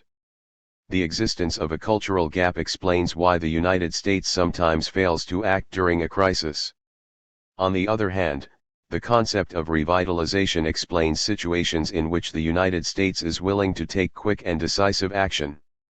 Revitalization movements occur when a country faces a direct threat from another country or culture. 188. In the presence of such a threat, the populace feels threatened and makes a retreat into its own culture. This is often seen in the form of patriotism. It creates the mentality of us against them. Robert K. Merton viewed this as an in-group, Gemeinschaft, out-group, Gesellschaft, syndrome. An example of this behavior was the aftermath of the attack on the United States on September 11, 2001. One saw a massive display of AGS and a call for retaliation among the American people. As a result, the United States attacked Afghanistan and toppled the Taliban, which had given aid and support to Al-Qaeda, the terrorist group responsible for the attack. A similar response was seen when the Japanese attacked Pearl Harbor. When a direct attack occurs, the public demands a response, for they feel a sense of loss. The loss goes beyond those who have died in such an attack. The people feel that their culture and the essence of their very being are at stake, and feel a need to exert themselves and their culture. This gives them a feeling of security, for it helps to unite them with their fellow citizens, and gives them a feeling of inclusion. However, the unity is only limited to one's fellow citizens and others abroad who share similar values. Many Americans often feel that it is us against the rest of the world. This prevents them from feeling that they are a part of the world and from relating to other people. Therefore, Americans sometimes have a feeling of oneness with each other, but not with the rest of the world. Shared experience. Shared experiences help to bridge the cultural gap and bring people together from diverse backgrounds. Having a shared experience creates a bond of solidarity between individuals or groups who do not share a common culture. For example, during the war in Bosnia, the World Jewish Congress made passionate pleas for the United States to come to the aid of the beleaguered Bosnian Muslims. To some, it would seem strange that they would make this request, given the conflict between the Israelis and Palestinians in the Middle East. On the other hand, their position is logically based upon the concept of shared experience. Because the Jewish community was subjected to genocide during World War II, the World Jewish Congress wanted the United States to act quickly and forcefully to end genocide in the Balkans. These members of the Jewish community were able to relate to the Bosnian Muslims because both communities had been subjected to genocide, thus different cultural groups can relate to 189. Each other if there is a common bond between them that can act to unite them. The importance of empathy. Empathy is what allows one to cross the cultural gap and to form a common humanity. It allows people who come from different racial, ethnic, and cultural backgrounds to relate to each other. Empathy occurs when people see themselves when they see others, despite superficial differences that may exist between them. When this occurs, people are able to relate to each other and are concerned about each other's well-being. This is the state that must be achieved if genocide is to be prevented in the future. Genocide must not just be the problem of the victims, it must become a problem for all. International civil society does not exist. International civil society does not exist. What other conclusion can be drawn from the occurrence of genocide in Rwanda and Darfur and the lack of an effective response? Since the late 20th century and on into the 21st century, genocide has become routine. There has been no collective effort to prevent genocide or to stop it in Africa once it has occurred. Africans have been denied the rights, grants, and immunities bestowed on members of international society. African countries have seats in the United Nations, but Africans are not full-fledged members of international society. They have been denied human rights. Therefore, they remain among the most vulnerable to acts of genocide. After genocide has occurred, the culprits have gone before international tribunals. The tribunals are nothing more than a cathartic exercise where international society releases its collective grief for the victims, like at a funeral, and waits for the next act of genocide to occur. Without a doubt, an international society exists, but it is not civil. Civil society denotes a sphere in which political, social, and economic discourse takes place among people, governments, and organizations. Civil society is also based on the rule of law and respect for all. It is supposed to cope with the diversity of interests it serves. The current international system is governed in an undemocratic manner. It is a plutocracy, run by the rich for the rich. Such a system is inherently class/caste based, therefore, there is an unequal distribution of justice. The peoples of the Third World lack the guarantee of the human rights that are included in the United Nations Universal 190. Declaration of Human Rights and the Convention on the Prevention and Punishment of the Crime of Genocide. Instead of an international civil society based on the rule of law, the current international system is based on an Orwellian civil code of conduct in which some people are more equal than others. As a result of the lack of enforcement of international law, a message has been sent to the tyrants of the world: you can engage in genocide today and worry about the consequences tomorrow. This is why genocide still occurs in the 21st century and may occur in the near future. Hence, international society is uncivil. The plutocrats who run it claim to be the guardians of human rights. Yet, their hypocrisy has been exposed by the events in Bosnia, Rwanda, Kosovo, and Darfur, because they have failed to enforce, and extend to others, the same human rights they claim to believe in and want others to adopt.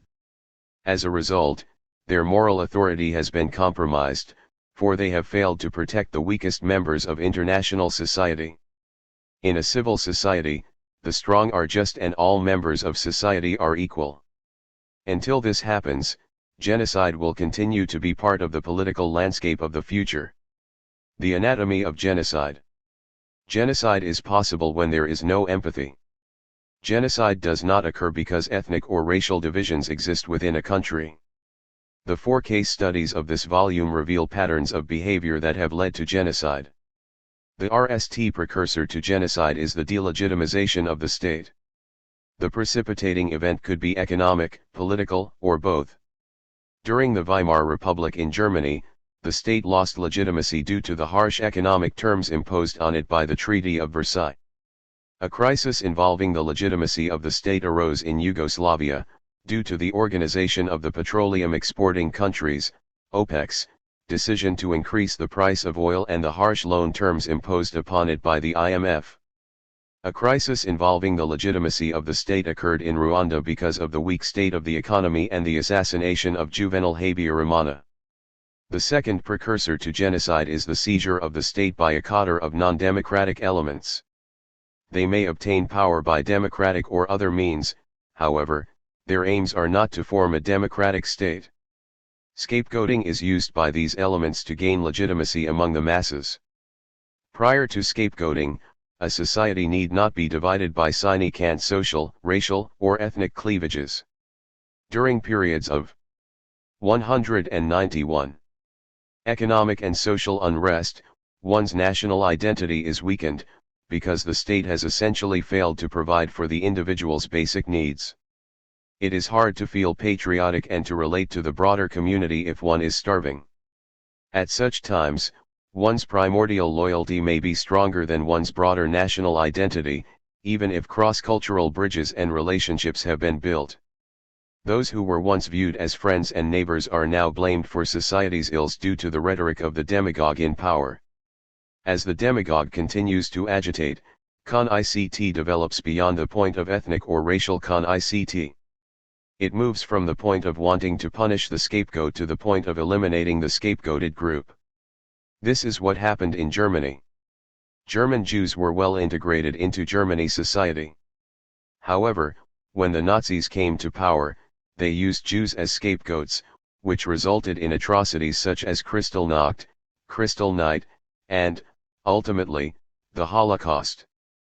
In a similar vein, Sarajevo was a well-integrated city where citizens scoffed at the notion of a civil war coming to their area. Yet due to the scapegoating tactics of Milosevic and his allies, the memorandum of the Serbian Academy of the Sciences and the Arts made it seem as if the Serbs were the victims of economic and political discrimination in post-World War II Yugoslavia and as if the other ethnic groups had been fed at the Serbs' expense. Genocidal states were failed states. Rather than address the problems at hand, they had chosen to attack a segment of their population and blame them for the ongoing problems. The third element that is necessary for genocide to take place is the lack of an effective international enforcement mechanism to deter or punish those who have engaged in genocidal actions. International law has rendered more protection to the perpetrators of genocide than to their victims because of sovereign immunity. Sovereign immunity shields a country from lawsuits in another country. The scope of the sovereign's immunity includes states, heads of state, and, since World War II, state government agencies that are conducting state business, as opposed to private enterprises. State practice has historically employed theory of sovereign immunity. 3. Since World War II, those who have been punished for genocide have been punished after the fact. That is, they have been punished after they have left office or have been driven from power. This point is illustrated by the Nuremberg trials, which occurred after the culprits had been driven from power. One can also look at the 192. International Criminal Tribunal for the former Yugoslavia and the International Criminal Tribunal for Rwanda. Both courts punished those who were no longer in power, hence international law failed to deter genocide. The significance of the indictment of Omar al-Bashir laws and customs are subject to change over time. International law is currently undergoing changes that could result in genocide being deterred or interrupted. The International Criminal Court was created in 1998. Initially, it was hampered in its pursuit of justice by two facets of international law, functional immunity and personal immunity. Functional immunity shields a political leader from being prosecuted for life in foreign courts for acts carried out as part of his official duties.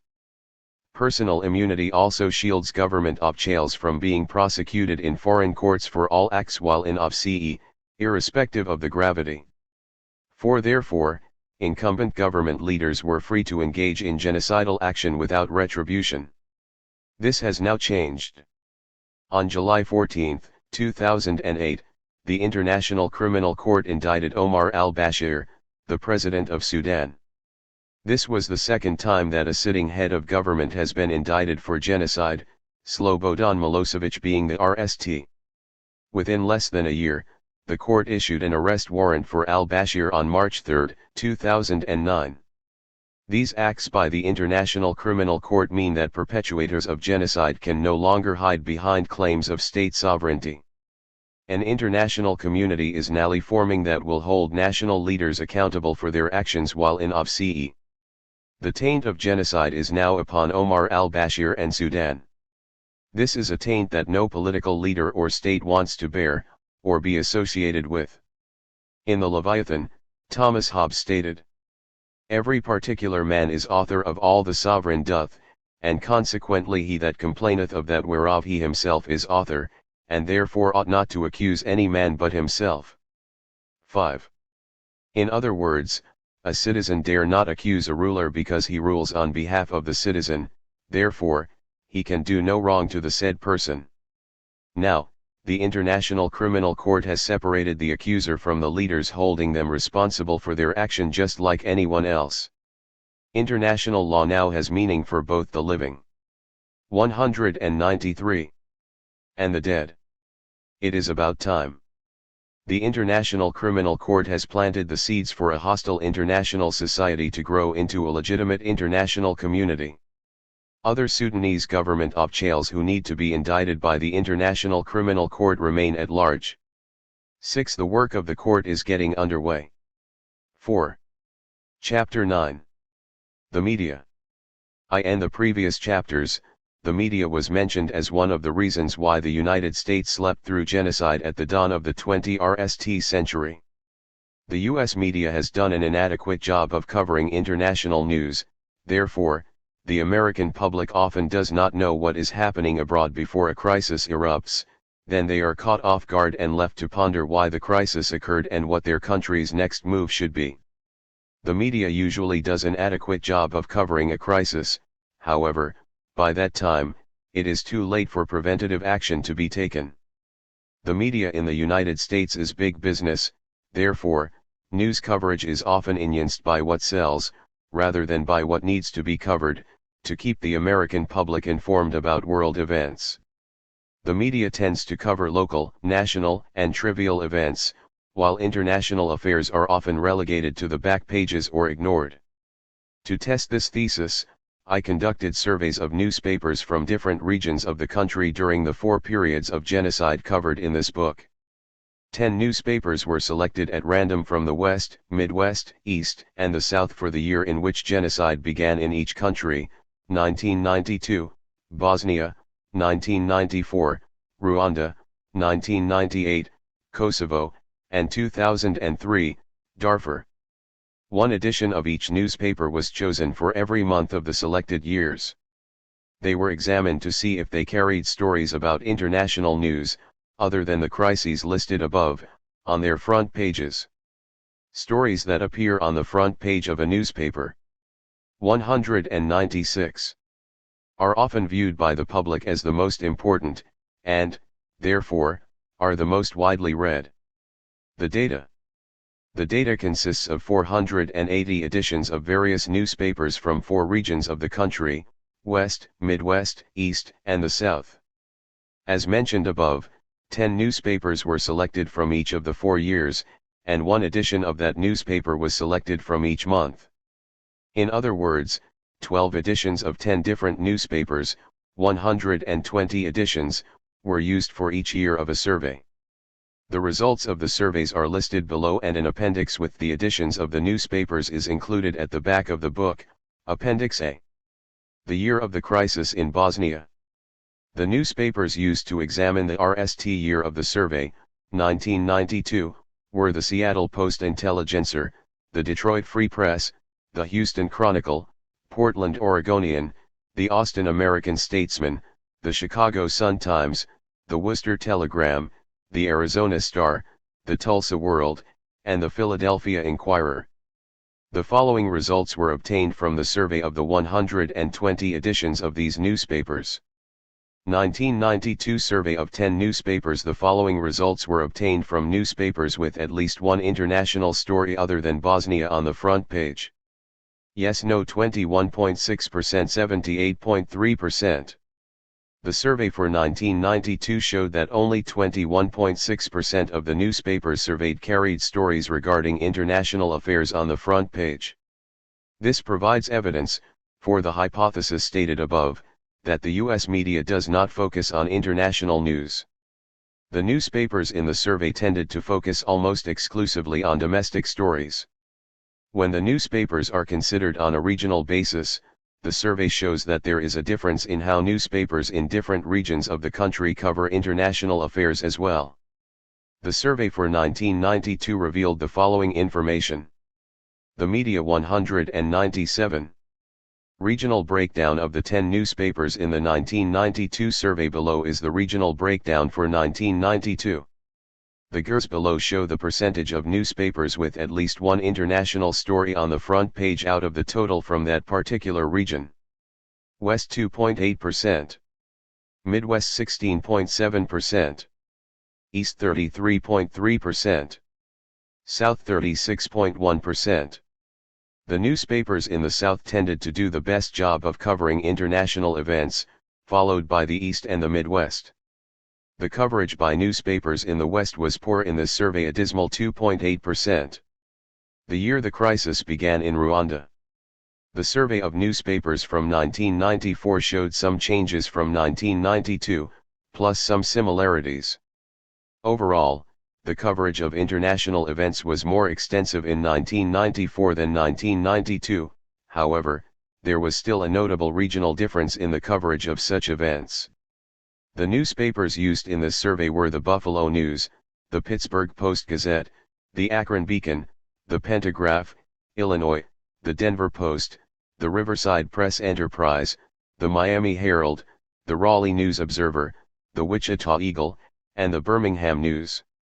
1994 survey of 10 newspapers. Listed below are the results of the survey of newspapers with at least one international story on the front page other than Rwanda.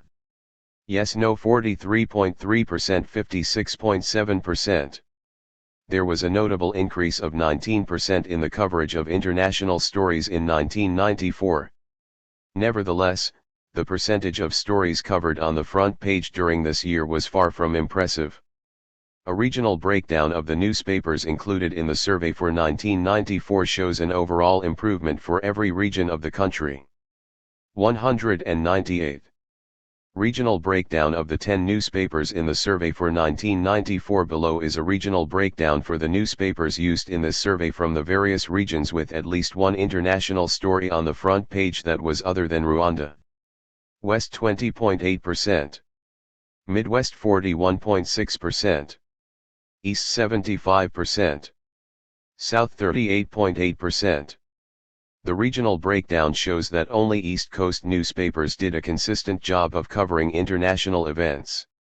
East Coast coverage was notably stronger than in any other part of the country, as it was in 1992.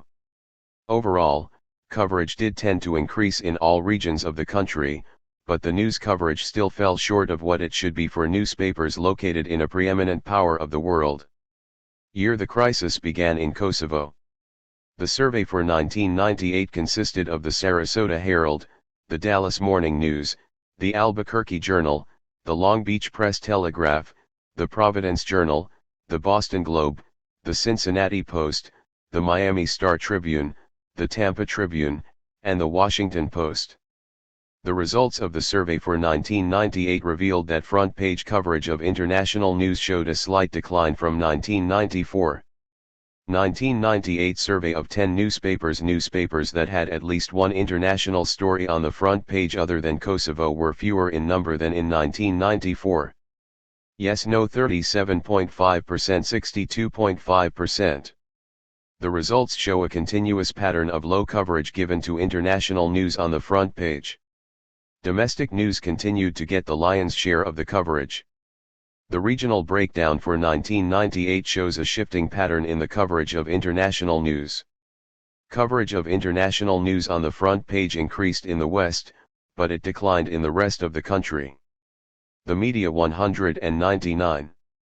Regional breakdown of the 10 newspapers in the survey for 1998. West 33.3%. Midwest 16.6%. East 50%. South 36.1%. This regional breakdown also revealed that the newspapers in the East continued to devote more coverage to international news on their front page than newspapers in other regions of the country. Newspapers in other regions of the country seemed to be focusing more of their attention on domestic stories. The scope of each year of this survey is notably limited, however. Combining all 3 years of the survey and 480 editions of newspapers from various regions is sufficient for generalizations to be made. The year the crisis began in Darfur. Genocide began in Darfur in 2003, therefore, this survey consisted of newspapers from that year. The newspapers included in this survey were the New York Daily News, the Boston Herald, the Union Leader, New Hampshire, the San Francisco Chronicle, the San Diego Union, the St. Louis Post-Dispatch, the Cedar Rapids Gazette, the Atlanta Journal-Constitution, the Richmond Times, and the Charleston Post and Courier. 2003 survey of 10 newspapers. The results of the survey of newspapers with at least one international news story other than Darfur on the front page are listed below. Yes no 32.5% 67.5%. The survey for 2003 shows that the trend of neglecting international news has continued into the 21st century. More than 2/3 of the newspapers in the survey tended to treat international news as if it was insignificant. A regional breakdown of the newspapers reveals a decline in the coverage of international news in some regions of the country and an increase in others. 200. Regional breakdown of the 10 newspapers in the survey for 2003. West 66.7%, Midwest 50%, East 2.7%, South 33.3%. East Coast papers have traditionally devoted more space to international news than to other regions. In 2003 some East Coast papers devoted more space to domestic stories. Mostly likely, this was for commercial reasons. Newspaper circulation has declined in recent years. More domestic stories may be one way of maintaining circulation. However, the survey shows a major increase in the coverage of international news by West Coast papers and Midwest papers. Results from all years of the survey. The survey shows how many newspapers had at least one international story on the front page, other than the genocide in Bosnia, Rwanda, Kosovo, and Darfur, during the years of the crises. Yes no 33.5% 66.5%. Results from the combined survey show that the U.S. press has done an inadequate job of covering international news.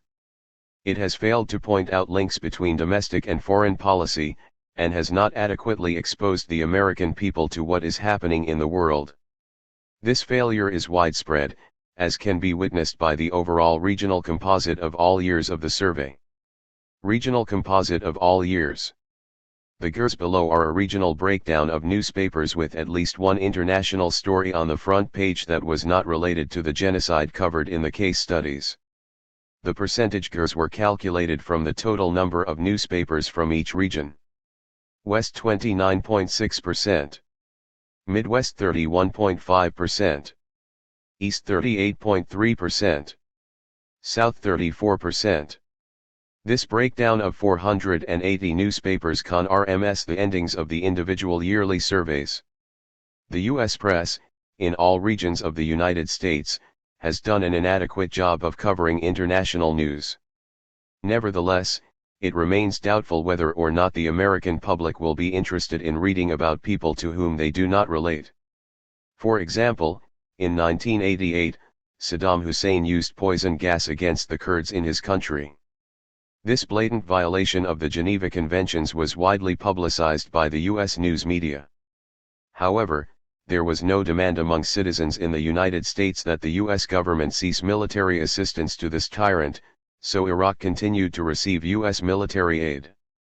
Similarly, after the Gulf War of 1991, the Los Angeles Times and other newspapers reported that U.S. military forces had buried thousands of Iraqi forces alive in trenches in violation of U.S. Army policy. The American public did not seem to notice, nor did they seem to care, that the war had been won.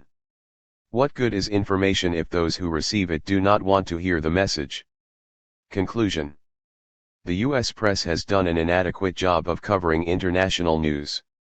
News coverage in the United States tends to be parochial and trivial. International news is often relegated to the back pages of newspapers or ignored.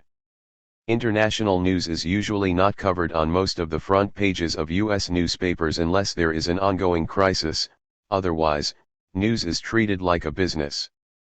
Newspapers tend to provide readers with stories they think the readers want, rather than with the information readers need to be well-informed citizens. The surveys in this chapter also demonstrated that there is some regional variation in the coverage of international news. Historically, East Coast papers have tended to do a better job covering international news than newspapers in other parts of the country. However, this has now changed, as East Coast papers seek a commercial advantage in a market of declining readers. If the American people are to play a significant role in the formation of U.S. foreign policy, they need to be better informed about what is going on in the world. Therefore, U.S. newspapers need to devote more coverage to international affairs. The intellect of the American people should not be taken for granted by only putting parochial and trivial stories on the front pages of U.S. newspapers. 202. On the other hand, if the American people are to become better informed about what is going on in the world, they must demand better news coverage. As long as newspapers that focus on local and trivial events sell, this is the type of newspaper that will be printed. If the American people demand more comprehensive coverage of the news, they can have it. It is strictly a matter of economics. They are getting the news that sells, therefore, they should stop buying until news coverage becomes more comprehensive. 4. Chapter 10. International Relations and Education. We are the world, we are the children. Lyrics by Michael Jackson, composed for USA Africa. Here is a sense of irony to the lyrics above. U.S. recording artists and actors wanted to do something about starvation in Africa. As a result, they composed and recorded a song to raise money for that cause. They felt that they could make a difference in the lives of the starving and the needy. Today, young people in the United States are not educated about what is going on in the world and do not feel that they can make a difference. U.S. education has failed to elevate students above their immediate circumstances to get them to embrace the world as their own. Instead, U.S. students look inward instead of raising their heads, opening their eyes, seeing the world, and realizing that they are a part of it. The United States is a global power, the only superpower in the post-Cold War era, yet U.S. students are taught nothing about global obligations. They are taught that they are citizens of the United States, but not citizens of the world, and that being a superpower carries added responsibilities. They are aware that they can make a difference in the lives of people when there is a natural disaster, such as the tsunami that struck Southeast Asia in December 2004 and the earthquake that struck Haiti.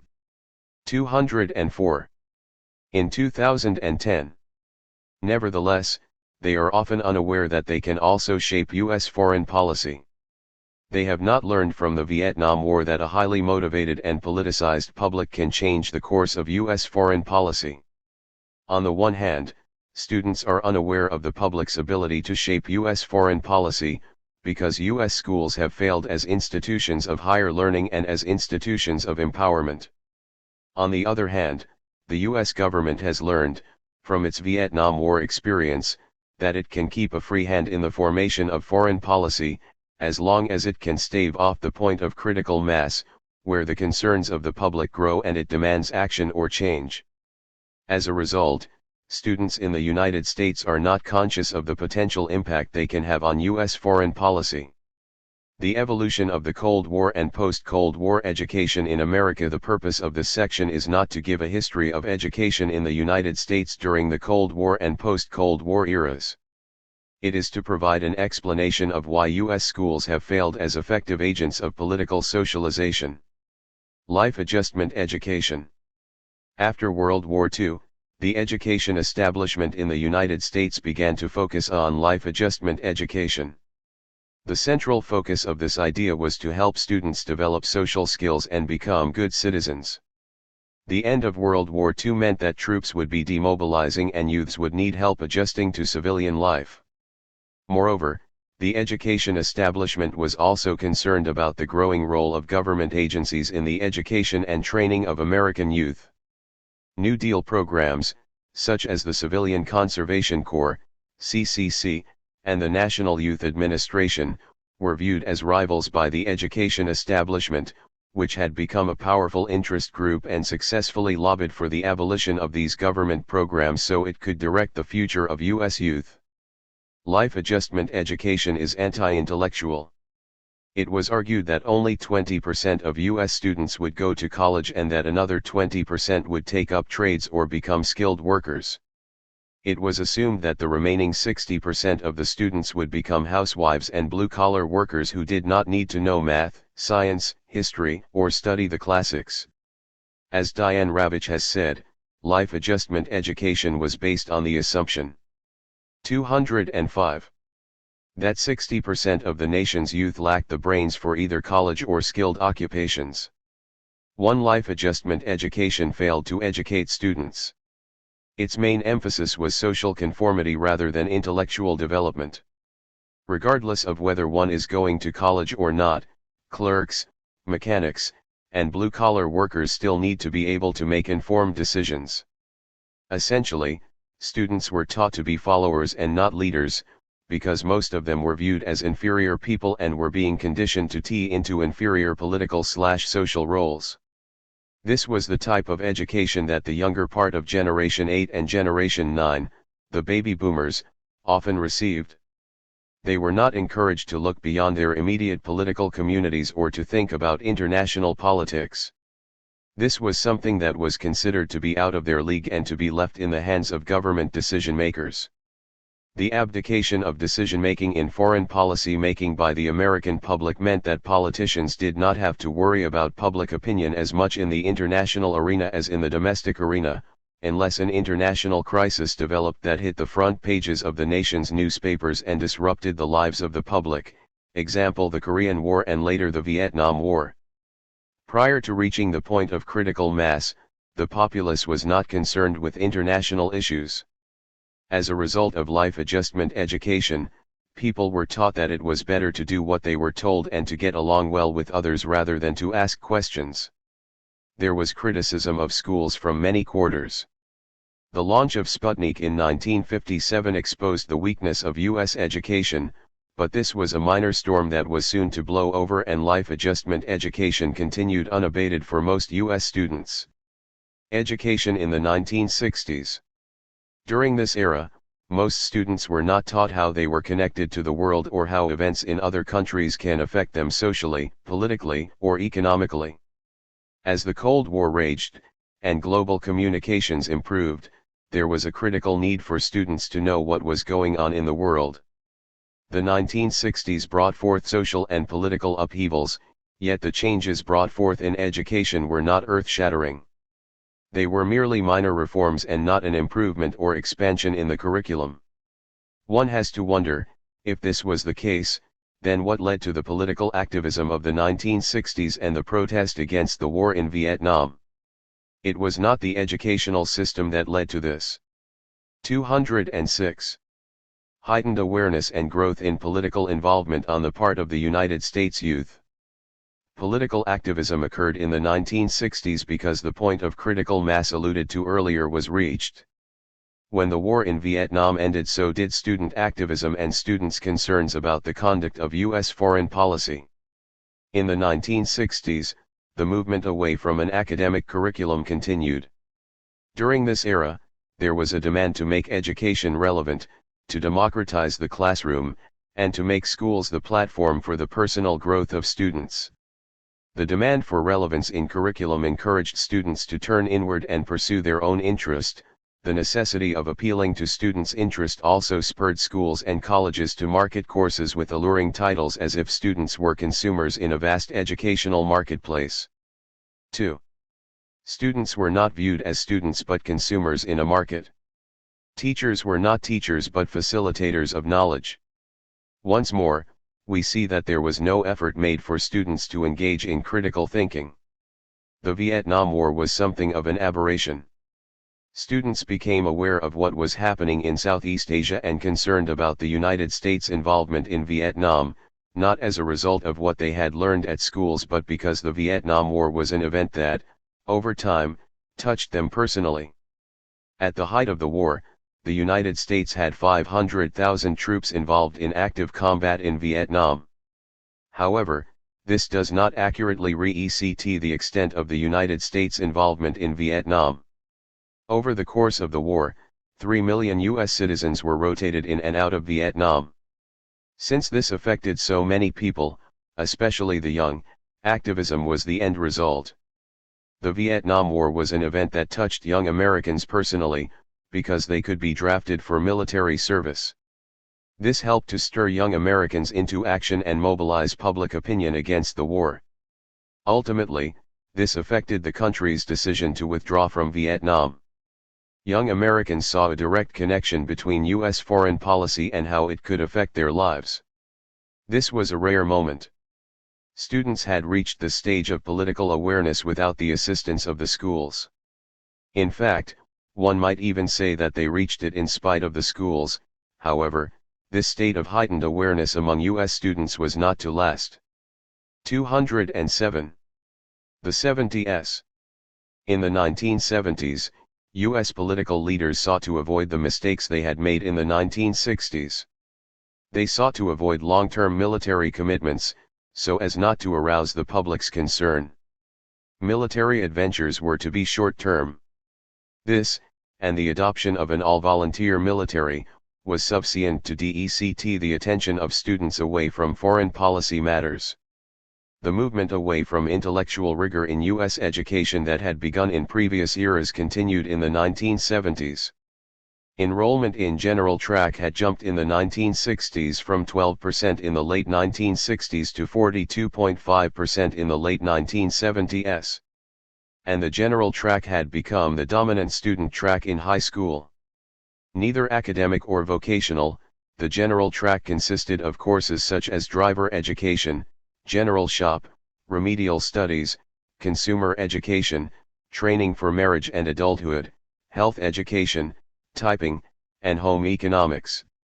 3. Of course, there was an outcry about what was happening in the schools, but the reaction to the criticism was not to strengthen the curriculum, it was to set minimum standards. In such instances, the minimum becomes the standard and it becomes a self-defeating policy. The 80s and beyond. The students of the 1980s fared no better than their predecessors. Social promotion, gradation, and dumbing down the curriculum continued during this period. The development of the student's ability to think independent thoughts, reason, and communicate effectively still did not constitute the primary focus of the educational process. Changes in the curriculum in pursuit of relevance accentuated narcissistic themes. Social studies courses focused on immediate personal and social issues, chronological history and civic knowledge, which required students to think about worlds larger than their own acquaintances, were relegated to minor departments. 4.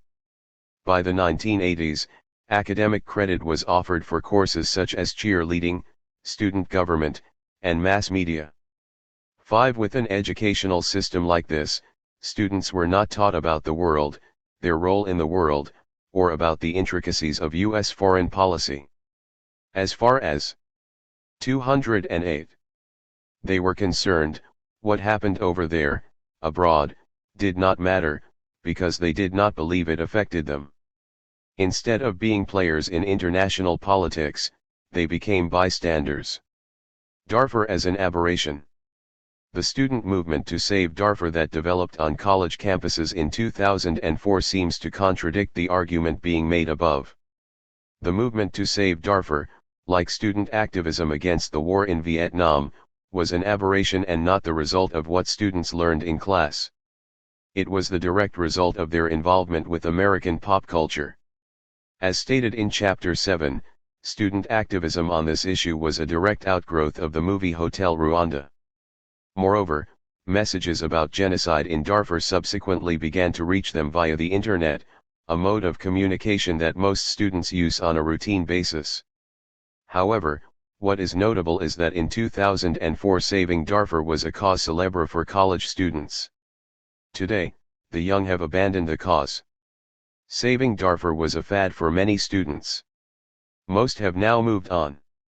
Their passion faded as Darfur faded from the headlines. Reasons for the failure of American education. Education in the United States no longer serves to enlighten. It has simply become another task that one has to accomplish to get the pot of gold at the end of the rainbow. We no longer seek to understand ourselves and others, or to question our own motives or those of our national leaders. In essence, education in the United States has failed. It has failed to lift us up to a higher point of understanding.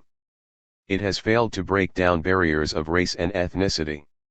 Most important of all, it has failed to give us a better understanding of people who are not like us, and it has not taught us how to relate to them. But why have we failed? We have failed because we are constantly turning our vision inward. As long as we are looking inward, we can never look out. We can never see the world, or understand it. How can one's eyes be opened and one be enlightened if one has an educational system that reinforces cultural narcissism? We are not the world but a part of it. 209. Over the years, as progressive education evolved, the goal of progressive education seemed to be to keep students from acquiring knowledge. It was as if knowledge was a sacred item placed on the shelf and locked away from the students, while schools diverted their attention to other endeavors. Is it any wonder that Americans often do not relate to the world because they know nothing of it and because they often do not relate to each other? 4. POTRTIV. Looking toward the United Nations for a solution. 4. Chapter 11. Why United Nations reforms will not change the status quo.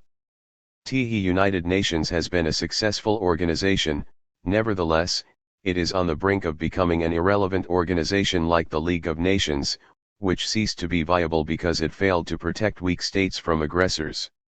Today, the United Nations has failed to protect people in third world countries from the tyrants within their borders who violate human rights and perpetuate genocide.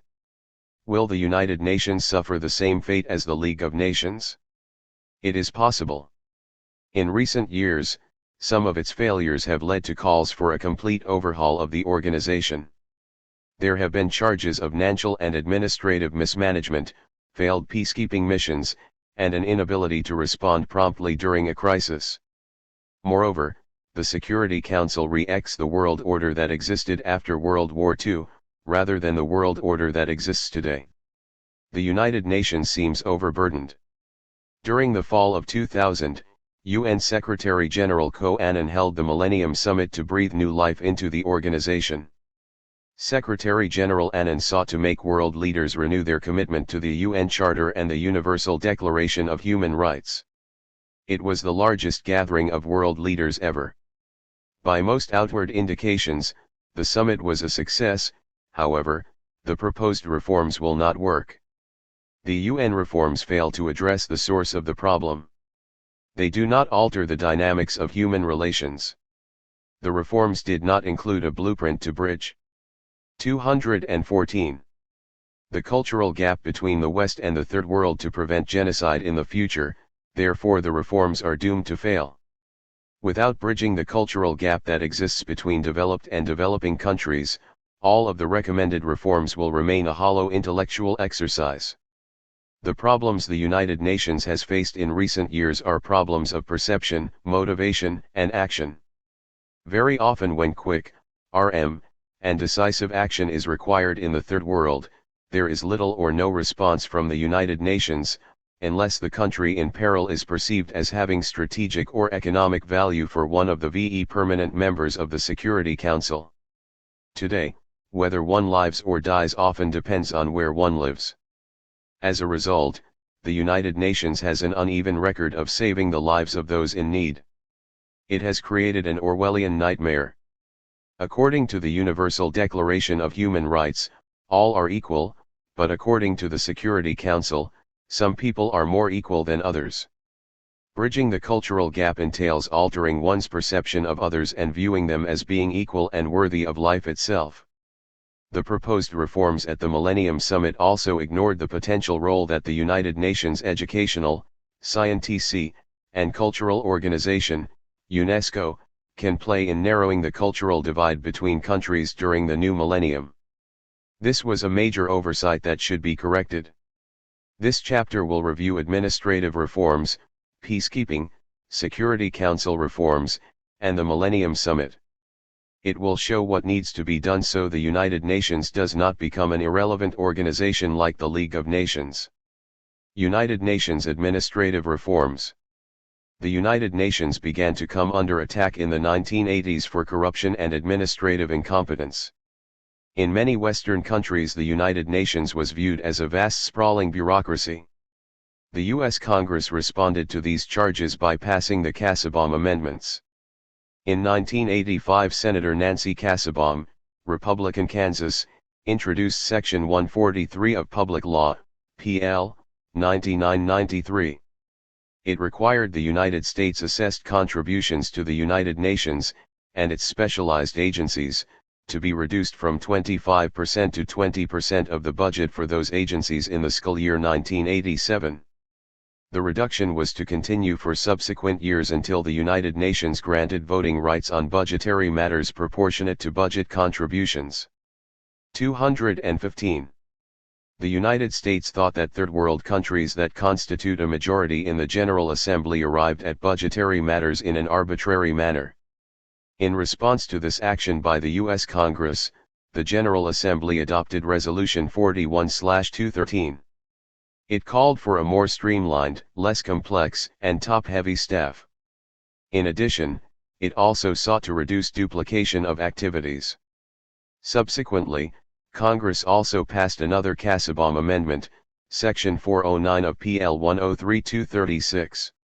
It gave the President discretionary authority to withhold 20% of the funds appropriated for UN contributions if the United Nations did not institute consensus-based budget policies to assure that attention was paid to major financial contributors. What was at stake was more than trying to improve the administration of the United Nations. What was taking place was a tug-of-war for the control of the United Nations. The United Nations was engulfed in a clash between the United States and its Western European allies and the Third World. The United States had effectively lost control of the United Nations, and was trying to use the power of its purse to regain it. The United States used to dominate the affairs of the United Nations. Of the FTY1 states that joined the United Nations in 1945, 39 were U.S. allies, and only VE were allies of the Soviet Union.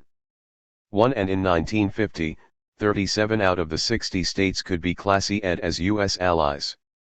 2. Moreover, from 1945 to 1965, the United States did not cast a single veto in the Security Council while the Soviet Union cast 103 vetoes.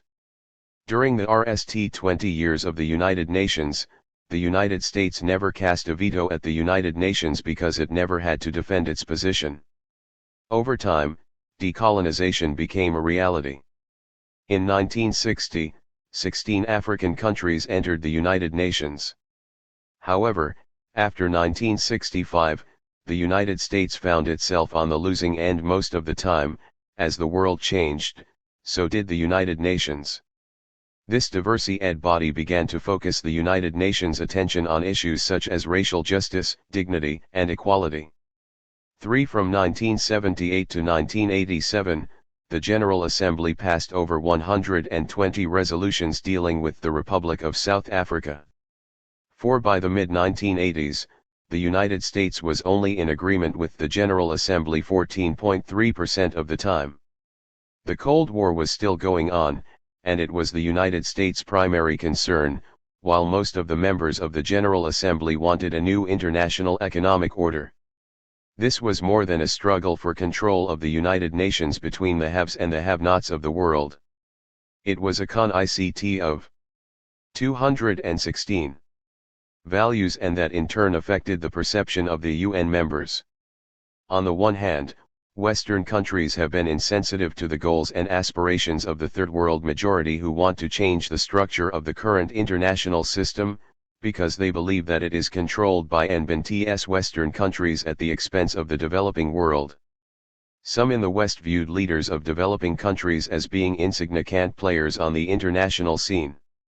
In Nuclear Weapons and Foreign Policy, Henry Kissinger wrote, "The independence movements, almost without exception, provided poor preparation for an understanding of the elements of power in international relations. Based in the dogmas of late 19th century liberalism, especially pacifism, the independence movement relied more on an evaluation of power factors, and to this day their claim to superior spirituality remains the battle cry of Asian nationality." 5. On the other hand, Third World countries have been insensitive to the need for efficient administration. The United Nations has been less than a model of Weberian bureaucratic efficiency. Prior to the 1990s, the UN bureaucracy was subject to fraud, mismanagement, and patronage, according to a report by Richard Thornburg, the former UN Under-Secretary General for Administration and Management. This meant little to the Third World majority at the United Nations. The spoils system personifies the bureaucracy many Third World countries, but the corruption was criticized by Western countries that did not want to see their natural resources wasted. Moreover, it was especially tough for the United States as it watched the General Assembly pass measures it opposed, such as Resolution 3379 that stated that Zionism was racism. Nevertheless, the UN bureaucracy has been unfairly attacked by many of its Western critics. Erskine Childers and Brian Ackward have pointed out that the United Nations serves the interest of 5.5 billion people but has a staff the size of the civil service of Wyoming, a state that has a population of about 545,000. Moreover, its staff is smaller than the civil service of Stockholm, Sweden, which has a population of 672,000. 6. Secretary-General Kofi Annan attempted to close the cultural gap between developed countries and developing countries by initiating administrative reforms that met the demands of the United States for greater accountability, while maintaining many of the goals and aspirations of the Third World majority. 217. Secretary-General Annan's administrative reforms. Secretary-General Annan's reforms had a twofold purpose. They sought to streamline the administration of the organization to make it more efficient and to placate the United States so its organizational support would be maintained. To transform the United Nations into a model of rational decision-making, he recommended reforms to the General Assembly in his report Renewing the United Nations, a Program for Reform. In his report, Secretary-General Annan made the following recommendations.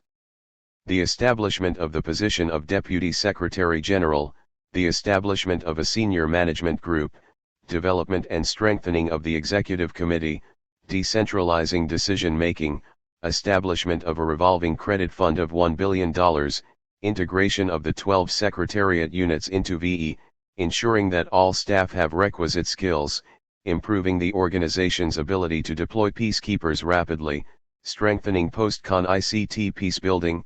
0. Based budgeting. 7. In the fall of 1997, these recommendations were approved by the General Assembly, but these reforms will do no good unless those who foot the bill for the United Nations respect the organization, are willing to pay their dues, and are willing to prevent and stop genocide. Thus, one can clearly see that administrative reforms are not enough. There must also be reforms in the perception of the organization in the United States, which had been $1.7 billion in arrears in 1999. Without the bridging of the cultural gap, UN reforms will become meaningless because dues will be withheld and the critical support the United Nations needs will not be forthcoming from the United States, which is crucial for the survival of the United Nations. This will be demonstrated in the next section. United Nations Peacekeeping. Peacekeeping has been defined as supplementing the self-help international system. Peacekeepers may uncover facts, monitor borders, supervise disarmament or demobilization of forces, maintain security, conduct elections, and provide temporary administrations for countries. 8. In the post-Cold War era, peacekeeping has become 218. One of the United Nations' primary functions. During the Cold War, it was difficult to set up peacekeeping operations because of the rift between the United States and the Soviet Union. The Cold War was a cultural con-ICT. According to Max Weber, capitalism was an outgrowth of the Protestant Reformation. Marxism, by contrast, was the outgrowth of the economic deprivation suffered by the Soviet Union and Eastern Europe. In effect, the Cold War was a supranational cultural war that enveloped people and their societies. However, once the Cold War was over, it should have been easier for members to agree on peacekeeping missions, but this was often not the case. The Cold War helped to mask the cultural rift between Western countries and the Third World. Though the cultural rift is not as extensive as the Cold War between the United States and the Soviet Union, the tension that exists between developed countries and Third World countries can potentially hamper the functioning of the organization. A war of indifference exists between developed and developing countries. The West only views a Third World country as being significant if it is located in a strategic area or has natural resources that are crucial to the West. As a result, when action is needed during a crisis, it is often not forthcoming because the country in need of a peacekeeping mission or military intervention is not of strategic value to any of the permanent members of the Security Council. Therefore, geography and natural resources are often the determining factor as to whether one lives or one dies. The indifference of the permanent members of the Security Council to the Third World can be witnessed by BRI examining how it has responded or failed to respond to crises in non-strategic areas. One such area is Liberia. The response of the Security Council to the crisis in Liberia was typical of its response to Africa. It stood by and watched as the government collapsed and 1.3 million people became refugees. The Economic Community of West Africa, ECOWAS, sent in troops to keep the peace. The Western international community was conspicuously silent about the massive loss of life in Liberia, but a chorus of condemnation was heard from the Western world when VE American nuns were murdered in October 1992 by the National Patriotic Front of Liberia, NPLF. No such condemnation was heard from the Western world or the Security Council when 3,000 Liberians were killed in October and early November 1992.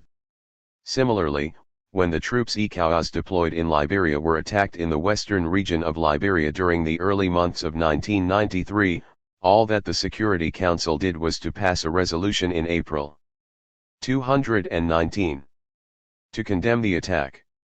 A more effective means of dealing with the crisis would have been to threaten intervention by UN forces if the attacks continued.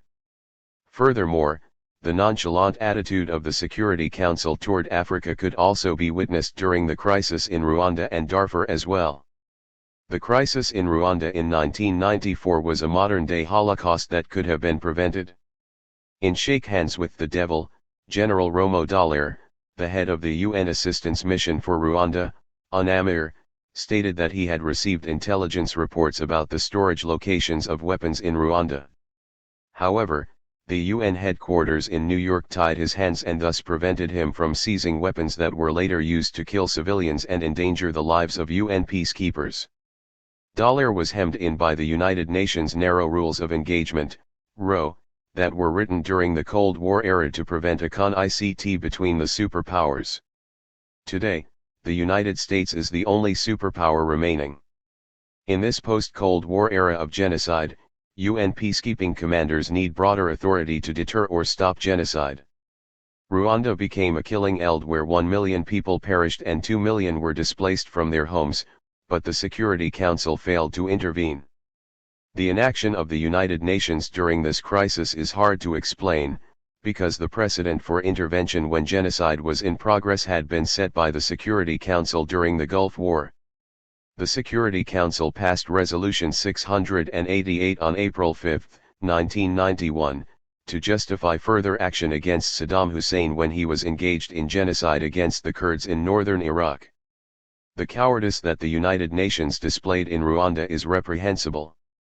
The United Nations needs to get over its Somalia syndrome, due to which it cuts and runs at the RST sign of danger. In May 1999, Secretary-General Annan commissioned a study to review the actions of the United Nations during the genocide in Rwanda. The panel released its ending in December 1999. The report, titled Report of the Independent Inquiry into the Actions of the United Nations During the 1994 Genocide in Rwanda, stated, "The overriding failure of the United Nations before and during the genocide in Rwanda can be summarized as a lack of resources and a lack of will to take on the commitment, which would have been necessary to prevent or to stop the genocide." 9. This was, at best, an effort by Secretary-General Annan to clean up the mess made by the Security Council by looking at the facts. 220. Acknowledging the shameful behavior of the Security Council, especially the permanent members, and to move on in the hope that it will not happen again. The Organization of African Unity, now the African Union, also commissioned a study into the events that transpired in Rwanda in 1994. The report Rwanda, the Preventable Genocide, stated, "At the UN, the Security Council, led unremittingly by the United States, simply did not care enough about Rwanda to intervene appropriately. What makes the Security Council's betrayal of its responsibility even more intolerable is that the genocide was in no way inevitable. First, it could have been prevented entirely. Then, even once it was allowed to begin, the destruction could have been significantly mitigated. All that was required was a reasonably sized international military force with a strong mandate to enforce the Arusha agreements. Nothing of the kind was ever authorized by the Security Council either before or during the genocide." 10. The report also declared, "We urge all those parties that have apologized, like the United States, for their role in the genocide, and those who have yet to apologize, to support strongly our call for the Secretary-General to appoint a committee to determine reparations owed by the international community to Rwanda." 11. Peacekeeping, or the lack of it, has been an area of notable failure for the United Nations in recent years. The United Nations was slow to react in Bosnia, Kosovo, and Darfur. Its peacekeeping mission in Sierra Leone was also not successful. To rectify the problems with UN peacekeeping missions, Secretary-General Annan convened a panel to review UN peacekeeping operations. The report of the panel on United Nations peace operations made the following recommendations. The need to distinguish between aggressor and victim, the Secretariat to keep the Security Council informed, new information gather and analysis entity to support the Secretary-General and the Executive Committee on Peace and Security, rapid deployment, clear, credible and achievable mandates. 12. The recommendations are logical, and, if implemented, could make a difference, but unfortunately they will not. Better equipped and better. 221. Trained peacekeepers are needed to improve UN peacekeeping. When UN peacekeepers arrived in Sierra Leone, they were ill-equipped for the mission. Moreover, some U.S. peacekeeping forces in Kosovo were charged with abuse. The U.S. forces were trained for combat and did not have the requisite skills needed to keep the peace in the Balkans. What good does it do to make recommendations and to implement them if one's perception of the people that it will impact does not change? In other words, nothing has changed to alter the attitude of the United States and the other Western countries toward making a commitment to halting genocide when it occurs. Therefore, action appears to be unlikely even if the recommendations are implemented. Some of the harshest words regarding UN peacekeeping have been spoken by Lt. Gen. Romeo Dallaire, who commanded the UN peacekeeping forces in Rwanda. He said, "I believe that we are going to see a continued scenario of disasters in regions that are not of great interest to the white man if attitudes at the United Nations do not change." 13. To paraphrase Shakespeare, the fault lies not in the United Nations but in ourselves. The United Nations is controlled by its member states and is highly influenced by the permanent members of the Security Council, especially the United States. The analysis of UN peacekeeping by William Dirk in The Evolution of UN Peacekeeping revealed that the cooperation of the United States is essential for a successful peacekeeping mission. The cooperation of the United States is also essential in peacemaking operations as well. There was a notable reliance on the United States by NATO in Kosovo. The United Nations must also work toward ending racism and indifference in the way it deals with refugees. According to the OFCE of the UN High Commissioner for Refugees, only $31.75 per capita was available for African refugees in 1999. On the other hand, $265.50 per capita was available for refugees in Kosovo. UNOPCHALs and aid workers say they must give European refugees used to cappuccino and CNN a higher standard of living to maintain the refugees' sense of dignity and stability. 14. Without a resulting change in attitude, UN reforms will be meaningless. Security Council reform. At the end of World War II, the leaders of the Allied powers made themselves the overlords of the world by entrenching themselves in the Security Council of the United Nations as permanent members. But the world has undergone substantial changes since the end of 222. World War II. Countries that were once colonies have now gained their independence, and Japan and Germany have become industrial giants, but these changes are not re-acted in the Security Council. Currently, the United States, the United Kingdom, the People's Republic of China, France, and Russia serve on the Security Council as permanent members. The 10 non-permanent seats are divided as following: VE seats are reserved for the Afro-Asian bloc, 2 for Latin America, 1 for Eastern Europe, and 2 for Western Europe and other areas, but this system is undemocratic. It is not representative of the diversity that exists in the General Assembly. Moreover, the current structure of the Security Council is ill-equipped to take into consideration the concerns of the world, since it is reluctant to intervene when Western interests are not at stake. This means that if third world countries cannot legitimize their problems in terms of Western interest, they may not be addressed at all. One need not be reminded of what happened in Bosnia, Rwanda, Kosovo, and Darfur. Issues involving human rights and justice are just as important as Western strategic and economic interests. A number of Security Council reforms have been proposed at the United Nations. A few of them will be reviewed here briefly. The United States. The United States favors the addition of VE permanent seats to the Security Council. One permanent seat could go to Germany and the other to Japan.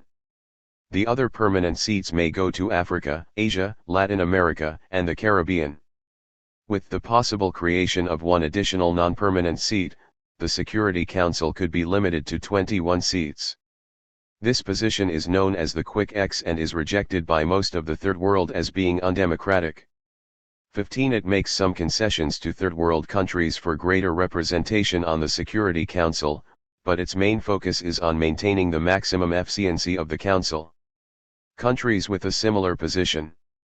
Poland supports Germany and Japan as permanent members.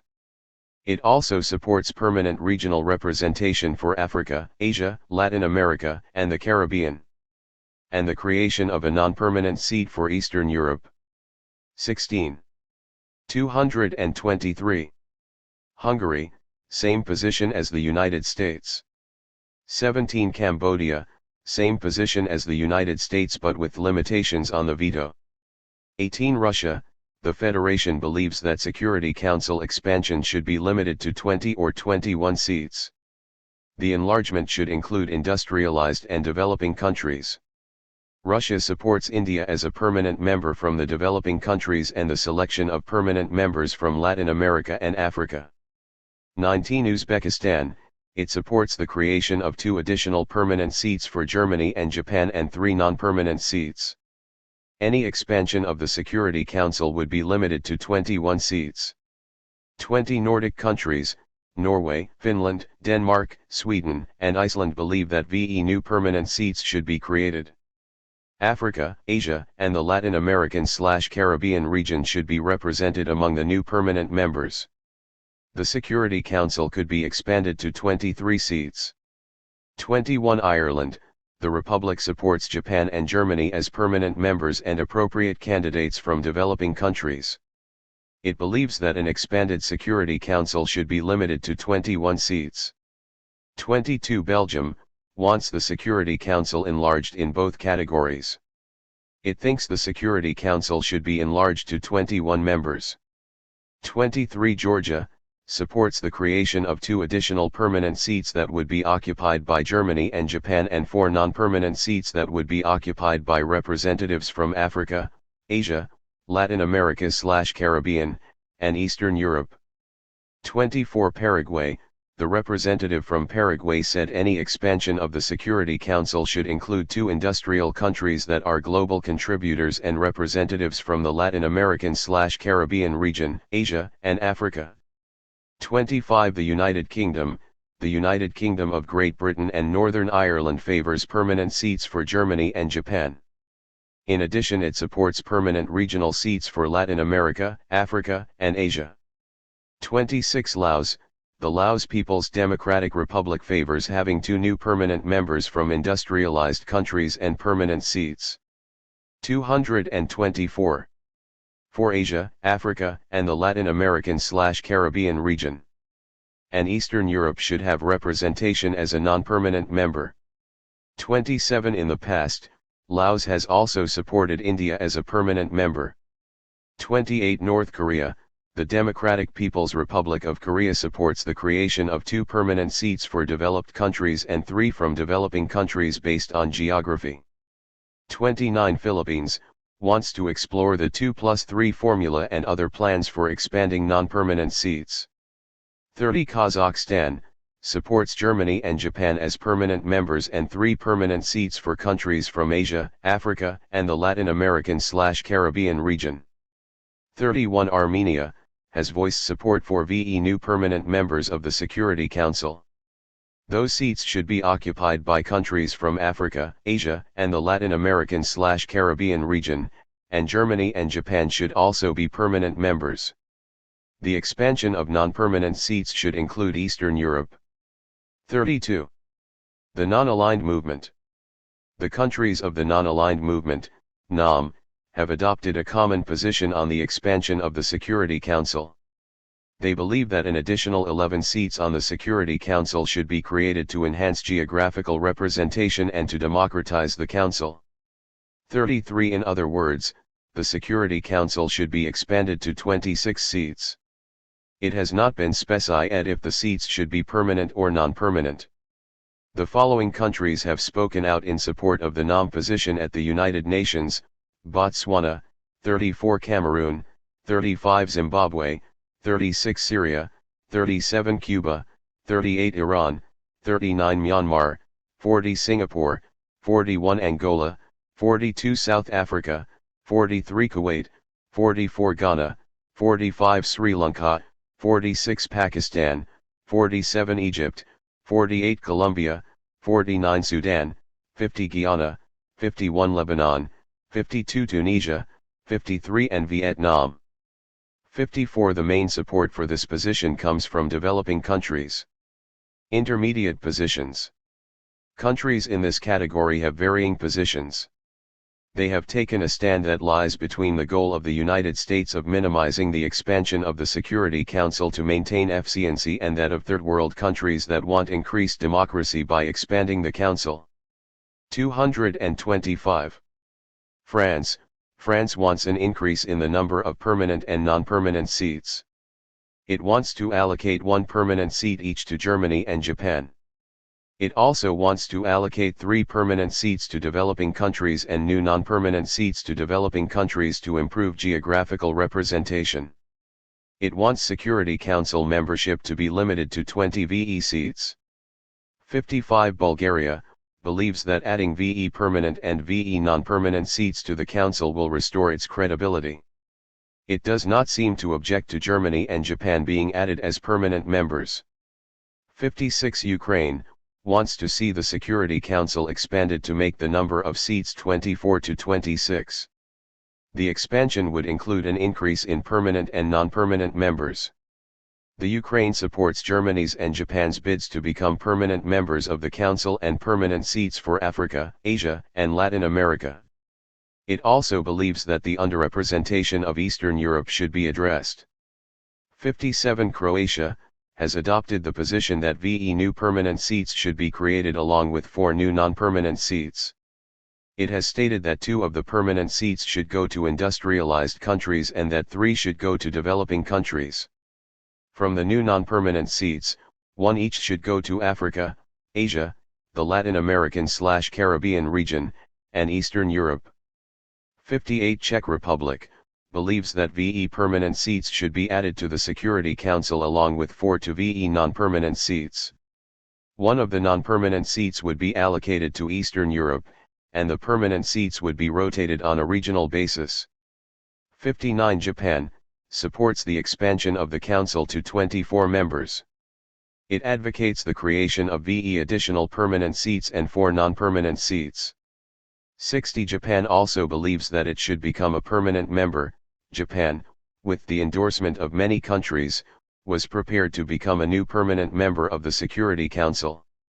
61 Kyrgyzstan supports the expansion of permanent and non-permanent members on the Security Council, and believes that Germany and Japan should be added as permanent members. It also believes that developed and developing countries should be represented in both categories and that expansion should be limited to 20 VE seats. 62 Australia stands for the expansion of the Security Council to 20 VE members. Australia believes that Germany and Japan should be 226 included as permanent members and that there should be permanent seats for underrepresented regions. 63 Fiji wants to see VE new permanent seats created on the Security Council and 7 new non-permanent seats. Japan, Germany, Asia, Africa, and the Latin American/Caribbean region would be allocated seats as permanent members. And Africa and Asia would be allotted 2 non-permanent seats. Eastern Europe, Latin America/Caribbean, and Western Europe would be allocated 1 of the new non-permanent seats. 64 Germany is in favor of the creation of 4 additional non-permanent seats and VE permanent seats. It believes that 2 permanent seats should go to industrialized countries and that 3 should go to the south. 65 Senegal seeks a compromise between limiting the Council to 21 seats, like the United States, in the name of efficiency and NAM's suggestion of expansion to 26 seats. 66 Austria, permanent and non-permanent seats on the Security Council should increase to make the total Council membership 20 VE seats. It also advocates that Germany and Japan be admitted to the Council as permanent members, and it equally supported a quali-ed member from the south. 67 Romania believes that the Security Council should have 20 VE seats. It also supports the admission of Germany and Japan as permanent members. 68 Slovenia has stated that there should be VE new permanent seats on the Security Council and that Germany and Japan should each be allocated a seat. It believes that the Council should be expanded to include 20 VE members. 69 Canada favors the addition of 6 to 10 new non-permanent seats.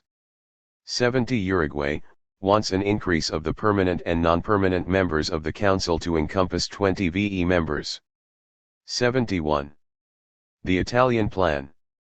Italy has developed a plan that garnered some support among third world countries because it would help to make the Security Council more democratic. The Italian plan calls for the creation of 10 new non-permanent seats that would rotate among 30 countries selected by the General Assembly. 72. It is supported by Italy, by NAM as a fallback position, and by Turkey. 73. 227. The African Union Plan. The African Union, (O), has adopted a proposal for the reform of the UN Security Council. It has taken the position that Africa should be allotted 2 permanent seats on the Security Council and that the countries chosen to those seats should be determined by African countries themselves. 74. This position has the nearly unanimous backing of African states. Although most also support the position of NAM, it should be pointed out that these positions are not mutually exclusive, they are mutually inclusive. The League of Arab States. The League of Arab States, better known as the Arab League, has devised a plan to increase the representation of Arab states on the Security Council. It has adopted the position that at least 1 permanent seat on the Security Council and 2 non-permanent seats should go to Arab countries, since they represent 12% of the United Nations membership. 75. The Organization of Islamic Conference. This organization consists of 6 countries.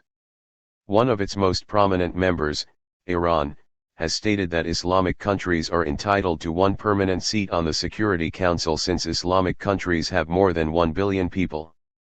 76.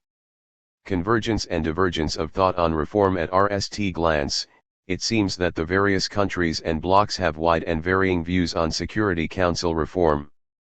Most of the countries that support the US plan are overwhelmingly European. The O plan, the NAM plan, and the Italian plan derive support from virtually the same base of developing countries. However, there are more similarities between the plans than differences. All of them are in concurrence that the Security Council needs to be expanded. The plans are only about VE seats apart on the size of the Security Council. And, most countries, with the exception of the VE permanent members, believe that the veto should be abolished or curtailed. The United Nations has been grappling with this issue on a constant basis since 1993, yet it has not arrived at a consensus. This seems incomprehensible given the relative closeness of the various plans. 228. There is more to this debate than haggling over a few seats on the Security Council. What the divergent positions reveal is a cultural divide that exists between the member states. Most of the developing states want a greater voice in the affairs of the Council, but the permanent members, especially the United States, want to keep changes to a minimum. In theory they could simply split their differences, however, the cultural divide between them seems so wide that they do not know how to cross it. The cultural gap can be narrowed if the parties are willing to cross the bridge.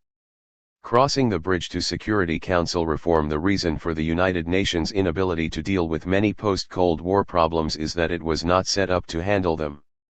The United Nations does not reset the current world order. That means that the United Nations, especially the Security Council, should be reorganized. Reorganizing the Security Council. One reform that would make the United Nations more democratic would be the elimination of the permanent members' veto power.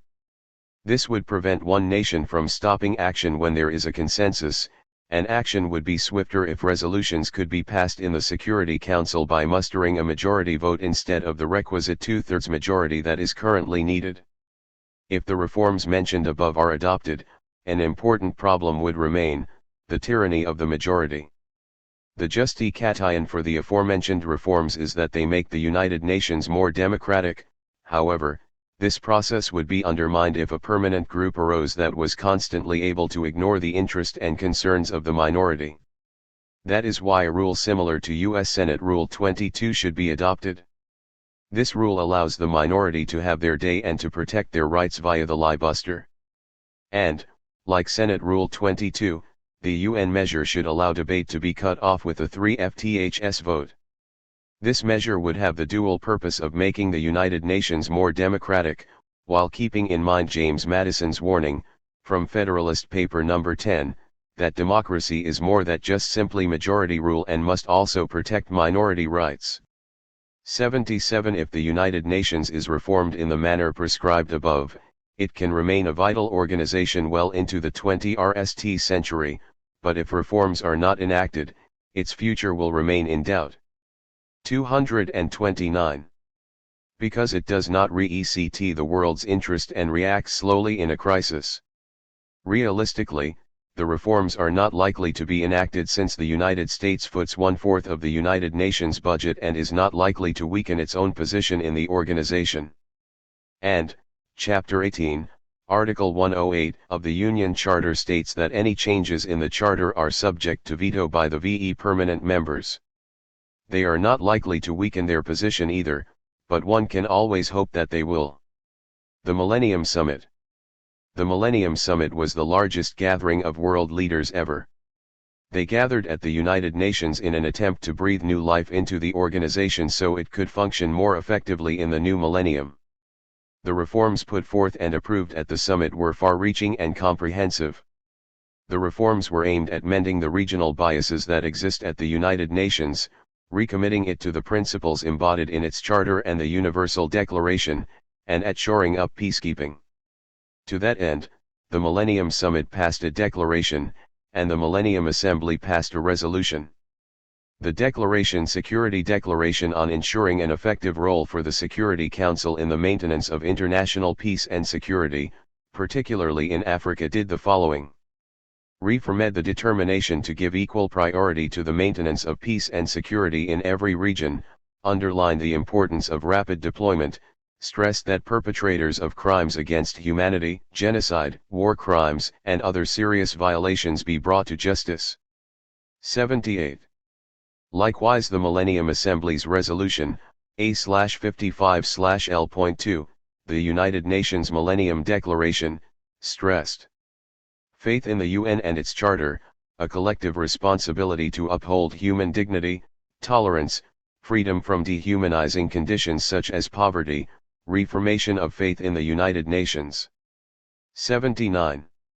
Secretary-General Annan seemed committed to making these goals a reality. At the summit, he said. 230. No amount of resolutions or statements can change reality. Only action can prompt, unity and effective action, pursued with skill and discipline to halt the conflict and restore the peace. Only such determined action can restore the reputation of the United Nations as a credible force for peace and justice. 80. It appeared that a co-doctrine had emerged. At the summit, President Clinton also stated, "One essential lesson of the last century is this: there are times when the international community must take a side, not merely stand between sides. For when good and evil collide, even-handedness can be an ally of evil." 81. He then went on to say, "We need better machinery to ensure UN peacekeepers can be rapidly deployed, with the right training and equipment, the ability to project credible force, and missions well led by a well-functioning headquarters. To meet this challenge, we must also more effectively deploy civilian police to UN missions." 82. A Clinton doctrine appeared to be emerging as well. The two doctrines dovetailed. The co-Clinton doctrine seemed to be predicated on the idea that military force must be used to prevent or stop massive human rights violations such as genocide when they occur. These two leaders seemed to have narrowly understood what it would take to make the United Nations a credible force again. Nevertheless, this doctrine was not implemented in Darfur. The war of indifference still prevails. The reforms of the Millennium Summit were well thought out and necessary but are insufficient, because they did not include a blueprint for changing existing attitudes. For this to be done, additional reforms are necessary. Supplementary reforms. The United Nations has not been effective at preventing or stopping genocide. In the area of human rights, the United Nations has lost credibility. Gross violators of human rights such as Cuba, Zimbabwe, Libya, Belarus, and China were members of the UN Human Rights Commission, which was responsible for promoting respect and the 231 observation of human rights of all people. The inclusion of Sudan, a country committing genocide, in such a body made a mockery of human rights and called the credibility of the United Nations as an organization promoting human rights into question. Therefore, Annan replaced the Human Rights Commission with a smaller Human Rights Council. Its purpose is to evaluate the fulfillment of human rights by all states. Every member comes up for review on a periodic basis, and members are elected by a 2/3 majority of the General Assembly. Annan's reforms are an improvement over the previous system, but more far-reaching reforms are needed to prevent and stop genocide. The current reforms will not prevent gross violators from being seated on the Human Rights Council. First, measures must be taken so that only countries that respect human rights are seated on the Council. Second, when the OBSE of the UN High Commissioner for Refugees receives information about genocide, it should send a report to the Human Rights Council. After receiving the report, the Human Rights Council should be able to call a worldwide genocide watch. Third, if the Council concurs that genocide is occurring, it should forward a report to the Security Council, which could trigger a worldwide genocide alert. Fourth, if diplomacy fails to bring genocide to an end, then the Security Council should be authorized to deploy troops from a standing army to end the genocide. This would empower the United Nations by presenting a deterrent to genocide, and give it the means to stop genocide once it occurs. In recent years the United Nations has been irrelevant in both endeavors. Other supplementary reforms will also help the United Nations to improve the organization. The Convention on the Elimination of All Forms of Racial Discrimination requires all the countries that have signed it to prepare a report that is sent to the United Nations Committee on Racial Discrimination in Geneva, Switzerland. Countries that have signed the convention are to analyze their own practices to determine if they are living up to the convention. The reports submitted by the United States are candid in discussing both its strengths and its shortcomings and should serve as a role model for other countries. All countries should be encouraged to ratify the convention, and the reports should be expanded to require countries to report on what they are doing to solve racial and ethnic problems. If there are recurring racial or ethnic problems within a country, it should be asked to attempt new solutions. Most ethnic and racial conflicts 232 are based on the distribution of goods and political power within a society. Therefore, altering the status quo would be a logical step to solving such problems. To that end, the United Nations Educational, Scientific and Cultural Organization, UNESCO, should be invited to play a leading role in the effort to educate and prevent genocide and human rights violations from occurring. Moreover, there should be annual UN summits that follow up on the reforms approved at the Millennium Summit. The representatives from each country at the annual summit would give an oral report about the progress that their country was making toward eradicating ethnic and racial problems. Time would be allotted for questions from other countries. This would help to create peer pressure and focus worldwide publicity on countries where there is recurring ethnic and racial strife. This would give them an incentive to solve their problems and avoid the international spotlight. Not showing up for the annual summit would only cause more attention to be focused upon a country that was violating human rights. Besides focusing on the eradication of racial and ethnic problems within countries, the above-mentioned approach should also be used for dealing with racial and ethnic problems between countries. One of the notable problems that was discussed at the Millennium Summit was the uneven distribution of the benefits of globalization. The annual summits, likewise, could be used as forums to end solutions to globalization, debt, and new strategies for economic development. Solving these problems would go a long way towards solving many of the problems of developing countries and ending the Cold War between the Third World and the West. However, developing countries should not fall into the trap of believing that economic growth will solve their social problems. It will not. In some cases it will make them worse if the benefits of economic development are not spread among the various racial and ethnic groups within a country. The standard of living in Yugoslavia was, in some cases, 10 times higher than the standard of living in many African countries, yet Yugoslavia still fell apart. These are a few suggestions that will hopefully help the United Nations to change the attitudes of some of its members. The year 2001 was designated as the Year of Dialogue Among Civilizations by the General Assembly. Let us hope that a civil dialogue takes place in the future so that a Huntingtonian clash of civilizations can be avoided. Until the attitude of the international community changes, UN reforms will be meaningless. 233. Conclusion. Most of the proposals put forward to reform the United Nations are well thought out and will go far in improving the administration, peacekeeping, and effectiveness of the organization. Nevertheless, a major obstacle remains: the reforms do nothing to change the attitudes and prejudices of member states. This is a major oversight. Therefore, there is no reason to believe that the United Nations will operate differently in the future. For lives to be saved and for the organization to be effective, attitudes, especially among the Western states, need to change. This is especially true for the United States, where some members of Congress hold the United Nations in contempt. The United Nations cannot be effective without the cooperation of the United States, which needs to combat its neo-isolationism, continue to pay its dues, and remember that it is not the world but a vital part of it. Change is possible. President Clinton and Secretary General Annan learned from Rwanda, and began to demonstrate a strong commitment that will enable the United Nations to play a vital role in the next millennium. However, in Darfur that effort fell short. Sometimes experience is a hard teacher, but learn we must. 4. Conclusion. Genocide in the age of Obama. Genocide continues to occur because mankind has not reconciled itself to the differences that exist among people. Differences based on race, aspects of culture, and economic development have led to the development of an international cultural, racial, and economic hierarchy. The human rights of people living in developed Western countries are duly protected. Their government and the governments of other developed countries recognize their humanity.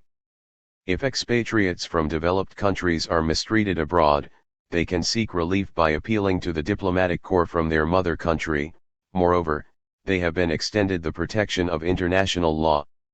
International society recognizes them as human beings worthy of its protection. The rights, privileges, and immunities embodied in the UN Charter and the Universal Declaration of Human Rights applies to them. On the other hand, while international society recognizes the states governed by third world people, neither their governments, nor international society, have recognized most of the people of the third world as individuals who are entitled to human rights. European Muslims are the newest members of international society. In the 1990s, action was taken to halt genocide against them in Bosnia and Kosovo. However, no corresponding action was taken to halt genocide against Africans in Rwanda and Darfur. Genocide in Darfur continues unabated. A racist hierarchy of life exists. International society has sent an explicit message to President Obama that those who look like him are relegated to the bottom of the pyramid and can be destroyed. Obviously, this is unacceptable to him. 236. But how will he respond? So far, he has not.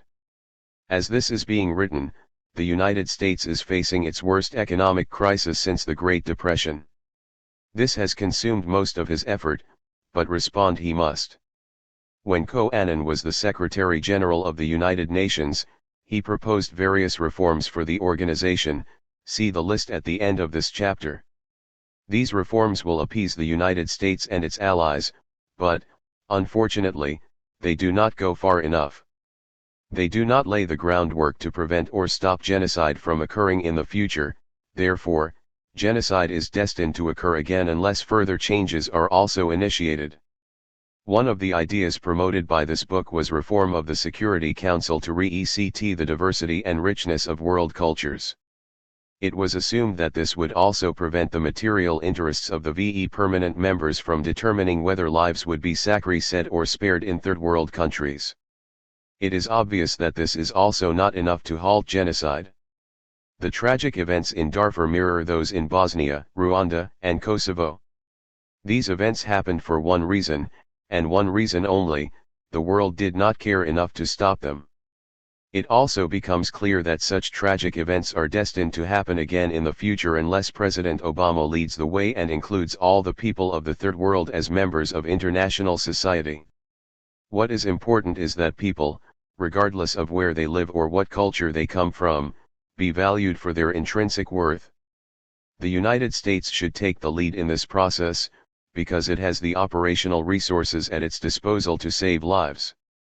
Unless this happens, the current era of genocide will continue, and we will see hand-wringing in the West instead of action. We have also been lulled into a state of complicity with the illusion that justice has been done for the victims of genocide. Indictments and sentences have been given to many who were responsible for genocide in recent years. Radovan Karadzic and Ratko Mladic have been indicted. Slobodan Milosevic was indicted, but died while in custody. Also, the UN Tribunal for War Crimes at The Hague issued its NAL indictment for Ljub Boskovski, Macedonia's former interior minister. It seems as if justice is now being done. But such thinking soils the memories of the victims of genocide. At least, we must remember that they should not have died in the RST place, and that many of the deaths could have been prevented if we had only cared enough.